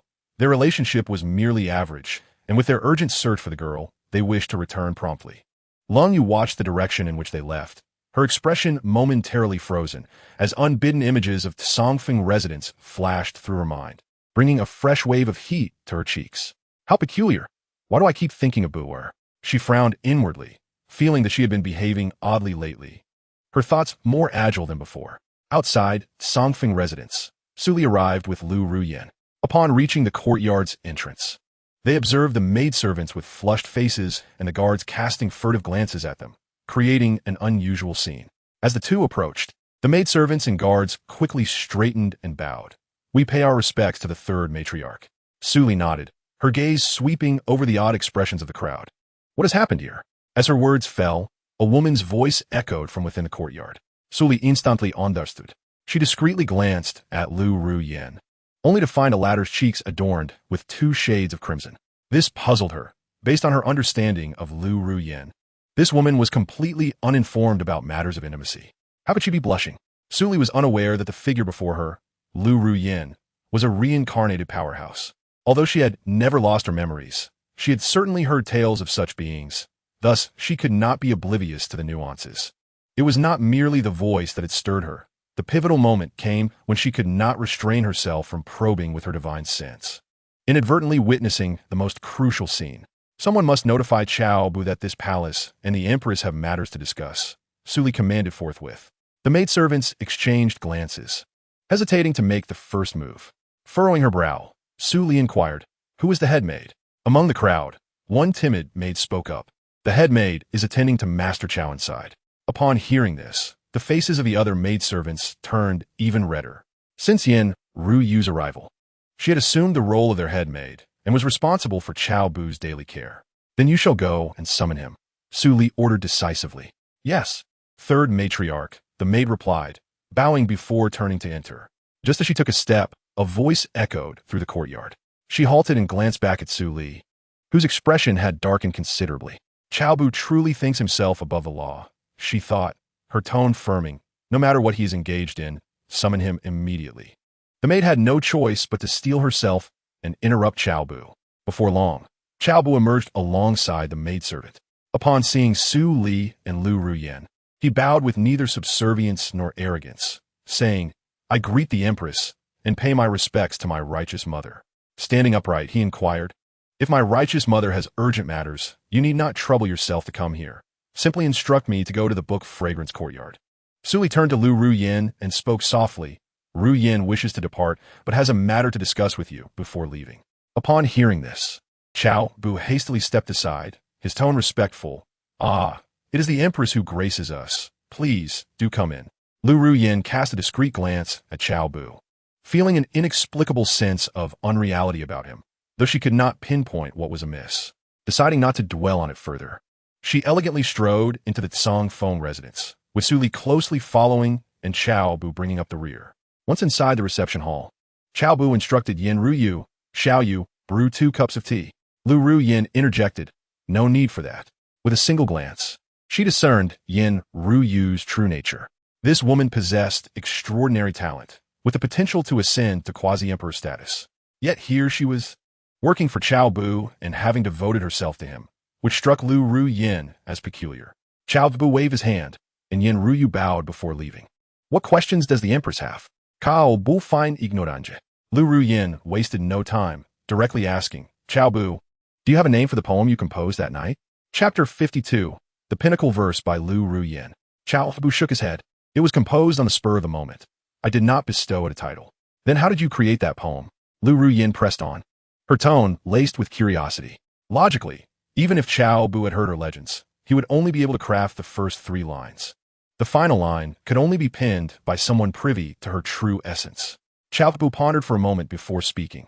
To be frank, the very first glance I cast upon the Empress filled me with the sensation of confronting celestial beings from the heavens, especially the ethereal aura that surrounded her, which instilled in me a profound reverence.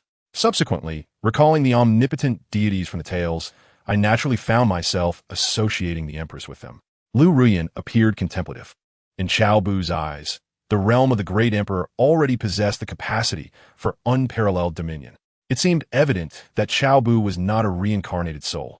Now, bestow a title upon this poem and transcribe it in its entirety.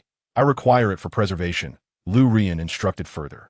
Upon hearing this, Cao Bu displayed an expression of hesitation. Lu Ruyin, mistaking his reluctance for refusal, furrowed her brow. What? Does the Empress's request for such a simple task displease you? Rest assured, you shall not labor without reward. Cao Bu glanced at Su Li, who hesitantly spoke. Ruyin, perhaps I should undertake the writing for you? Absolutely not. Lu Ruyin decisively shook her head. Only the original author can truly convey the essence of the poem.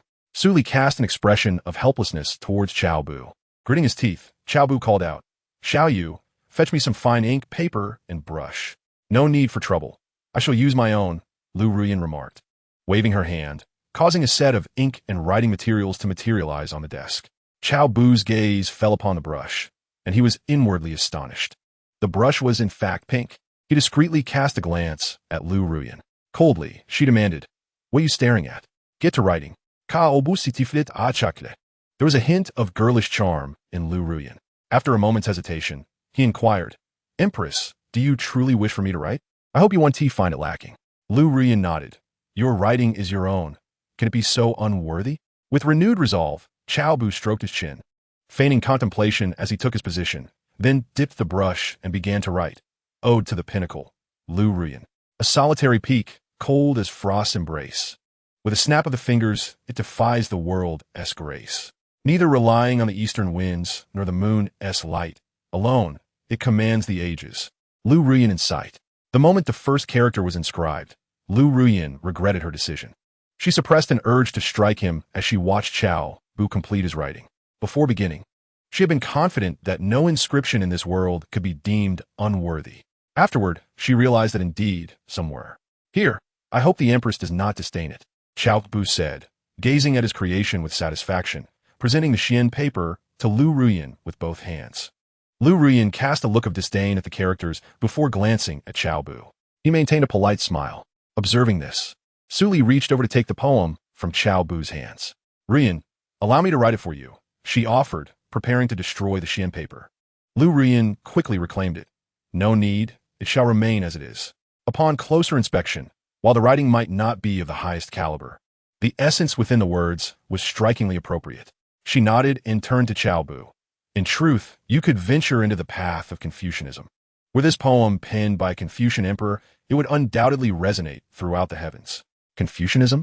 Su Li's expression was one of confusion. Ruyin, does the path of Confucianism still exist in this world? Lu Ruyin nodded affirmatively. Indeed it does. She refrained from elaborating further, explaining that the celestial laws in the spiritual realm were incomplete and did not encompass Confucianism. Consequently, any poetry composed here would not disturb the heavenly order. Had Cao Bu been born in the celestial realm or another minor world where Confucianism thrived, attaining the status of a Confucian emperor would have been effortless, perhaps even leading him to immortality. Cao Bu, I have observed your unique insights on love. Could you craft a poem on this theme for me? Lu Ruyin inquired, her tone tinged with anticipation. Of course, I shall not let your efforts go unrewarded. I will bestow upon you an imperial weapon. Upon hearing this, Cao Bu was momentarily taken aback. Su Li stared at Lu Ruyin in astonishment. The notion of exchanging a poem for an imperial weapon was utterly unfathomable. Lu Ruyin added, however, This poem must not be inferior to Gu Dianin. Although Cao Bu was tempted, he ultimately shook his head in refusal. Your Majesty, poetry is a fusion of emotion and artistic conception. To have composed Gu Dianin was already a stroke of luck. Creating another of similar caliber would be exceedingly difficult. His words were not intended as a bargaining tactic, nor did he genuinely believe he was incapable. His sole aim was to linger in Lu Ruyan's thoughts. This was a strategy he had employed previously to entice Su Li, casting a long line to catch a big fish. The verses from his past life belonged to others. Here they were now his. Furthermore, he discerned that Lu Ruyan did not scorn the weak, thus enhancing his prospects. Lu Ruyan felt a tinge of disappointment, yet it was within her expectations. She produced a token and handed it to Cao Bu. This is the illusory sound's infinite token for my illusory sound pavilion. With it, you may have the pavilion assist you in 3 endeavors, even the annihilation of an immortal imperial dynasty. Su Li gasped in surprise. Ruyan, what is this? Lu Ruyan replied with righteous conviction. You once stated that if someone could compose a poem to my satisfaction, I would grant them a treasure. She lifted the Gu Dianin in her hand, declaring, in my eyes, this poem is worth 3 such endeavors. Chapter 53. The Novice of the Demonic Path, Gu Qingtian. Without hesitation, Cao Bu accepted the token, casting a deep glance at Lu Ruyan. He yearned to inquire whether it would allow him to obliterate the Gu clan, but reconsidered, recognizing the impracticality of such a thought. Thank you, Your Majesty, he said, cupping his hands in a respectful gesture, his expression neutral. For him, this was ultimately an external force, not a reflection of his own strength, and there was no need for excessive joy. If other immortal imperial clans were to overhear his words, they might well subdue him. Though the illusory sound pavilion was a vassal of the Gu clan, and Lu Ruyan had only just ascended to the status of a great emperor, few immortal-level powers dared to provoke her. This was largely due to the disappearance of the demonic path's celestial emperor, leaving no trace of his presence in the world thereafter. Lu Ruyan nodded and continued. What I said earlier still stands. This illusory sound's infinite token also has a communication function. As long as you remain in the spiritual realm, I will receive your messages no matter your location. If you can compose a poem about love that is not inferior to Gu Dianin, I shall grant you an imperial weapon. With that, she exchanged a knowing glance with Su Li, and the two turned to depart. Cao Bu hurried forward to see them off. At the entrance of the courtyard, gazing at the retreating figures of 2 individuals and then at the token of the limitless decree in his hand, Cao Bu, with a sense of satisfaction, tucked it away into the system space. Indeed, this time he had profited. The following day was the funeral. Gu Qingtian donned mourning attire and followed the burial procession towards the Gu clan's graveyard. Her gaze was vacant, her expression dazed, as she numbly trailed behind the crowd. After the burial ceremony concluded, the clan members gradually turned to leave, engaging in hushed conversations. Soon, only the descendants of the 9th elder remained at the gravesite. 7 days later, Gu Qingtian remained motionless, kneeling before the cold gravestone. Her complexion was pallid, and her eyes retained their vacant expression, as if the passage of 7 days, with its winds and sunlight, held no significance for her. On a nearby hillside, Su Li and Cao Bu stood in succession, observing that solitary figure from distance. It had already been 7 days. This girl truly possessed remarkable perseverance. A flicker of intrigue crossed Su Li's eyes. The day prior to the burial, she had discerned that Gu Qingtian's original consciousness was grappling with her inner demons. To prevent Lung Yu from noticing any anomalies, she had secretly placed restrictions upon Gu Qingtian. With Gu Qingtian's pinnacle cultivation in the Dharma realm, she remained blissfully unaware. Cao Bu gently stroked the ink jade ring on his finger, his tone unperturbed. There is no rush. Succumbing to the demonic influence is inevitable. Suddenly, a sense of rivalry stirred within Su Li, and she turned to inquire, when do you suppose she will succumb? Cao Bu's gaze sharpened slightly, a barely perceptible smile gracing his lips. No need to speculate. It has already begun. Su Li turned her attention back, witnessing the gradual emanation of demonic energy surrounding Gu Qingtian.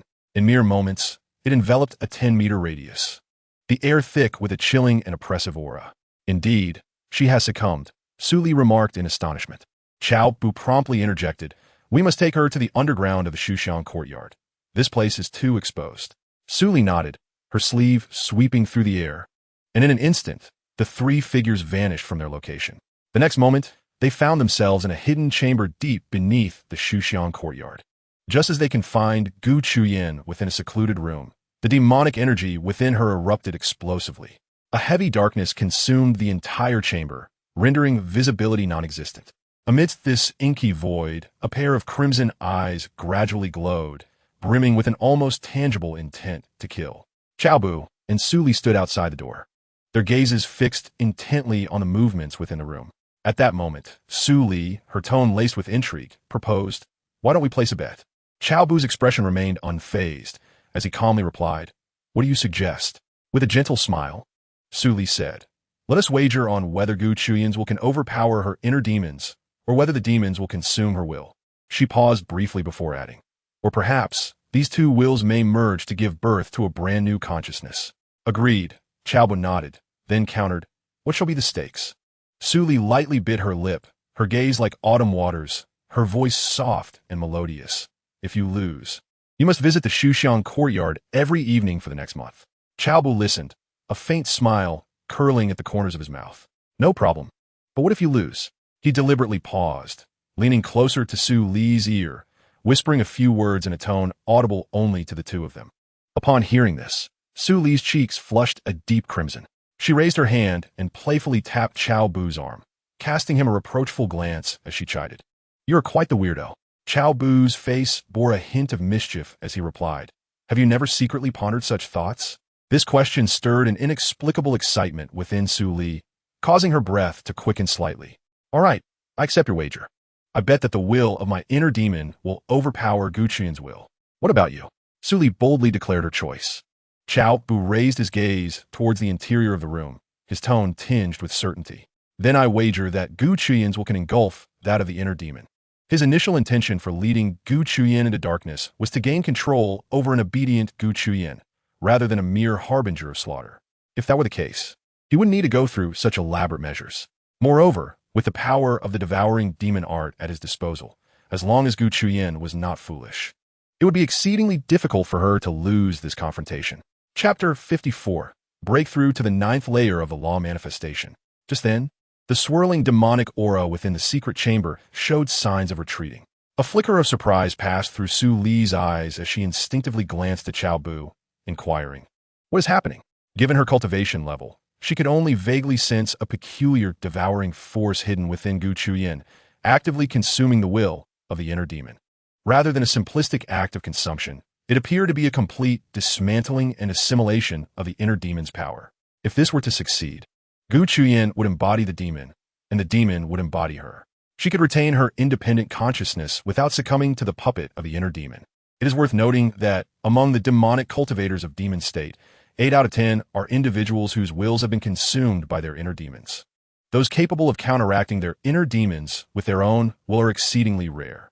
Such individuals, often steadfast in their resolve, inevitably grow into formidable powers that dominate their realms.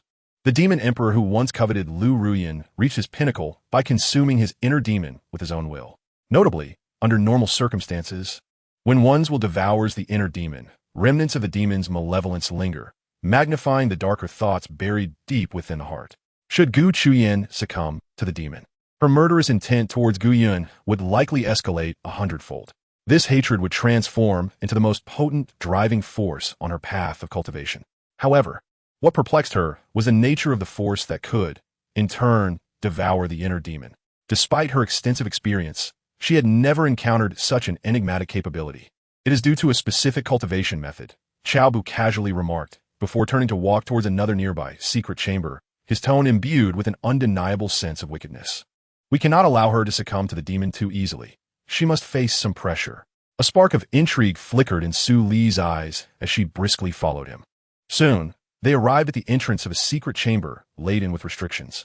Inside the chamber, upon seeing their figures, a radiant spark of surprise ignited in the eyes of Xia Jingjing, Song Qianqian, and Qin Lingling. The 3 women hurriedly gathered before the barrier, their voices trembling with excitement. Third Matriarch. "Manager Cao, have you come to rescue us?" Cao Bu slowly nodded, a smile blossoming on his face like a gentle spring breeze. Yet his tone bore an unsettling undertone. "Indeed, I have come to ensure your enjoyment." As his words fell, he raised his hand to open the door of the secret chamber and stepped inside. The 3 women instinctively took a step back. At that moment, The icy coldness in Cao Bu's gaze sent a chill deep into their hearts. The realization of their sealed cultivation only heightened their overwhelming sense of unease. Manager Cao, your gaze is truly terrifying, Xia Jingjing stammered, swallowing hard as her voice quivered. Cao Bu caressed the obsidian ring on his finger, his eyes fixating on Xia Jingjing as he stated, devoid of any emotion. Let us begin with you. An hour later, Cao Bu emerged from the secret chamber, his expression calm. Another breakthrough? Su Li gazed at him, her tone tinged with a hint of awe. Cao Bu nodded, his voice steady. I have reached the 9th level of the Dharma manifestation realm. What about these two? Su Li inquired, glancing at Song Qiantian and Qin Lingling, who were huddled in a corner, trembling. At her words, a deeper terror flickered in their eyes as they gazed at Cao Bu. He shook his head. Let them be for now. We must stabilize the cultivation first. With that, he turned to the quaking Xia Jingjing deep within the secret chamber, commanding in a low voice, "Send her to Gu Qingtian's chamber." Su Li rose at his command, a soft light gathering at her fingertips as she gently touched the air. A rift opened beside Xia Jingjing, and an irresistible force swiftly enveloped her, closing the fissure behind her. Song Qiantian and Qin Lingling watched in horror, scarcely daring to breathe. No longer did they harbor extravagant desires. Their only wish was to survive. Cao Bu and Su Li arrived at Gu Qingtian's chamber. As they approached, they beheld Gu Qingtian plunging her hands directly into Xia Jingjing's abdomen. Xia Jingjing's eyes widened in shock, her gaze fixed in a final plea. Within mere breaths, the essence of her flesh and blood was entirely consumed by the inner demon lurking within Gu Qingtian. The power of the demon surged dramatically, overpowering Gu Qingtian's will. Cao Bu observed this with satisfaction, nodding approvingly before instructing Su Li. Keep a vigilant watch during this period. If the inner demon proves unmanageable, notify me at once. Su Li nodded in acknowledgement, but suddenly shifted the conversation with a playful glint in her eyes. I have lost. Shouldn't you fulfill our wager? A faint smile graced Cao Bu's lips as he gestured toward a nearby chair. Shall we go there? Just as Su Li opened her mouth to respond, Cao Bu had already lifted her, striding purposefully toward the chair. Confined within the secret chamber, Song Qiantian and Qin Lingling heard strange sounds. Instinctively, they lifted their heads to glance around. In the next moment, the pupils of the two individuals contracted, their faces etched with disbelief. The esteemed matriarch of the Gu clan, usually poised and dignified, now displayed a level of skill in her actions that sent shivers down one's spine. Meanwhile, in a corner of the 9527 mining site within the celestial realm, Gu Qingtian paused, holding his pickaxe. He raised his rough palm to scratch at his itchy scalp. Suddenly, a deep brown whip lashed against his thin back, leaving a painful, swollen mark. Are you seeking death? Dare you to pause and be lazy? The foreman's hoarse voice thundered towards him. Gu Qingtian, you have been in 9527 mining site for a full month and have only extracted a single celestial stone. He stepped closer, prodding Gu Qingtian's head with the whip's tip. Can you still manage? If you fail to deliver 50 celestial stones in a year, do not blame us for the severe punishment that awaits. At these words, Gu Qingtian clenched his fists, a profound unwillingness flickering in his eyes. He had believed that ascending would lead to a path of freedom and opportunity, yet he found himself trapped in this mining hell upon his arrival. He had attempted to resist, but even his so-called invincible celestial prowess proved futile here, unable to stir even a ripple. Initially, when he heard the requirement of gathering 100,000 celestial stones, he paid it little heed, thinking it would be a task completed in a year at most. Upon arrival, he discovered the absurd difficulty of obtaining celestial stones. Typically, with a celestial cultivation level, it would take 2,000 years to amass 100,000 stones. If those 2,000 years could be devoted to cultivation, he believed he could at least become a formidable force, if not the pinnacle of the world. Suddenly, he yearned for the days in the spirit realm. Had he known that ascension would bring such suffering, he would have preferred to remain a ruler in the depths below. Familiar silhouettes flashed before his eyes. Qingcheng, it has been a month. You must be in seclusion, striving for your breakthrough to the Emperor realm, right? Yeah. I heard that Ling Shuang has found someone special. It's a pity I have not met him. As her mother, you must ensure she does not choose the wrong path. For a century you have been distant, not even allowing me a touch. Yet my love for you remains unwavering. What are you doing now? Do you think of me? I miss you dearly. Yinner, you must have become the clan leader by now. Do not let your father down. Fengya, You have inherited your father-in-law's position, I presume. Ling Shuang, I deeply regret that I cannot attend your wedding. Ener, I heard a young man is pursuing you. Do not acquiesce easily. Ying, are you still as mischievous? And Buer, do not blame your adoptive father for being harsh. Your loyalty is so profound that it terrifies me. Rest assured, once I escape this mine, I shall burn paper money for you. By the way, you are still single. Would you like a woman? I can arrange for 100 on your behalf. Another crack of the whip jolted Gu Qingtian from his reverie. Damn it, what are you still standing there for? The foreman's spit landed on his face.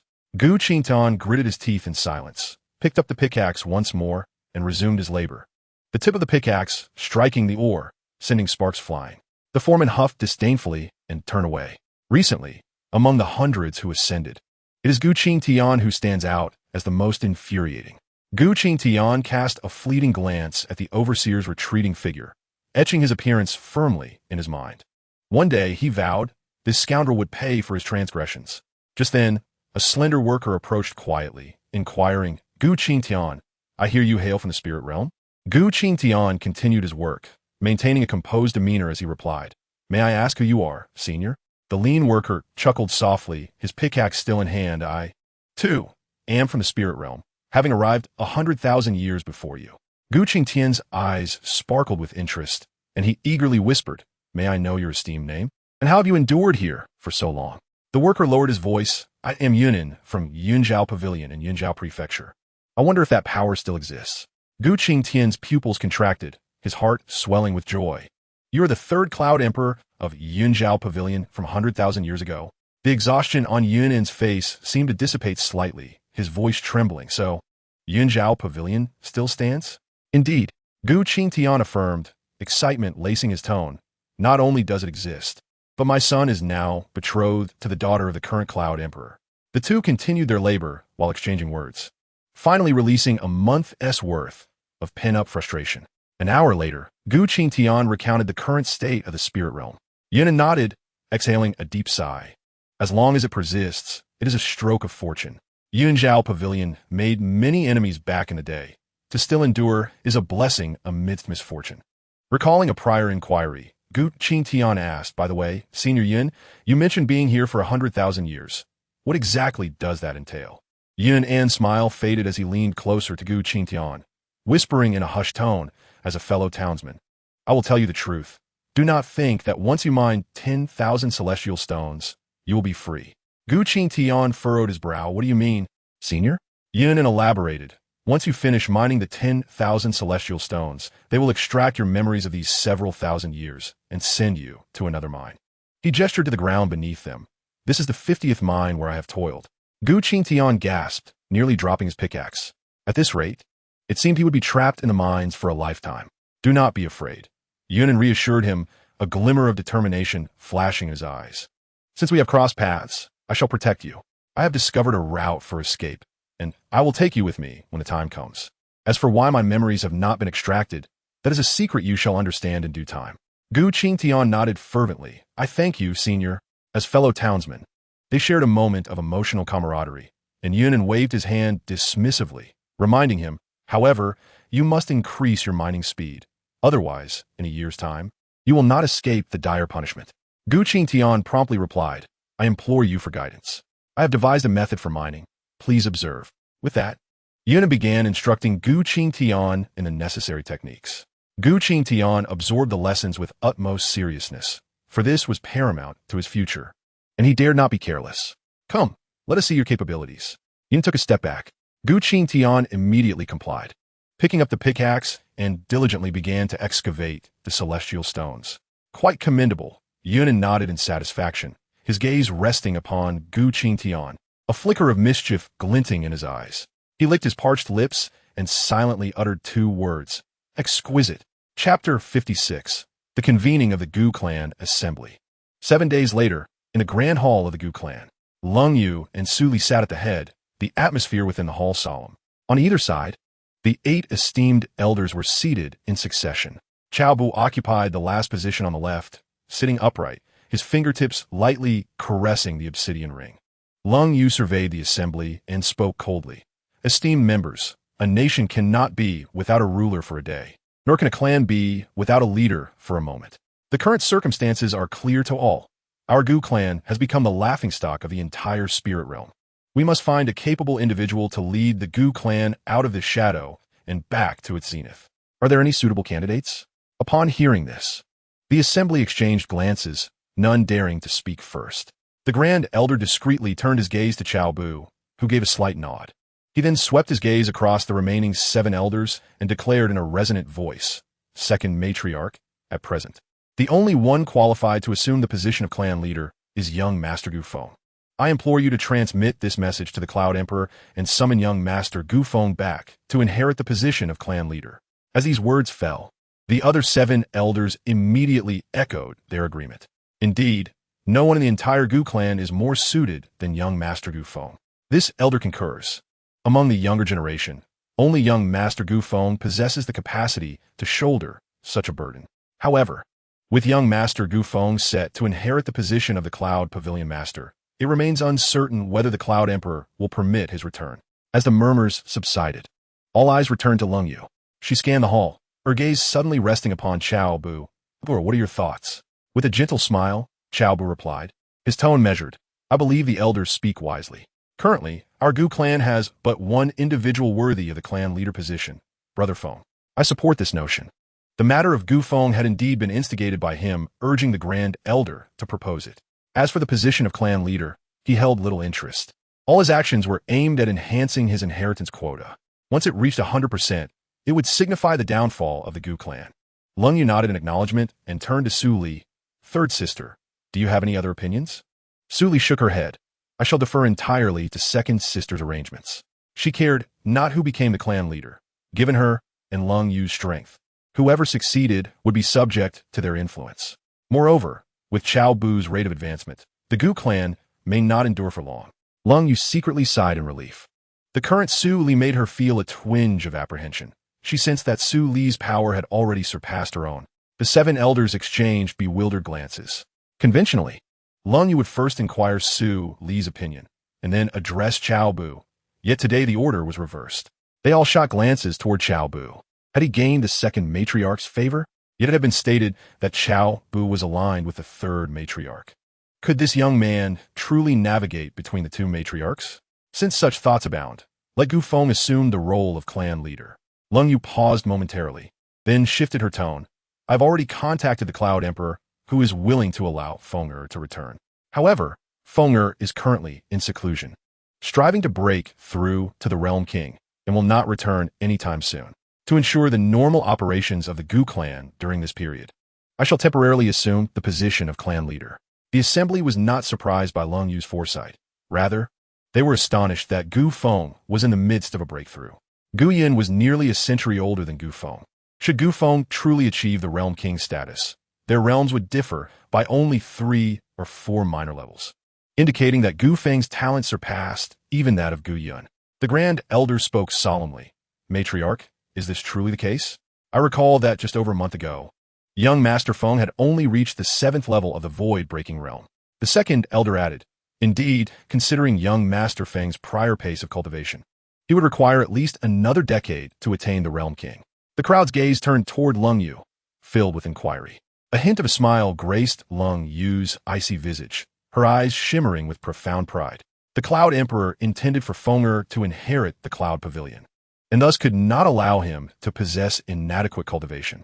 He personally instructed Fenger for a month, and fortuitously, Fenger experienced a moment of enlightenment, breaking through 2 realms in succession, and entered seclusion a few days ago to challenge the barriers of the Realm King. If successful, he could break through in as short as a month or as long as a year. Upon hearing this, the elders could not suppress their astonishment. Enlightenment is a pursuit unattainable by countless beings. That Gu Feng could attain such insight in an instant, breaking through 2 realms, suggests that if someone could experience enlightenment for a quarter of an hour, they might achieve a significant breakthrough. Among the 12 realms of cultivation, the transition from Void Breaking to Realm King is a considerable hurdle, while the ascent from Semi-Emperor to Great Emperor is a monumental challenge. In the Void Breaking realm, one can harness the power of space. In the Realm King realm, one can wield the power of laws, and in the Great Emperor realm, one can master the power of laws. Before a Great Emperor, practitioners of the same law will be suppressed. This is the intrinsic value of Gu Qingtian's ascension to emperor. Historically, there have been no less than 100 great emperors who have ascended, yet only 3, including Gu Qingtian, have achieved the status of emperor of destruction. The spirit realm is known to have existed for at least 10 million years. Whether there are unrecorded ascendants remains uncertain. Nonetheless, the emergence of only 3 emperors of destruction in 10 million years speaks volumes of their formidable prowess. Chapter 57. Cao Bu's concurrent position as the 9th elder. Observing the discussions among the crowd, Leng Yu could not help but feel a sense of pride. As Gu Feng's mother, she was naturally elated by her son's extraordinary talent. In truth, under normal circumstances, she would not desire Gu Feng to lead the Gu clan. After all, a jungle requires only one Tiger King. With Gu Yun having chosen his own demise, the younger generation, aside from the offspring of the 3 matriarchs, are largely ineffectual, leaving Gu Feng to bear this heavy burden. The current generation of youths in the Gu clan, having been transformed by Gu Qingtian, possesses talents far surpassing that of their predecessors. However, their growth may require a millennium, if not 10 millennia. Perhaps it is only when their family has ascended that these individuals will truly be able to uphold the legacy of the Gu clan. As for the 8 elders, had it not been for Gu Qingtian, they would not have even reached the realm of Dharma manifestation. The current realm emperor status was achieved through Gu Qingtian's daring venture into the Forbidden Lands, for which he obtained the fruits of enhanced talent to aid their breakthroughs. Their strengths, among their peers, are the weakest, and their potential has been fully exhausted, leaving no room for further advancement. Enough, Leng Yu interjected, pausing the discussions. Once the assembly quieted, she continued, "Let us set aside the matter of the clan leader for now. Next, we must discuss the position of the 9th elder. Who shall fill this vacancy?" The hall fell silent again. The Gu clan originally had 9 realm emperors, but with one now absent. The remaining stewards were all at the realm of king. They too had benefited from the enhancement of talent, yet with their current endowments, they could not hope to break through to the realm emperor level in the near future. In the ensuing silence, the Grand Elder spoke first. Within the entire Gu clan, only we 8 have managed to transcend to the realm emperor stage. An outsider cannot assume this position, for the role of the 9th elder oversees one of the clan's vital lifelines. However, if we were to select from among the realm kings, there would surely be dissent. He proposed, let Chief Steward Cao temporarily take on the role of 9th elder. Should any clan members succeed in breaking through to the realm emperor level in the future, they can then transition the responsibilities to him. Over the years, everyone had witnessed Chief Steward Chao's capabilities, and the elders pondered, considering the proposal. The Grand Elder, who had always adhered to the clan leader's directives and never voiced support for anyone else, was speaking up for the first time. Yet, upon reflection, it was merely a temporary arrangement, so they did not dwell on it excessively, though each harbored their own thoughts. They were currently at the realm emperor stage and could live for several more millennia. The Gu family, with their remarkable talents, would undoubtedly ascend to immortality within a millennium or 2, but what of the millennia to come? As their descendants grew, the illustrious line of Gu Qingtian might not continue to shine as brightly. In light of this, each elder was resolute, determined to cultivate their own kin to break through to the realm emperor level. Thus, they nodded in agreement. I concur with allowing Chief Steward Cao to serve in this temporary capacity. I too agree. I am in accord. To them, it seemed only fitting to allow Cao Bu, who had only a few hundred years of life remaining, to enjoy some comfort before his passing, especially given his many contributions to the Gu clan. Leng Yu nodded and turned to Su Li, asking, "Third sister, what are your thoughts?" Su Li replied with a nod. "I am in agreement." Leng Yu then turned to Cao Bu. "Cao, heir, do you possess the confidence for this role?" A flicker of excitement crossed Cao Bu's face as he rose and clasped his fists, saying, "I am immensely grateful for the kindness of both aunts and the trust of all the elders. I, Cao Bu, will ensure that all matters are handled meticulously, without hindering the clan's development." The elders nodded in approval, smiling. Cao Bu was unambitious and never easily offended anyone. In their eyes, he was a reliable aide, ready to undertake any task without causing worry.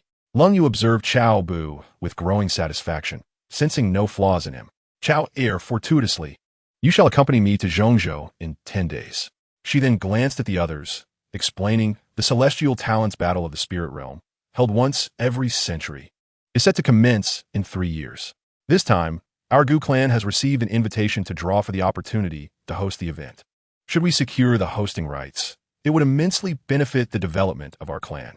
Upon hearing this, the elders displayed expressions of excitement. Only a force of imperial rank can host the Tianjiao battle. The competition requires participants to be under 1,000 years of age and possess a cultivation level no lower than the Divine Passage realm. In the previous edition, Gu Qingtian secured the top position on the Tianjiao ranking with a cultivation at the first level of the Realm King. Although the Tianjiao battle only determines the top 100, with most participants serving merely as adornments, the gap has already widened among the top 10 from the last edition. It is said that the one ranked second has only just broken through to the Realm Emperor.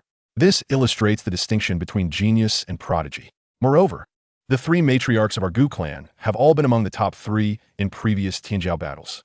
Adhering to the command of my esteemed mother, Cao Bu once again rose to clasp his fists. Lung Yu nodded, affirming, "It is settled. Buer, you stay behind. I wish to have a private conversation with you." The 8 elders immediately stood and took their leave, while Su Li discreetly cast a glance at Cao Bu before vanishing from the hall in a flash. With only the 2 remaining, Cao Bu bowed and inquired, "Esteemed mother, what instructions do you have for me?" He was still uncertain about the extent of the influence of the Chivu and could only cautiously probe without daring to overstep. Lung Yu rose and walked towards the hall's exit, prompting Cao Bu to hastily follow, his gaze inadvertently drawn to her snow-white legs. Chapter 58, Lai Men Gao Men Si Tang. It concerns Ling Shuang. Lung Yu's voice resonated ahead. "Esteemed mother has heard about Gu Qingtian. It was you who dissuaded her from suicidal thoughts." She abruptly halted, turning around earnestly. "Esteemed mother hopes you can guide Ling Shuang. While she has not contemplated death like Gu Qingtian, if this continues, she will truly become useless." Cao Bu replied solemnly, "Esteemed mother." It is not difficult to counsel Ling Shuang. Providing her with a goal would suffice. He paused, tentatively asking, "But Buer must first understand. What is your view on Gu Yun? He is no longer a member of the Gu clan. You need not refer to him as Gu Yun anymore." Lung Yu expressed her stance on Gu Yun without hesitation. After a brief pause, she added, "Even if Luo Qingcheng emerges from her seclusion wishing for Gu Yun's return, this palace will not yield. Furthermore, I have issued a decree for the Gu clan to pursue him. Those who kill Gu Yun will receive a reward of 10 million spirit crystals, while those who capture him will be awarded 50 million spirit crystals.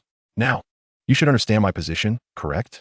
She has always preferred directness, especially since Gu Ling Shuang is her biological daughter. If she does not take action, it would be too easy for others to trample upon her as a prospective empress. Out of respect for Luo Qingcheng and Gu Qingtian, she has refrained from personally hunting Gu Yun, having already shown ample consideration. As for Gu Yun's future, it is of no concern to her. She even withheld the notion that, if the opportunity arises, she would discreetly eliminate Gu Yun. Currently, the timing, location, and circumstances are all in her favor. She cannot allow Gu Yun to return and threaten Gu Feng's position. Previously, she had not entertained such thoughts, but the circumstances have changed. This opportunity has been placed right before her. If she does not seize it, she would truly be foolish. Once Gu Feng ascends to the throne, the entire Gu clan will be at her command, complemented by the power of Yinxiao Pavilion. What does she, Lung Yu, have to fear? As for Luo Qingcheng, she merely possesses a modicum of fortune. In terms of talent, the 3 of them were once the foremost prodigies, none having bested the others. Cao Bu nodded, a glimmer of insight flashing in his eyes. Indeed, as he had surmised, Lung Yu would not extend kindness to Gu Yun simply because he is the son of Gu Qingtian. After all, given Gu Yun's actions, if Lung Yu were to remain indifferent, she would undoubtedly become a laughingstock among the aspiring emperors. Cao Bu knew how to persuade her. With that thought, he replied promptly. Lung Yu nodded, unconsciously having come to regard Cao Bu as an ally. After walking for a short while, they arrived at the small garden of MOU residence. By the pavilion, Gu Ling Shuang mechanically scattered bait into the pond, her gaze vacant and devoid of emotion. Clearly, she had yet to recover from her previous wounds. Cao Bu and Lung Yu stood at a distance, observing quietly. You see, she has been like this all day. If we do not help her emerge from this state, I fear for her well-being, just as my adoptive mother worries about Chu Yin. Lung Yu sighed softly. Cao Bu observed for a moment and replied, "Do not worry. My adoptive mother, I will surely find a way to bring her back." With that, he strode directly towards Gu Ling Shuang. Lung Yu remained rooted in place, her gaze following Cao Bu's retreating figure. She was eager to see how he would counsel her. When Cao Bu inquired about her feelings towards Gu Yun earlier, She had already anticipated his intentions. Inviting Cao Bu was indeed meant to facilitate him in guiding her daughter. However, such matters require finesse, a skill she lacked. So she could only let Cao Bu attempt it. Gu Lingxuang heard footsteps behind her but did not turn around, her voice faint and distant. "Mother, you need not worry. I'm not that fragile, and I will not fall into despair." Cao Bu walked directly into the pavilion, seated himself on the stone bench, and poured himself a cup of tea. After a prolonged silence without a response, Gu Lingxuang finally turned around. Upon seeing Cao Bu, a flicker of life returned to her previously vacant eyes. "Elder brother, you were sent by my mother, weren't you?" The moment she recalled Chu Yan's situation, she understood Cao Bu's purpose, adding, "Do not worry, I will not do anything foolish." With that, she turned away again. Cao Bu set down the teacup, his gaze resting on her silhouette, a shadow of darkness fleeting across his eyes. In his haste to absorb the power within her, he had failed to truly savor the moment, a significant regret. If Chu Yan could overcome her struggles, how could Gu Lingxuang not surpass her? Cao Bu stated matter-of-factly. Gu Lingxuang turned back, her brow furrowed in confusion. "What do you mean by that, elder brother?" Cao Bu picked up the teapot once more, refilling his cup, and spoke in a low voice. "I visited Chu Yan. She will be in seclusion for a while, but she intends to seek out Gu Yun personally to exact her vengeance." Understanding Lung Yu's stance, he felt more at ease to express certain sentiments. Gu Lingxuang turned back, facing away from him, and softly murmured, "Revenge?" After speaking, she fell silent, her gaze fixed on the fish swimming languidly in the pond. Utterly still, Cao Bu chuckled lightly. "You too believe she is deluded, do you not?" Noticing Gu Lingxuang's silence, he continued, "Deep down, you know you cannot exact revenge, which is why you have resigned yourself to despair. You are painfully aware that by the time you reach Gu Yun's age, you will certainly not have attained his current prowess." Gu Lingxuang blinked but remained silent, tacitly affirming his words. Cao Bu proceeded, "I once told Chu Yan the same thing, yet she responded." He deliberately paused, lifting his teacup to sip slowly. Seeing that he had no intention of continuing, Gu Lingxuang turned her head. However, after waiting for a considerable moment without hearing more, and as Cao Bu drank several cups of tea, she could no longer contain herself, her voice tinged with urgency. What did she say? Chapter 59. Mentor Cao advises Gu Lingxuang. Cao Bu gestured towards the stone bench across from him, inviting her to sit. Gu Lingxuang hesitated for a moment, then set down the fish food and moved to sit opposite him, her eyes no longer vacant as before. "Brother, what did Chu Yan say?" Cao Bu replied leisurely. She said that even if she could only inflict a single wound on Gu Yun, she would not give up. He locked eyes with Gu Lingxuang and added, "If I recall correctly, you and Chu Yan are close friends, are you not? If your friend can persevere, why can't you? Or do you believe you're inferior to Gu Qingtian?" His words struck deep into Gu Lingxuang's heart. She clenched her fists tightly, her knuckles turning pale. If Gu Qingtian, despite her lesser talent, could still harbor thoughts of vengeance, why should she remain mired in despondency? Cao Bu noted the renewed spark in her eyes and smiled slightly. Indeed, nothing stirs rivalry among friends like the thought of one surpassing the other. Gu Lingxuang was not the type to acquiesce easily. However, moments later, her expression fell again as she let out a soft sigh. "Brother, perhaps it is best to let it go." With that, she stood up to leave. Cao Bu was quicker, reaching out to press his hand against hers resting on the stone table. Gu Lingxuang paused, the warmth from his touch stirring something within her. She recalled how Cao Bu had once stood up for her, an inexplicable flutter coursing through her heart. Turning to face him, she found his gaze clear, devoid of superfluous emotions. They held each other's gaze for a brief moment, and feeling a touch of embarrassment, Gu Lingxuang averted her eyes. Yet Cao Bu articulated deliberately, "Do you not wish to become someone he can only look up to?" She knew precisely who he was. His words struck her like a hammer, reverberating in her heart. She could not accept that the man who once professed his love for her had so easily cast her aside. Cao Bu did not grant her the opportunity to retreat. Continuing, become formidable, be the woman he can never attain. Make him regret that decision for the rest of his life. Let him become the laughingstock of his spirit realm. Boom! The words reverberated in Gu Lingxuang's mind, leaving her momentarily stunned. Indeed, should she ascend to a stature worthy of Lin Dong's admiration, he would undoubtedly regret his previous choices. Gradually, the hues in her gaze deepened. In a fleeting reverie, she envisioned a future where Lin Dong knelt before her, imploring reconciliation. only for her to deliver a scathing kick, declaring, "You once scorned me. Now, you are unworthy of my pursuit." The prospect exhilarated her, igniting an eager anticipation for that day to arrive. Observing the barely contained smile at the corners of Gu Qingtian's lips, Cao Bu stifled his laughter. This woman was likely concocting ways to belittle Lin Dong. Suddenly, Gu Qingtian snapped back to reality, gripping Cao Bu's hands with fervor, her voice brimming with emotion. "Brother, thank you." The atmosphere in the pavilion became palpably intimate. Their eyes met, and a flutter of affection surged within Gu Qingtian, though it quickly dissipated. She hastily withdrew her hand, lowering her gaze, her expression tinged with melancholy. Stealing a glance at Cao Bu, she reflected on their past interactions. It seemed that aside from his modest cultivation, he was replete with virtues. Regrettably, she pondered whether he would be troubled by her history. Cao Bu, vidin eigentlich simile, took the initiative to steer the conversation towards Gu Qingtian's former interests. Gradually, her smile broadened, and her words flowed more freely. Not far away, under the shade of the trees, Lung Yu observed the entire exchange.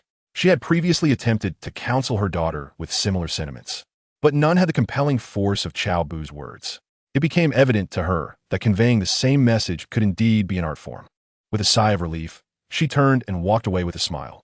Cao Bu and Gu Qingtian conversed until the afternoon, finally rising to depart. As they exited MOU residence, the system's notification chimed in his mind. Ding! Significant increase in favorability from Lung Yu and Gu Qingtian towards the host detected. Each inheritance level increased by 1. Total inheritance level raised by 2. Congratulations, host, you have gained 2 lottery opportunities. A surge of joy filled Cao Bu's heart. And without pausing, he made his way towards Tsang Feng residence. As he passed by Xiangshao courtyard, a sudden furious shout echoed from within. "Get out! All of you! Leave!" He halted, glancing toward the entrance of Xiangshao courtyard. A group of maids and guards stood trembling, none daring to enter. Cao Bu stroked his chin, recognizing this as an opportune moment to take action. Without hesitation, he approached Xiangshao courtyard. Even before he arrived, his voice resonated. "What is happening?" The maids and guards, upon seeing Cao Bu, quickly bowed in respect. "Greetings, Chief Steward, Elder 9. The news of Cao Bu's dual role as Elder 9 had spread throughout the Gu clan, leaving many astonished that an outsider could ascend to such heights within the imperial family. The leading maid promptly replied, "Chief Steward, it is the young mistress. We witnessed her inebriated, and when we attempted to advise her, we were cast out." Cao Bu stepped forward a few paces, peering through the crack in the door. In the gazebo of the courtyard, Li Xinxue lay sprawled across a stone table, clutching a bottle of liquor, thoroughly intoxicated, surrounded by a dozen empty bottles. "How long has she been this way?" Cao Bu in quit turning back. The head maid replied, "Since that day, she has remained in this state, drinking until she passes out, only to wake and resume drinking." She paused, her voice urgent. "Cao Steward, could you please persuade the young mistress? If this continues, she will ruin herself." Chapter 60. Chao's counsel to Li Xinxue. As a member of Li Xinxue's family, she was deeply concerned about her well-being. The Li clan once boasted an emperor, but after years of decline, only 2 semi-emperors remained, rendering them the weakest among the imperial families. Cao Bu feigned hesitation, shaking his head. "This is Xiangxiao courtyard. It is not appropriate for a man to enter." "Steward Cao, what does that matter now?" the head maid exclaimed anxiously. "Few in the family can converse with the young mistress. I implore you to help." After a moment's contemplation, Cao Bu nodded. "Very well, I shall speak with her." With that, he pushed open the courtyard door and stepped inside. "Who let you in?" Li Xinxue showed drunkenly, raising her hand to hurl the bottle toward the source of the voice. Fortunately, she had not infused it with spiritual energy, and Cao Bu easily evaded the projectile.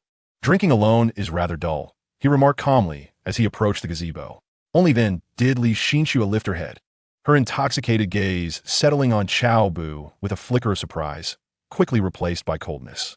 "Cao Bu, what are you doing here? To witness my humiliation?" Saying this, she seized another unopened bottle, twisting off the cap and pouring it down her throat. Cao Bu seated himself across from her, opening his own bottle to take a sip. "Tell me about your relationship with him," he prompted. Li Xinxue shot him a disdainful glance, her tone sharp. "Why should I tell you? Who do you think you are? I despise you." Yet, as the liquor coursed through her, she found herself speaking. "When my father brought him to my home to discuss matters with my parents." Cao Bu remained silent, listening intently, occasionally taking a sip of his drink. Time passed, and Li Xinxue became increasingly engrossed in her tale. Do you know? To win his favor, I studied dance for a month and prepared a performance for him. She suddenly halted, waving her hand and taking another swig of her drink. I laid my heart bare for him. Yet what did he do? He not only pursued that Lin Ro, which I could tolerate, but he actually— The words hung unspoken as she continued to drink deeply. Cao Bu discreetly glanced at her, realizing that he had indeed encountered Li Xinxue during her most tender moment that night, which explained her boldness that nearly tempted him to linger an additional hour. Love cannot be forced. Setting down his flask, Cao Bu spoke slowly. What is meant to come will arrive, and what is destined to leave cannot be retained.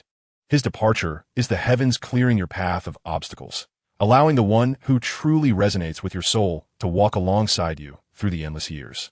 As Li Xinxue sipped her drink, she listened intently.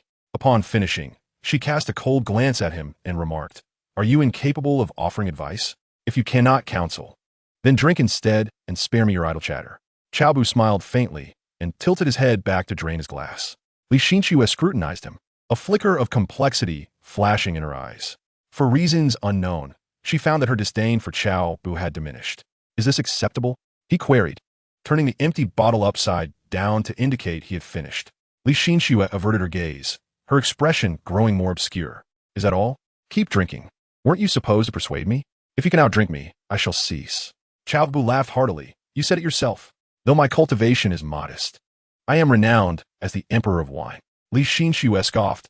"If you become inebriated, I shall have someone toss you out, disgracing you before the Gu clan." In that moment, a sense of retribution surged within her. She sought solace from the heartache inflicted by Gu Yun through Cao Bu. The two immediately engaged in a drinking contest. The maid at the gate stood in disbelief. This was no mere attempt to persuade. They were clearly here to indulge in drinking. She rushed in to intervene, but Li Xinxue dismissed her without a second thought. The maid, exasperated, paced anxiously at the gate. Before long, an hour had passed. Both were flushed with drink. Of course, Cao Bu was merely pretending. Ever since merging with the Yin Yang demon source, he had become nearly immune to alcohol, feigning intoxication for effect. "Cao Bu, why are you still sober?" Li Xinxue leaned against the wine jug, her eyelids growing heavy.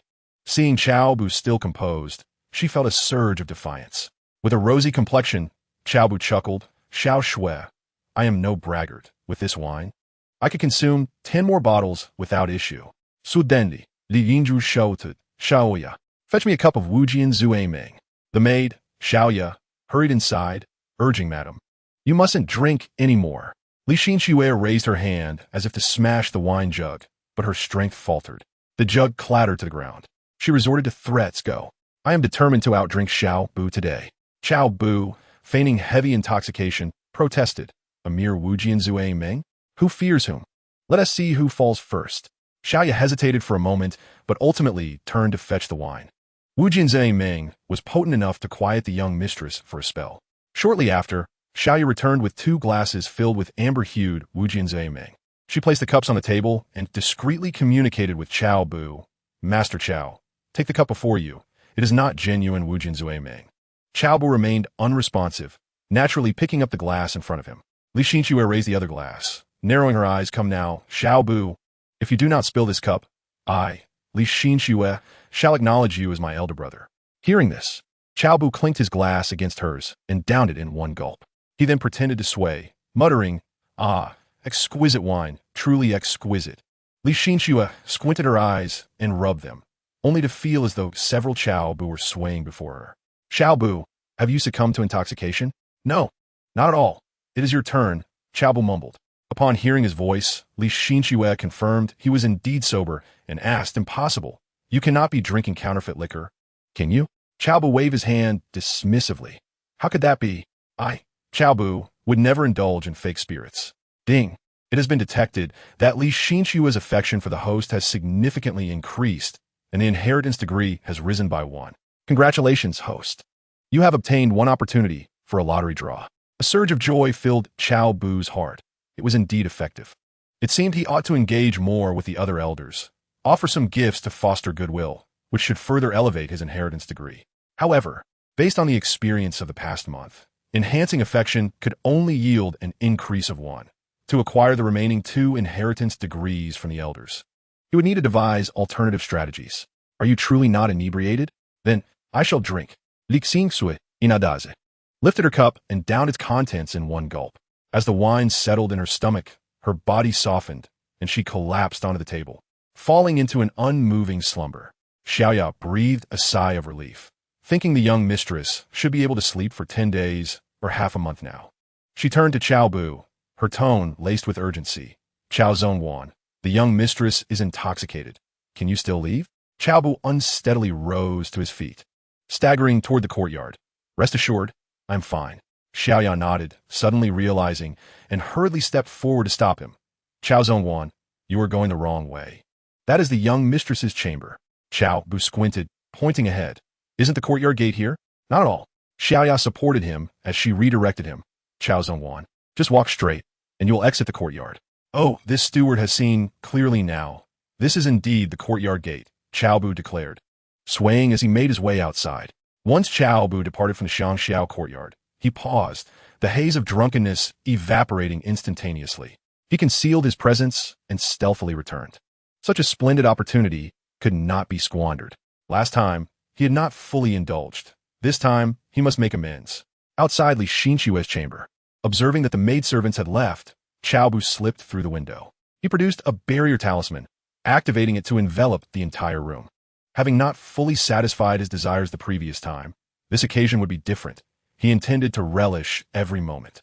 Cao Bu approached the bedside, but just as he neared, he received a slap to the face. Gu Yun, do not touch me. Get away. Li Xinxue, eyes closed, cried out unconsciously. Cao Bu touched his reddened left cheek, his expression turning icy. Damn it. With a swift motion, he struck her delicate face with a resounding slap, the sound echoing sharply. Afterward, looking at his tingling hand, enraged, he drew out a brick, nearly bringing it down, but restrained himself with great effort. You, Li Xinxue, dare slap me? I shall add another hour. Slap. Li Xinxue unconsciously slapped him again, exclaiming, I will kill you, Gu Yun. Cao Bu touched his now swollen right cheek, his expression darkening significantly. He retracted the brick he had been holding and angrily shouted, Add 2 more hours. 4 hours later, Cao Bu tidied his attire and, in a cheerful mood, prepared to depart. As he approached the window, he paused, turned back, and left a note. Meng has visited. 9 days later, in the dim corridor leading to the underground chamber of the Book Fragrance Academy, Cao Bu continued his pace, silently reciting System, Lottery, 5 times. Beep, congratulations to the host. You have drawn the primordial bell of the extreme Tao Emperor's weapon. Beep, congratulations to the host. You have drawn the source of the reincarnation divine body. Beep, congratulations to the host. You have drawn the enlightenment card of divine powers. Beep, congratulations to the host. You have drawn the Lux Child experience card. Beep, congratulations to the host. You have drawn the 3 drunken satiation brew, 10 pounds. The system panel then displayed the descriptions of the items. Primordial bell, an extreme Tao Emperor's weapon integrating offense and defense, requiring the power of laws to activate. Source of the reincarnation divine body. Upon fusion, it significantly enhances affinity to the laws of reincarnation. Enlightenment card of divine powers. Allows entry into a state of enlightenment to comprehend divine power runes and master one's innate divine power. Lux Child experience card. 6-month experience period. Effective immediately. 3 drunken satiation brew. Below the true immortal realm. Consuming just a drop induces 3 days of slumber, after which any severe injuries can be fully healed. Cao Bu's expression brightened. This lottery was quite favorable. However, having previously drawn the divine power designation card, now acquiring the enlightenment card raises the question. Must he first designate and then achieve enlightenment to fully master this divine power? Chapter 62. Breaking through to the divine power realm. Moments later, he arrived at the door of the chamber where Gu Qingtian was imprisoned. Through the barrier, he observed Gu Qingtian's had successfully suppressed her inner demons, gradually eroding the strength of her adversary. Progress was satisfactory. Cao Bu nodded approvingly and murmured softly. Things obtained too easily are seldom cherished. I must add some more intensity. Having said that, he turned towards the adjacent chamber, holding Song Qianqian and Qin Lingling. Upon hearing his footsteps, the 2 women in the chamber immediately looked up, their bodies tensing, eyes filled with anxiety and fear. Manager Cao, we are willing to submit ourselves. Pleading for you to spare our lives after you are done. Song Qianqian's voice trembled. Since learning that Su Li was associated with Cao Bu, They had abandoned the notion of preserving their purity. Survival had become far more paramount than reputation. Cao Bu smiled slightly, his tone laced with amusement. Spare you? What shall I do when your parents come seeking vengeance? His words fell like a bucket of cold water, tightening the hearts of both women. Qin Lingling hastily replied, We can swear. We will never tell anyone, not even our parents, not a single word. Song Qiantian nodded in agreement, her tone pleading, Yes, we will keep silent, not revealing anything to anyone, although they profess such sentiments. However, the two individuals had already made up their minds. As long as they could return safely to their parents, they would recount the events here in their entirety. Cao Bu dared to strip them of their innocence. They would ensure he paid a heavy price for his transgressions. They had even devised methods of tormenting him. First, they would bind Cao Bu and subject him to slow slicing, carving away his flesh piece by piece. Then, they would execute him by dismemberment, allowing him to experience the agony of his body being torn apart. Finally, they would chop his remains into bits and feed them to dogs, ensuring that not even a complete corpse would remain. These thoughts flickered through their minds, but they did not dare reveal a hint of them on their faces.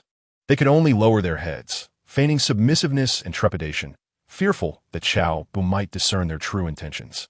Cao Bu similitsidai. Although he was unaware of the women's thoughts, he was certainly no benevolent figure. Naturally, he would not let them off simply because they pleaded for mercy. Without further ado, he stopped speaking and entered the secret chamber. Shortly thereafter, Cao Bu felt a surge of energy swelling within him. He promptly sat cross-legged, beginning to refine it. Within his dantian, the immense yin and yang energy was continuously compressed and refined, launching an assault on the barrier of the divine passage realm. The invisible barrier vibrated under the impact of the energy, fine cracks spreading silently across its surface. Boom! A muffled explosion erupted from deep within his dantian, shattering the barrier of the divine passage realm completely. Immediately, a complex intertwining of black and white runes began to coalesce above his head. As soon as the runes appeared, the entire space of the secret chamber began to subtly distort, emanating a disquieting wave of energy. Even as mere phantoms, their power far exceeded that of ordinary divine runes. Cowering in the corner, Song Qiantian and Qin Lingling held their breath in terror, watching as the runes gradually solidified from their ethereal forms. They had never seen, nor even heard of anyone entering the divine passage realm and being able to manifest such a terrifying divine rune. Nurtured by the yin and yang energy, the black and white runes became increasingly distinct, slowly descending to imprint themselves upon Cao Bu's primordial spirit. Remaining motionless, his aura transitioned from turbulent to reclusive, exuding an unfathomable presence. He slowly opened his eyes, the depths momentarily flashing with black and white hues. System. Use the divine passage designation card. Cao Bu silently intoned. Ding. Please specify the divine passage. After a brief moment of contemplation, his eyes brightened, and he declared, The divine passage ranked first on the list. Ding. Congratulations, host. You have mastered the divine passage. Great Desolation Annihilation Fist. Note, Great Desolation Annihilation Fist.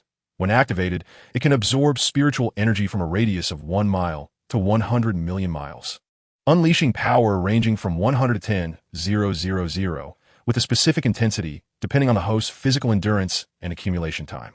At that moment, another golden divine rune began to coalesce above Cao Bu's head. He was taken aback but quickly realized.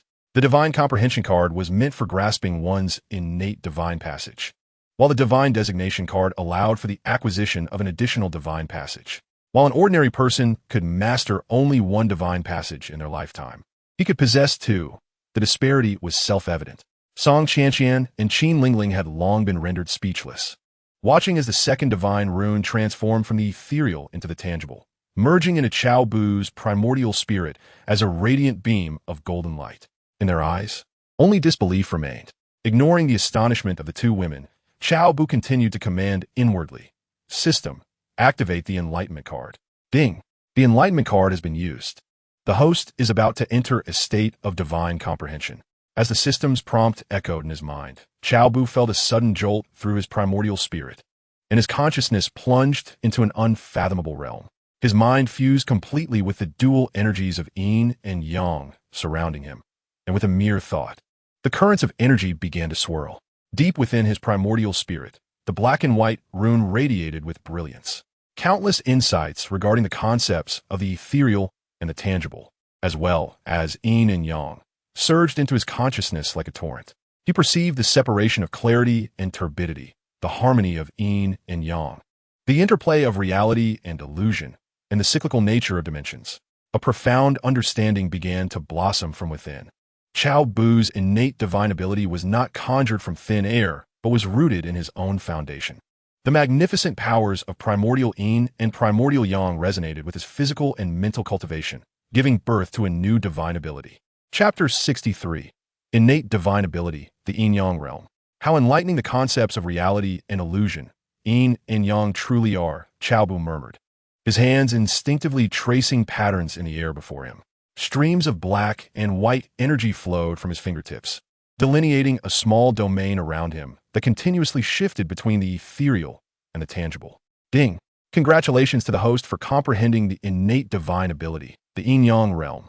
Note, the Yin-Yang Realm, centered around the host, it unfolds a domain under the host's absolute control. Within this realm, one can freely define the boundaries of reality and illusion, manipulate the forces of yin and yang. One can transmute the tangible into the intangible or solidify the intangible into reality. One can traverse the void within the realm and distort space at will. The domain's scope and strength will expand and enhance with the host cultivation. Above Cao Bu's primordial spirit, the black and white rune stood alongside a golden rune. The black and white rune governed the domain, while the golden rune represented destruction and assault, both complementing each other in a harmonious interplay of energies. He slowly opened his eyes. His left eye reflected the void, and his right eye mirrored reality. With a slight gesture, he focused his thoughts. Centered around him, a space of 10 zhang transformed into an independent realm. In the corner, Song Qiantian and Qin Lingling, in terror, discovered their bodies had suddenly become semi-transparent, and when they reached out to touch the wall, they passed through it effortlessly. In the next moment, the sensation of illusion vanished, and their bodies regained solidity. This was the yin-yang realm. With a mere thought, one could determine reality and illusion. Relishing in the absolute control over this small universe, a cold smile crept upon Cao Bu's lips. With dual divine abilities, one for offense and the other for control, he stood at the pinnacle. His path to ascendance was unimpeded. Having witnessed the entire process, Song Qiantian and Qin Lingling were engulfed by shock and despair. Their bodies trembled, instinctively drawing closer together. The Cao Bu before them had undergone a profound transformation, and his terrifying prowess far surpassed their imagination. In their hearts, only boundless fear remained. At that moment, in the dim corridor outside the secret chamber, the air tore apart, and a figure clad in crimson emerged, none other than Su Li. Upon witnessing Cao Bu's breakthrough, her expression bore not a trace of surprise. She entered the secret chamber, her gaze sweeping over the two dazed women, ultimately resting upon the meditating Cao Bu. I just sensed a pulse of heart-stirring energy emanating from this place, Cao Bu remarked, rising to his feet and brushing off the dust from his attire, speaking nonchalantly, the great desolation annihilation fist. The instant those words escaped his lips, Sully's pupils widened in astonishment. This was a technique ranked among the top 10 in the divine powers list. A name only whispered among the powerful of the spirit realm, yet never witnessed in true form. Cao Bu's mastery of this technique not only secured his position at the pinnacle, but also marked him as the most formidable in offensive prowess. It was rumored that even upon achieving immortality, one could unleash unimaginable power with these top-tier techniques. However, to date, no one had been known to comprehend them. Even the extraordinarily talented Gu Qingtian had only grasped the 12th rank technique, the one with 1,000 swords. Asuliregainet had composure, Cao Bu added, his tone still devoid of embellishment, and my innate divine power, the illusory and real yin-yang realm. Once again, Su Li felt a jolt within her. A single individual mastering 2 divine powers was unprecedented in the annals of the spirit realm spanning millennia. Among the myriad of divine powers in existence, only 365 were deemed worthy of the list, and the illusory and real yin-yang realm was conspicuously absent from that esteemed compilation. From her understanding of Cao Bu, this innate divine power was undoubtedly extraordinary. Cao Bu, accompany me to test the might of these 2 techniques, Su Li thought, eager to personally ascertain their potency. Cao Bu nodded. Just as well, I too wish to explore the extent of my combat prowess when enhanced by both techniques. With a flicker of her mind, Su Li conjured a delicately crafted small tower in her palm. She gestured, and the tower soared into the air, hovering above them as a soft halo enveloped them, drawing both into its confines. Moments later, they reappeared within the secret chamber. After retracting the small tower, Su Li remarked, with just a single strike from your sword, your combat strength already rivals that of an ordinary practitioner at the 5th or 6th level of divine power. The illusory and real yin-yang realm can influence practitioners of the same realm. Within the domain of divine power, no one can vanquish you. As for the Great Desolation Annihilation Fist, theoretically, as long as your physical form is sufficiently robust to withstand the immense influx of spiritual energy from the surrounding environment, you can deliver a blow equivalent to that of an emperor within the realm of divine power. However, Su Li's voice trailed off as her gaze fell upon Cao Bu, a flicker of concern glimmering in her eyes. Just moments prior, to fully unleash this fist technique, Cao Bu had forcibly absorbed the spiritual energy from a radius of 10 miles, nearly causing his physical form to shatter. Thankfully, he had gritted his teeth and persevered. When that punch was unleashed, its power approached that of a full-force strike from a practitioner at the 1st or 2nd level of the void-breaking realm. Such combat capability, facing an opponent a realm above, was unparalleled throughout history.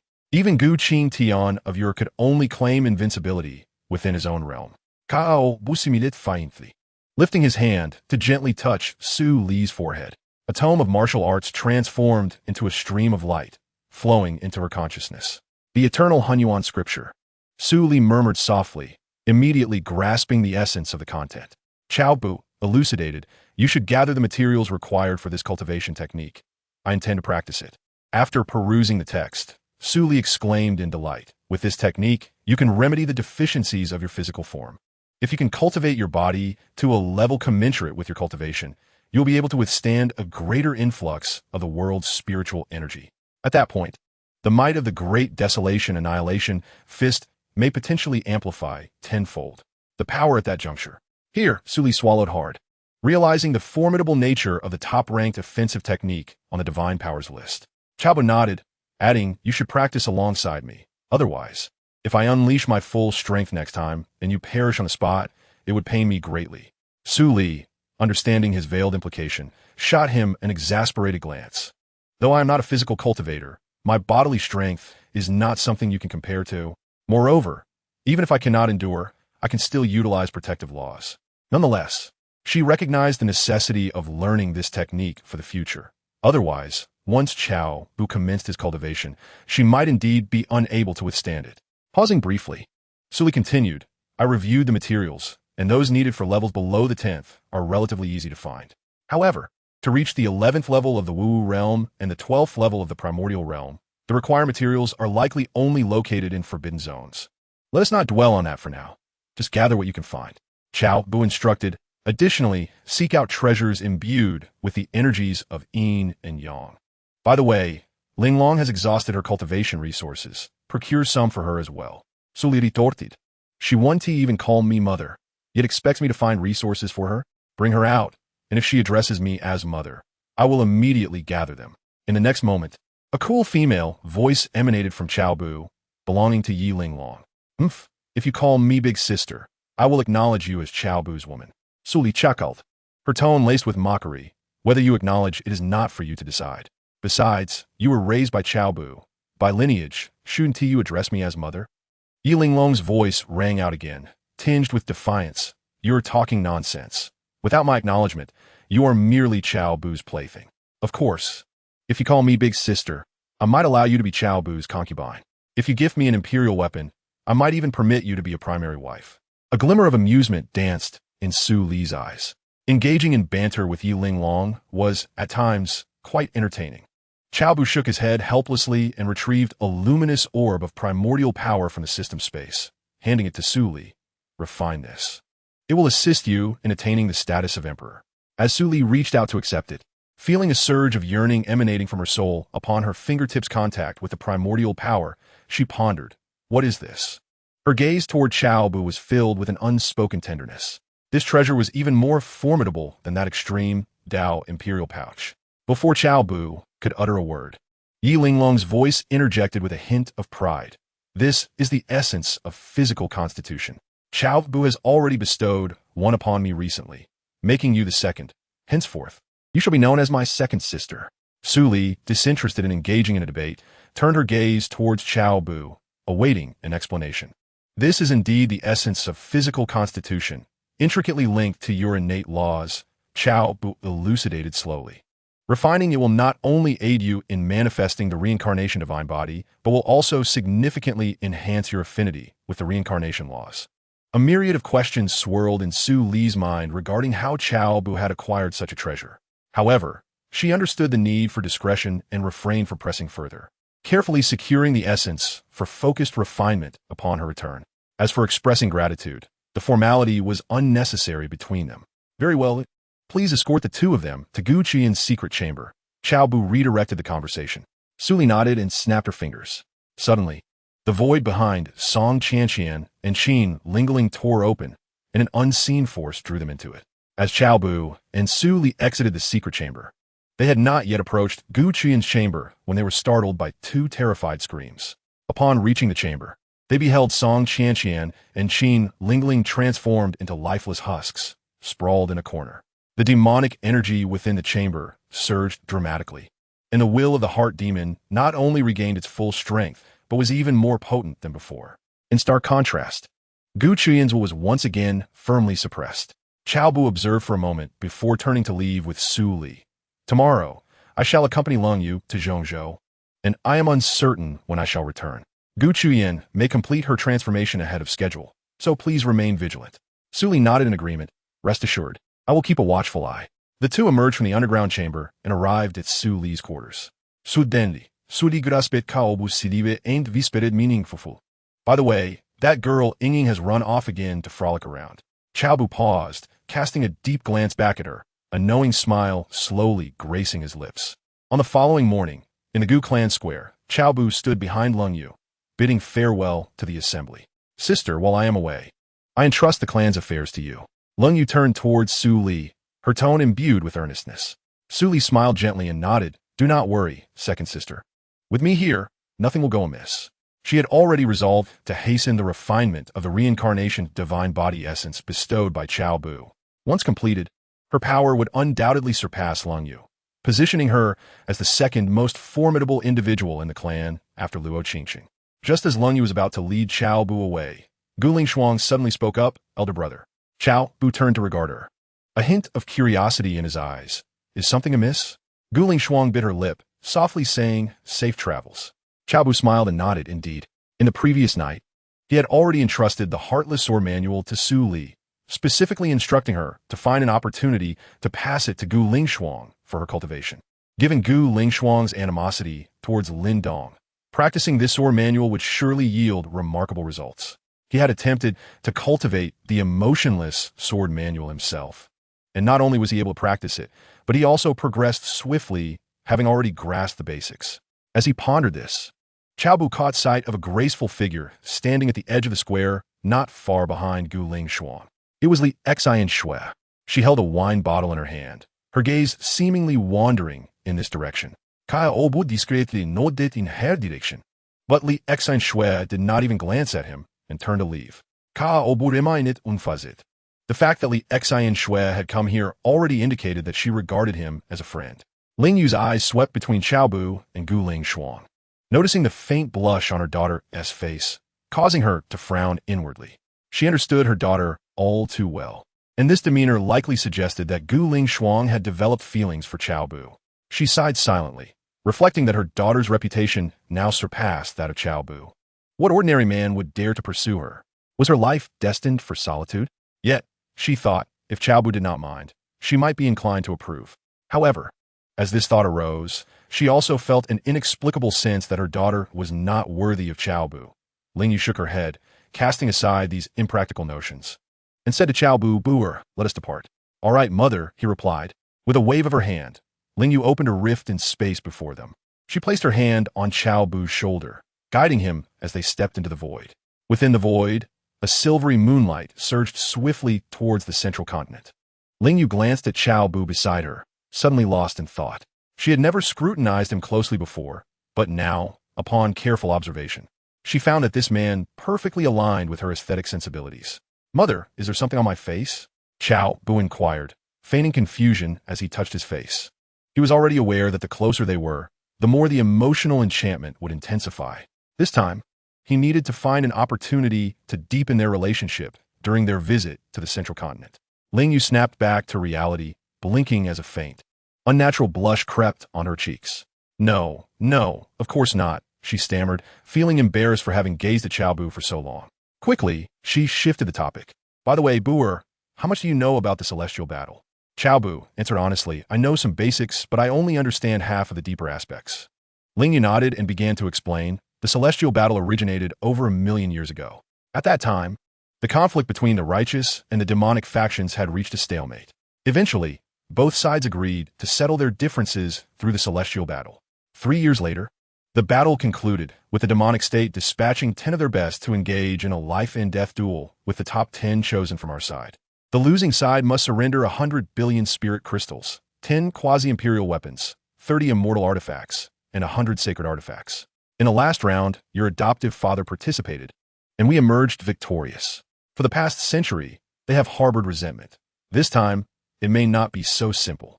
Furthermore, although the demonic state is one of 36 states within the spirit realm, it is vaster than any other state, housing thousands of demonic factions, including more than one celestial emperor.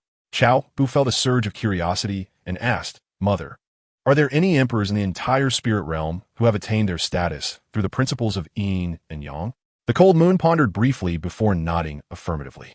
"Yes, and he is exceptionally powerful." "Who is it?" Cao Bu nearly blurted out.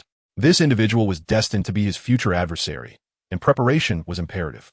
With a solemn expression, the cold moon replied, "The yin-yang celestial emperor, also known as the yin-yang old demon, is most adept at the dual cultivation path.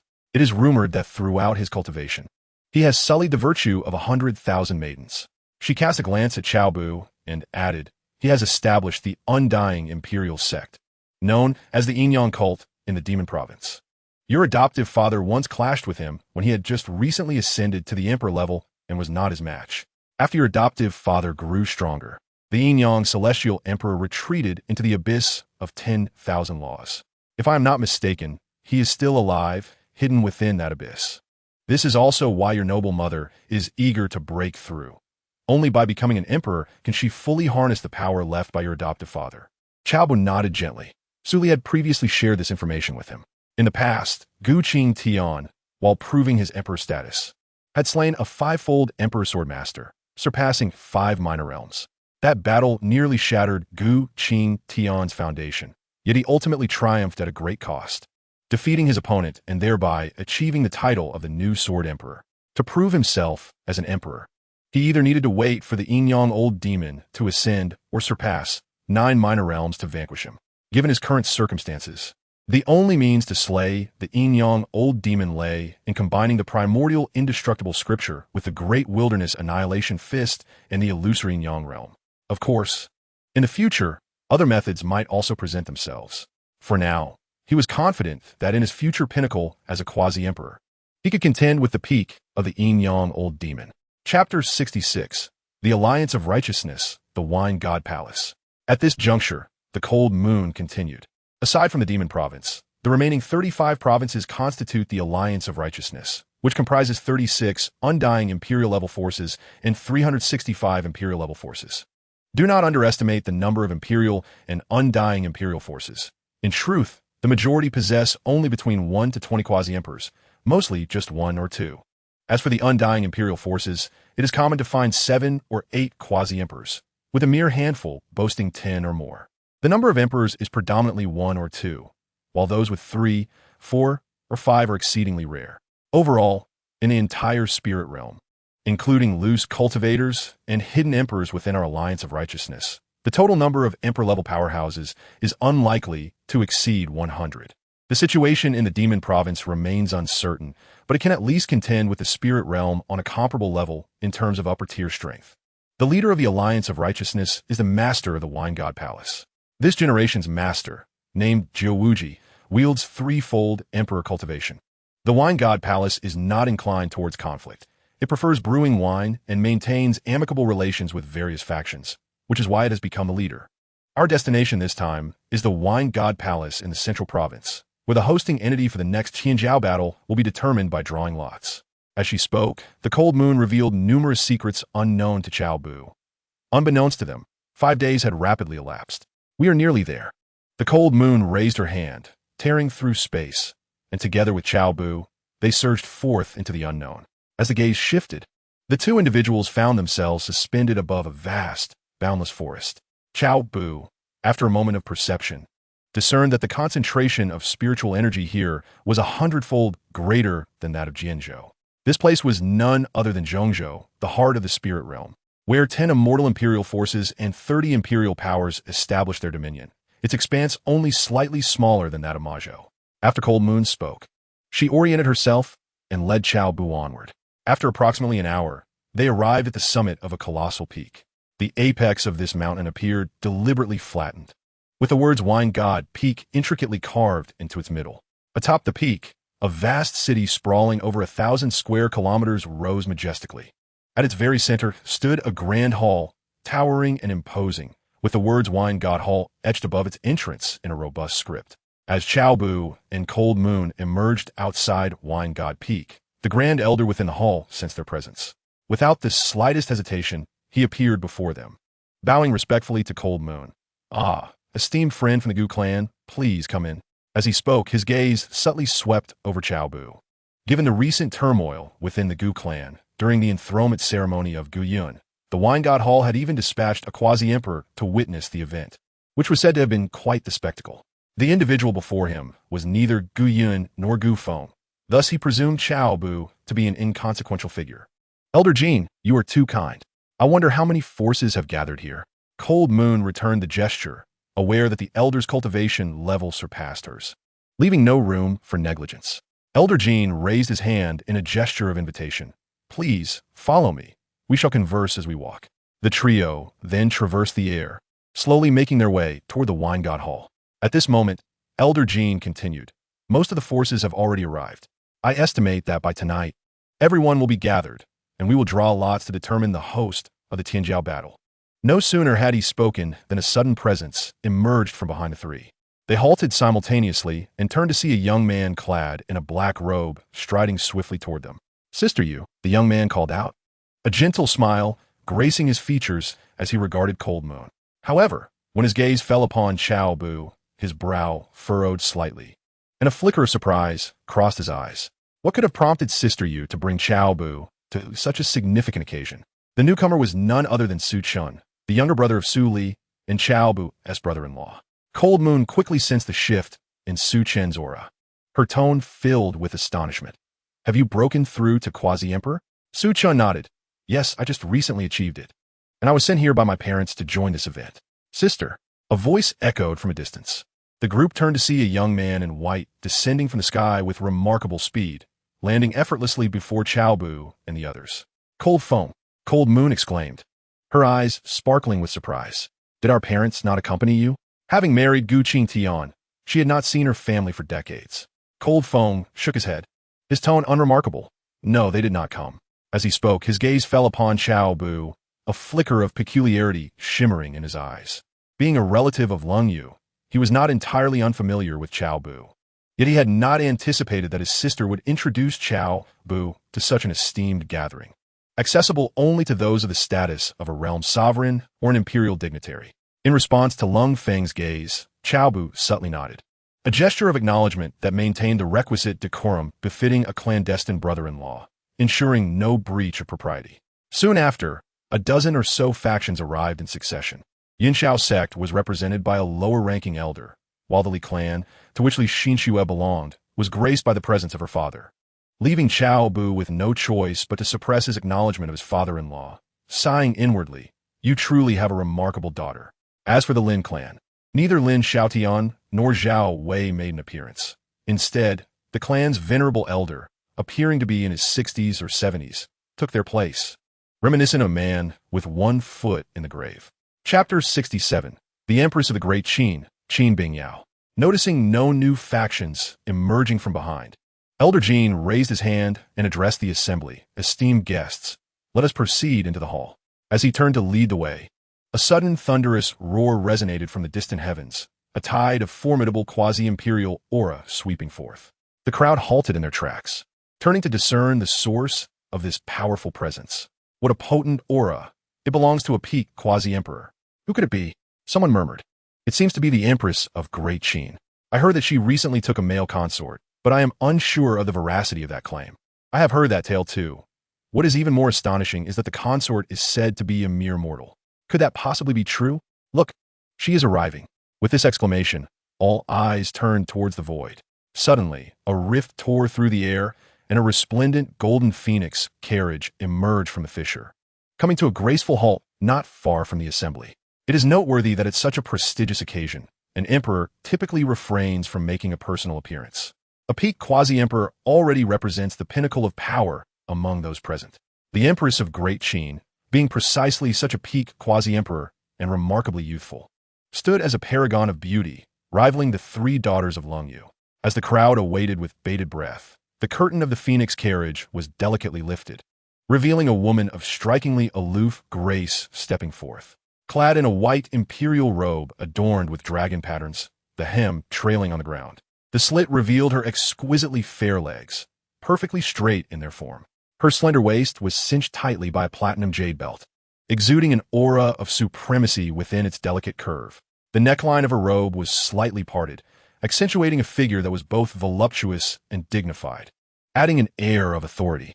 Her face, an impeccable oval, boasted elegantly arched brows and deep, inky eyes that, when sweeping over the crowd, instilled an inexplicable chill in the hearts of onlookers.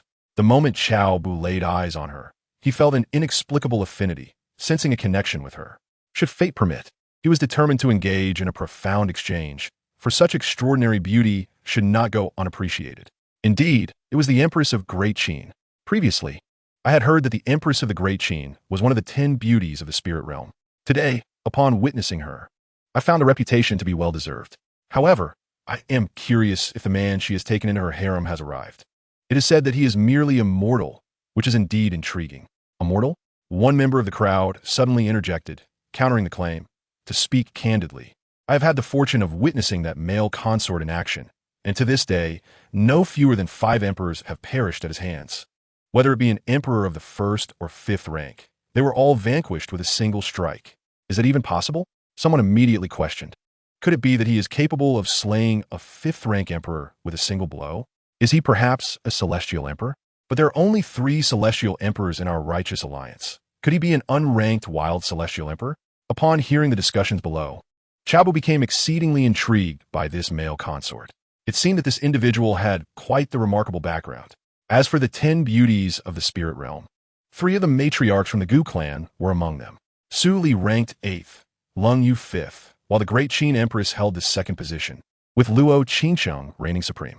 As for Lu Ruyan, she had long become a monument in the spirit realm, unmatched by any beauty. In addition to her unparalleled beauty, what was even more significant was her strength, which had long transcended the mundane. Just when everyone presumed that the male consort would not arrive, the curtains of the phoenix carriage were drawn back once more, revealing a handsome young man clad in a blue robe. His mere appearance elicited a chorus of gasps. He has come. He truly has come.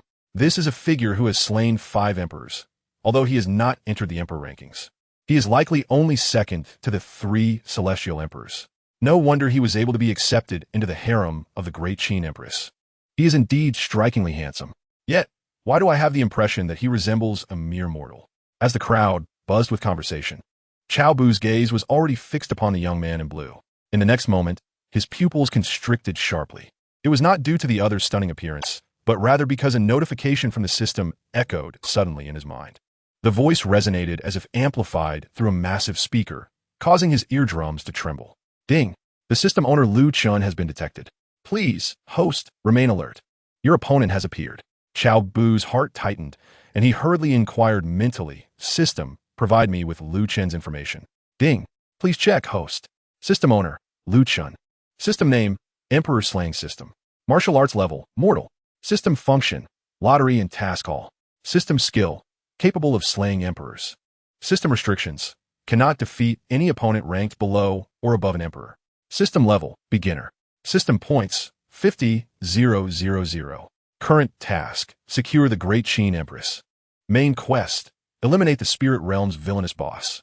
Spirit Realm identity: transcendent of Blue Star, Great Qin Emperor, husband of the Great Qin Empress. Blue Star address: Huaxia, Lingnan Province. City, county, town, street number. As Cao Bu absorbed Lu Chen's information, a similar notification resonated in Lu Chen's mind. A notification chimed, revealing the presence of a formidable villain in the spirit realm, urging the host to eliminate this adversary. Upon successful completion, the host would be bestowed with the profound cultivation of a true immortal. In Chapter 68, the villainous system is of ancestral caliber. Lu Chen cast a discerning glance over the crowd before him, a flicker of brilliance igniting in his eyes. They had arrived. At long last they had come. Having traversed the spirit realm for a month, he had initially received 2 tasks from the system. One was to conquer the Empress of the Great Qin, which would reward him with 100,000 points. Accumulating 1 million points would elevate the system to one capable of annihilating an immortal emperor. The criteria for acquiring points were explicit: 1,000 points for each emperor vanquished, but only if they initiated the confrontation. Should he seek them out, it would not count. Recently, the Great Qin Empire had found itself in turmoil, and he had boldly provoked the emperor, who retaliated with overwhelming pressure in an attempt to crush him. Yet, before the eyes of the entire city, he effortlessly dispatched the emperor with but a single finger. Subsequently, the fallen emperor's friends sought revenge, but met the same fate, succumbing to Lu Chen's fingertip. In total, he had dispatched 5 emperors, the mightiest being at the 5th tier of emperor rank. Since that time, the entirety of the Great Qin Empire regarded him as a celestial deity, and even the empress, Qin Bingyao, had developed a notable fondness for him. This exhilarated him, for it seemed inevitable that he would win her heart. As for why Qin Bingyao would take a mere mortal into her harem, his exploration of the original host's memories revealed that it was due to a promise made in a previous generation. The original host, frail and incapable of cultivation, had been left in her care after being wed. As a renowned beauty and a peak emperor, it was inconceivable for her to be entangled with a mortal. After the demise of the original host, his spirit had traversed into this realm. The moment he laid eyes on Qin Bingyao, he resolved to fulfill the duties of a devoted husband. Now, with his prowess unveiled, her demeanor had indeed shifted.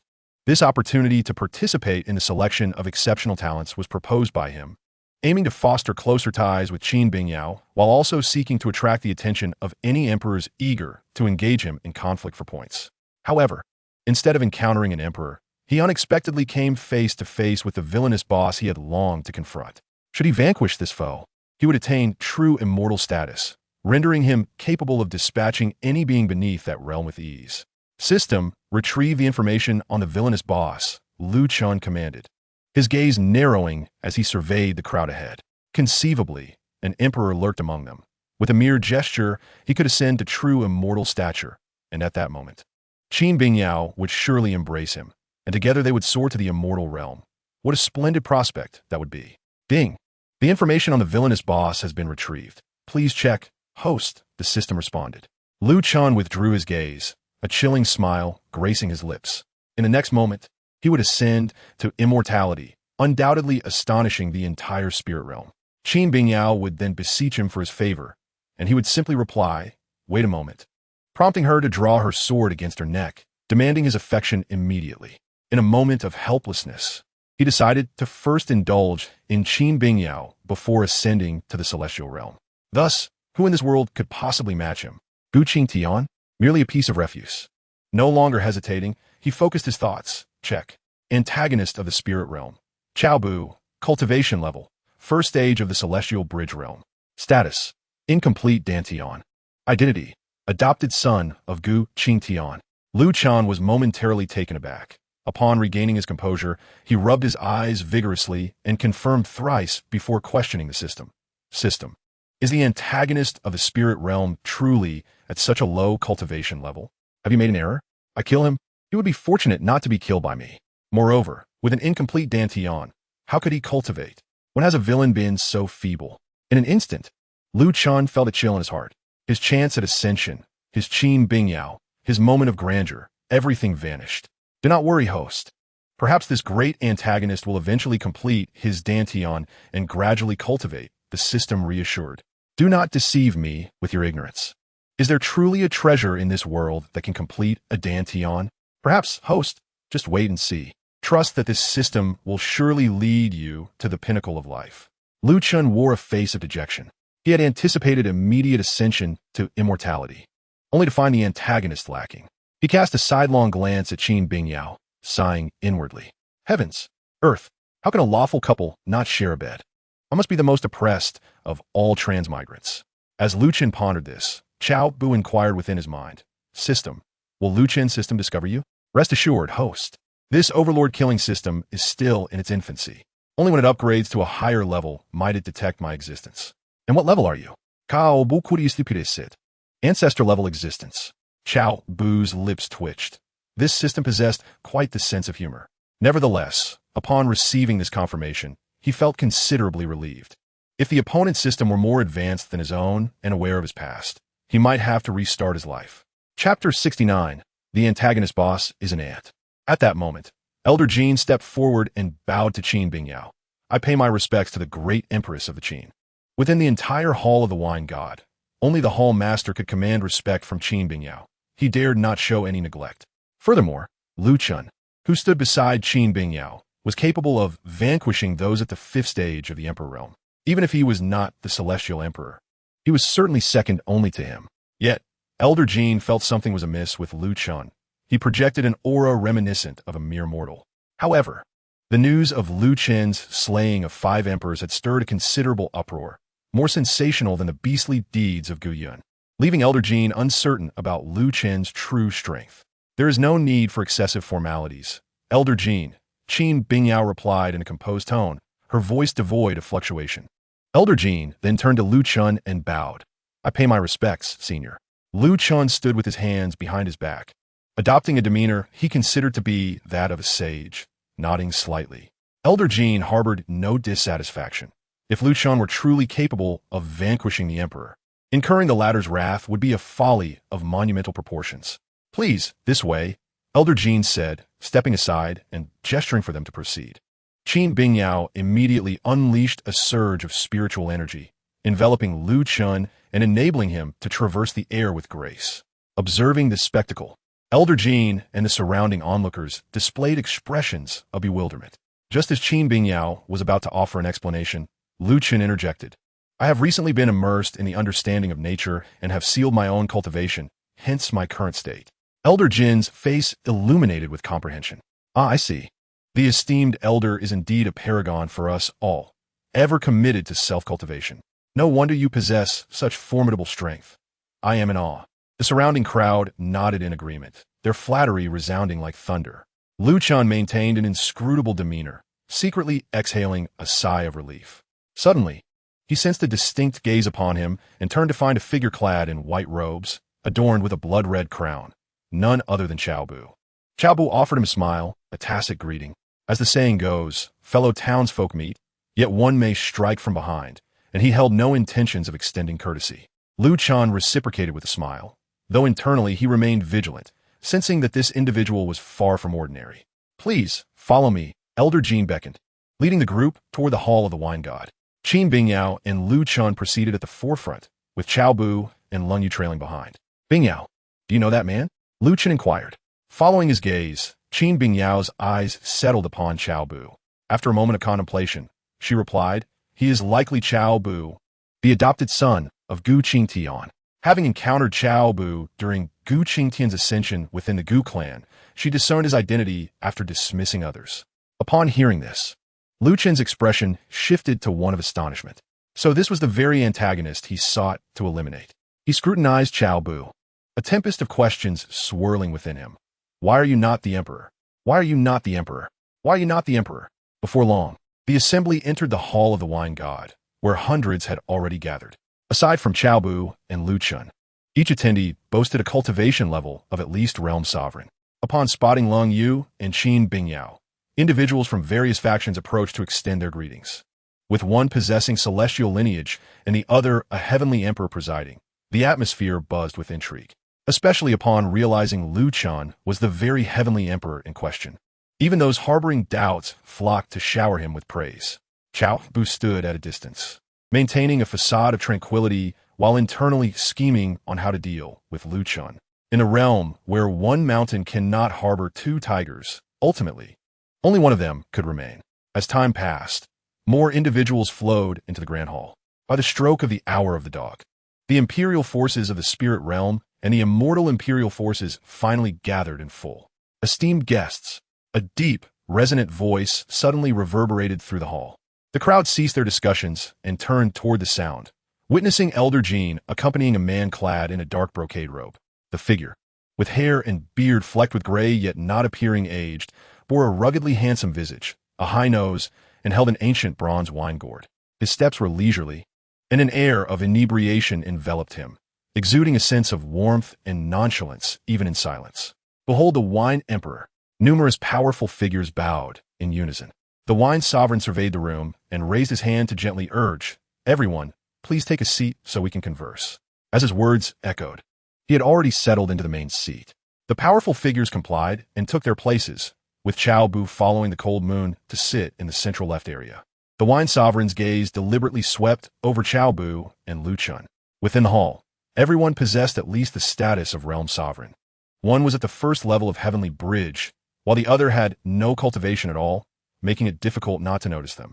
He communicated with Elder Jean telepathically, and, upon receiving a response, a glimmer of understanding flashed in his eyes. "Ladies and gentlemen, I shall refrain from unnecessary chatter and commence the drawing of lots." The wine sovereign exchanged a knowing glance with Elder Jean. Elder Jean rose, retrieved the drawing box from his storage ring, and announced loudly, "Everyone, please come forward in the order of your joining the alliance to draw for the qualification to host the Celestial War."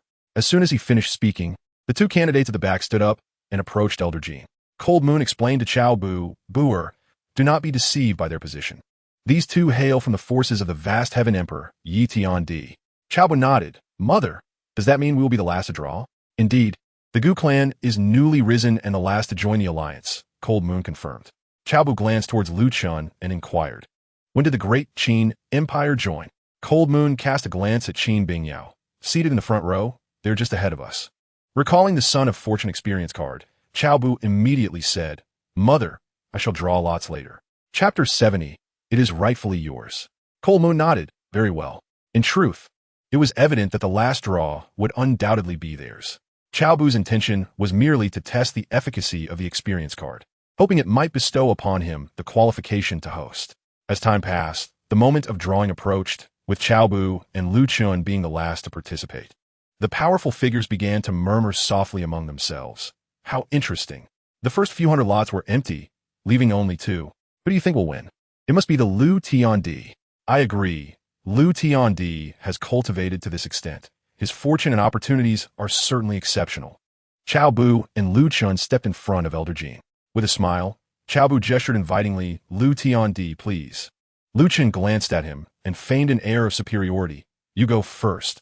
I shall close the show."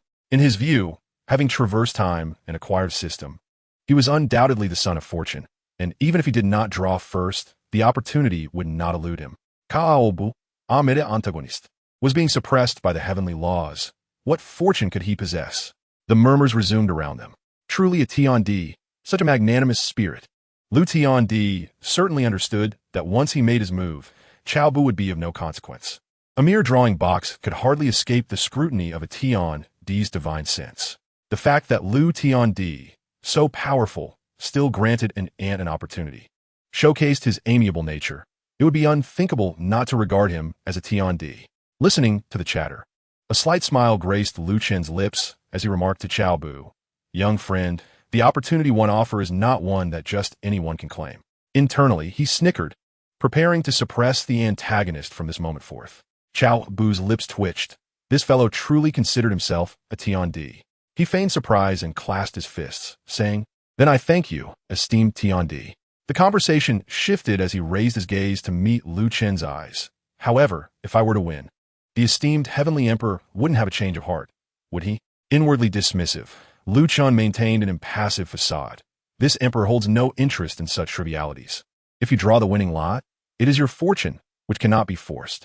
With that, Cao Bu decisively reached into the box and retrieved a slip of paper, unveiling it before the gathered elites and the wine emperor. As the characters on the paper came into view, Astonishment swept over the crowd. A mere celestial bridge realm had indeed triumphed over the heavenly Emperor Lu. Cao Bu, observing the expressions of those around him, realized he had bet wisely. He promptly addressed Lu Chun. "Thank you, esteemed heavenly Emperor, for this opportunity." With that, he turned and departed, not sparing Lu Chun a glance. Lu Chen's countenance darkened, instinctively glancing at Qin Bingyao, who appeared equally displeased. In a moment of folly, driven by his desire to win her favor, he shouted, "Stop!" This outburst drew the attention of everyone present, and Lu Chun quickly recognized his blunder. How foolish of him to forget his own shortcomings. Before he could devise a response, Cao Bu turned with a smile and inquired, "What is it, esteemed heavenly Emperor? Are you having second thoughts?" Lu Chun found himself at a loss for words. Caught in a precarious situation, Cao Bu continued, "If the esteemed heavenly Emperor is unwilling, I could draw again, or perhaps simply confer the organizing rights upon you." Lu Chun fixed his gaze on Cao Bu, incredulous at the utter lack of respect. Did this fellow not heed the legends surrounding him? Did he not fear the wrath of a heavenly emperor, capable of extinguishing him with a mere finger? In truth, to win Qin Bingyao as favor. Lu Chun clenched his teeth, preparing to acquiesce. Yet a sudden sharp reprimand from the front left interrupted him. "Enough, Lu Chun, come down at once." Qin Bingyao's expression was icy. She had already harbored reservations about Lu Chun. His behavior today was far from befitting of a heavenly emperor. However, recalling Lu Chen's previous display of prowess, she suppressed her displeasure and called him back. Clenching his fists, Lu Chun could distinctly feel her disappointment. How infuriating! All because of Cao Bu. Cao Bu stole a glance at Lu Chun before turning to Qin Bingyao with a respectful bow, his tone both deferential and understanding. "Please, Empress Bingyao, do not be angered. The heavenly emperor must be overly concerned about the opportunity in the celestial battle, thus losing his composure. The position of the organizer is indeed of great significance, and anyone in his place would be equally invested. However, the heavenly emperor previously stated that fortune cannot be forced. Such composure is already commendable. Even with this minor incident, it does not tarnish his reputation. As a junior, I am grateful for this opportunity and would like to express my readiness to assist the empress in the future should the need arise." Upon hearing these words, the crowd regarded Cao Bu with astonishment. In comparison to Lu Chun, he resembled a seasoned heavenly emperor. Observing Lu Chun, who appeared frozen in place, his complexion fluctuating between shades of green and white, Qin Bingyao's disappointment deepened. Faced with the same opportunity, though Cao Bu's cultivation was inferior, his steadiness and eloquence shone brightly. Lu Chun, dubbed the heavenly emperor, lost his composure over a mere slip of paper, compelling himself to salvage the situation. Where was the poise befitting a supreme power? Her gaze softened as she regarded Cao Bu, offering a gentle nod. "There is no need for excessive courtesy. My young friend Cao, the opportunity lies with you, and it is rightly yours." Chapter 71. Attaining the Identity of the Organizer. Lu Chun stood rooted in place, absorbing Cao Bu's words while feeling the coldness emanating from Qin Bingyao and the skepticism of those around him, rendering him utterly uncomfortable. Cao Bu's remarks were no mere flattery. They were akin to roasting him over an open flame, leaving no room for rebuttal. He clenched his fists, suppressing a surge of indignation, wishing he could sink into the earth. At that moment, a voice intervened. "Very well. The opportunity to host this contest of prodigies shall be entrusted to the Gu clan. I trust the Gu clan will take this matter seriously. Should we falter, the Orthodox Alliance stands to lose immeasurable treasures. My friend, Cold, should be well aware of the stakes." The speaker was none other than the Wine Emperor. He harbored doubts regarding Lu Chen's status as the true heavenly emperor, having encountered genuine heavenly emperors, each of whom had clawed their way up from mountains of corpses and seas of blood. He found Lu Chun lacking in comparison. Moreover, he sensed that Lu Chun was merely a mortal. Even if the latter concealed his cultivation, as an emperor, one would expect a degree of composure. Wouldn't he one? Cold Moon immediately rose, solemnly declaring, "Rest assured, Wine Emperor, and to all present, the Gu clan shall select the 10 strongest individuals to battle the 10 prodigies of the Demon Province. We triumphed in the last round, and we shall not falter this time." The Wine Emperor nodded slightly, his gaze sweeping over Cao Bu before addressing Elder Jean.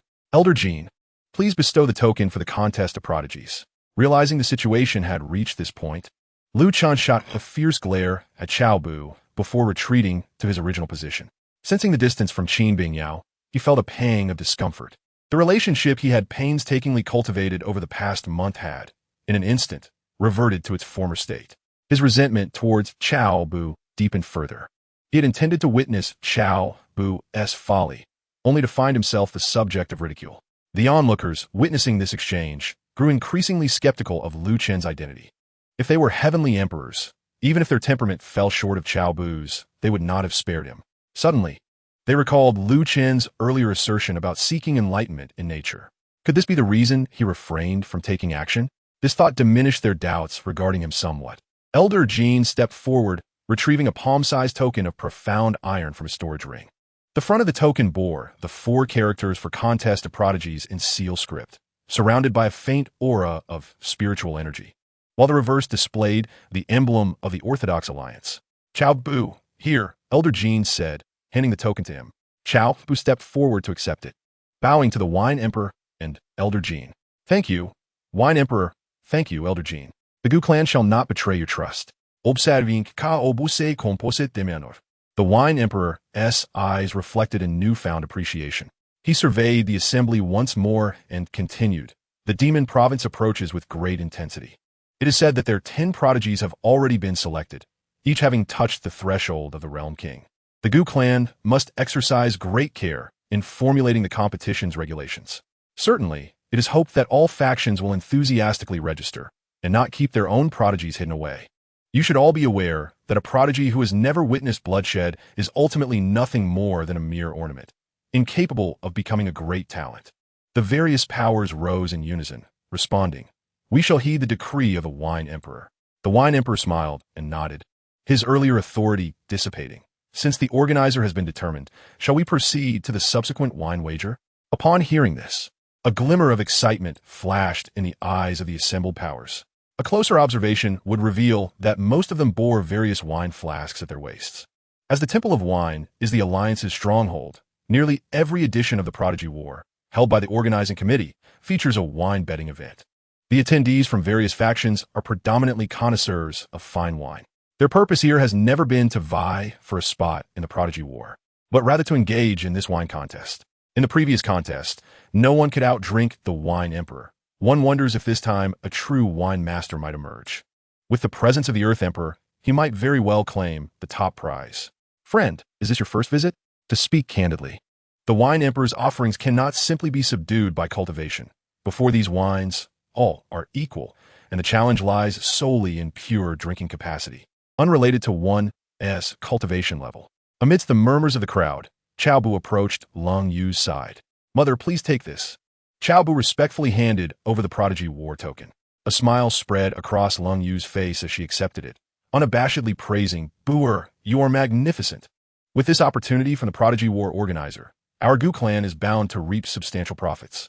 A faint blush instantly crept onto Cao Bu's cheeks. Noticing this, Lung Yu inquired, "Buer, what troubles you?" After a moment of hesitation, he quietly responded, "Mother, next time you compliment someone, could you refrain from using the phrase, 'too magnificent'?" Lung Yu was momentarily taken aback, then quickly realized what he meant. In an instant, 2 rosy hues bloomed on her cheeks, the pink even reaching her ears. A subtle atmosphere enveloped the two, a blend of awkwardness laced with an almost imperceptible hint of intimacy, as if time itself had slowed. Just then, the voice of the Wine Emperor reverberated once more, shattering the delicate silence. "Guests, please prepare the venue." Chapter 72, The Precious Moonlight Essence. A dozen disciples of the Temple of Wine filed in, swiftly beginning their arrangements. Seizing the moment, the Wine Emperor continued, "Ladies and gentlemen, whoever can outdrink me shall claim this moonlight essence." At this proclamation, the crowd erupted in excitement. It was indeed the moonlight essence. Such a treasure is rare beyond measure. Born under the most stringent conditions. Do you understand the moonlight essence? I know a little about it. I would appreciate further enlightenment. The moonlight essence is birthed at the intersection of extremely inlay lines, requiring the dual moons to shine simultaneously for a millennium. Enhanced by the tears of the jade toad, nurtured by the earth and sky for 100 millennia to condense into a single essence. The gem in the Wine Emperor's hand exhibited a faint lavender hue at its core, clearly indicating it was moonlight essence of over 1,000,000 years. For the Emperor, the advantages are immense. Surpassing a minor realm is merely a trifling matter. should a practitioner of the lunar laws refine it. Their understanding of the lunar principles would undoubtedly accelerate. Upon hearing this, the audience was stirred. The mere prospect of enhancing one's standing by even a minor realm was enough to ignite desire in anyone. It is crucial to understand that at their level, a breakthrough of this nature often requires millennia. Cao Bu glanced at the unblinking cold moon, who was fixated on the lunar essence crystal, her eyes brimming with longing. A subtle smile graced his lips as he softly remarked, "If you require this lunar essence crystal, Mother, I can assist you." Cold Moon reluctantly withdrew her gaze and inquired, "How would you help, Bua?" Cao Bu transmitted his thoughts. "To be frank, Mother, I'm immune to alcohol. No drink can affect me." After a brief pause, he continued, "This is our secret. I hope you will keep it to yourself." Cold Moon was momentarily taken aback, staring at him in astonishment before replying telepathically, "So, all those instances of you being drunk were merely an act?" Cao Bu subtly nodded. Cold Moon scrutinized him deeply for a moment, but soon cast this aside, her demeanor brightening as she exclaimed, "Booer, if you can procure this lunar essence crystal for me, I owe you a favor." Cao Bu shook his head, saying, "Mother, you are being too formal. We are family. There is no need for such distinctions." Just then, Cold Peak and Su Chun approached from the back of the gathering. "Sister," Cold Peak began confidently, "this lunar essence crystal is perfect for you. I shall fetch it for you." Su Chun chimed in, "Sister, you allow me to replace Gu's clan and guarantee you will obtain the lunar essence crystal." Cold Moon turned towards Cao Bu and, seeing the confidence on his face, hesitated before saying, "I've already promised Booer that he would act on my behalf." The expressions of both men shifted to one of incredulity, their gazes clearly questioning. "Do you truly believe you are worthy?" "Sister, let me handle this," Cold Peak urged hastily. How could Cao Bu, a mere bridge realm cultivator, possibly outdrink the Wine Emperor? Su Chun quickly agreed. "Exactly, I wager he would be down after just one drink." Cold Moon replied coolly, "Have you forgotten? The Wine Emperor's contests do not consider cultivation levels, but rather one's capacity for alcohol." At this, the two fell silent, realizing that their own prowess held little advantage in this context. Cold Moon paused before adding, "Since you both wish to assist me in obtaining the lunar essence crystal, why not join forces?" Cold Peak and Su Chun exchanged glances and nodded in agreement. "It seems we have no other choice." At that moment, Cold Peak placed a heavy hand on Cao Bu's shoulder, his tone laced with warning. "Cao Steward, you must not bring shame to the Gu clan." Applying just enough pressure to elicit a distinct pain for the bridge realm Cao Bu, he feigned an expression of agony, his brow furrowing. Su Chen Linding, placing a hand on the other shoulder of Cao Bu, his voice tinged with a chill. "Cao Steward, should you dare to be the first to fall, do not blame me for seeking retribution from the Gu clan afterward." Cao Bu continued to feign agony, grimacing as he declared with bravado, "Rest assured, my cultivation may be lacking, but when it comes to drinking..." His words trailed off, while a cold smirk danced in his heart. He silently wished that the two would remain single for eternity, lest they one day find themselves adorned with the shame of betrayal. As the two were still taken aback by Cao Bu's audacious tone and were about to retort, an inexplicable sensation crept upon them, an itch that sent shivers down their spines, prompting them to scratch their heads in confusion. At that moment, the voice of the Wine Emperor resounded once more. "Ladies and gentlemen, the stage is set. For those wishing to participate, please place a low-grade sacred artifact on the table." He surveyed the crowd, a glint of shrewdness flashing in his eyes. Drink? Who could rival him? While the hosts of the Tianjiao battle would profit, his wine temple would not suffer losses either. This time, hundreds of sacred artifacts would be added to the collection, a delightful prospect. On the left side, Qin Bingyao's gaze was intensely fixed on the moonlight crystal essence in the Wine Emperor's grasp, her beautiful eyes swirling with suppressed desire. Unknown to all, she had been afflicted by a peculiar poison for 5 years, and had recently learned that only the moonlight crystal essence could draw out the toxins. Securing it would allow her to prepare for a breakthrough to the Emperor realm, liberating her from the excruciating pain she had endured. Witnessing Qin Bingyao's state, Lu Chun felt an unexpected surge of joy. Little did anyone know, he possessed an innate immunity to alcohol. If he could assist Qin Bingyao in acquiring the moonlight crystal essence, their relationship might not only ease, but could advance even beyond its former peak. Chapter 73. Stand or Lie Down. "Bingyao, I possess a unique skill," Lu Chen whispered, lowering his voice. "What skill?" Qin Bingyao replied coldly. Between them lay only a marriage contract, devoid of any emotional connection. I am immune to alcohol. I can help you obtain the moonlight crystal essence, Lu Qin stated, a hint of pride in his tone. Qin Bingyao furrowed her brows at his words. Is that true? Lu Chun nodded earnestly, rest assured. I wouldn't deceive you on this matter. After a moment of contemplation, Qin Bingyao chose to trust him. She was not adept at drinking. Even if she participated, defeat was inevitable. It was better to let Lu Chun try. Perhaps he would succeed. Very well, let us see what you can do, she conceded. A glimmer of cunning flashed in Lu Chen's eyes. Bingyao, we have been married for 2 years, yet still sleep apart. Don't you think? Upon hearing this, Qin Bingyao's expression darkened, and her opinion of Lu Chun diminished further. If he could genuinely touch her heart, it would be one thing. But for him to use this as leverage was unacceptable. After some thought, she nodded. All right, I agree. However, this is limited to sharing a bed, and no funny business. Also, you must win, otherwise, you shall return to your mat to sleep. Lu Chen's face lit up with joy as he promptly replied, It's a promise.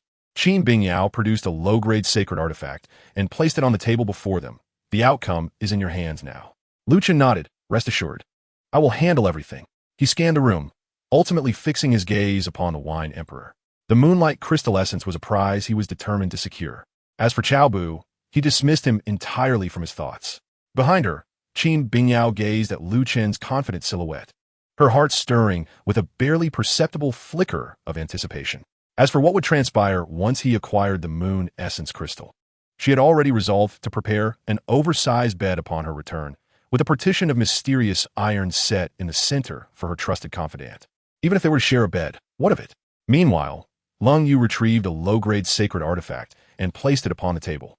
Cao Bu approached and took a seat, flanked by Lung Feng and Su Chun, both of whom were clearly not of benign intent.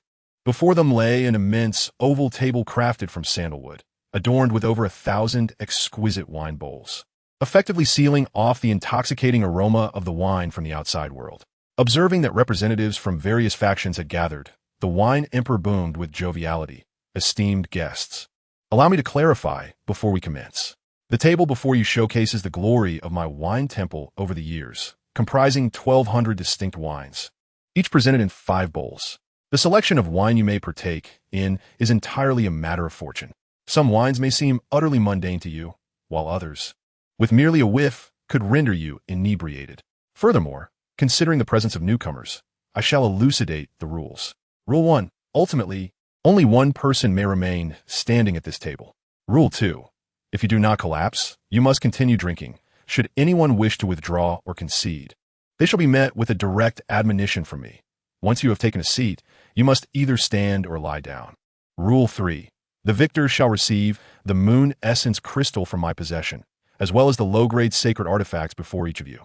Should anyone harbor resentment after losing and seek to cause trouble in secret, do not blame me for exerting my authority as the leader of the righteous alliance. I trust that the powerful allies behind you will grant me this courtesy. The crowd responded in unison.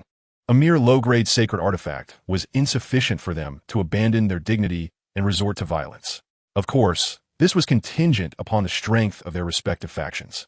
For those below the unyielding sacred grounds, the situation would differ entirely. Starting with me, we shall take turns counterclockwise, each selecting a bowl to drink from.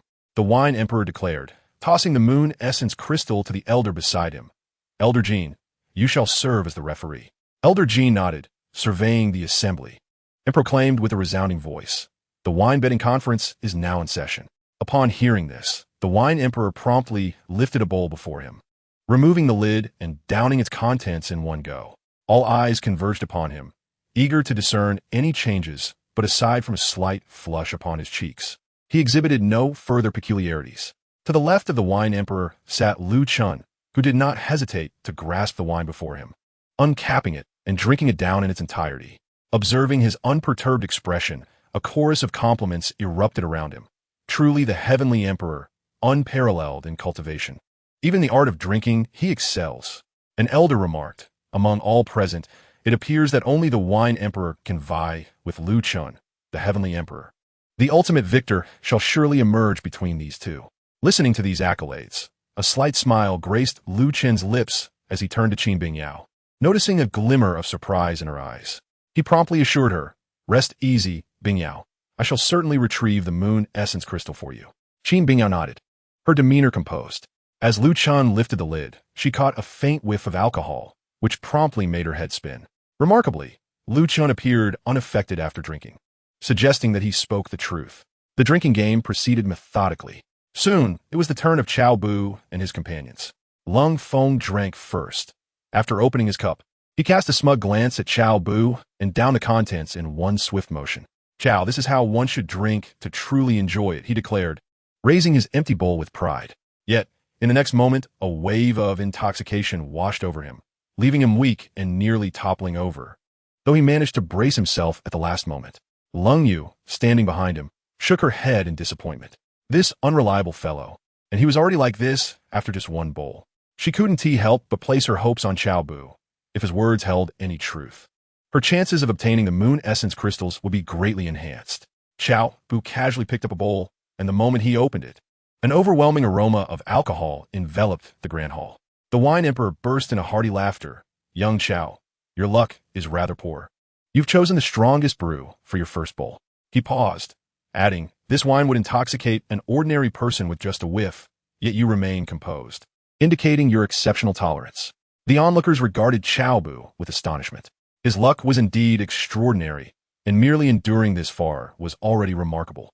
Beside Cao Bu, Su Chen squad unsteady. Lung Feng, witnessing this, felt a wave of embarrassment wash over him. Just moments ago, they had conspired to outdrink Cao Bu. Yet it appeared Su Chen might collapse before even finishing his first bowl. Just as this thought crossed his mind, a loud thud resonated as Su Chen's head struck the table, rendering him motionless. The veins on Lung Yu's forehead throbbed. She silently thanked her decision to trust Cao Bu, for had Su Chen taken the lead, it would have been a significant embarrassment. "What is this?" The wine emperor's expression darkened, as he held disdain for those who feigned strength despite lacking the capacity to drink. Lung Yu swiftly distanced herself, stating, "This is Su Chen from the Su clan. He has no affiliation with our Gu clan. What disgrace. He has barely begun and already faltered." The wine emperor snorted in irritation and turned to Cao Bu. "Young Cao, continue. Do not let this fool dampen your spirits." He exploded in frustration, for heaven's sake.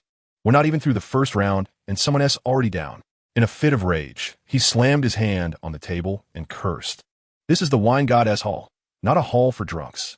Someone drag Su Chen out and cast him beyond the mountain gate. Furthermore, if the Su clan dares to send such a disgrace again, I shall revoke their eligibility to participate in the upcoming heroic battle. Chapter 74. Drinking down the would-be emperor. Two disciples promptly stepped forward to haul Su Chen away. The onlookers gazed at Su Chen's retreating figure, their faces displaying discontent. This was not the first time the Su clan had participated. Why send such a character? It was truly unfortunate. "Young Cao, you may drink now." The wine emperor directed his gaze towards Cao Bu, his eyes gleaming with anticipation. Although he claimed that drinking bore no relation to cultivation, there was indeed some connection. Those of higher cultivation could invariably endure longer. Certainly, with the exception of Su Chen, all eyes were fixed upon Cao Bu, eager to witness whether he could withstand the challenge of this potent drink. "Esteemed Emperor of Wine," Cao Bu inquired respectfully, "might I be enlightened as to the name of this formidable beverage before partaking?" He continued with a composed demeanor. "It would be disheartening to be vanquished by a mere cup of wine." The Emperor of Wine chuckled heartily. "It matters not. I shall reveal its name to you. This drink is called Song Qiong Ao Hun." "Song Qiong Ao Hun," Cao Bu softly echoed, a glimmer of brilliance igniting in his eyes. And he promptly downed the drink in one swift motion. The gazes of the assembled experts were intently fixed on him, including Lu Chun and Qin Bingyao. Lung Yu held her breath, observing closely. If Cao Bu could consume this cup without faltering, it would indicate that he, even if not immune to alcohol, could surpass the majority. Cao Bu set down the empty cup, his eyes narrowing slightly as if savoring the taste. The experts silently counted down in their minds, even instinctively moderating their breaths. Someone could no longer contain their excitement and began to count down in a hushed tone, 19, 18, as they reached the final numbers. The tension seeped into their voices, 3, 2, 1. Excellent wine. Cao Bu suddenly opened his eyes, a hint of reminiscence flickering within them. The experts' gazes were riveted to his face, meticulously scanning every feature from his brows to his cheeks and neck. His complexion remained unchanged, devoid of any signs of intoxication. and his breathing was untroubled as a placid lake. Gasp! A sharp intake of breath from an unknown source shattered the silence of the hall. How is this possible? Someone exclaimed, disbelief saturating their tone. This was Song Cheong Ao Hun, a drink that even quasi-emperors struggled to endure. How could a mere figure from the Tianxiao realm exhibit no signs of inebriation? Truly, appearances can be deceiving. His capacity for wine could rival that of the emperor of wine himself. Whispers of astonishment began to circulate, and the initial disdain in the eyes of the experts towards Cao Bu faded, replaced by profound admiration. At that moment, Cao Bu cleared his throat and surveyed the hall with a hint of exasperation. Esteemed seniors, I must clarify something. My preferences are entirely conventional. I am drawn to exquisite beauties, not to gentlemen. He paused, then shifted the topic with a note of enthusiasm. However, should any esteemed senior possess different inclinations, I am aware of a place where the gentlemen are all exceptionally handsome and talented, guaranteed to ensure an enjoyable experience for all. The prices are fair, and I can negotiate a discount on your behalf. What say you? As these words left his lips, an abrupt silence enveloped the hall. The experts who had been fixated on Cao Bu a moment ago all swiftly averted their gazes, each adopting an expression of utmost seriousness. None dared to glance at Cao Bu again, fearful of being misinterpreted as harboring peculiar preferences, thus inviting untold troubles. Behind Cao Bu, Lung Yu's shoulders trembled uncontrollably with suppressed laughter. She quickly turned her face aside, striving to contain her mirth. Even the usually composed Qin Bingyao lowered her lashes, concealing the amusement in her eyes. Lu Chan cast a sidelong glance at the chuckling Qin Bingyao and then at the unruffled Cao Bu, his brow furrowed in concern. That scoundrel! How dare he pursue his lady? It's utterly detestable. Soon enough, it was once again Cold Front's turn. Cao Bu cast a glance at the swaying Cold Front, a smile playing at the corners of his mouth. Is this where you falter? Cold Front, defiantly lifting his chin, replied with a slurred voice. Who says I cannot? With that, he seized a bowl of liquor and tilted it back, draining it in one go. As he set down the empty bowl, his body swayed precariously, his teeth clenched to prevent himself from toppling over. Without hesitation, Cao Bu picked up a bowl of liquor and downed it in a single gulp. In the third round, it was once again Cold Front's turn. He slumped over the table, unresponsive despite the shouts of those around him. The liquor sovereign, observing his near collapse, waved his hand in frustration. Bring him more drink. Cao Bu immediately rose, clasping his hands in front of the liquor sovereign. Sovereign, allow me to handle this. The sovereign did not respond, his gaze holding a hint of amusement, granting tacit approval. Cold Moon, witnessing the scene, sensibly turned away, wishing to avoid the embarrassment. These two brothers, one fell first and the other followed suit. Cao Bu turned to the two would-be emperors beside him and politely requested, esteemed seniors, would you be so kind as to assist in holding him down? Upon hearing this, the two immediately perked up. In truth, they had long wished to lend a hand. They were adept at compelling others to drink. As he felt hands restraining him, Cold Front muttered incoherently, What are you doing? Is it not enough that I concede? Cao Bu casually opened another bowl of liquor, grasped Cold Front's chin to pry his mouth open, and poured the drink directly inside. As the liquid coursed down his throat, Cold Front's eyes momentarily cleared. He suddenly sprang to his feet, pointing an accusatory finger at Cao Bu, shouting, Cao Bu you before he could finish. He stiffened and toppled backward, falling silent. Cao Bu turned around, calmly uttering two words, continue. The onlookers surveyed Cao Bu with increasing astonishment. This lad appeared unaffected. It was well known that most of them could no longer endure. They were merely engaged in their final struggles. Over at Lu Chen's side, he maintained an expression of tranquility. The liquor sovereign's face flushed even more, yet his eyes remained clear. This amount of liquor was evidently a mere trifle for him.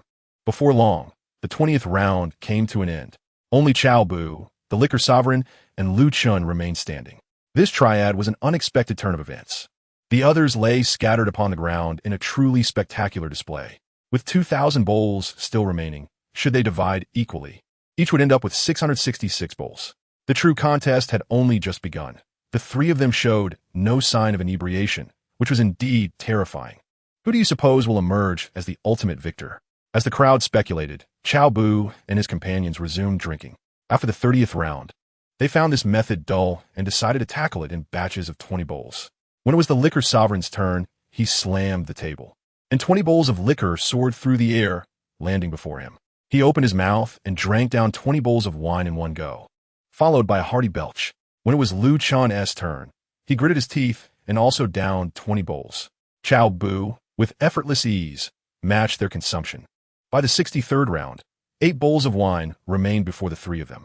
Cao Bu and Lu Qian showed no signs of intoxication, while the Wine Emperor was already swaying on the verge of collapse. The Wine Emperor was indeed inebriated, yet Cao Bu and Lu Qian appeared completely unfazed, which was quite remarkable. Should the Wine Emperor be eliminated, the ultimate victor would surely emerge between Cao Bu and Lu Qian. However, judging by their current state, it seemed implausible that the remaining bowls could bring them down. It was unexpected that this round of drinking would yield two such formidable contenders. The onlookers were astonished, their exclamations rising and falling like waves. Elder Jean stepped forward and divided the 8 bowls into 3 portions. Ladies and gentlemen, if this final large bowl fails to determine a winner, perhaps we should call it a draw? In response, the 3 remained silent, yet in unison. They raised their cups and drank heartily. Afterward, they exchanged glances. Although the Wine Emperor appeared close to bursting, it was not so simple for him to succumb. As for Cao Bu and Lu Qian, they seemed entirely unperturbed. Cao Bu furrowed his brow in private contemplation, mentally querying the system. Why is Lu Qian unaffected? He is shielded by a system, hence he cannot become intoxicated. After a moment's thought, Cao Bu further inquired, can the 3 drunken delights elixir intoxicate him? It can, but Lu Qian possesses the instant kill Emperor system, so it would take several breaths before it takes effect. Additionally, host, consider this. The 3 drunken delights elixir is a precious treasure capable of healing any injuries sustained by those below the true immortal realm. To obtain the inheritance from Cold Moon, such a minor sacrifice is inconsequential. Cao Bu declared, one must be willing to risk in order to gain, and besides, I possess 10 pounds. Losing a few taels is of little concern. While Cao Bu conversed with the system, Lu Qian was likewise engaged in dialogue with his instant kill Emperor system. Whether I can attain Qin Bingyao relies on you. With that, he focused his thoughts. Open the system marketplace. Ding! The system marketplace has been opened. Lu Qian gazed intently at the virtual screen before him, scrutinizing its contents. Suddenly, an item caught his eye. 9-turn Imperial Bone Reconstruction Pill Recipe, capable of restoring a shattered Dantian. Materials: Imperial Bone, 10,000-year stone milk, void purple crystal, solar essence gold powder, dragon essence fruit, and true blood of the black tortoise. He discreetly cast a glance at Cao Bu and asked System, can this 9-turn Imperial Bone Reconstruction Pill restore Cao Bu Dantian? It can, but the system advises against actions that may harm oneself. Lu Qian dismissed the warning. Consider this, System. If I help him quickly achieve the status of Emperor, wouldn't he that expedite my own ascension to true immortal? Thus, wouldn't you too be able to upgrade to the immortal Emperor instant kill system more swiftly? Host, you cannot afford it. Lu Qian scoffed. With 50,000 points at his disposal, what could he not purchase? He immediately glanced at the digits beneath the 9-turn Imperial Bone Reconstruction Pill Recipe. 100,000 points?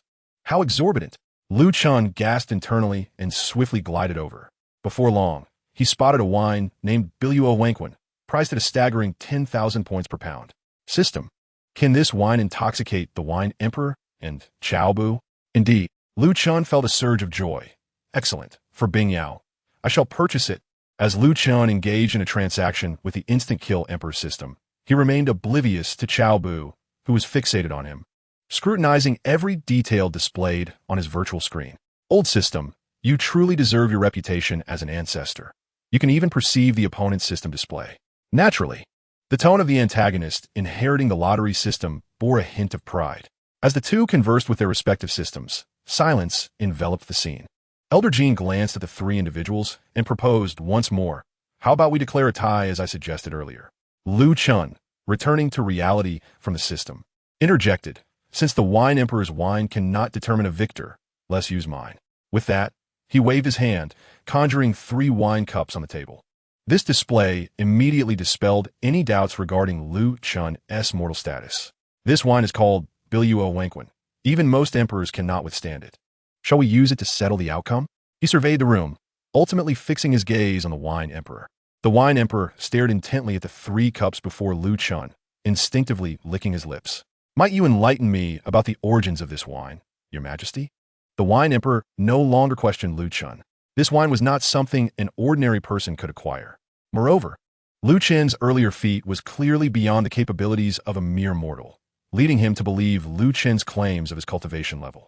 Hearing the Wine Emperor's respectful address, Lu Chen smiled with pride and began to elaborate. This wine has another name, known as the wine of the two realms in search of fate. After 3 breaths, Lu Chen concluded his explanation, a hint of satisfaction gracing his features. No matter how many exquisite wines you have tasted, Wine Emperor, this one you have certainly never encountered. He exchanged a knowing glance with Qin Bingyao. Qin Bingyao waved her hand, and 2 cups of wine soared gracefully before landing steadily in front of Cao Bu and the Wine Emperor. Wine Emperor, you shall go first. In order, Lu Chen gestured. The Wine Emperor, unable to contain himself any longer, lifted the cup and downed the contents in one gulp. Tilting his head back, he squinted and uttered 2 words, delicious wine. As those words left his lips, the cup slipped from his grasp, and he collapsed against the armchair. Observing this, Lu Chen also raised his cup and drank. He displayed the empty vessel to the onlookers, then discreetly turned his gaze toward Cao Bu. Cao, my friend, it is your turn. Cao Bu replied nonchalantly, Your Majesty, perhaps your eyesight is failing. Did you not notice that I have already drunk? Lu Chen furrowed his brow, glancing at the cup before Cao Bu, which indeed held no wine. He looked to Qin Bingyao, his eyes inquiring. Qin Bingyao promptly nodded. He drank alongside the Wine Emperor. Upon hearing this, Lu Chen stared intently at Cao Bu. 1 breath, 2 breaths, 3 breaths. Internally, he exclaimed, Impossible, absolutely impossible. System, you sold fake wine? Not all, absolutely not. What is happening now? I'm uncertain as well. The supreme system of instant kill has also been perplexed, for it is the first time it has encountered something beyond its control. Cao Bu did not grant Lu Chen much time for contemplation and declared loudly, Emperor Lu, it is just the 2 of us remaining now. I have sampled your wine. Why not try mine? With that, Cao Bu waved his hand, and 2 cups of wine appeared before them. As the wine materialized, a wave of murmurs ensued. Is this wine? I can't discern any aroma. It appears to be water. Could it be a sham? Amidst the discussions, Lu Chen smiled lightly. Very well. I too wish to see what exquisite wine you can present. Without further ado, Cao Bu waved his hand again, and a cup of wine landed before Lu Chen. Emperor Lu, please. Lu Chen glanced at it, said nothing more, and raised the cup to drink. Your turn, he chuckled, reassured that all was well. Cao Bu smiled silently and downed the cup of his 3 drunken delights brew. The 2 exchanged glances, and neither encountered any adverse effects. It seems your wine is not particularly remarkable, Lu Chen remarked with a cold smile. Cao Bu's lips curled slightly as he directed his gaze toward Qin Bingyao behind Lu Chen, stating, Emperor Lu, you play for the sake of Bingyao, while I do so for my foster mother. How about this? Let them both compete with my wine. The victor shall claim the moonlight crystal essence and these inferior sacred artifacts. What say you? He then turned to Cold Moon. Mother, will you fault me for taking the initiative? Cold Moon shook her head. Not at all. It is fitting for me to compete with Qin Bingyao.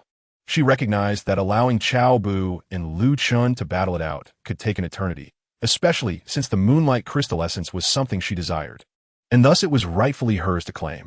Observing this, Cao Bu smiled. Rest assured, Mother, I shall ensure you obtain the moonlight crystal essence. He then turned back to Lu Chen. Lu Chen regarded Qin Bingyao, casting a questioning glance. Bingyao, what do you think? Qin Bingyao looked toward Cold Moon, a glimmer of determination in her eyes, and nodded. I am agreeable. Lu Chen nodded in return and addressed Cao Bu. We can compete, but we shall only use our respective wines to test one another, to see whose wine is superior. Cao Bu similit faintly, agreed. Chapter 76. Cold Moon and Qin Bingyao drink together. Immediately, the 2 exchanged their wines. Mother, here, Cao Bu offered Lu Chen's by Luo Huang Quan to Cold Moon. She accepted it with an outstretched hand, and Cao Bu smiled discreetly. This evening, he aimed to achieve 2 objectives with 1 arrow. Lu Chen also handed Cao Bu's 3 Drunken Delights brew to Qin Bingyao, saying, Bingyao, I have tasted this wine. It is mediocre, while my wine is beyond Cold Moon's capacity. Qin Bingyao nodded and accepted the wine. Elder Jean, witnessing this, exclaimed, Let us toast together. Cold Moon and Qin Bingyao exchanged a glance and promptly drank. Both were determined to secure the moonlight crystal essence and believed they could withstand this challenge. Almost instantaneously after drinking, both women fell backward. Cao Bu, noticing this, quickly supported Cold Moon. Mother, are you all right? Receiving no response, Cao Bu's heart swelled with joy. Meanwhile, on the other side, Lu Chen faltered for a moment, Just as he was about to assist Qin Bingyao, a sudden wave of intoxication surged within him, causing him to stumble and fall. Fortunately, a maid positioned closest to her managed to catch Qin Bingyao just as she was about to collapse. Lu Chun lay on the ground, his gaze vacant. In his heart, he lamented, "System, you have betrayed me." With that thought, he succumbed to a deep drunken slumber. Within Lu Chen's being, the supreme kill emperor system fell into a prolonged state of self-doubt, even questioning whether Cao Bu was a true immortal. For how else could he withstand the trials of the abyss? Witnessing this scene, a broad smile spread across Cao Bu's face, which he could not conceal. "My esteemed guests, I am filled with regret," he remarked, placing Long Yu gently in her seat before beginning to collect the hundreds of inferior sacred artifacts laid upon the table. His joy stemmed not solely from the acquisition of these artifacts, but also from the prospect of an all-night revelry. Before long, Cao Bu had gathered all the immortal artifacts into his possession, inevitably drawing envious glances from the onlookers. For those of imperial status, immortal artifacts were not particularly significant. Yet possessing such a multitude was a boast no imperial power could lay claim to. This moment served to further bolster the foundation of the Gu clan. Little did they know, Cao Bu had no intention of sharing these immortal artifacts with the Gu clan. He was not coveting their possessions, let alone considering contributing treasures to their vault. "Master Jin, might I be so bold as to request the moonlight crystal essence?" After completing his collection of immortal artifacts, Cao Bu approached Dervin. Elder Jin regarded him with a peculiar expression, reluctantly handing over the moonlight crystal essence, originally intended for the wine emperor. It was unexpected that someone had actually triumphed. "Elder Jin, could you please loosen your grip? This is a precious item belonging to my foster mother." Despite his best efforts, Cao Bu could not wrest the moonlight crystal essence from Elder Jin's grasp, ultimately resorting to invoking Long Yu's name. Elder Jin glanced at the already inebriated Long Yu. Though clearly unwilling, he relented.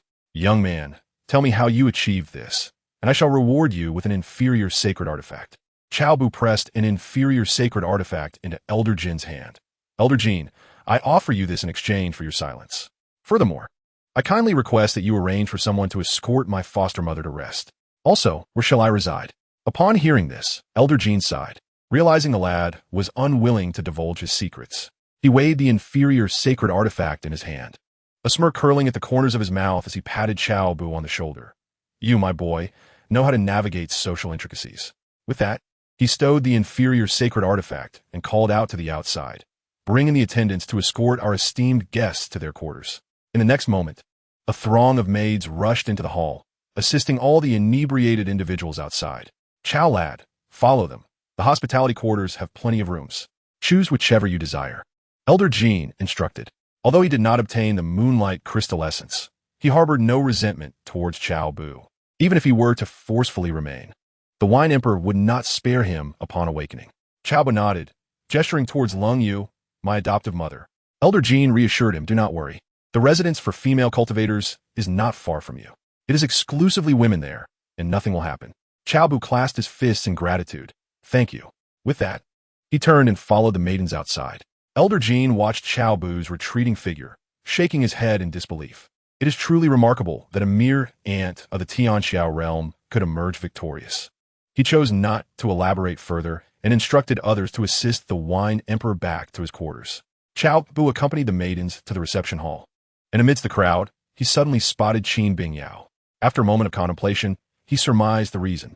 Their public facade as a married couple justified their shared accommodation. Shortly thereafter, Cao Bu found a room to settle in. It was not until midnight that he stealthily ventured out. His first destination was Qin Bingyao's quarters. "System, do you think Lu Chun might awaken midway and thwart my plans?" "Rest assured, host, even with the assistance of the Supreme Emperor system, it would be futile. 3 days shall indeed be 3 days, regardless of cultivation level." Cao Bu exhaled in relief. He was uncertain how long the Bai Luo Huangquan would keep Long Yu inebriated, so he hastened his pace. Moreover, the potential inheritance from Long Yu was of utmost importance. With clarity of purpose, Cao Bu proceeded towards the nearby female reception hall, concealed by his 1,000 illusions and no-form technique. Before long, he located Long Yu's chamber. Scaling the low courtyard wall, he lightly sprang to the 3rd floor, catching a glimpse of Long Yu's silhouette behind a corner window. Without hesitation, he pushed open the slightly ajar window and slipped inside.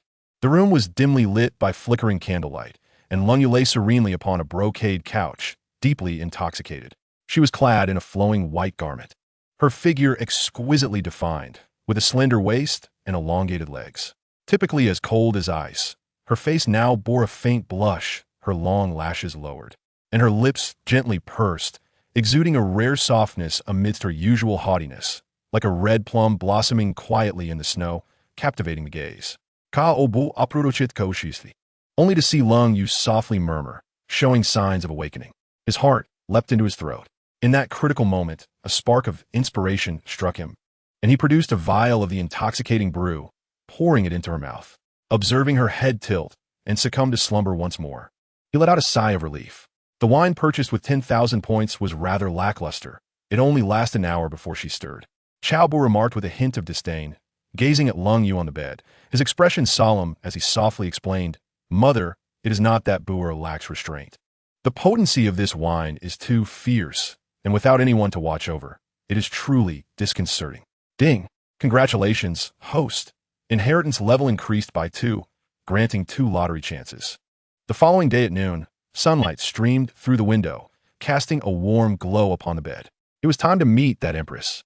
Cao Bu's fingertips brushed alongside Lung Yu, and a swirl of black and white spiritual light flickered, erasing the subtle traces left from the previous night. Confirming that there were no anomalies, he departed through the window with a sense of satisfaction. Within the chamber of Lu Chun and Qin Bingyao, the flickering candlelight had long since extinguished. Observing the two sprawled on the bed, maintaining the pose from their drunken stupor of the previous night, Cao Bu secretly exhaled a sigh of relief. Originally intending to linger at the cold moon for merely a quarter of an hour, he inadvertently squandered several hours instead. He treaded lightly closer, noting a few strands of hair adorning Qin Bingyao's flushed cheeks. Her once neatly tied long hair had unraveled, cascading over the pillow. The collar of her white dragon-patterned imperial robe lay slightly ajar, lacking the usual decorum, imbued instead with a touch of post-libation languor. With her eyes tightly shut and brows slightly furrowed, she seemed to harbor a hint of unease even in slumber. Her lips parted slightly, revealing a leg peeking out from beneath her garment, entirely devoid of the regal authority she usually commanded as the sovereign. Beside her, Lu Chun lay in a deep slumber, snoring like a great beast. Chapter 77. This is a disgrace to the system. Cao Bu, uninterested in the latter, reached out and hoisted him from the bed, tossing him 3 meters away, and then reclined beside Qin Bingyao. Gently brushing aside the disheveled hair from her cheek, his gaze lingered on her flushed skin, imbued with an unyielding arrogance. What of the Empress? The majesty of the dragon throne pales before me, merely an ordinary sight. In your waking hours, you command the world. In your inebriated state, you should yield to my desires. There are countless beauties in this realm. If Cao wishes for one, I shall not let her slip away. This identity of the sovereign must be treated with utmost respect. Meanwhile, in Lu Chen's mind, the system erupted in a cacophony. Host, wake up. Someone is approaching your woman. The voice of the instant kill emperor system resonated with urgency and trepidation. I am not deceiving you. He has already laid a kiss upon her and is tugging at her robe. The system, helplessly witnessing the scene upon the bed, grew increasingly frantic. No, host, awaken. It will soon be too late. I truly do not wish to become a laughingstock within the system realm. Soon, the system's lamentations threatened to overwhelm Lu Chen's consciousness. Why? I have served 368 hosts, yet the very first one I bound is being cuckolded. No. Ding. Detection of host's failure in the task of courting Qin Bingyao. Punishment activated. A disgrace to the system. This is a disgrace. The system howled within Lu Chen's mind. I demand to be unbound. Immediately unbind me. Upon the bed, Cao Bu felt a tremendous surge of energy flood into his being. In an instant, his meridians boiled, his body expanding at a visible rate. Is this the foundation of a quasi-emperor? His expression shifted dramatically, beads of sweat forming on his forehead. If this continues, I shall explode. Gritting his teeth, Cao Bu summoned all his strength to activate the primordial yin-yang secret art. With a resounding crack, the previously stagnant barrier shattered under the onslaught of the ferocious energy. Second level of divine powers. He succeeded. With a muffled groan, the energy within him surged once more, a more formidable force propelling him forward. The meridians throbbed with a searing pain, yet with each bout of agony, The spiritual energy within his dantian grew increasingly profound. Within mere moments, the third barrier shattered, swiftly followed by the fourth and fifth. The acceleration of energy surged, leaving him no time to savor the intricate nuances of his ascension, only aware of the spiritual power emanating from every pore of his body. At the instant the sixth barrier crumbled, a faint golden aura enveloped his form, a harbinger of the utmost refinement of his spiritual energy. When the seventh barrier was breached, Cao Bu's eyes flew open, brilliance igniting within them. His internal energy surged like a mighty river, imbuing his every gesture with the capacity to shake mountains. The seventh level of divine abilities. He had achieved it. Casting a glance at the still unconscious Qin Bingyao, a subtle smile graced his lips as he reveled in the unprecedented strength coursing through him, softly chuckling. The foundation of this imperial level is indeed profound. It seems this empress shall be of great assistance to me. Stealing a glance out the window at the twilight sky, Cao Bu inquired solemnly, System, how long has it been since Qin Bingyao consumed the 3 drunken slumbers brew? She will awaken in 3 hours. Please seize the opportunity, host. 3 hours would suffice. Cao Bu mused with a quiet chuckle. An hour later, he meticulously arranged everything in the room. This was Qin Bingyao's first experience of such a matter, and he dared not leave a trace. He even smoothed out each stray lock of her hair. As for whether she would suspect others upon awakening, he held no absolute confidence. After all, such circumstances teetered on the edge of opportunity and risk, and he could only strive to distance himself from any implications. Having completed these tasks, Cao Bu approached Lu Chun and drew forth the life-death brick, aiming it at his forehead. In the next instant, a veil of pale green light thwarted the assault. Cao Bu retracted the brick, his expression betraying no surprise. The instant kill Emperor system could shield Lu Chun from intoxicants, naturally providing him protection as well. His actions were merely to validate his conjecture. System. Lu Chun is fortified by a protective system. Does this mean I cannot vanquish him? Beep. The protective barrier of the instant kill Emperor system applies solely to those beneath and above the Emperor level. The host need only transcend the Emperor realm, and this barrier will dissipate. Cao Bu's lips twitched, but this is the instant kill Emperor system. If I surpass the Emperor realm, wouldn't that make it so he could easily dispose of me? Rest assured, host, should you ascend to the Emperor level with strength akin to a true immortal, he will pose no threat to you. Conversely, you could still eliminate him. Cao Bu shook his head and turned away. For now, he must temporarily spare Lu Chun. The pressing concern was to grow stronger. It would be unwise to allow him the opportunity to dispatch him with a mere finger in the future. It would be far too disadvantageous. Shortly after Cao Bu departed, Lu Chun stirred from his slumber. As he opened his eyes, a familiar sound echoed in his consciousness. A weeping, soft and stifled, tightening his heart. System? Is it you crying? While Lu Chun, let's sever our ties. You have disappointed me greatly. What was happening? Surely, a reason must be provided? Lu Chun was utterly baffled. Could it be that he had spoken ill of the system before succumbing to inebriation, and this petty system had taken offense? As Lu Chun felt as if struck by lightning, his mind went blank. The system, with a quaver, recounted the events of the past 2 days in their entirety. Upon hearing this, Lu Chun's complexion turned ashen. Suddenly, a thought struck him. He hastily unfastened his pants and glanced down. Boom! As the world spun around him, darkness enveloped his vision, and he collapsed backward, losing consciousness once more. Not long after Lu Chun fell into a stupor, Qin Bingyao gradually regained her senses. Upon opening her eyes, an excruciating pain surged through her entire body. A glance downward left her in shock. Impossible, absolutely impossible. She murmured to herself, my first time? How could it be? Her gaze abruptly fell upon Lu Chun beneath the bed, and a murderous intent ignited within her eyes. Lu Chun, it must be you. I shall kill you. Drawing her long sword, its tip exhaled chilling air as it rested against Lu Chun's neck. Yet, observing his stillness, confusion crept into her heart. Could it really not be Lu Chun? Was it truly her own loss of control while intoxicated? After much hesitation, she ultimately sheathed her sword, striving to recollect the fragments of her memory from before her inebriation. However, her mind remained devoid of any recollections. Just then, Qin Bingyao sharply sensed the absence of the toxins that had long plagued her body. What was happening? She furrowed her brow and murmured, I wake from slumber to find my body gone, and the toxins vanished as well. After a moment's contemplation, she pondered, could it be due to that cup of wine?